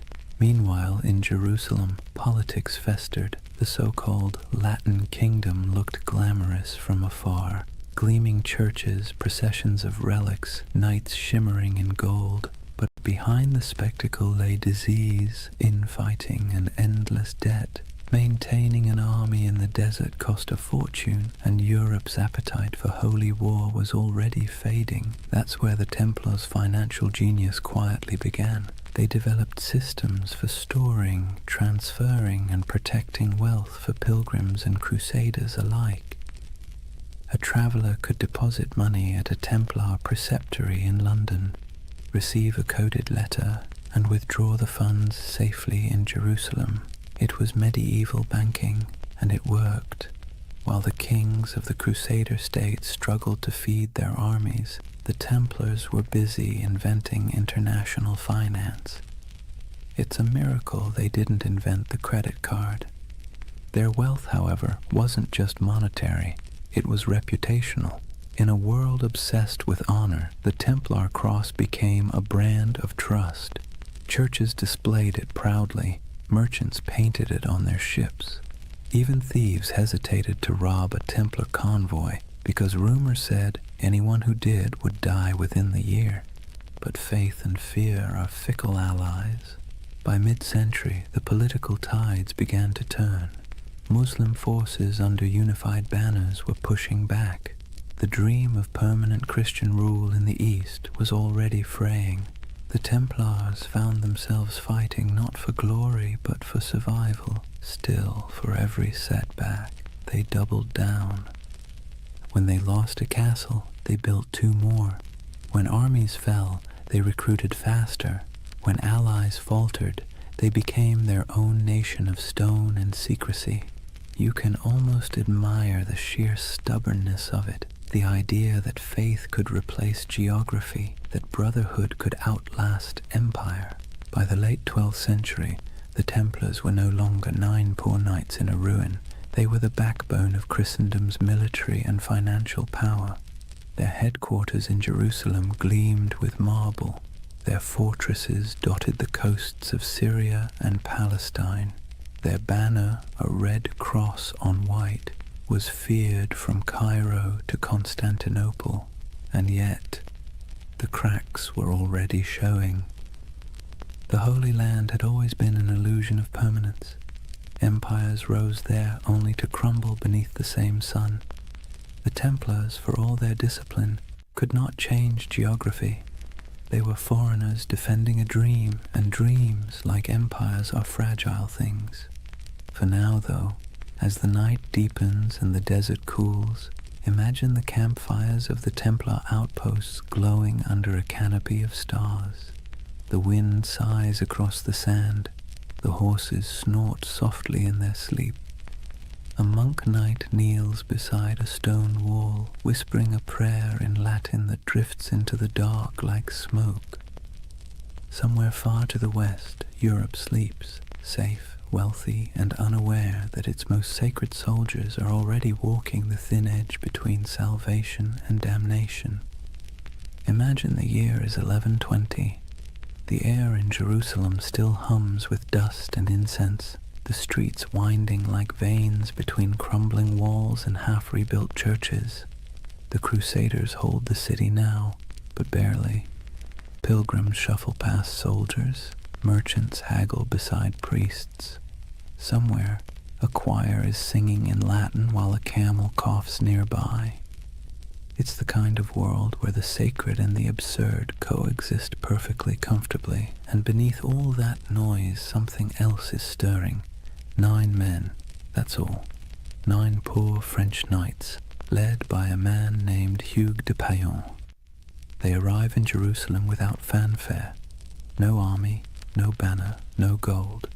They make a simple request to King Baldwin II, the use of a few rooms on the Temple Mount. The king agrees, perhaps amused by their humility. He gives them quarters in the old Al-Aqsa Mosque, which the Crusaders believed sat atop the ruins of Solomon's Temple. That's where the story becomes hazy. Officially, these knights called themselves the poor fellow soldiers of Christ and of the Temple of Solomon. Their stated mission: to protect pilgrims traveling to and from the Holy Land. A noble enough cause and one desperately needed. But here's the question. Historians still whisper over their coffee. If their job was guarding roads, why did they spend the next 9 years living almost entirely underground? According to later accounts, the Templars rarely left the Temple Mount during that first decade. They dug tunnels, moved stones, and kept their activities secret. When questioned, they gave vague answers about renovations and holy works, which, let's be honest, is exactly what you say when you don't want people to ask more questions. So what were they doing? The truth is, no one knows for certain. But speculation has filled that silence for centuries. Some believe they were excavating ancient ruins, searching for relics buried since the days of Solomon. Others suggest they were hunting for texts, scrolls containing forgotten wisdom, early Gnostic writings, alchemical treatises, even architectural blueprints said to hold divine secrets. And then, of course, there's the most enduring rumor of all, the Holy Grail. It's easy to roll your eyes now, but picture it from their perspective. You're in the 12th century, sleeping on the ruins of the most mythic temple in history. You're a warrior who believes God speaks through symbols, and beneath your feet are thousands of years of rubble, Babylonian, Persian, Roman, Byzantine. If faith ever had a basement full of mysteries, this was it. The Templars' time under the Temple Mount became the seed of every legend that followed. Later chroniclers claimed they discovered something extraordinary. but were maddeningly vague about what that was. Some said they found the Ark of the Covenant. Others insisted they unearthed gold from Solomon's treasury. More imaginative souls suggested they uncovered proof of bloodlines, records linking Christ's family to European royalty. And then, of course, there were the occult theorists who decided the knights had learned sacred geometry, secret knowledge about the structure of the universe itself. Whatever the truth, one thing is certain. When the Templars finally emerged, they were not the same men who went in. They returned to Europe transformed, quietly powerful, almost unnervingly composed. Hugues de Payen travelled to France and sought an audience with Bernard of Clairvaux, one of the most influential churchmen of the age. Bernard was a Cistercian monk, a man so ascetic he considered sleep an indulgence and food a distraction. Yet he was also a brilliant strategist, the closest thing the medieval church had to a public relations genius. Hugues explained the mission, a brotherhood of knights bound by poverty, chastity, and obedience, dedicated to God but armed for war. Bernard immediately saw the potential. It was a paradox so perfect it had to be divine. Monks who killed, soldiers who prayed, holy poverty funded by the wealth of nations. In 1129, at the Council of Troyes, the Templars received official papal approval. They were no longer just a handful of wanderers. They were an order of the Church.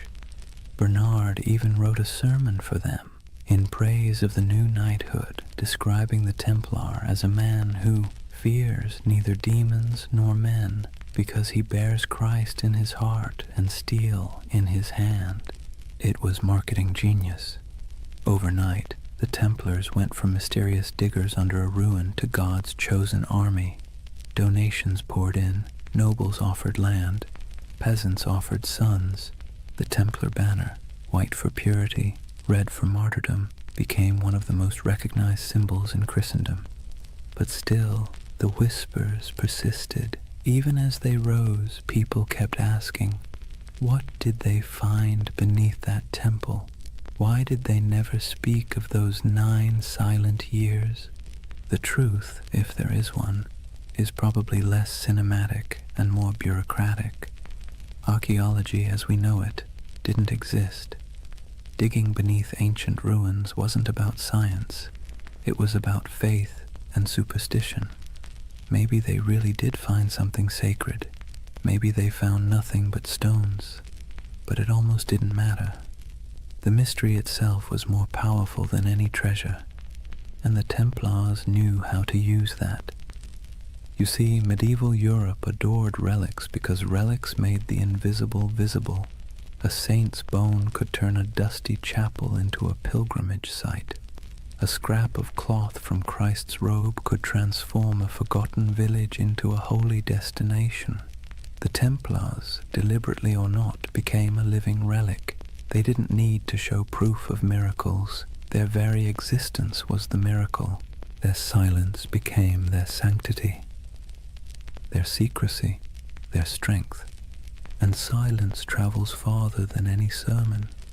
When you think of the early Templars, don't picture roaring armies. Picture candlelight flickering in a stone corridor, the faint echo of Latin prayers, the sound of picks striking stone somewhere deep beneath the earth. 9 men convinced that God had chosen them for something they didn't fully understand, but could feel like a heartbeat in the dark. The idea of the hidden runs through everything they did afterward. Their architecture, simple, geometric, full of hidden passages. Their symbols, crosses, circles, dual riders on one horse. Even their banking system, which relied on coded letters and secret ledgers, carried that same shadowy precision. It's as if the memory of that underground decade never left them. They had been under the world, and when they emerged, they brought a little of the underworld with them. By the time they were formally recognized, the order already had chapters spreading across Europe. Preceptories in Paris, London, and Aragon became both fortresses and treasuries. Templar seals began to appear on documents everywhere, a sign that whatever business was being done, it was trustworthy, incorruptible, and conveniently untouchable by taxes. They were monks, they were soldiers, they were accountants, and they were untouchable. If it sounds like a setup for disaster, that's because it was. But for now, their ascent felt unstoppable. Jerusalem glowed in their imagination as both a holy city and a buried promise. Whatever they had found, or thought they had found, gave them a sense of destiny that radiated outward. They built fortresses across the Holy Land like a constellation, each one a star of faith, light against the desert. They moved with precision, their ranks swelling from 9 to hundreds. Their banners fluttered beside kings, yet their loyalty remained solely to the order and to God, or at least their version of him.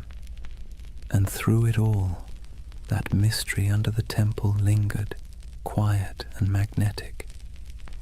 Even centuries later, when the Templars were long gone, legends kept sprouting like weeds. Freemasons claimed descent from their architects. Alchemists said their secrets survived in hidden manuscripts. Occultists saw them as guardians of forbidden wisdom. Historians, somewhat exasperated, kept insisting they were just monks with good bookkeeping skills. But deep down, everyone wanted to believe there was something more, that somewhere beneath the dust of Jerusalem, a secret still slept. So perhaps it's fitting that the story of the Knights Templar begins not with battle, but with silence, not with conquest, but with curiosity. Because if history has taught us anything, it's that the most powerful empires are often built on unanswered questions.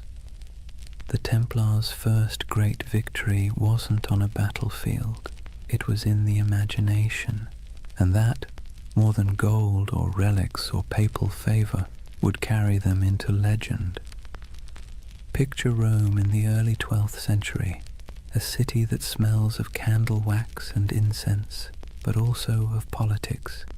Papal banners hang limp in the sun. Monks shuffle through marble corridors whispering in Latin, and outside the streets reek of tanneries and ambition. The church by now was more than a faith. It was the nervous system of Europe, pulsing through every kingdom, dictating who ruled, who knelt, and who burned. Kings were crowned by its hands, empires justified by its blessings. And into this complicated organism walked Hugh de Payen and his strange little band of knights. They didn't look like much.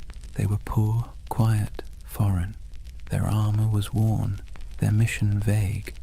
Yet they brought with them something the church found irresistible: usefulness. You see, the Holy Land was chaos. The Crusader kingdoms had been carved from blood and miracle, and now they were crumbling just as quickly. Pilgrims were still being robbed, caravans ambushed, relics stolen, and cities changed hands faster than anyone could update the maps. The church needed protectors, reliable ones, faithful ones. And the Templars, well, they were perfect. No wives, no children, no debts, no distractions, just pure obedience. The kind of men who'd ride into battle without pay, die without complaint, and most importantly, funnel everything they owned directly into the hands of the church. But they needed legitimacy first. The Pope's blessing wasn't just a stamp of approval, it was armor. It turned obscure men into an institution. So Hugh de Payen traveled to meet with the powerful Abbot Bernard of Clairvaux, a man both saintly and strategic.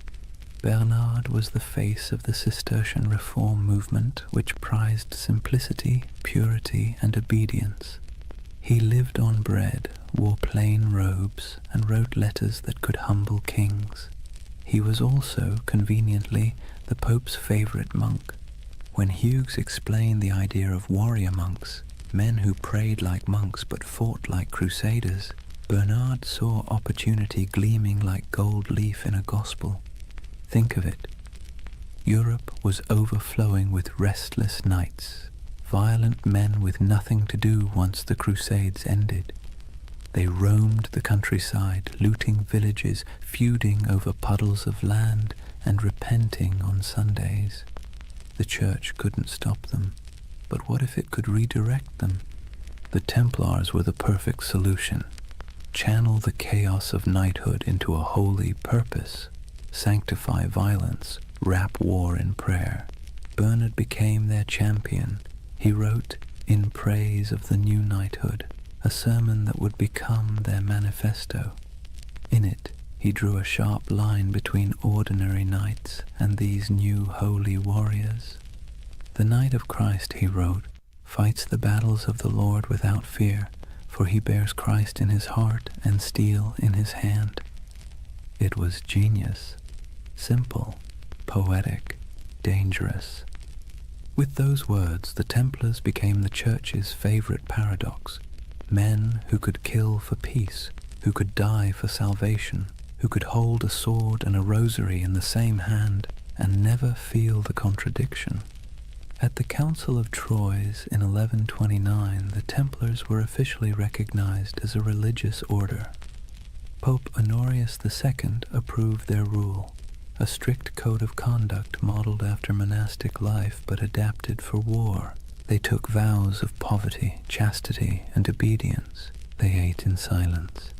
They wore plain white mantles to symbolize purity, later marked by a red cross, the color of martyrdom. They slept in communal dormitories, their armor near at hand. They prayed 8 times a day. And yet they were also soldiers, men who trained for battle, guarded caravans, and fought with terrifying precision. It was an impossible combination, but that was the point.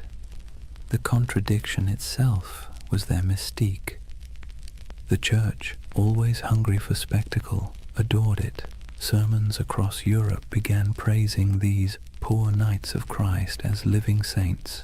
Relics were touched to their swords. Songs were written about their devotion. Donors poured gold into their coffers. Within a decade, they owned lands across France, England, and Iberia. Within 2, they controlled a network that stretched from London to Jerusalem, all under the cross, all under God. The irony, of course, was that their vow of poverty made them one of the richest organizations in Europe. Nobles who couldn't join gave donations instead. Merchants stored money in Templar houses for safekeeping, the world's first reliable banking network. Pilgrims could deposit coins in Paris and withdraw them in Acre. It was faith-based finance, centuries before anyone invented the word finance, and all of it tax-free. The papal bulls that followed granted them extraordinary privileges. Templars answered only to the Pope himself. They could cross borders freely, build their own churches, even collect tithes. Kings couldn't touch them. Bishops couldn't question them. They were a country within a country, a kingdom without a king. And perhaps most importantly, they believed their mission was divine. Every Templar fortress was built like a sermon in stone, simple, geometric, symmetrical. Their architecture rejected ornamentation, favoring clean lines and silent strength. Every chapel pointed east toward Jerusalem. Every wall was both defense and devotion. They didn't just build structures, they consecrated the landscape. Travelers who saw them described the order as unnervingly calm. They marched without shouting. They fought without looting. They prayed without hesitation. To their enemies they were terrifying. To their allies, indispensable. And to themselves, they were chosen.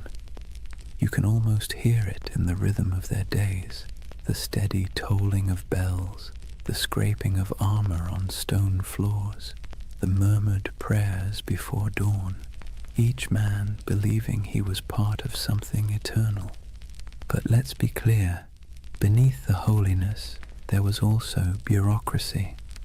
For every knight who swung a sword, a dozen servants and scribes managed logistics, accounts, and correspondence.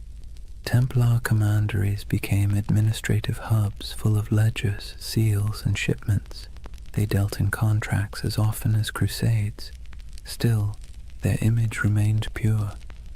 To medieval Europe, the Knights Templar were walking proof that heaven and earth could coexist, that spiritual discipline could be forged into literal steel.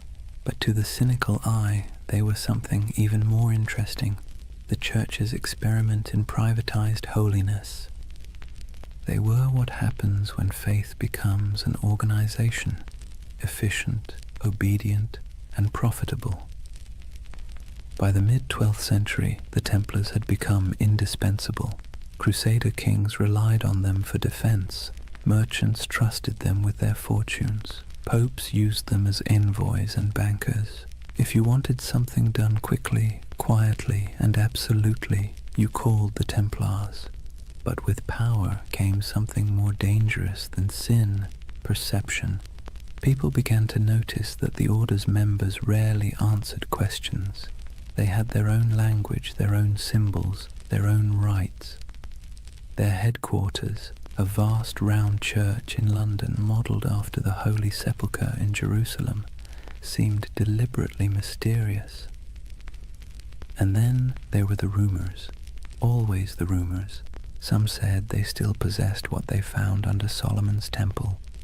Others claimed they performed secret ceremonies, that they whispered oaths in the dark, that they had seen things no mortal should. And yet the Church did not question them, not yet. For now Rome was content. The Templars had become everything it could hope for, holy warriors, loyal bankers, global agents of faith. But you can sense the shift coming, can't you? The same way you feel a storm before it breaks. Because no institution, no matter how divine, can grow this fast, this powerful, without making enemies. Kings who owed them money began to resent them. Clergy jealous of their wealth began to whisper, and the pilgrims they once protected began to wonder if these poor knights might be serving something other than God. But that part of the story comes later. For now the order stands at its shining zenith, a creation of faith and fear, cloaked in purity but humming with power. The Vatican's blessing had turned them from a rumor into a reality, and that reality would reshape the medieval world in ways no one, not even the Pope, could have imagined. It's almost poetic, really. The Church had set out to sanctify war, and in the process it had created something far more potent, the first multinational corporation of the soul. And as history will show, nothing that powerful ever stays holy for long. Imagine the early morning light over Jerusalem, a pale gold haze drifting through the heat, settling softly over the domes and stones. The city still breathes the air of miracles and blood. Pilgrims shuffle along narrow streets, whispering prayers in every language. Merchants haggle in the shadow of sacred ruins, and the sound of distant bells drifts through the desert wind like a memory that refuses to fade.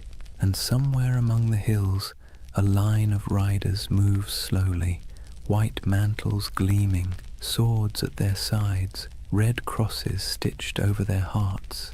The knights of the temple. They ride in silence, always in silence.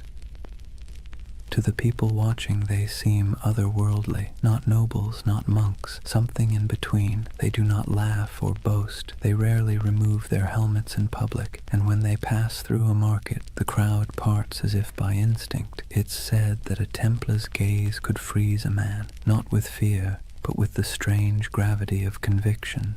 In that moment, the myth was already being born. The story spread faster than their horses could ride. Word of a brotherhood who answered only to God, men who took no wives, owned no lands, and gave everything to their order.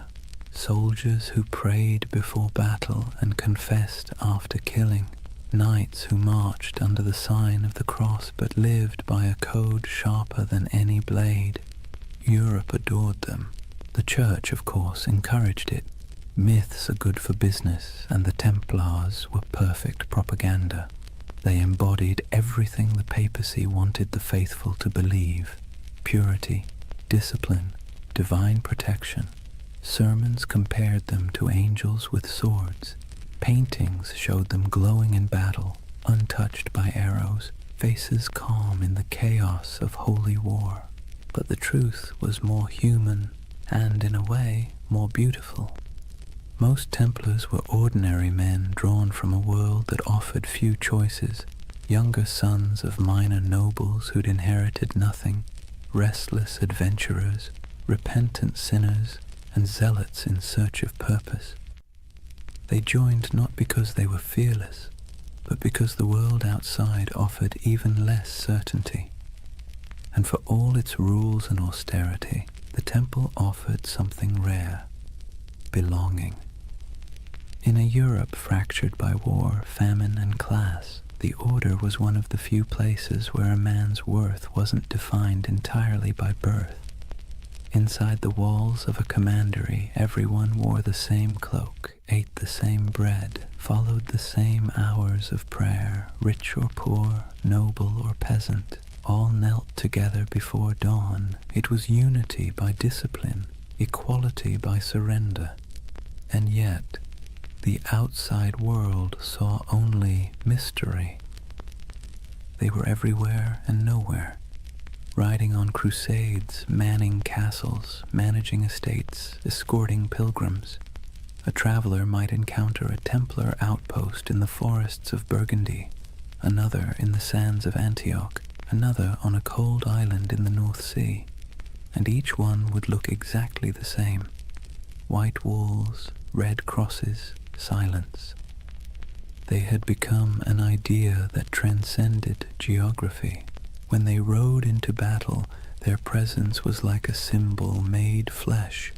Chroniclers described them as unbreakable formations of white and red, banners flapping, hooves thundering, lances angled in perfect symmetry.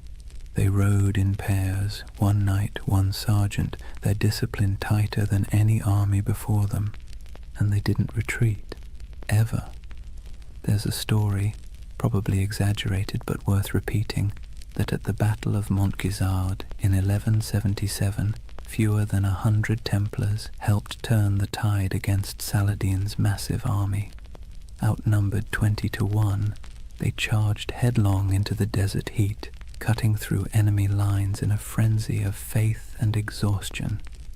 When it was over, their commander supposedly knelt in the sand and whispered a single prayer: Non nobis Domine, non nobis sed nomini tuo de gloriam. Not unto us, O Lord, but to your name give glory. It's the kind of story medieval Europe lived for, and like all great stories, it spread, changed and grew until the facts hardly mattered anymore. The Templars were no longer just men. They were a myth in motion. They became shorthand for courage, for purity, for divine purpose. And that, ironically, was the beginning of their undoing. Because the higher a legend rises, the further it has to fall. But for now, they stood at the edge of eternity. Their coffers swelled with donations. Their castles gleamed across Christendom like white stars on a dark sea. Their red cross was the most recognized symbol in Europe. Kings sought their loans. Bishops sought their blessing. Pilgrims sought their protection. It must have felt like destiny, a divine reward for faith and sacrifice. And yet, beneath the surface, something subtle was changing. The order that began with 9 men and a dream was turning into a machine. Their vows of poverty persisted, but their treasuries overflowed. Their humility was genuine, but their power was growing beyond measure. Their lands stretched across thousands of miles. Their archives held contracts and secrets that kings would have killed to read. and because they answered only to the Pope. No monarch, no bishop, no secular court could touch them. They were untouchable, the Church's holy weapon, sharpened to perfection. But history, like the sea, is always shifting. The Crusader states were beginning to crumble. The Muslim world had learned from its defeats and was uniting under stronger leaders. Supply lines were long, morale was short, and faith, that delicate fuel, was flickering. The dream of permanent Christian dominion in the East was dying, and the Templars, who had built their identity on that dream, suddenly found themselves defending something that no longer existed. It's easy, centuries later, to imagine them as fanatics or villains, but maybe they were just men trapped in momentum, unable to stop the wheel they had helped set in motion. By the time their banners fluttered over the last surviving Crusader fortresses, their legend had already outgrown them. In Europe they were saints, in the East they were demons, and in their own hearts, who knows, perhaps a little of both. The ordinary knights must have felt it, the slow decay beneath the glory, the endless wars that achieved nothing, the heat, the sand, the weight of armor, the prayers whispered into silence, the feeling of being instruments of something divine, and yet increasingly something political. But legends don't need clarity, they need symbols, and the Templars had become the most powerful symbol in the medieval world, the perfect fusion of faith and violence. You can almost see it, a banner rippling against a stormy sky, red cross vivid against the white cloth, lightning flashing behind it. To a peasant in a church pew or a monk in a distant cloister, that image meant safety, devotion, and divine justice. To a king in debt, it meant something else entirely. The story of the Templars was no longer being written by saints or chroniclers. It was being rewritten by envy, fear, and ambition. But for now, the curtain hasn't fallen, the candles still burn, the chants still echo in stone halls. The world hasn't yet turned against them. The 9 knights who once huddled beneath the Temple Mount have become an army, a network, a myth. Their legacy has taken on a life of its own, glowing, untouchable, and slightly unreal. And like all myths, it has begun to blur the line between truth and dream. That's where chapter 1 closes, not with an ending, but with a vision of a brotherhood standing on the edge of something vast and unknowable. Their swords gleam in the sun, their white cloaks ripple in the desert wind. Behind them, Jerusalem glows like a mirage, and before them, stretching into the horizon, lies the future, glittering, dangerous, inevitable, the dawn of a legend. Chapter 2. The Rise of the Warrior Monks. Imagine standing on a cold morning plain somewhere in France, perhaps Champagne, perhaps Burgundy. The mist still clings to the fields, soft and silver, the kind that blurs the line between land and sky. Out of that fog rides a column of horsemen, their armor dull from travel, their cloaks heavy with dew. But as the light shifts, something crimson catches the dawn, a mark stitched across white cloth, simple yet unmistakable, a red cross.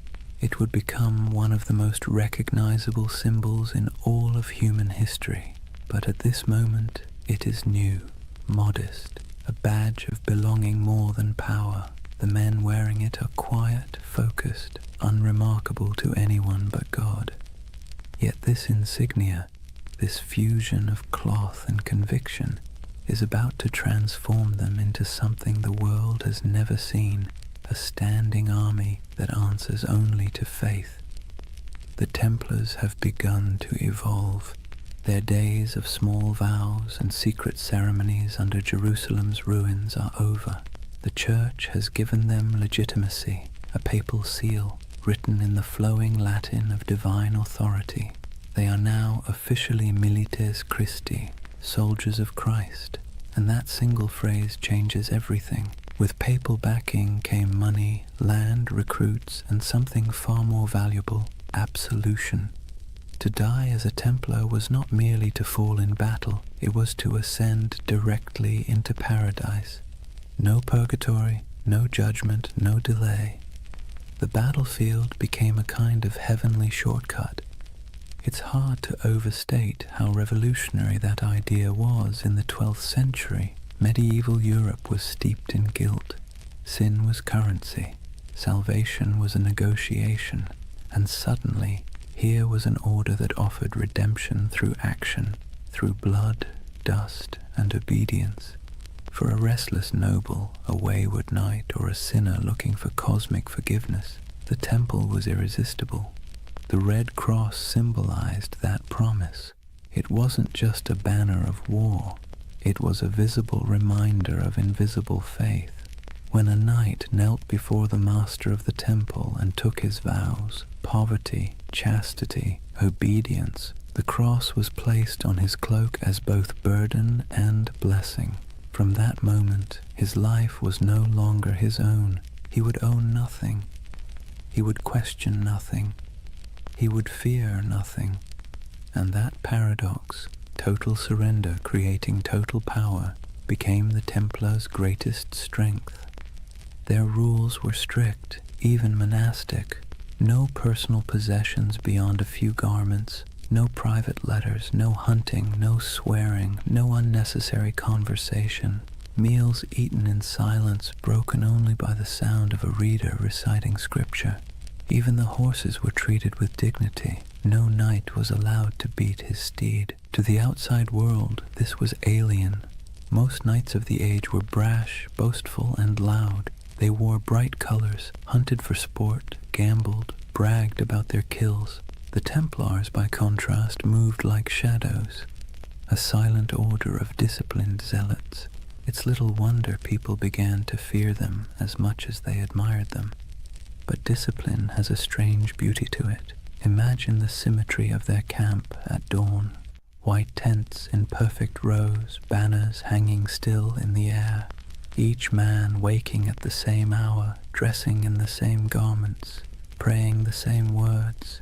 The clang of armor, the rasp of whetstones on steel, the steady rhythm of order in a world of chaos. They were becoming a living embodiment of the medieval dream, unity, faith, and control in a time when everything else seemed to crumble. And when they rode into battle, that unity was terrifying. Templars did not scatter, did not break rank, did not retreat unless ordered. Chroniclers described them as walls of iron, as storms given human form. Their charges were deliberate, almost ritualistic, a prayer in motion. They would advance in complete silence until contact, their lances lowering as one, hooves pounding like a heartbeat. And when the moment came, the cry broke like thunder, Non nobis Domine. Not for us, O Lord, but for you. Then chaos, then history. Every battle became a kind of mass, blood replacing incense, steel replacing song, and the world watched in awe. To the average medieval person, the Templars seemed immortal. When others fled, they stayed. When others hesitated, they rode forward. Stories spread of miraculous victories, of angels fighting beside them, of enemies struck blind by divine light. Whether any of it was true hardly mattered. Faith had become spectacle, but behind the spectacle was a machine. The Templars weren't just warriors. They were administrators, bankers, engineers. Their rule book, the Latin rule, reads like both a spiritual guide and a military manual. Every moment of the day was accounted for, every piece of armor inspected, every coin recorded. Their efficiency was unmatched, and so was their wealth. By the mid-12th century, they controlled estates across Europe. Vineyards in France, mills in England, castles in Spain, olive groves in Cyprus. Donations poured in from nobles seeking spiritual insurance. And because Templars were sworn to poverty, those donations didn't dissipate, they accumulated. They began lending money to kings, transporting treasure across borders, and safeguarding pilgrims' deposits. If you were traveling to the Holy Land, you could leave your fortune with the Templars in Paris and withdraw it in Jerusalem. In effect, they invented the medieval checking account. Faith and finance. It's a partnership as old as civilization. But to the Templars, it wasn't greed, it was logistics. Money was a tool for God's work. Armies need supplies, ships, food, fortresses. And if the order had to run the most efficient financial network in Christendom to maintain that mission, so be it. They became, paradoxically, both the humblest and richest men in Europe. Their castles were built like sermons, austere, geometric, designed for endurance, not comfort. No stained glass, no gold leaf, just stone, purpose, and symmetry. Inside, their halls echoed with the quiet rhythm of devotion, the scrape of boots, the murmur of prayers, the metallic whisper of chainmail. To walk into a Templar commandery was to step into another world, a world where faith was function and order was sacred. And yet, for all their restraint, there was grandeur in their simplicity. Their red cross became more than fabric. It became an idea. When people saw it, they saw authority, salvation, and something close to fear. The same emblem that comforted pilgrims terrified heretics. It's strange how power works. The more humble they appeared, the more unstoppable they became. In a way, that red cross marked the beginning of a new era, not just for the Templars, but for the medieval imagination itself. It was the age of symbols, when meaning outweighed truth. A knight's banner could terrify more effectively than his sword. A relic could justify a war. A prayer could bend kings, and no symbol was stronger than that cross. Bold, clean, impossible to ignore. It was faith simplified into geometry. When the sun hit it, it glowed like blood. Some chroniclers wrote that it frightened the enemy before the fighting even began. Others said it calmed the men who bore it. Maybe both were true. Maybe that's the real magic of symbols. They shape both sides of the story. Over the next century, that cross would ride on countless banners across the Holy Land. Through dust storms, over dunes, across shattered city gates, it would gleam under the desert sun and soak in the rain of 1,000 sieges. It would be seen by kings, slaves, monks, and merchants alike, and every time it appeared it carried the same quiet message: obedience, faith, inevitability. From 9 nights came hundreds, then thousands. From humble vows came armies, from silence came history, and still they prayed before battle, as they always had. Still they whispered the same words. Still they believed that death, if it came in service of God, was not an end, but a homecoming. It's easy, centuries later, to romanticize them, to picture gleaming armor, sacred banners, holy purpose. But beneath the poetry was exhaustion. They marched through deserts where the air shimmered like glass. They fought for cities that would fall again within a decade. They believed themselves instruments of divine will, yet the wars they waged often felt endless, abstract, and hollow. And that contradiction, devotion mixed with futility, is what makes their story so human. By the time the Red Cross became synonymous with power, its wearers had already begun to wonder what it meant. But for now, in this chapter of the story, there is still clarity, still unity, still purpose. The order of the temple stands at its peak, pure, confident, and unstoppable. 1,000 banners ripple in the wind, the sun gleams on polished armor, and the red cross burns like a brand upon the world. The world belongs for a moment to the knights of the temple. Imagine waking before dawn, not to an alarm or the gentle hum of a phone, but to a bell, deep, resonant, and unrelenting. The sound rolls through the dark halls of a stone dormitory, pulling a dozen men from sleep at once. There are no complaints, no yawns, no hesitation. This is a Templar commandery, and the day begins with obedience. Before the first light touches the horizon, the knights are already kneeling, heads bowed, the chill of the flagstones creeping through their woolen tunics. The air smells faintly of oil lamps and damp stone. Someone chants softly from a small book, Latin verses murmured and rhythmic, the sound of faith wrapped in discipline. The Templars did not live like ordinary knights. They lived by the rule of the temple, a sprawling manual written in the 12th century that governed everything from how they prayed to how they chewed. It wasn't just a list of rules, it was a blueprint for turning men into instruments of divine will. The rule began with a simple premise. A knight's soul is weak when his body is indulgent. Every comfort is a temptation, every freedom is a test. So, comfort was eliminated. Templars slept fully clothed, tunic, belt, even their boots close by, ready to ride at a moment's notice. They owned no personal possessions, not even a coin or a comb. Their cloaks and armor belonged to the order, and if something broke, it was repaired or replaced, never personalized. They were forbidden to hunt, to falcon, to gamble, to swear, forbidden from kissing women, even their own mothers or sisters, forbidden from eating meat more than 3 times a week, forbidden from laughter that wasn't humble or restrained. Templar joy was not the joy of feasting or music or wine. It was the quiet satisfaction of obedience, and obedience to them was the purest form of freedom.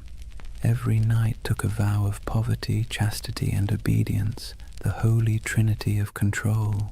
But unlike monks who lived behind monastery walls, Templars carried their vows into the world. They were soldiers, but their battlefield was also their monastery. Every act, from sharpening a sword to cleaning a saddle, was a kind of prayer. At dawn, they gathered in the chapel. The service was brief. They were not contemplatives, but men of action. Each prayer was followed by ritual silence. They listened for commands, received their orders, and dispersed without argument. Theirs was a faith built on motion, not meditation. After prayers came breakfast, bread, sometimes cheese, and a cup of watered wine. Meals were eaten in near silence. As they ate, one brother stood at a lectern and read aloud from scripture or from the rule itself, reminding everyone that even the act of eating was a sacred task. The sound of chewing, the scrape of spoons, the droning Latin, it all blended into a rhythm of humility. When they weren't fighting, they worked. Some tended horses, rubbing down the flanks of massive destriers, checking hooves, repairing tack. Others mended chainmail, inspected swords, or organized provisions for long campaigns. A Templar's world was practical, full of physical labor, repetition, and readiness. And yet, beneath all this discipline, there was a strange comfort. The rule removed choice, and with it, uncertainty. A Templar didn't have to wonder what his purpose was. It was written in the rule, enforced by his brothers, and sanctified by God. Every decision had already been made for him. In a world where chaos was normal, where famine, war, and plague struck without warning, that kind of certainty was a luxury few could afford. But of course, it came at a cost. There were moments when the silence must have felt oppressive, when the sameness of days blurred together into a single endless prayer. Imagine years of this life, the same bread, the same rules, the same faces under the same white cloaks, no family, no possessions, no indulgence beyond the thin comfort of faith. And yet, the Templars endured it, perhaps because the alternative, a world without order, without divine meaning, felt far worse. There's something haunting about their discipline. It wasn't born from cruelty but from conviction. They believed that to serve God they had to strip away everything that made them individual.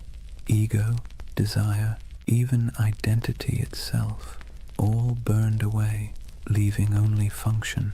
They became pieces in a sacred machine, and when the machine moved, it moved with terrifying precision.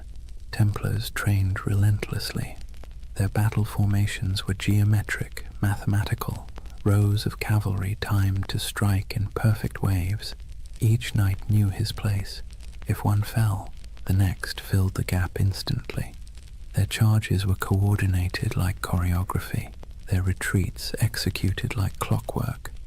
Their enemies called them demons in white. They didn't scream or taunt or show mercy.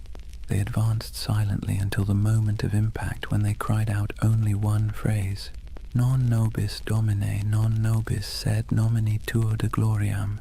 Not to us, O Lord, but to your name be the glory.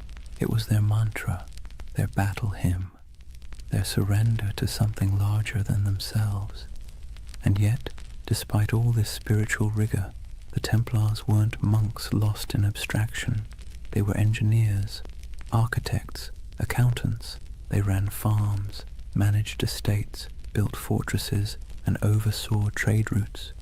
Their castles were marvels of design, squat, symmetrical, designed to deflect siege engines and channel attackers into kill zones. But even in architecture, their aesthetic was austere. No ornamentation, no murals, no stained glass, just stone, perfectly aligned, perfectly useful. Templar castles didn't preach beauty, they preached order. Their lives mirrored that architecture. Functional, fortified, minimal. To outsiders, it looked like joyless fanaticism. To the Templars, it was discipline incarnate. Every stone placed, every word spoken, every moment endured was an offering to God.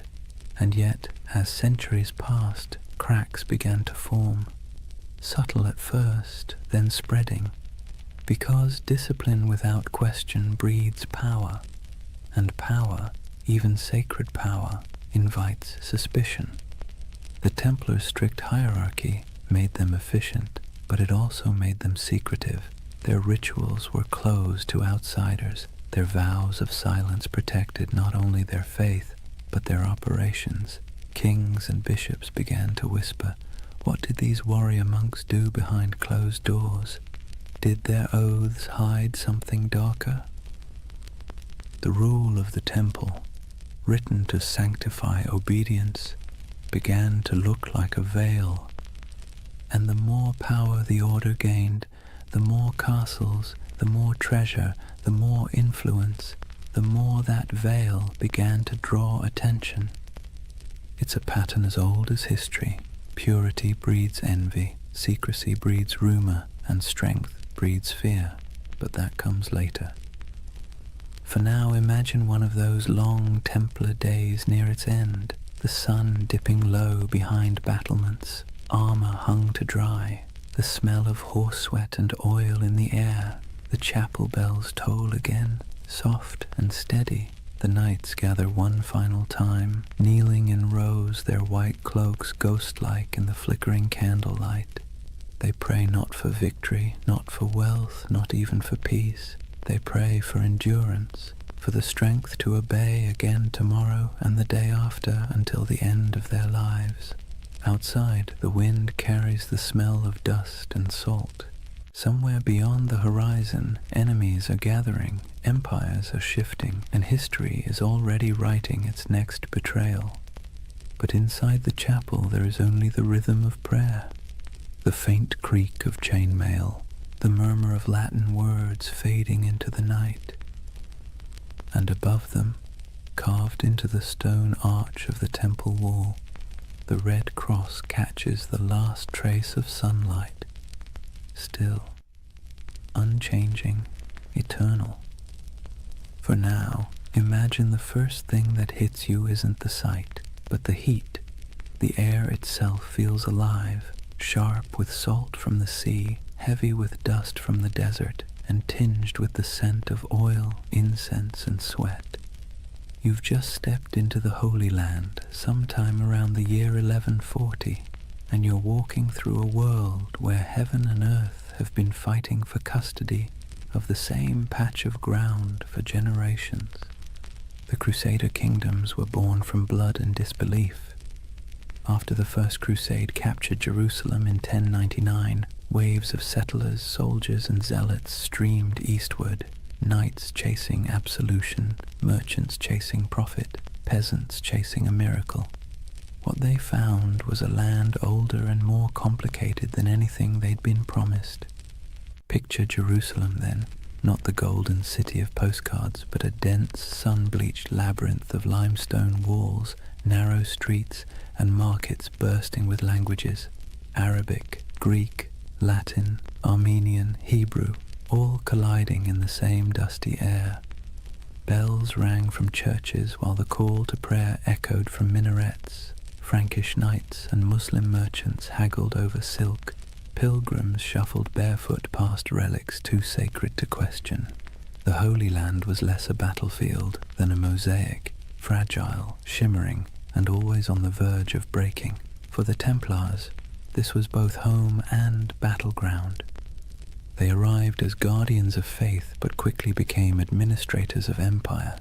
They built massive fortresses to anchor the Crusader presence, stone giants rising from the desert like mirages made real. One of their most famous was Crac des Chevaliers, the castle of the knights. If you've ever stood on a cliff and felt the wind try to push you backward, you'll know the feeling of that place.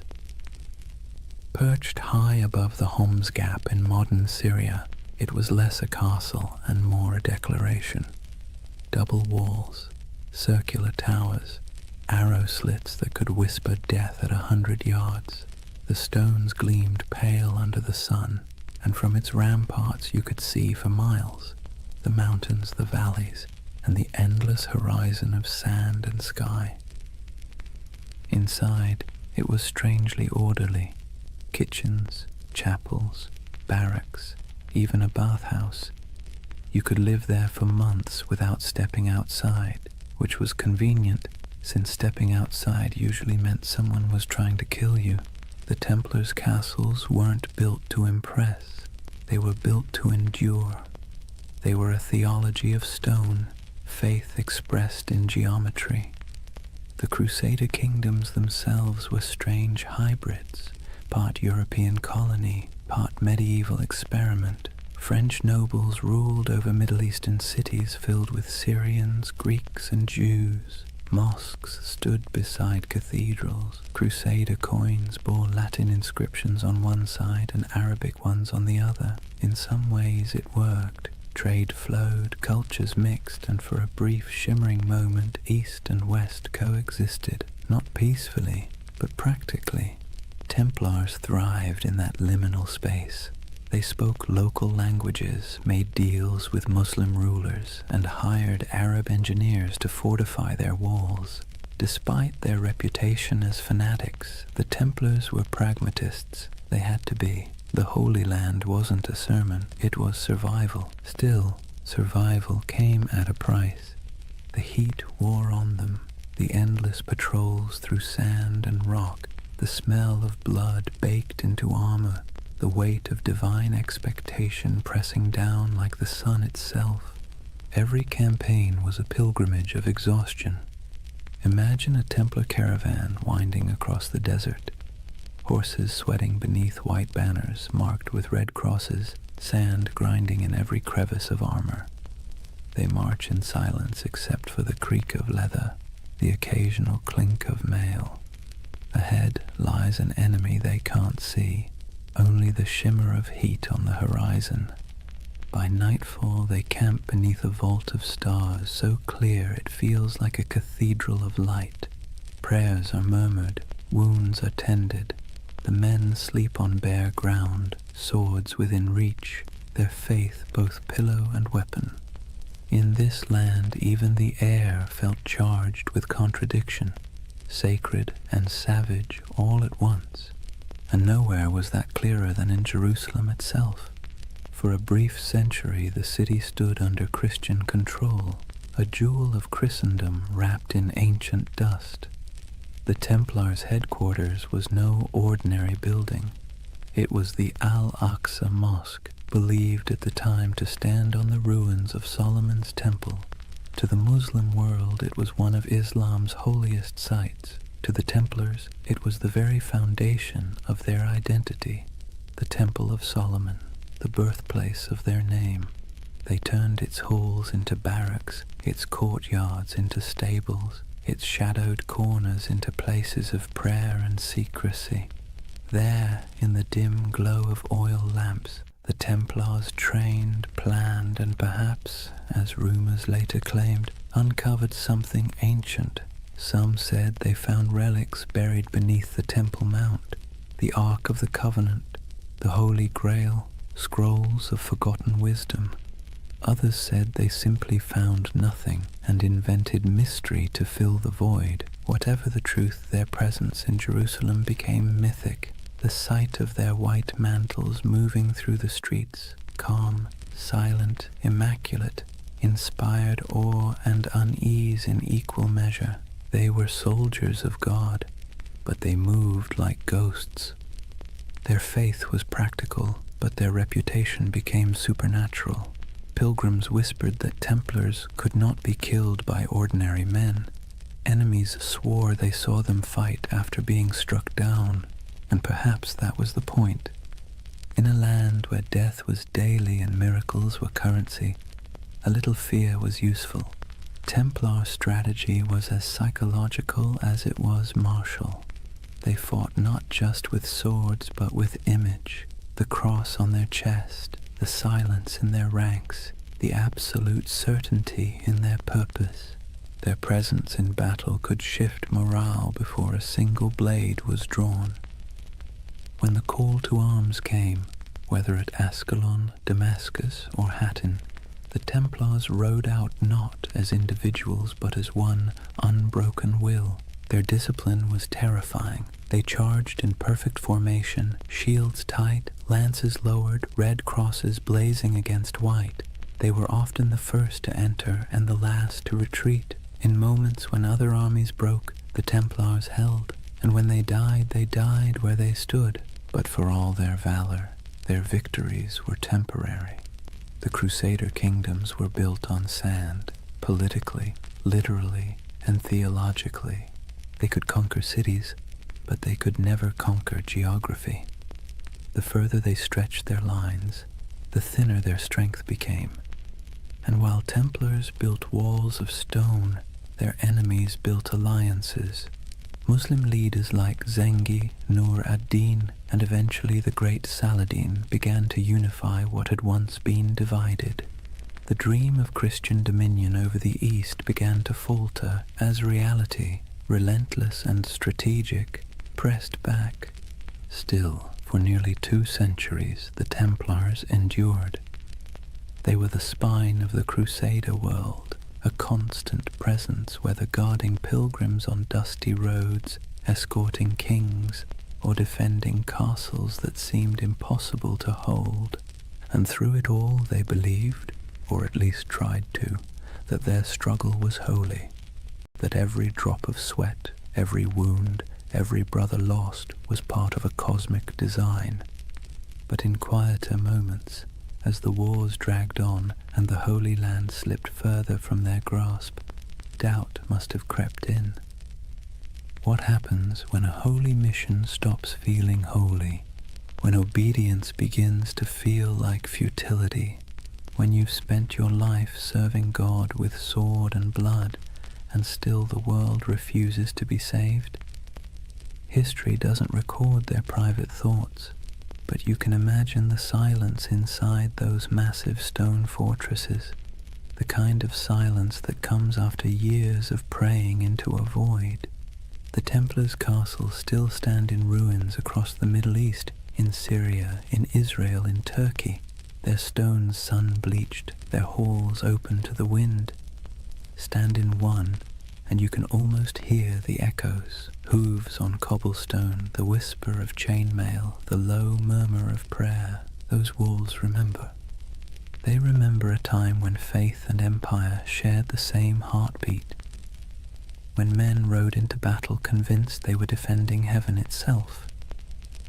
And maybe, in their own way, they were. Because for all its contradictions, the Crusader dream wasn't just about conquest, it was about belief, belief so strong it reshaped landscapes, rewrote maps, and built fortresses that still defy time. The Templars were both its architects and its prisoners, bound by duty, by faith, by the unbearable beauty of purpose.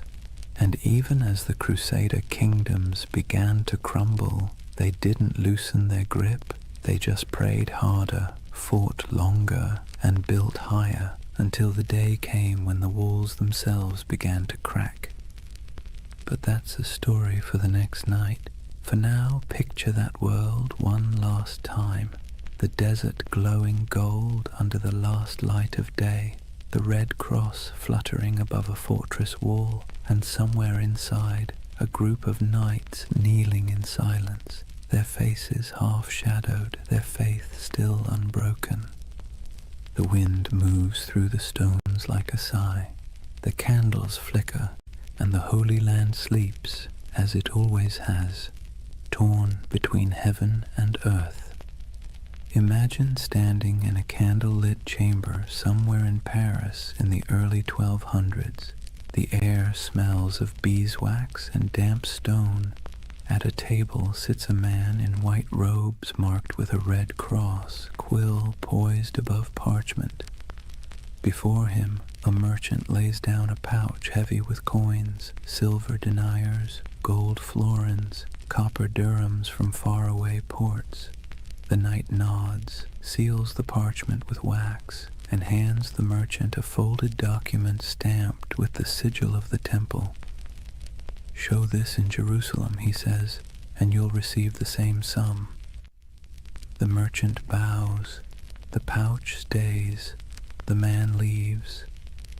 And just like that, without a single coin crossing a sea, the Knights Templar have just performed one of the earliest forms of international banking.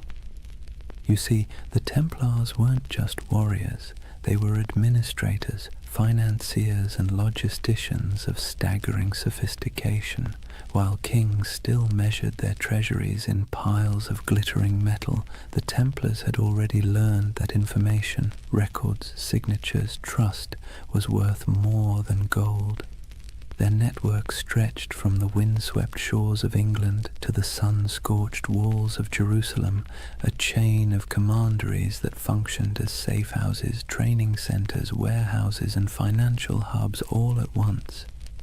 Each of these commanderies was like a small universe, self-sufficient and meticulously organized. They had their own chapels, fields, mills, and workshops. Some raised horses, others produced wool, wine, or grain. Every coin earned was logged, weighed, and sent up the chain, an unbroken current flowing toward the heart of the order, and through this system the Templars quietly became one of the richest organizations in the medieval world.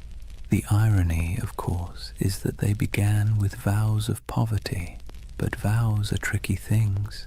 The Templars themselves owned nothing. The order owned everything, and that subtle distinction let them accumulate wealth without technically breaking faith. Their financial system worked with an elegance that modern bankers would envy. A pilgrim traveling from London to Jerusalem could deposit money at a temple house in England and receive a coded letter of credit. Along the route, through Paris, Marseille, Acre, and finally to the Holy City, Templar commanderies would honor the note, deduct expenses, and mark it in ledgers kept under strict guard. The traveler never had to risk carrying his fortune across pirate-infested seas or bandit-strewn roads. In a way, the Templars invented something that feels astonishingly modern, a secure international trust network, and unlike kings or nobles, they were trusted by everyone. Christian, Jew, Muslim, it didn't matter. The Red Cross was as good as a vault door. The Templar ledger became a passport through chaos. Picture the roads of Europe in the 13th century, narrow tracks winding through forests and mountains, lined with monasteries, taverns, and thieves. Now picture a convoy of Templar couriers riding fast, cloaked in white, armed but calm. They carried more than messages. They carried secrets, diplomatic letters, royal decrees, coded inventories, even treaties. A letter stamped with the seal of the temple traveled like lightning compared to anything else in the medieval world. And where there were secrets, there were suspicions. People whispered that the Templars had mastered cryptography, that their ledgers contained hidden symbols, that their archives were guarded by curses. In truth, it was discipline, not magic, that kept their system running, but to the medieval mind, efficiency itself felt supernatural. Each regional commandery reported to a central master, who in turn answered to the Grand Master in Jerusalem and later Paris. The chain of communication was ironclad, the discipline absolute. Orders passed down with the precision of a monastic liturgy. Every brother knew his rank, his duty, and the exact limits of his authority. Templar correspondence reveals a world that hummed like a machine. Cargoes of wheat, shipments of crossbow bolts, barrels of wine, all recorded, all accounted for.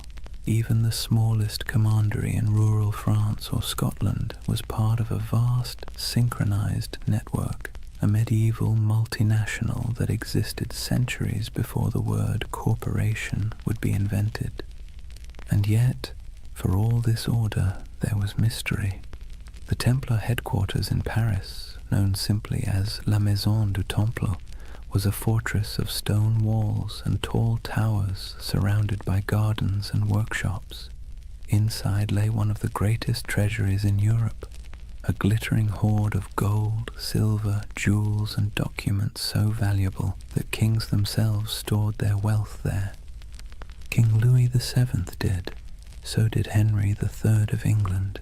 Even the Pope trusted the Templars to manage funds for crusades. When monarchs needed loans, it was often the temple that provided them. When nobles needed to transfer land, the temple served as intermediary. They were accountants of God, and for a time it seemed even heaven owed them interest. But power has a way of creating shadows. As their influence spread, so did envy. Clergy whispered that the Templars had grown too rich, too independent. Kings resented being indebted to monks with swords. Rumors began to drift through Europe like incense, that the Templars worshipped idols, that their rituals were secret and profane, that the cross they bore was not a sign of purity, but of blasphemy. Still, in their heyday, those whispers were little more than background noise. Outwardly, the Templars thrived. Their fortresses dotted Europe and the Levant, solid, silent, identical in style, as if each had been built from the same blueprint. Stone geometry repeating across continents. They didn't just build castles, they built infrastructure, bridges, ports, farms. They managed trade routes that linked the Mediterranean to northern Europe. They established supply lines for crusading armies that stretched across thousands of miles. Without them, the very logistics of holy war might have collapsed. It's easy to forget that behind every knight charging into battle was a chain of bakers, blacksmiths, and scribes keeping the machine running. The Order's power didn't come from miracles. It came from ledgers. But not all their wealth was material. The Templars also held something far more dangerous: information. Through their far-flung network, they gathered intelligence about politics, trade, and warfare from every corner of Christendom. They knew which kings were broke, which roads were unsafe, which alliances were shifting. In an age before newspapers, that knowledge was gold. Their reach was so vast that you could travel from Scotland to Syria and never truly leave their shadow. Every few days' journey, you'd find another Templar house, white walls, red cross, the same rhythm of prayer and order. Their presence was both reassuring and unnerving, like a vast skeleton under the skin of medieval Europe. To ordinary people, they must have seemed immortal. Their discipline never wavered. Their symbols never changed. Generations rose and fell, and still the Templars endured, unmoved, unstoppable. Even their dress added to the myth. While nobles flaunted velvet and jewels, Templars wore plain wool, dyed white for purity. Their only ornament was the red cross, a reminder of both sacrifice and authority. When they moved through a town, heads bowed, they looked less like men than like an idea, one that walked and breathed and collected rent. And it wasn't only men. Though the order itself was male, its network included women, nuns, widows, and lay sisters who worked in the commanderies, managing estates, caring for pilgrims, brewing ale, and keeping the wheels turning. History rarely mentions them, but without them, the Temple's empire of faith would have faltered. By the mid-13th century, the Templars had reached their zenith. Their ships carried goods across the Mediterranean. Their estates covered vast tracts of Europe. Their influence seeped into every court, every treasury, every crusade, and yet, like all empires, they had already sown the seeds of their own decline. The Holy Land, their reason for existing, was slipping away. Muslim forces were reclaiming city after city. The Crusader states were shrinking, and with them the spiritual justification for the Temple's existence. But the Templars adapted. They shifted their focus westward, becoming less of a crusading order and more of a financial and political one. Their castles became banks, their swords gathered dust, their prayers became ledgers, and with each ledger, their power grew. But so did resentment. Imagine being a king and realizing that the most efficient, trustworthy, and wealthy organization in your realm doesn't answer to you. It answers to no one but God, and maybe the Pope. That unease was the first tremor before the fall. But for now, in the candlelit rooms of the 1200s, the world still looked stable. Templar scribes bent over parchment, quills scratched, coins clinked softly in wooden chests. Outside, the moonlight shimmered on stone, and the red cross of the order fluttered faintly in the night wind. It was a world of precision, discipline, and quiet ambition. A world that believed itself eternal. And perhaps, for a while, it was. Picture a long stone hall lit by morning light through narrow slits in the wall. The air smells faintly of straw and cold iron. Dozens of men kneel side by side, white mantles draped over their shoulders, red crosses stark against the fabric. No one speaks. The only sounds are the shuffle of boots, the whisper of breath, and the faint crackle of a torch. It's not a church exactly, not a barracks either. It's both, and that contradiction is the essence of the Knights Templar. Discipline was their creed. Every movement, every word, every thought was governed by the rule of the temple, a sprawling set of commandments written in the early 12th century that blended the rigidity of a monastery with the brutality of a battlefield. And yet, for all its severity, there was beauty in that order, a rhythm that shaped their days like the tolling of distant bells. They rose before dawn to pray, their voices echoing in unison. Then came the chores, feeding horses, sharpening weapons, tending armor, mending cloaks, cleaning wounds. Breakfast was simple: bread, sometimes watered wine, rarely meat. Then training, endless training, sword drills in formation, mounted charges across dusty fields, bow practice until fingers blistered. To the outside world, they were holy warriors. To themselves, they were servants of God, of each other, and of discipline itself. Templars lived by vows of poverty, chastity, and obedience, but those words meant something very different in their world. Poverty meant no personal possessions, but the order itself owned vast estates. Chastity meant avoiding women entirely, even in conversation, an easier rule to write than to live by. And obedience meant complete submission to one's commander, even unto death. That last vow was the hardest, and the one that defined them. A Templar didn't fight for victory. He fought to obey. If ordered to hold a line, he held it.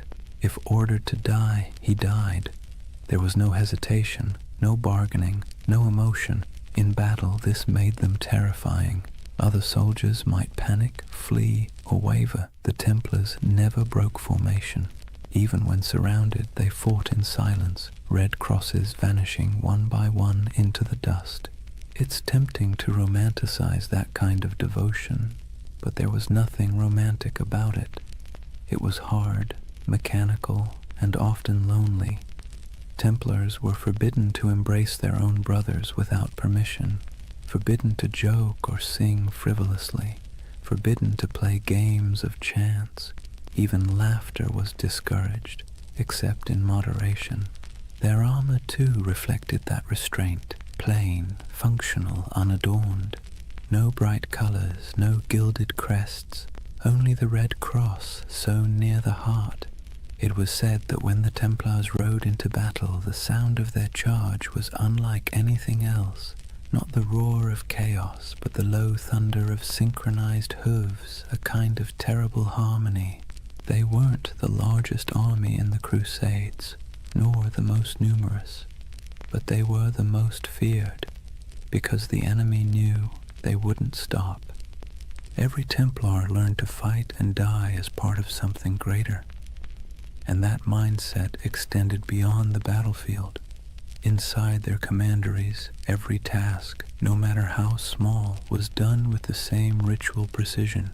From the folding of cloaks to the cleaning of armor, everything had its method. The order saw chaos as the devil's playground, and order as divine. Imagine the life of a young recruit, a sergeant or a serving brother, joining the temple.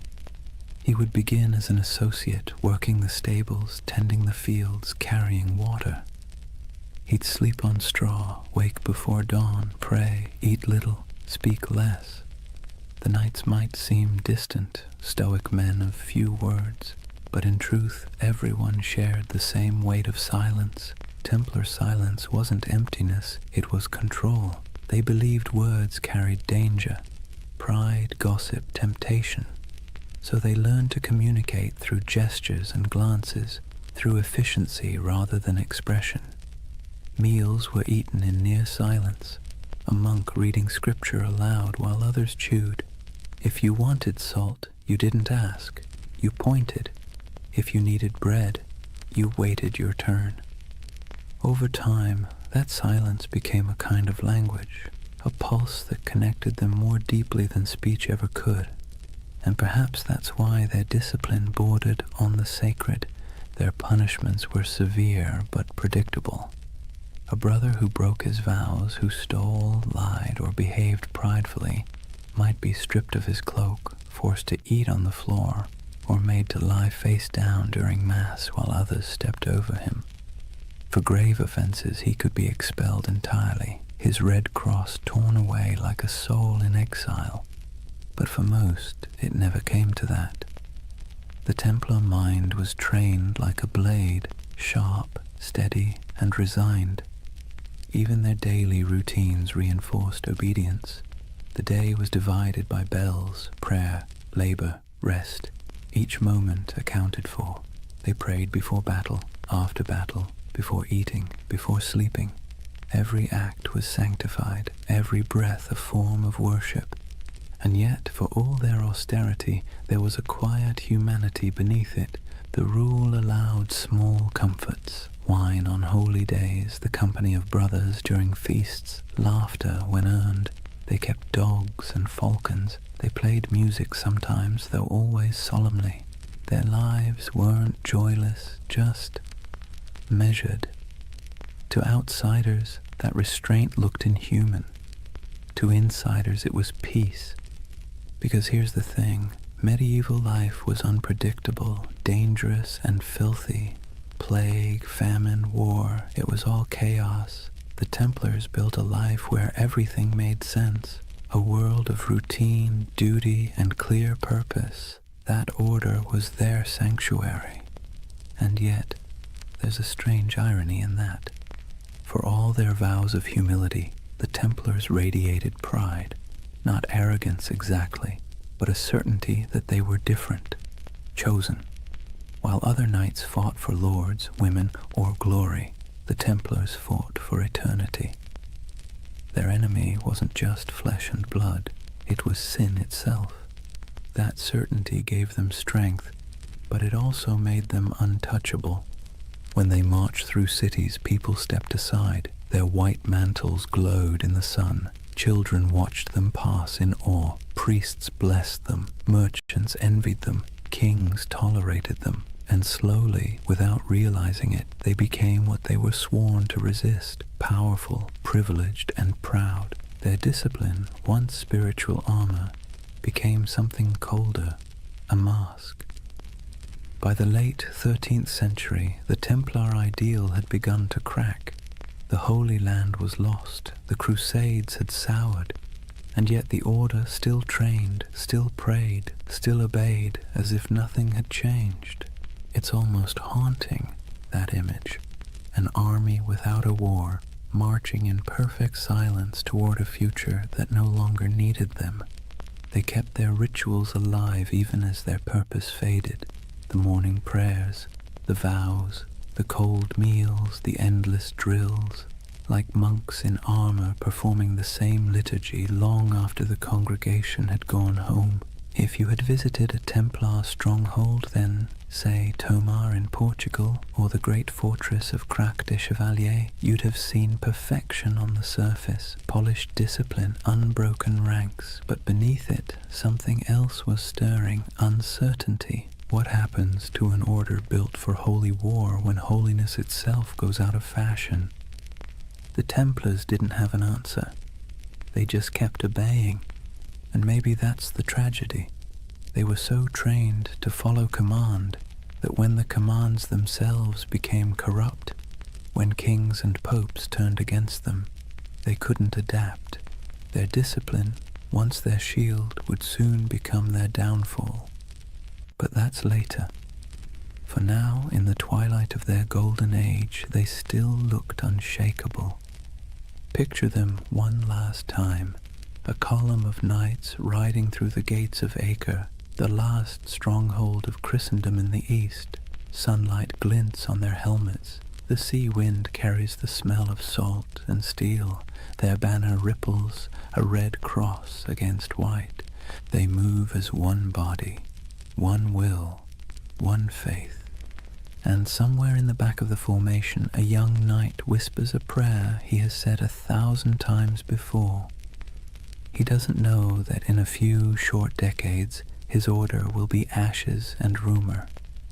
But in this moment, he is calm, because obedience is peace. And for the Knights Templar, peace, however fleeting, was always worth dying for. Chapter 3. Secrets, Shadows, and Heresy. Imagine the stillness beneath Jerusalem. The air is cool, dry, and old, older than the Crusaders who came here with dreams of salvation and plunder. Torches flicker against ancient stone, illuminating tunnels carved centuries before the birth of Christ. The sound of footsteps echoes faintly, rhythmic and deliberate. These men wear no crowns, no jewels, only white mantles marked with a red cross. 9 knights, poor, pious, exhausted, descending under the ruins of Solomon's temple. At least that's the story. The first whisper in a legend that would stretch across continents and centuries. According to chroniclers, when the Knights Templar were founded around 1119, their official mission was humble: to protect Christian pilgrims traveling the dangerous road from Jaffa to Jerusalem. In reality, there were only 9 of them, hardly enough to guard a single caravan. And yet King Baldwin II of Jerusalem gave them quarters in one of the holiest sites on earth, the Temple Mount, believed to be the ruins of Solomon's temple itself. That's where the name came from, the poor fellow soldiers of Christ and of the Temple of Solomon. But for a group of destitute knights, their address was suspiciously prestigious. The Temple Mount was not just another ruin, it was a sacred puzzle layered in myth. Jews believed it was where the Ark of the Covenant had once rested. Muslims revered it as the site of the Prophet's ascent to heaven. Christians saw it as the home of God's wisdom and wrath alike. And somehow these 9 knights, without royal blood, without political clout, were allowed to live directly atop it. And for nearly 9 years, no one quite knew what they were doing down there. There are no surviving records, no letters, no official reports, just silence, the kind that history fills with imagination. And centuries later, that silence became the perfect soil for mystery. Some say the Templars were digging, not guarding, that they searched the ruins for hidden relics, ancient scrolls, or lost knowledge buried deep beneath Jerusalem. According to certain accounts, the knights conducted excavations under the temple itself, tunneling through ancient chambers that had lain untouched since biblical times. Archaeologists in the 19th century actually found evidence of Templar tunnels beneath the site, narrow shafts and corridors leading nowhere, carved by human hands during the Crusader period. That's when the myth took root, that the Templars had uncovered something extraordinary, something that transformed them from a handful of ragged knights into one of the most powerful organizations in the medieval world. What was it? The Ark of the Covenant? The Holy Grail? Secret knowledge from King Solomon himself? Or perhaps something less tangible? A myth so potent it didn't need to exist to be believed. It's easy to see why the story stuck. The Templars' rise defied logic. They appeared out of nowhere, impoverished, under-equipped and obscure. Then, almost overnight, they became legends. Their fame spread through Europe like wildfire. Popes blessed them. Kings donated land. The church gave them privileges no other order had ever held. They could collect tithes, build fortresses, even run their own banks. Within decades, they were richer and more influential than most monarchies. How does that happen unless you've found something powerful? Of course, the historian in us can explain it rationally. Europe was full of eager donors. The Crusades were romanticized as a holy cause. The Church wanted soldiers who could fight without being corrupted by greed, and the Templars fit that image perfectly. Their vows of poverty made them trustworthy. Their discipline made them effective. Their myth was self-reinforcing, but reason rarely wins the imagination. And so the legend persisted that beneath the stones of the Temple Mount, they discovered secrets the Church itself feared. Hidden teachings, forbidden wisdom, proof that faith was not as simple as it seemed. You can almost hear the whispers, a flicker of torchlight in the dark, the scrape of metal against stone, the muttered Latin of a prayer or a spell. It's nonsense, of course, probably, but beautiful nonsense. That's the curious power of the Templar myth. It lives in the gap between faith and doubt, between the seen and the unseen. Take the idea of the Grail, for instance. In medieval Europe, the word didn't mean a chalice at first. It meant a vessel of divine mystery, something that contained the essence of truth. The connection between the Templars and the Grail only appeared centuries later, in 12th and 13th century romances, when poets like Chrétien de Troyes began weaving stories of knights, purity, and hidden relics. Those tales weren't history. They were dreams, but dreams with staying power. To the medieval mind, it made perfect sense that the holiest warriors would be the keepers of the holiest object. And to the modern mind, still restless in the dark, it makes perfect sense that an empire's rise must hide a secret. Maybe that's why the Templars continue to haunt us, because we can't resist the idea that someone, somewhere, found the truth and kept it to themselves. But beneath the mystique, there's something more mundane and more fascinating. The real secret of the Templars wasn't gold or relics. It was organization. While other Crusader groups floundered in chaos, the Templars built a system. They turned faith into logistics.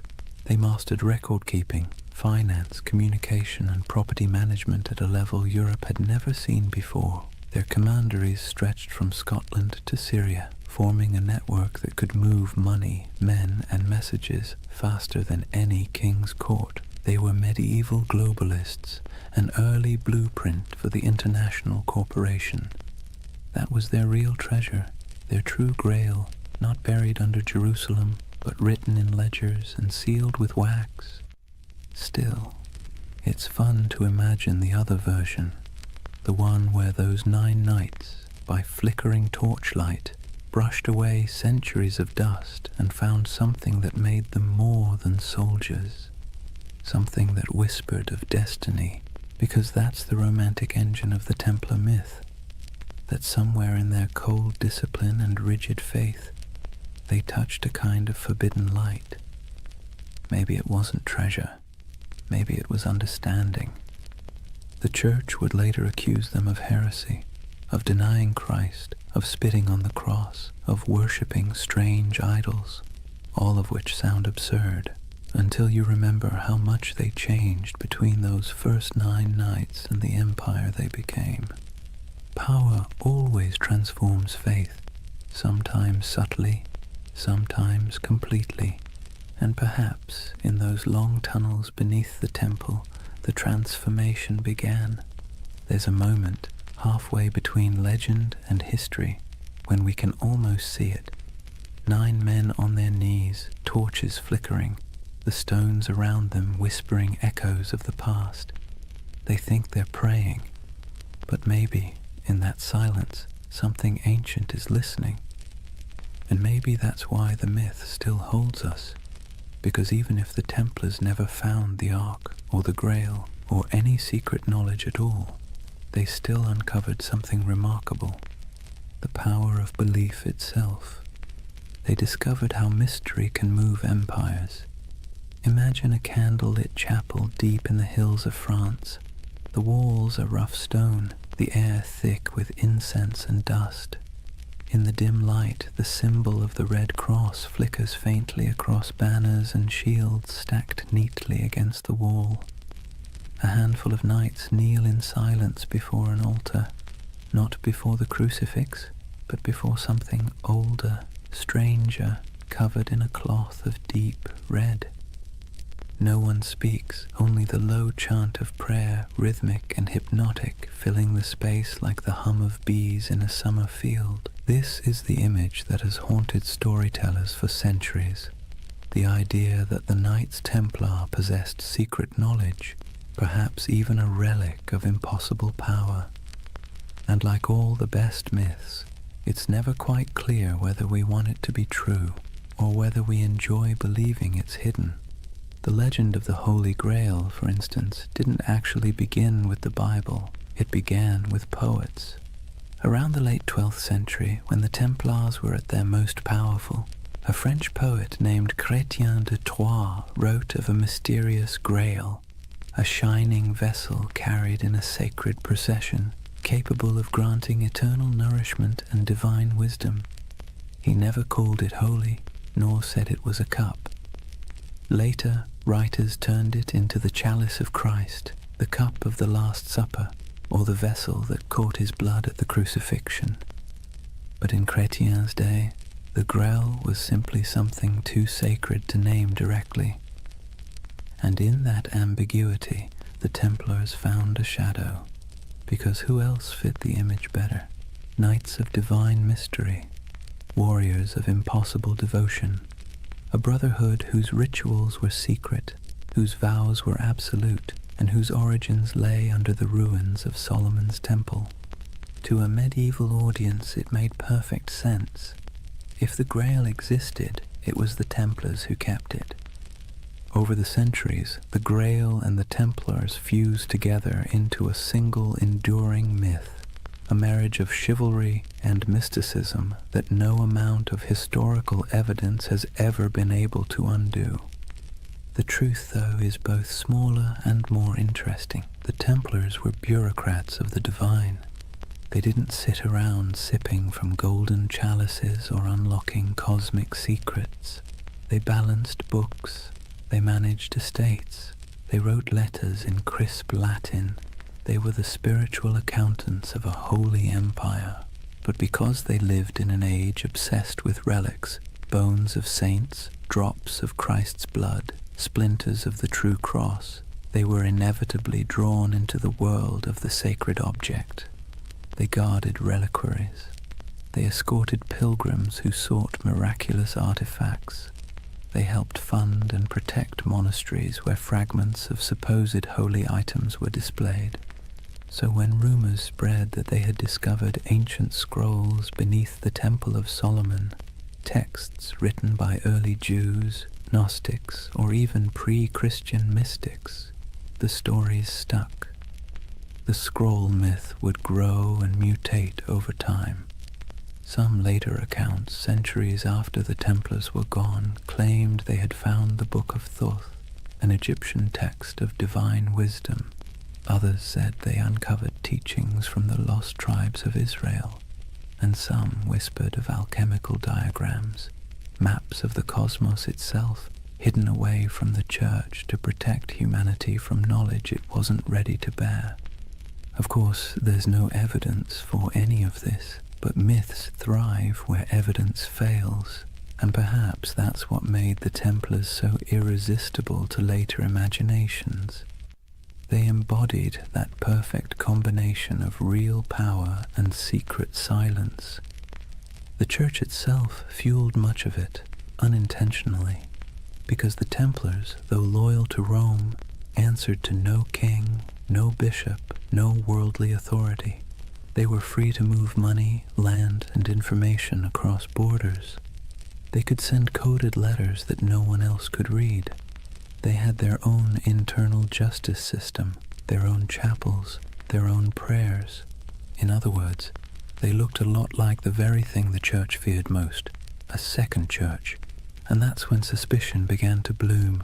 Whispers spread that the Templars practiced strange rituals, that their initiations involved renouncing Christ, spitting on the cross, or worshipping a mysterious head called Baphomet, that their power came not from God but from something older. Most historians agree that these accusations were lies, propaganda created to destroy them later. But it's worth noting why those lies were so effective. Because they sounded plausible. Because secrecy always invites projection. If you give people a locked door, they will imagine what's behind it. And for medieval Europe, already steeped in apocalyptic fear and superstition, the Templars became the perfect vessel for that imagination. Their very success became suspicious, their discipline unnatural, their wealth sinful, their silence heretical. And yet, maybe there was something beneath all the rumor. Not magic, not relics, but an attitude. See, the Templars didn't pray like other monks. Their spirituality wasn't cloistered, it was militant. Their daily life was about control, obedience, and the annihilation of the self. Every moment of pleasure, every trace of comfort was stripped away to make room for purpose. In a sense, that was a kind of secret knowledge, the knowledge that faith and suffering could be fused into a single weapon. And that's what made them so dangerous. Not to the Muslims they fought in the Holy Land, but to the church that eventually feared them, because the Templars didn't seem to need intermediaries. Their faith was too direct, too efficient, too pure. When you can talk to God through action, you make priests nervous. By the time the Crusader kingdoms began to crumble, the Templars' mystique had already surpassed their usefulness. Europe no longer needed warrior monks, it needed bankers, diplomats, and obedient clergy, and so the Templars' mysticism, once admired, became suspect. It's strange, isn't it? How quickly a symbol of holiness can become a symbol of heresy. One century they were Christ's chosen, the next they were whispered to be sorcerers. But perhaps that's the price of mystery. The more tightly you guard your secrets, the easier it is for others to fill them with darkness. And in the quiet moments when we think of the Templars by torchlight, kneeling before something hidden under silk, we feel that same tension, that blend of awe and suspicion, that uneasy beauty of something half-believed. Because part of us wants to believe. We crave hidden truths. We need our mysteries, especially the ones that refuse to resolve. And maybe that's why, centuries later, the Templar myth is still alive, in Dan Brown novels, in video games, in conspiracy theories whispered on YouTube at 3 a.m., because it scratches that ancient itch, that somewhere, someone knows something we don't. It's funny how little we've changed. The medieval mind looked at the stars and imagined divine design. We look at old ruins and imagine lost technology. Both are acts of yearning, proof that we are wired to believe that history hides something from us. And perhaps the Templars were the first to realize that the greatest power isn't in what you know, but in what others think you might know. Theirs was a religion of silence, and silence in any age is seductive. Imagine the city of Jerusalem in the morning light. The walls are pale gold, dust drifting through narrow streets where merchants lift their shutters and donkeys stamp impatiently in the shade. From the hills beyond, the desert glows like a sea of faded fire. Bells ring from the Church of the Holy Sepulchre, and somewhere a muezzin's call answers softly from across the valley. This was the city the Templars swore to defend, the heart of their purpose, the reason for their existence. But by the late 12th century, Jerusalem was no longer the eternal prize they once imagined. It had become a coin tossed endlessly between empires, each claiming divine right, none able to hold it for long. The cracks began, as they so often do, with pride. The Crusader kingdoms, those fragile Latin states carved out after the First Crusade, had grown decadent and divided. The descendants of knights who once marched barefoot to holy war now lived like minor kings, drinking imported wine, bickering over titles, and marrying into local dynasties to secure land and dowries. The Templars, meanwhile, had become something very different from their humble beginnings. They were no longer 9 men kneeling in the dust. They were a multinational corporation of the Middle Ages, thousands strong, with property stretching from Scotland to Syria. They operated fleets, fortresses, and treasuries. They could lend money to kings and fund crusades outright. And that kind of power, while impressive, makes enemies quickly. By the mid-11th century, the balance of the Holy Land had shifted. Muslim forces, long divided, were now uniting under a single banner, led by a man who seemed born for the role. Salah ad-Din Yusuf ibn Ayyub, known in the West as Saladin.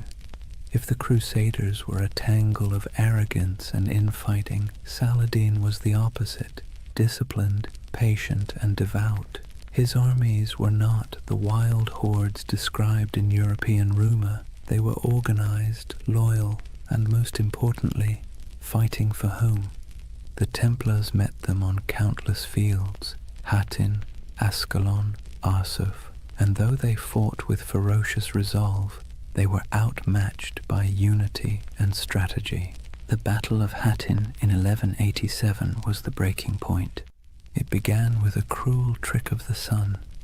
Saladin's army lured the Crusaders away from their water supplies, dragging them across the dry Galilean plains under a blazing July sky. By the time the Templars reached the horns of Hattin, they were half mad with thirst, their chainmail burning against their skin, their banners wilting in the heat. The Muslim forces surrounded them. Archers darkened the sky with arrows, smoke from burning grass choked the air, and when the fighting finally stopped, almost the entire Crusader army was dead or captured. The True Cross, a relic carried into battle like a talisman, was seized by Saladin's men. It was never seen again. The Templar Grand Master Gerard de Riedfort was taken alive. Saladin spared him, though many of his brothers were executed. He would live long enough to watch the walls of Jerusalem fall later that same year.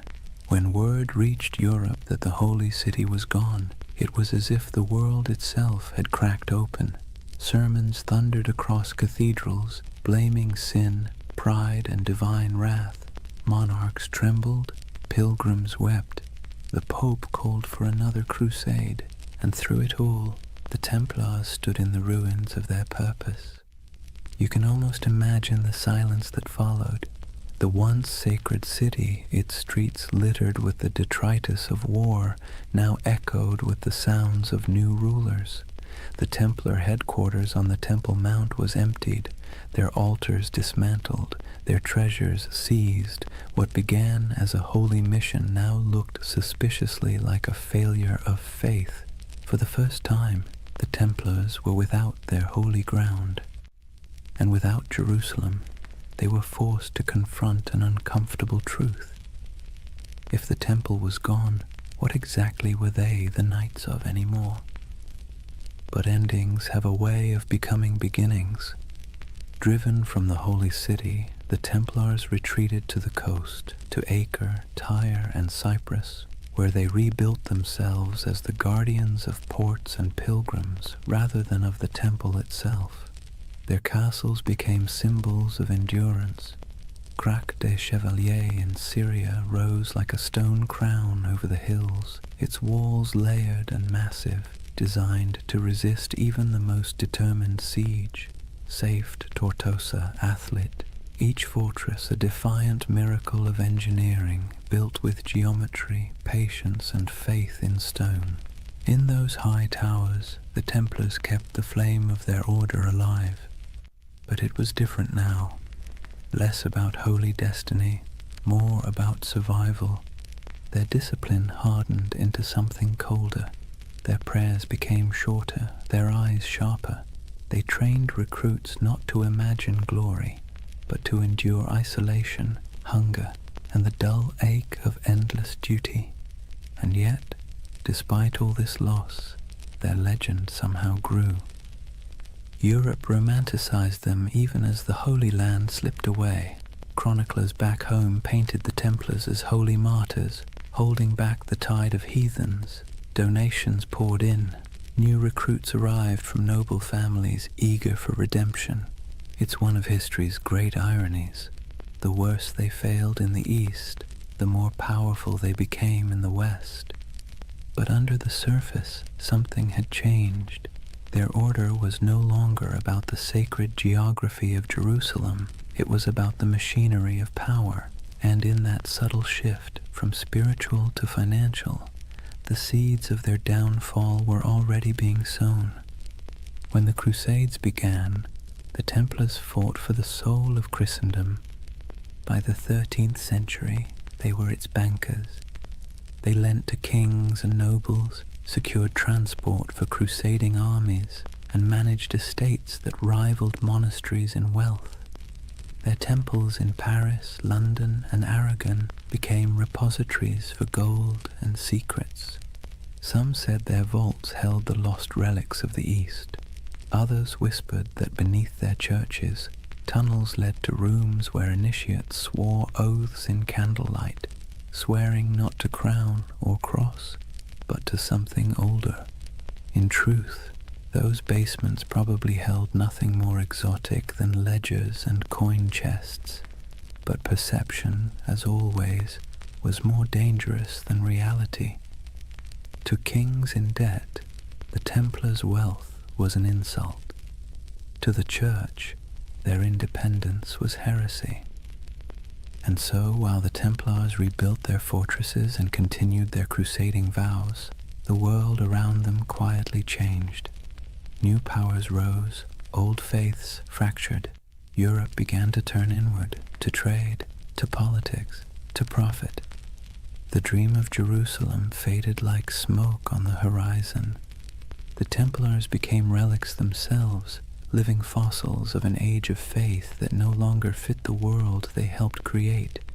And perhaps that's the tragedy at the heart of their story. They were men who built a system so efficient, so disciplined, that it outlasted their original purpose. Their creed was supposed to die with Jerusalem, but it didn't. It calcified. It spread through Europe's veins, into its banks, its armies, its bureaucracies. Even as they prayed for salvation, they were laying the groundwork for capitalism, for modern finance, for the idea that faith could be managed like currency. When you think about it, that might be their most heretical legacy of all. In the distance, though, back on those coastal walls, you can almost still hear the wind off the sea whistling through the battlements of Acre.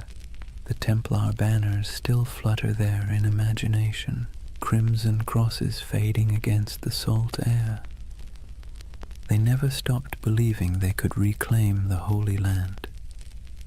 They never stopped waiting for the day the horns would sound again.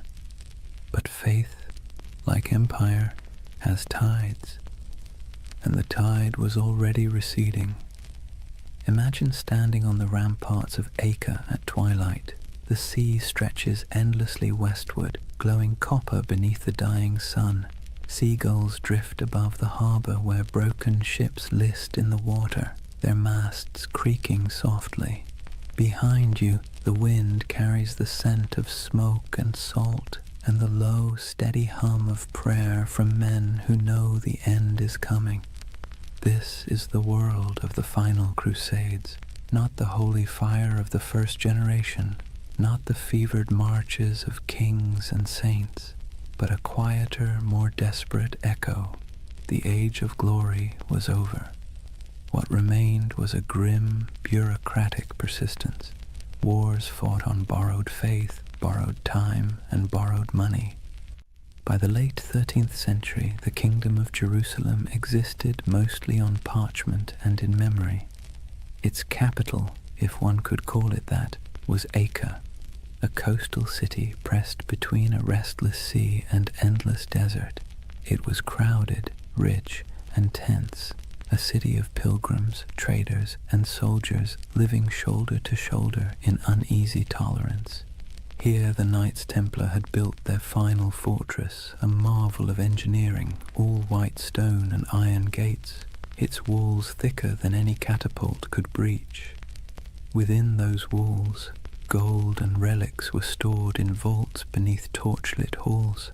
Above them, in chapels that echoed with Latin chants, the Templars still prayed for Jerusalem, though most knew they would never see it again.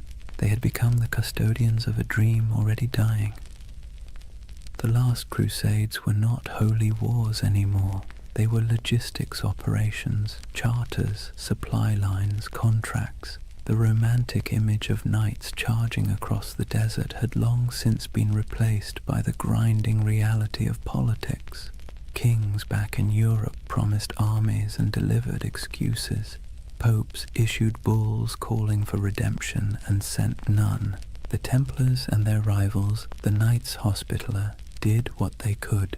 They fortified the remaining coastal strongholds, trained recruits from France and England, and negotiated uneasy truces with Muslim rulers, who now viewed them less as enemies and more as relics of a fading age. For nearly a century, the Templars held their line. A few miles of coast, a handful of towers, and the weight of an entire lost empire on their shoulders. Then, in 1291, the inevitable came. A vast Mamluk army, disciplined, relentless, and armed with the confidence of history, swept across the plains toward Acre. Their banners blackened the horizon. Their engines rolled like thunder. Inside the city, panic spread like wildfire. Citizens fled to the harbor, merchants burned their ledgers, priests carried relics to the ships, whispering prayers that no one believed would work. The Templars, as always, took their positions. From the battlements, they could see the Mamluk campfires stretching endlessly into the desert night. The siege began with drums, then fire, then days of unbroken assault. It was not the glorious last stand of legend. It was chaos. Stones crashed into the towers, arrows rained like iron hail, walls cracked and bled dust. The Templars fought with methodical silence, their discipline unbroken even as everything around them burned. Eyewitnesses would later write that when the outer wall finally collapsed, the sound was like a mountain giving way. Within days, Acre was gone. The Templar fortress fell piece by piece, and those who survived fled to their ships, carrying little more than their order's banner and the bitter taste of failure. When the city burned behind them, so did the last true Crusader stronghold in the Holy Land. It was over. The Crusades had lasted nearly 2 centuries, and now, after all the pilgrimages, sieges, and sermons, the Holy Land was once again entirely in Muslim hands.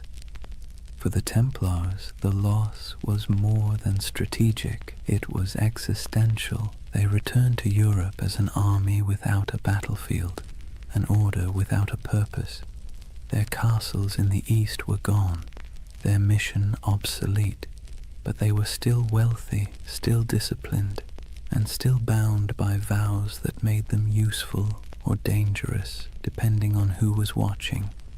They settled mostly on the island of Cyprus, rebuilding their headquarters there.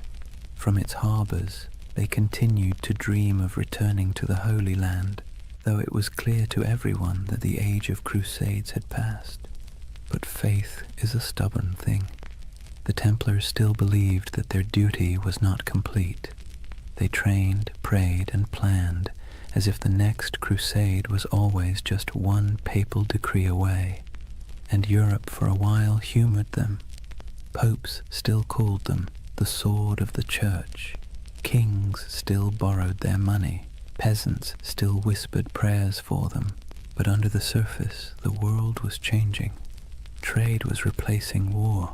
Cities were replacing castles. Banks were replacing swords. And the Templars, with their vast holdings and network of treasuries, found themselves at the uncomfortable center of this transition. They had invented the closest thing to modern finance, a system where a pilgrim could deposit gold in Paris and withdraw it in Acre using coded letters of credit. It was genius, practical, and efficient, and in hindsight, catastrophic. Because when the wars ended and the debts came due, kings looked at the Templars' wealth and saw temptation, not salvation. Especially one king in particular, Philip IV of France. Philip was a man both pious and paranoid. He owed the Templars enormous sums of money, loans for his wars, his court, his vanity. But he also saw their independence as an affront. They answered not to him, but to the Pope. Their fortresses in France were like miniature states, their archives sealed and secret, and the more Philip learned about them, the more their silence unnerved him. Rumors spread of strange initiation rites, of heretical symbols, of men kissing the cross in reverse. Nonsense, most likely, but for a monarch looking to erase his debts and consolidate power, nonsense can be weaponized. In the years after Acre, Philip began to scheme. He courted the Pope, then bullied him. He planted spies among the Templars. He listened to gossip and invented the rest. The Templars, perhaps naively, continued to operate as they always had, holding mass, training knights, managing estates. They trusted in their reputation, in their service, in their holy mission. They never realized that while they were guarding against heathens abroad, the real danger had been quietly gathering at home. In the fall of 1307, France was restless. Taxes were high, the treasury was strained, and the king's legitimacy was fragile. Philip needed an enemy. And what better villain than a secretive, wealthy brotherhood whose glory had long since faded into rumor? The Templars were about to learn a lesson the Romans once taught long ago, that power without narrative is just a target. Their story had begun with oaths whispered beneath the Temple of Solomon. It was about to end in the flicker of torches and the hiss of sealed orders. History, like the sea, has its own rhythm, rising, falling, devouring. The Templars, once masters of both faith and war, had finally drifted too far from shore. Their banners would not fall on the battlefield, but in the courts of kings. Their last enemy would not wield a sword, but a quill. The Crusades had ended, but the Inquisition was just beginning. Imagine Paris in the early morning of October 13th, 1307. The air is cold, the mist heavy. Bells toll softly from the towers of Notre Dame, their echo rolling over the Seine. Most Parisians are still asleep, unaware that within the hour history itself is about to shift. Across the city, a quiet army stirs. Royal messengers slip through fog-damp alleys, carrying sealed orders bearing the king's personal wax seal. Soldiers, sworn to secrecy, assemble at street corners and bridges. They don't yet know who they're hunting, only that the order comes directly from Philip IV, and that disobedience would mean ruin. When the sun finally breaks the horizon, the trap is sprung. Every Templar house in France, every fortress, every commandery, every quiet estate hidden among vineyards and fields is surrounded. Gates splinter, iron boots echo down stone halls. The knights of the temple, warriors who once faced Saracen armies in the blazing deserts of Palestine, are dragged from their beds half-dressed, bewildered, accused of crimes so grotesque they can barely comprehend them. Blasphemy, idolatry, heresy. The list reads like something pulled from a fever dream, but this was no dream. It was politics, dressed in the robes of faith. Let's be clear, Philip IV was not a fool. He was something more dangerous, clever, desperate, and convinced of his divine right to do whatever was necessary to hold his kingdom together. He had bled France dry with wars against England, then with his campaigns to tax the clergy. When the church resisted, he struck back, exiling the Pope from Rome, installing his own candidate, and essentially turning the papacy into a branch office of the French crown. That Pope was Clement V, a man whose spine was as soft as the velvet cushions he sat on. Officially, he ruled from Rome. In practice, he lived under the shadow of Philip's will, a papal puppet relocated to Avignon. And so, when the King of France whispered that the Templars were dangerous, heretics, maybe even satanic, Clement listened. But the real accusation wasn't spiritual, it was financial. The Templars held vast wealth, not in piles of coins, but in something far more threatening: records, ledgers, IOUs. They were Europe's most sophisticated bankers, managing royal treasuries, facilitating trade, and holding deposits from nobles who trusted their vaults more than their own castles. That included Philip himself, who now owed them so much that, if they called in their debts, France might collapse. And so, with one order, Philip did what every indebted man has dreamed of doing since time began. He erased the balance sheet. The raids were coordinated with surgical precision. Templars across France were seized simultaneously, their archives confiscated, their leaders imprisoned. Jacques de Molay, the Grand Master, was arrested in Paris, along with his top commanders. He had been a guest of honor at the king's court just days before, attending the funeral of Philip's sister. Now his hospitality was rewarded with chains. The interrogations began almost immediately.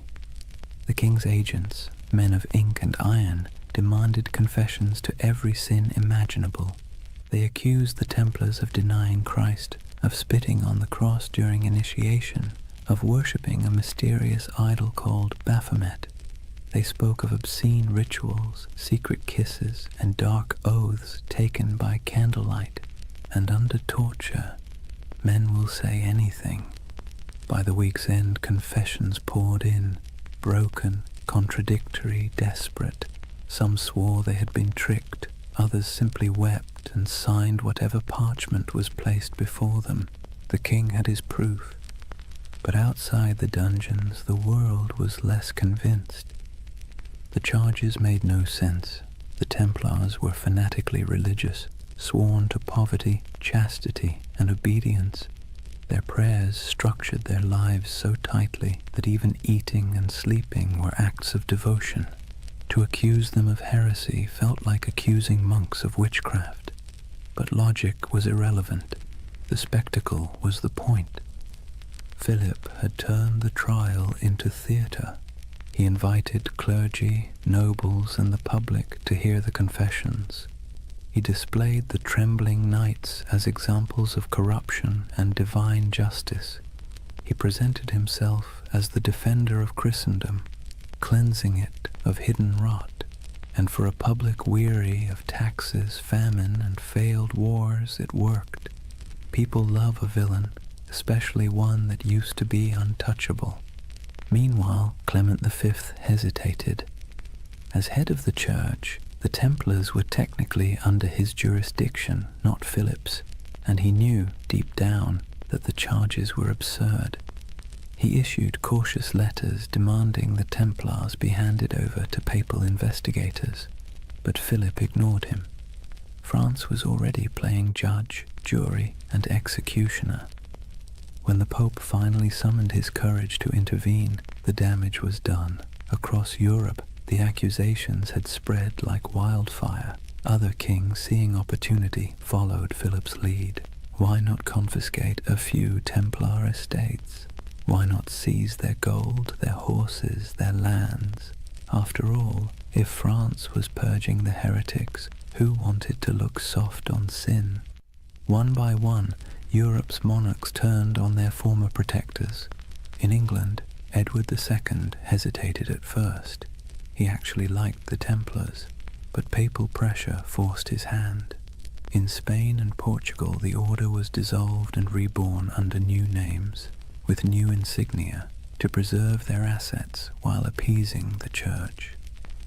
In Germany and Italy, their properties were quietly absorbed by the Hospitallers, rivals who had survived by being slightly less rich and slightly less suspicious. But in France, there was no mercy. The king's prisons overflowed with knights. Some recanted their forced confessions, and for that they were burned alive.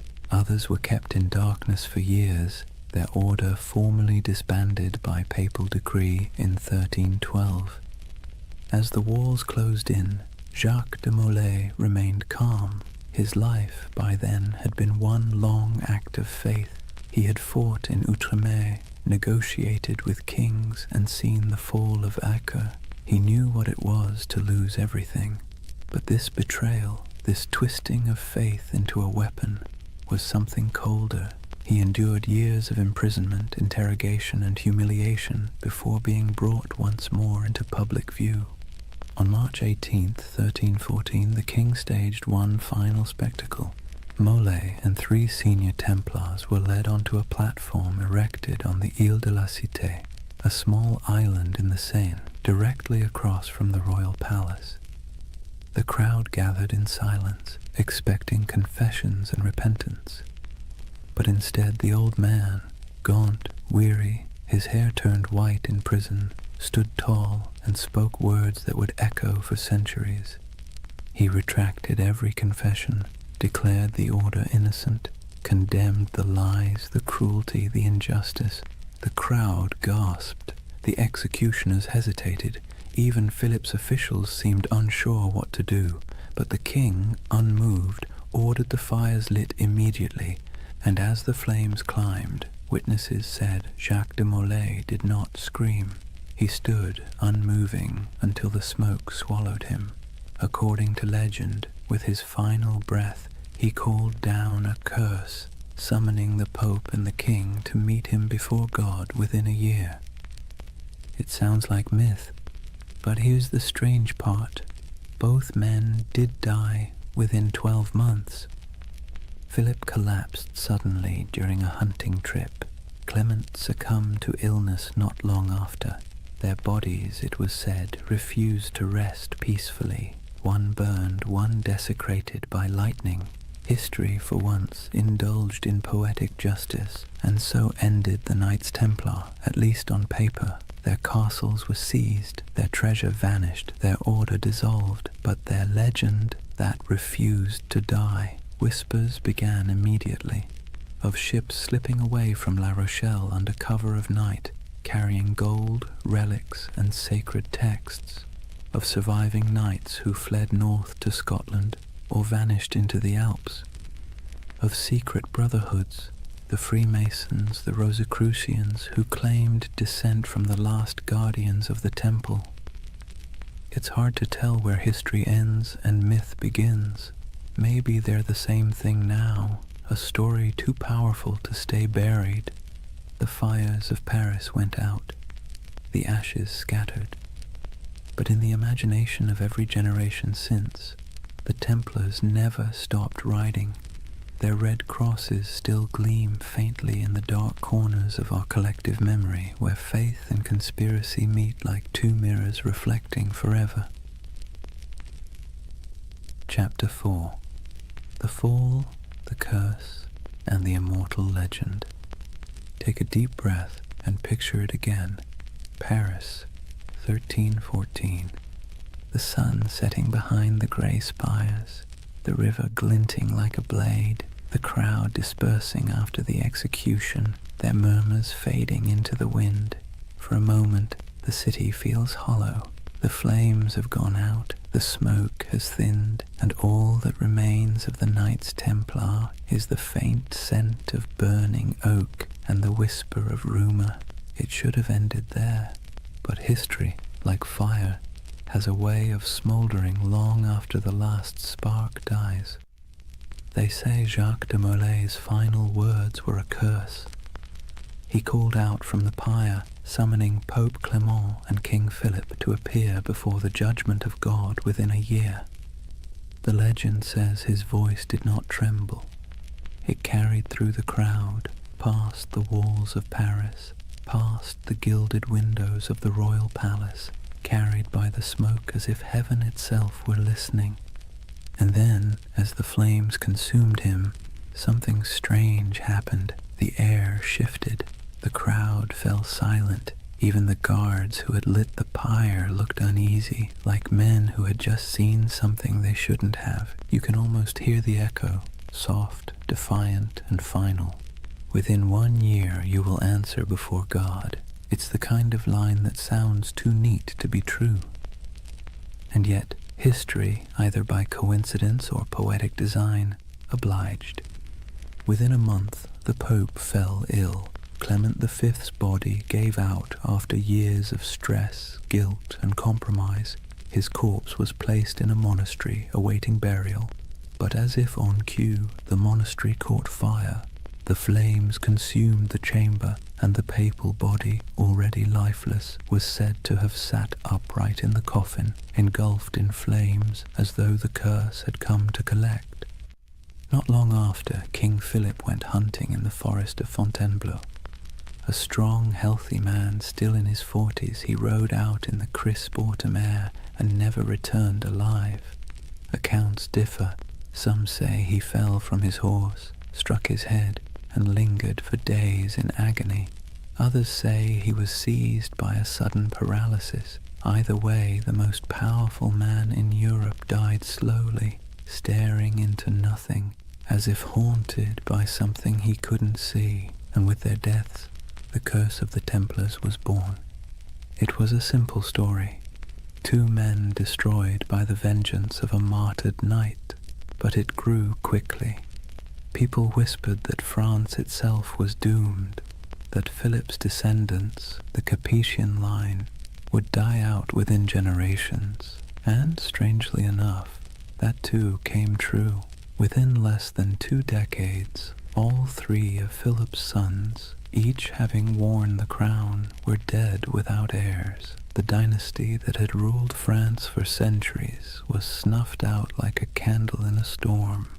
The people of the time called it La Malédiction des Templiers, the Templar curse. To later generations, it became a parable, a warning about greed, corruption, and the strange persistence of divine justice. Of course, historians will tell you it was all coincidence, and maybe they're right. But that's the beautiful thing about history. It leaves just enough cracks for the imagination to pour through. When you close your eyes and think of those final days, it's not hard to believe that something larger was at work, a kind of cosmic balancing act, subtle and cruel. The Templars, who had built their order on discipline, loyalty, and faith, had been betrayed by those who claimed to uphold the same virtues. And perhaps, just perhaps, the universe took notice. Yet even as their bodies turned to ash, their legend began to breathe again. Within a generation, stories of the hidden treasure of the temple began to surface. Gold, relics, and ancient knowledge spirited away from France before the arrests. Ships loaded in secret at the port of La Rochelle, sailing west into the mist.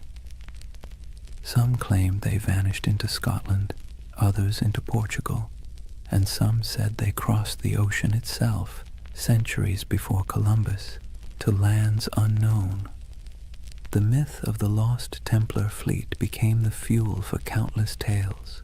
Sailors swore that on stormy nights they'd seen ghost ships bearing red crosses on their sails, gliding silently across the waves. Monks whispered of secret vaults beneath cathedrals where the last Templars hid sacred relics, and among peasants and pilgrims alike, a quiet belief took root. The Templars were not dead. They had merely gone underground, waiting for the world to be ready again. It was an idea too romantic, too mysterious to fade. The church had tried to erase the order's name, to burn their banners, melt their seals, and scrub their records. But the Templars had built something deeper than stone. They had built a story, one that couldn't be killed with fire or buried in royal decrees. And the story began to change shape. In the Middle Ages, people whispered that the Templars had discovered the Holy Grail beneath the ruins of Solomon's temple, that the treasure they carried was not gold, but knowledge, secret doctrines, ancient scrolls, perhaps even relics of Christ himself. These weren't just bedtime stories, they were expressions of longing for a lost wisdom, a purer faith, a world where the sacred and the powerful were one and the same. It's strange, isn't it? The church destroyed them for being too secretive, too independent, and yet that very secrecy made them immortal. The less we knew, the more we wondered, and wonder, as every myth maker knows, is the soil in which legends grow. By the 14th century, the Templars were ghosts. By the 15th, they were saints of imagination. By the 18th, they had been reborn entirely, absorbed into the rituals of the Freemasons, who borrowed their symbols, their oaths, and their mystique. Masonic lodges across Europe adopted the Red Cross, the sword, and the language of brotherhood. In their dimly lit halls, among candles and geometry, men in powdered wigs whispered oaths not unlike those once spoken in Jerusalem. And in those flickering moments, the Templars lived again, not as soldiers, but as symbols, symbols of resistance, of hidden knowledge, of purity lost and truth buried beneath the weight of time. Somewhere along the way, their story stopped being about history at all. It became about us, about our hunger for mystery, our suspicion of power, our desire to believe that somewhere in the forgotten corners of time, the pure and the brave are still watching. And that brings us back to that fateful Friday, the 13th of October, 1307, the day that superstition itself was born. Before that morning, Friday the 13th meant nothing. It was just a date. But after the Templars were seized, tried, and condemned, it became a symbol of betrayal and bad luck. The day the innocent were destroyed by the powerful. The day faith was tested and justice mocked. The day one of the most disciplined brotherhoods in human history was wiped out in a single breath. Centuries later, we still flinch at that date without remembering why. Maybe that's the real curse, not divine vengeance, but cultural memory, a faint echo of injustice that hums quietly beneath the surface of modern life. Every time the calendar aligns and Friday falls on the 13th, we pass through that echo. Most of us shrug it off, but somewhere deep in the collective mind, a voice whispers, "Be careful."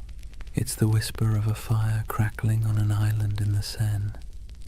The whisper of 9 knights kneeling in the dark, taking oaths no one else would ever hear. History loves to bury its ghosts, but ghosts, if nothing else, are patient, and so the legend of the Templars endures, not as a warning, not as dogma, but as a lullaby for the restless, a story that reminds us that even in corruption, there can be faith. Even in endings, there can be echoes. That the night, however dark, always remembers the shape of its stars. Close your eyes for a moment and imagine the sea, a cold wind blowing from the west, the smell of salt, iron, and rain. It's October of 1307, just days after the arrests began. France is tightening like a fist. Across the countryside, Templar commanderies, once bustling with horses, treasure, and prayer, now sit silent under royal seals. Soldiers ransack vaults, priests pore over ledgers, and the knights, those who survive the sudden sweep, vanish like smoke. Or at least, that's what history says. But if you listen carefully, beneath the crackle of parchment and the scratching of quills, you'll hear the ocean whispering another version. At the western edge of France, in the port of La Rochelle, witnesses claim they saw something strange. A convoy of ships flying the Red Cross of the Temple quietly slipped out to sea just before the arrests. The official records say nothing, but rumors say otherwise. Some say the ships were loaded with gold, silver, relics, and documents, everything the order held sacred. Others say they carried only men, brothers who refused to die in chains. Either way, when the king's men arrived to confiscate the Templar fleet, the docks were empty. Every ship was gone, vanished into the grey Atlantic mist. Where did they go? That question has haunted historians for centuries. Some claim they sailed north to Scotland, where King Robert the Bruce, excommunicated by the Church, might have welcomed the outlawed knights. Scotland, after all, was in rebellion. Its land was cold, rugged, and far from papal reach. It's said that on the eve of Bannockburn in 1314, the same year Jacques de Molay was burned, a small band of armoured riders appeared on the battlefield, carrying the Red Cross. They turned the tide against the English, then disappeared as swiftly as they came. Is it true? Probably not. But as every good myth knows, plausibility is optional when the imagination takes hold. Others believe the Templars went west, farther than any Christian ship had gone, that they reached the shores of Portugal, and from there, the New World itself, centuries before Columbus. In Portugal, after all, the Templar legacy is easy to trace.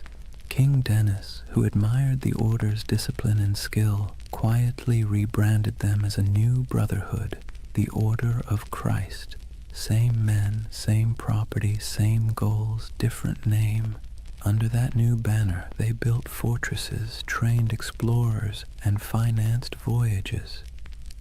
Centuries later, one of their spiritual heirs, a man named Prince Henry the Navigator, would launch the Age of Exploration, and the Red Cross of the Templars would appear again, painted on the sails of caravels bound for Africa, India, and beyond. You've seen it before, even if you didn't notice it.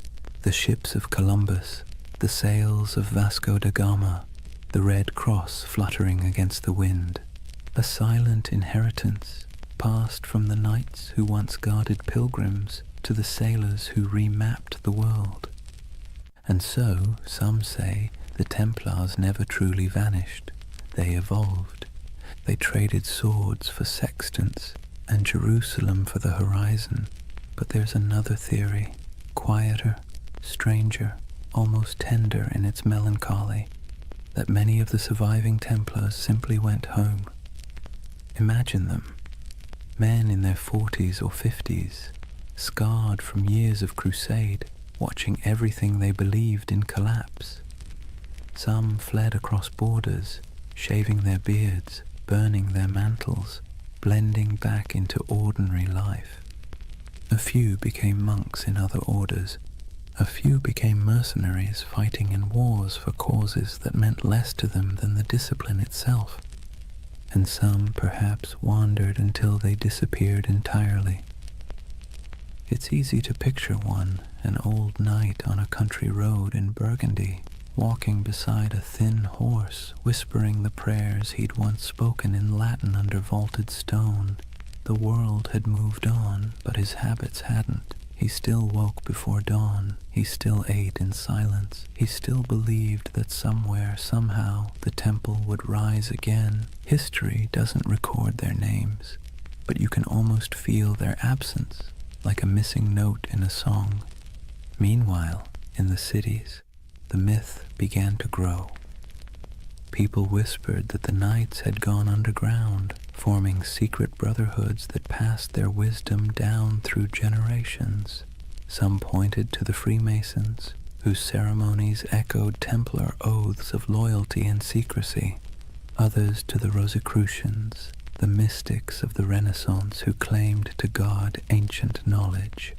And later still, to shadowy organizations whispered about in smoky taverns, societies of men who spoke in symbols, who wore rings marked with crosses, and who always seemed to know more than they should. Whether any of it was true didn't matter. What mattered was that the idea felt true, because deep down, humanity hates endings. We don't like to believe that things simply stop, that great movements vanish overnight. We'd rather imagine that somewhere, beneath the surface, the story continues. And maybe it does. In Scotland, legends grew of hidden lodges beneath cathedrals, where descendants of the Templars met by candlelight. In Spain and Portugal, old families claimed to possess relics from the temple, swords, seals, and parchments that no historian could trace. And in France the ghost stories began.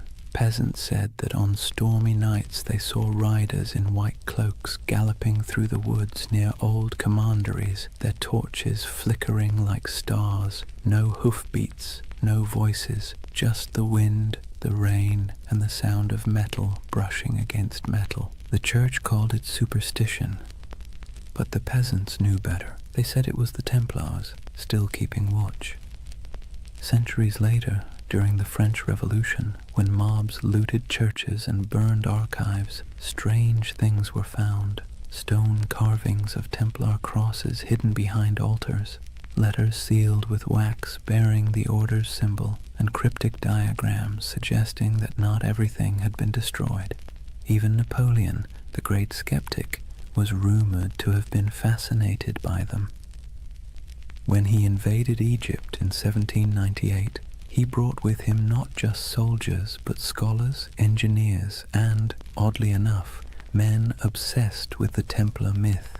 They saw the pyramids, the ruins of ancient Alexandria, and believed they were walking in the same footsteps as those mysterious knights who had once dug beneath Solomon's temple. It was as if every century rediscovered the Templars anew, each generation projecting its own dreams onto their ghost. For the Renaissance, they were seekers of hidden wisdom. For the Enlightenment, martyrs of superstition. For the modern age, symbols of rebellion against authority. And through it all, their image never changed. White cloaks, red crosses, silent resolve. The perfect blend of purity and menace. That's the strange paradox of the Knights Templar. They began as humble monks sworn to poverty and ended as eternal figures of power. They were meant to defend faith but became symbols of doubt. They were destroyed for secrecy, and yet secrecy is what keeps them alive. When you trace their story from the ruins of Jerusalem to the myths of modernity, you realize that the Templars have become less a chapter of history and more a kind of mirror. Every age sees itself in them. Every conspiracy, every spiritual revival, every lost cause finds its reflection in their legend. Even today, their name is everywhere. Video games, novels, films, coffee brands, even insurance companies. The irony would probably amuse them. Men who once vowed to own nothing now sell everything. But perhaps that's fitting. The Templars were never just about religion or war. They were about the human need to believe in something that endures. And maybe that's why we can't stop imagining where they went. Not because we need the facts, but because we need the comfort of knowing that ideals, courage, loyalty, sacrifice don't just die with men. They drift, they adapt, they survive. So when you think of those ships sailing out of La Rochelle into the fog, try not to see them as fugitives. See them as dreamers, as the embodiment of a simple, quiet truth. That faith and mystery always find a way to escape the fire. Maybe they reached Scotland, maybe they reached the New World, or maybe they're still out there somewhere, beyond the horizon, sailing a sea that never ends. Imagine a cold dawn in Paris, 1307. The streets smell of smoke and fear. Bells toll somewhere in the distance, slow, heavy, deliberate. The king's guards march through the mist, their armor clattering like a death knell. Inside the stone halls of the royal fortress, a handful of exhausted men kneel before a tribunal. Their white mantles, once symbols of divine purpose, are now stained with dirt and tears. The red cross across their chests looks almost like a wound. These are the Knights Templar, the once unbreakable brotherhood now accused of heresy, blasphemy, and witchcraft. Their Grand Master, Jacques de Molay, stands among them.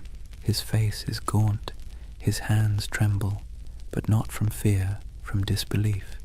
Only a few years earlier, kings had begged for the Templars' loans, popes had blessed their missions, and merchants had trusted their vaults with fortunes. And now, the same powers that exalted them call them servants of the devil. Let's be clear, the charges were absurd. The Templars were accused of spitting on the cross during secret initiations, of worshipping a mysterious idol named Baphomet, a bearded head that supposedly whispered prophecies, of kissing each other's backsides as oaths of loyalty. It sounds like something invented by a drunk gossip trying to impress a tavern full of bored clerks. But in medieval Europe, rumor and heresy were as lethal as swords. Under torture, men confessed to anything, and King Philip IV of France, buried in debt to the Templars, knew that pain was cheaper than repayment. He wanted their treasure and their silence. So he ordered confession after confession until even the strongest broke. It's strange to imagine these were men trained to endure battle, to ride through sieges, to fight without sleep. And yet here they were, chained in dungeons, whispering prayers that turned into pleas. Some recanted immediately, others held firm until their bodies gave out. But through it all, one question pulsed beneath the surface like a heartbeat. Where is the treasure? Because according to legend, the Templars had amassed unimaginable wealth. Gold from Jerusalem, silver from Europe, relics from the Holy Land. They were bankers to kings, landlords to half of France, and custodians of secrets no one dared write down. When their order collapsed, that treasure simply disappeared. The official records show nothing. The king found empty vaults, the church seized estates, but no gold. And so the myth began. The missing Templar treasure has been called the most enduring unsolved mystery in medieval history. Over the centuries it's been found 1,000 times, in hidden tunnels under Paris, buried beneath Rosslyn Chapel in Scotland, locked inside the catacombs of Malta, even frozen beneath Nova Scotia's Oak Island, where fortune hunters have been digging for 200 years and still haven't hit bottom. Each theory begins the same way, with the night of October 13th, 1307, when those ships at La Rochelle sailed off into the mist. And each theory ends the same way, with an empty map and more questions. But maybe the treasure wasn't gold at all. Maybe what they protected wasn't wealth, but knowledge. There's a quiet rumor, older than the Freemasons, older than most conspiracy theories, that the Templars discovered something beneath the ruins of Solomon's Temple during their early years in Jerusalem. What it was, no one agrees on. Some say it was the Holy Grail, not a cup, but a secret bloodline. Others claim it was the Ark of the Covenant, still humming with divine energy. And a few whisper that it was something far less biblical, ancient texts from before recorded history, knowledge so profound it could rewrite theology itself. Whatever it was, the rumor insists that the Templars hid it, not in one place, but in many. Fragments scattered like seeds across Europe, buried under chapels, sealed in crypts, or disguised as relics.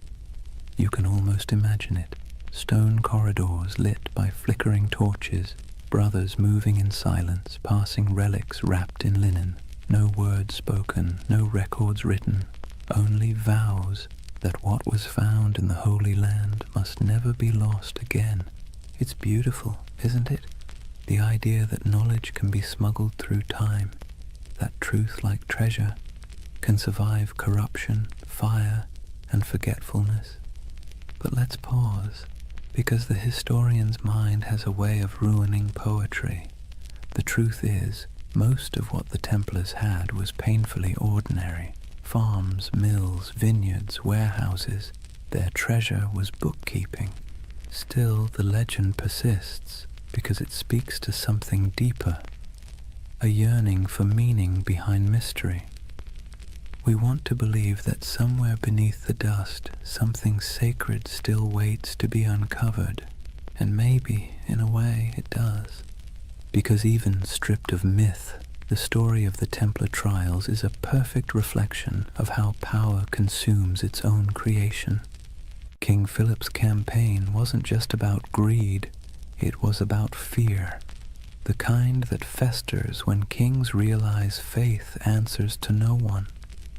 The Templars had grown too independent. Their wealth was international. Their loyalty was to God, not to any throne. They were an early version of globalization, efficient, disciplined, untaxed. They'd become everything monarchs hate, powerful, moral, and incorruptible.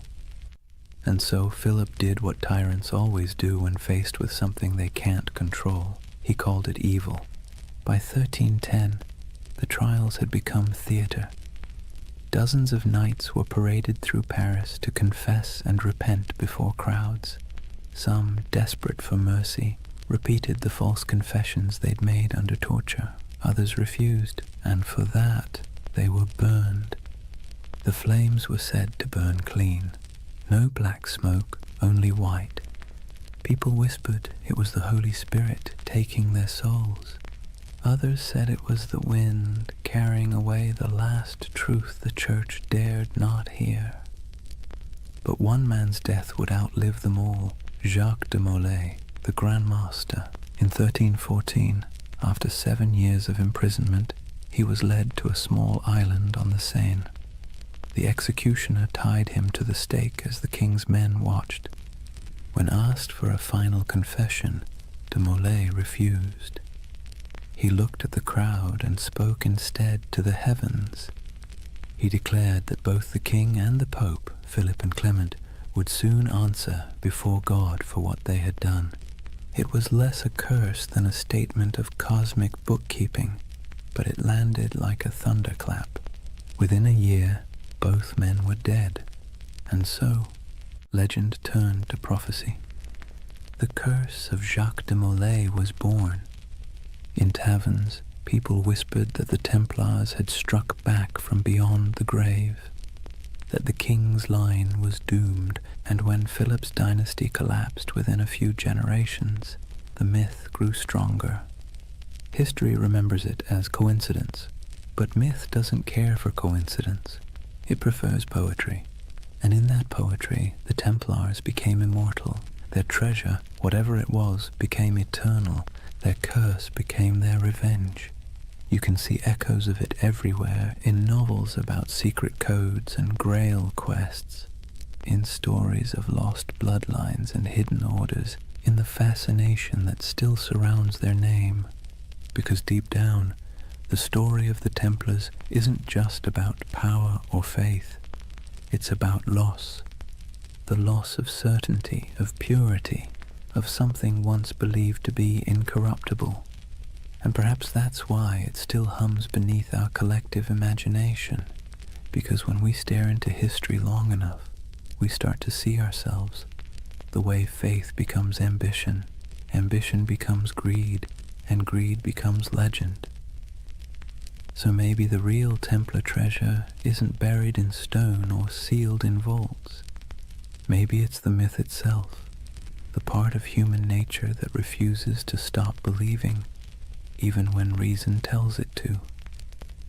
The belief that something holy might still be hidden under all this noise and dust, that even in ruin there's a secret worth protecting, and somewhere, under moonlight or memory, a ship still drifts through fog, carrying not gold, but the weight of a promise, the promise that no truth ever really disappears.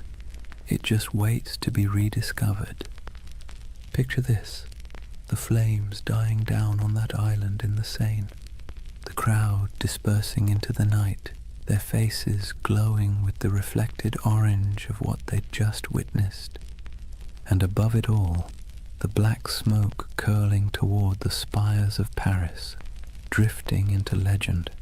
Jacques de Molay was dead, but his curse, if you believe in such things, had already taken root. The chroniclers of the time, even the cautious ones, couldn't ignore what happened next. Within months, Pope Clement V was dead of illness. Within a year, King Philip IV was thrown from his horse and died suddenly. No heirs, no fortune, no redemption. It was as if the fire had leapt from de Molay's pyre into the royal bloodline itself. Whispered superstition turned to conviction. The Templars had called down divine justice. And that's where history ends and myth truly begins, because after that day the Knights Templar ceased to exist in the record. Their castles were seized, their lands divided, their members absorbed into other orders or driven into hiding. But their name, their symbol, only grew stronger. You can destroy a building, you can hang a man, but you can't kill an idea that has already become a myth. Let's be honest.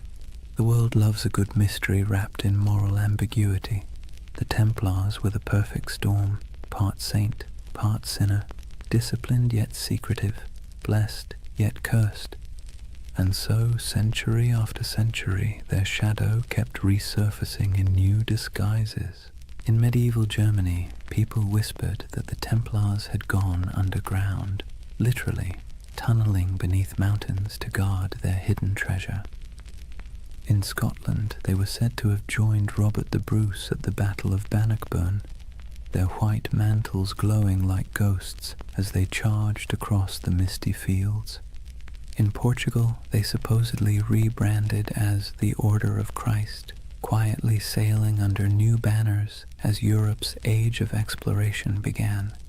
Everywhere they vanished, stories bloomed like ivy over old stone.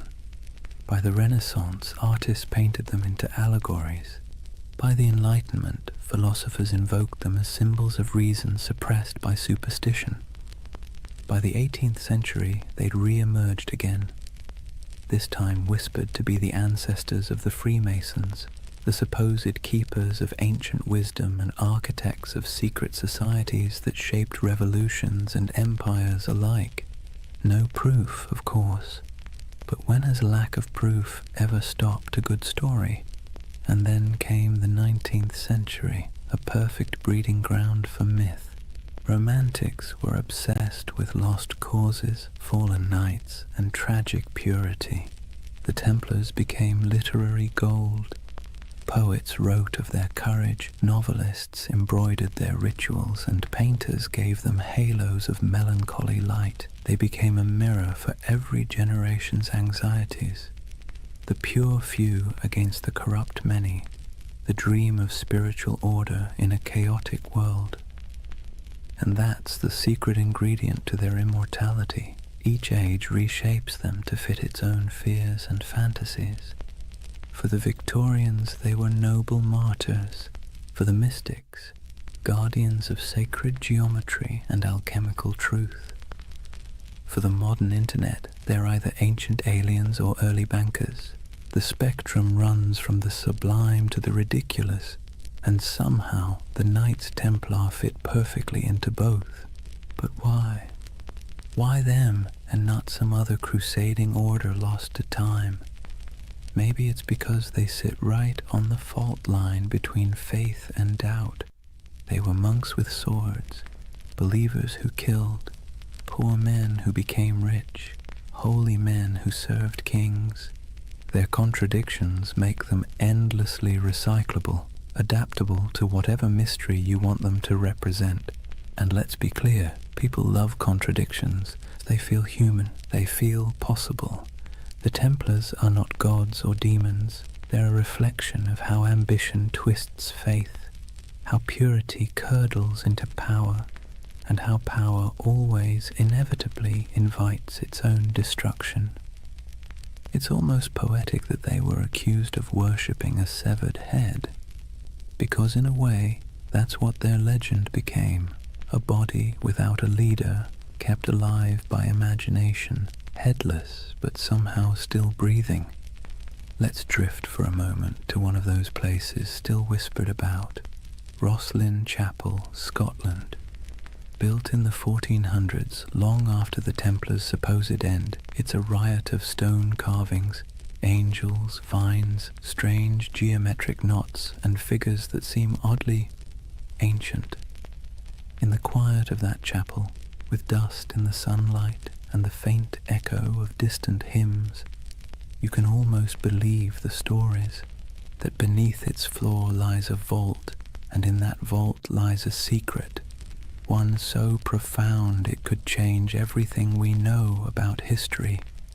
But then again, maybe it's just a crypt, maybe it's just stone and shadow, and maybe that's the point, that the real magic of the Templars isn't what they left behind, but what we keep searching for. Even their curse, that famous curse of de Molay, wasn't a curse at all until later writers made it one. It was a final speech, a cry for divine justice, but humans can't resist dramatizing justice into vengeance.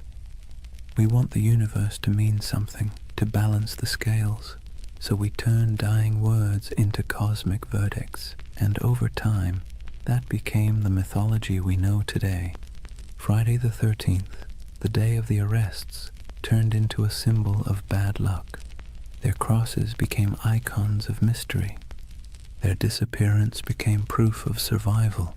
It's all absurd, and yet strangely comforting, because buried within the fantasy is a wish that truth survives corruption, that goodness hides rather than dies, that somewhere there's still a secret order of noble souls keeping the flame alive in a world that's long gone dark. And who knows, maybe that's true, not in the literal sense, but in the sense that stories are secret orders. Each retelling keeps the memory alive. Each listener becomes an initiate, one more person who knows that once there were men who tried to turn faith into action and paid the price. So when you hear their name, the Knights Templar, maybe don't imagine treasure or curses or cryptic symbols. Imagine something quieter, a group of men kneeling under torchlight, making promises they could never keep but tried to anyway. Imagine their breath clouding in the cold air, their armor cold against their skin, their hearts probably as uncertain as yours or mine. And perhaps in that uncertainty lies their true immortality, because we don't remember them as saints or villains. We remember them as the dream that somewhere in the chaos of history, people once believed they could create something pure, something incorruptible, something worth dying for. And though their towers have fallen and their banners turned to dust, the idea still flickers in stone carvings, in folk tales, in the glow of every conspiracy theory forum at 3 a.m. The Templars endure not because they were flawless, but because they were human. And humans have always dreamed of perfection, even as we fall short of it. So when you finally close your eyes tonight, imagine the world they left behind. Imagine the quiet after the fire, the soft sound of waves against forgotten shores.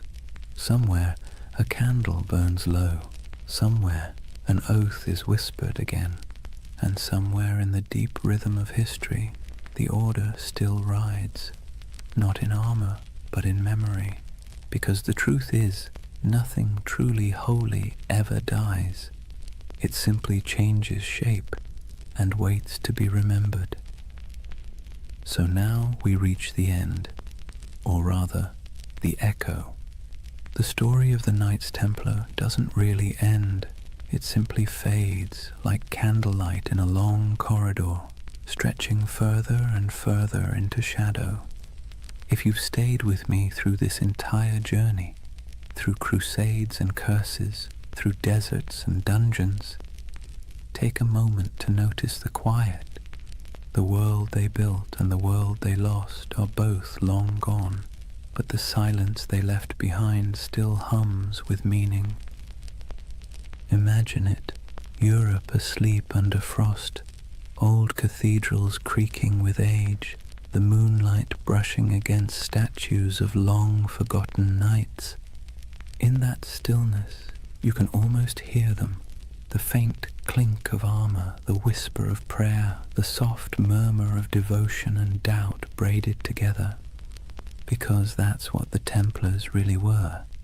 Not gods, not monsters, just men standing at the fragile intersection between the sacred and the human.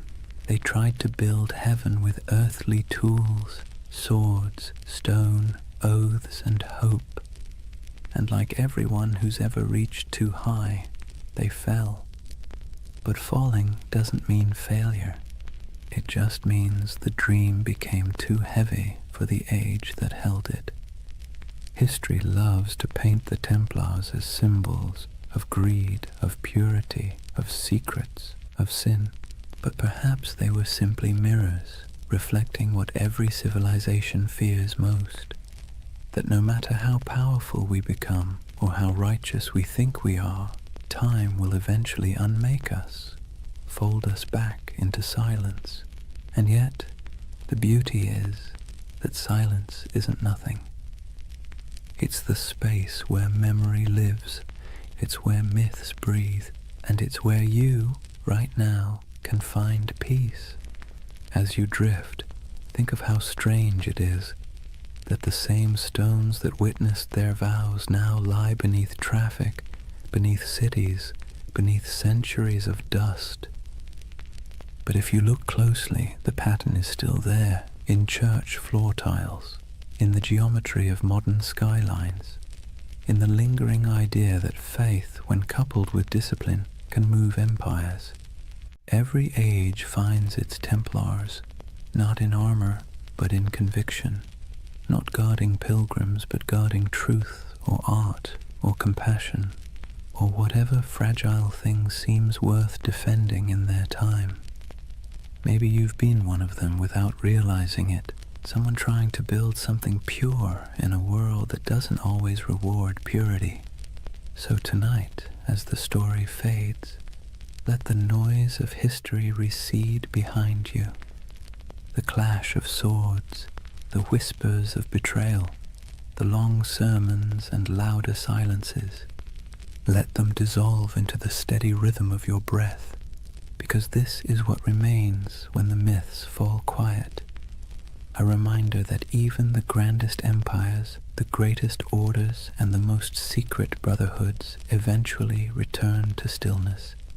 And in that stillness, something eternal stirs, not banners, not blood, but the simple, persistent urge to remember that once humans dreamed of divine perfection, that they believed in sacred duty, that they tried, however imperfectly, to bridge the distance between heaven and earth. And maybe that's enough. If you close your eyes now, you might see them one last time, riding slowly into the horizon, the sun setting behind them, their white mantles glowing faintly in the fading light. No words, no music, just the sound of hooves in the sand, steady as a heartbeat. And then, quiet, the kind of quiet that carries centuries. So let the world of the Templars drift away. The wars, the treasures, the secrets, what's left is only peace, soft, steady, endless peace. Thank you for joining this journey through time, for wandering through cathedrals, deserts, and dreams. If you enjoyed this story and want to hear more journeys through history to help you sleep, please subscribe. And before you drift off completely, tell me what's keeping you up tonight. Maybe next time we'll dream through that too. For now, rest easy. You're safe. History will keep its secrets until morning. Good night.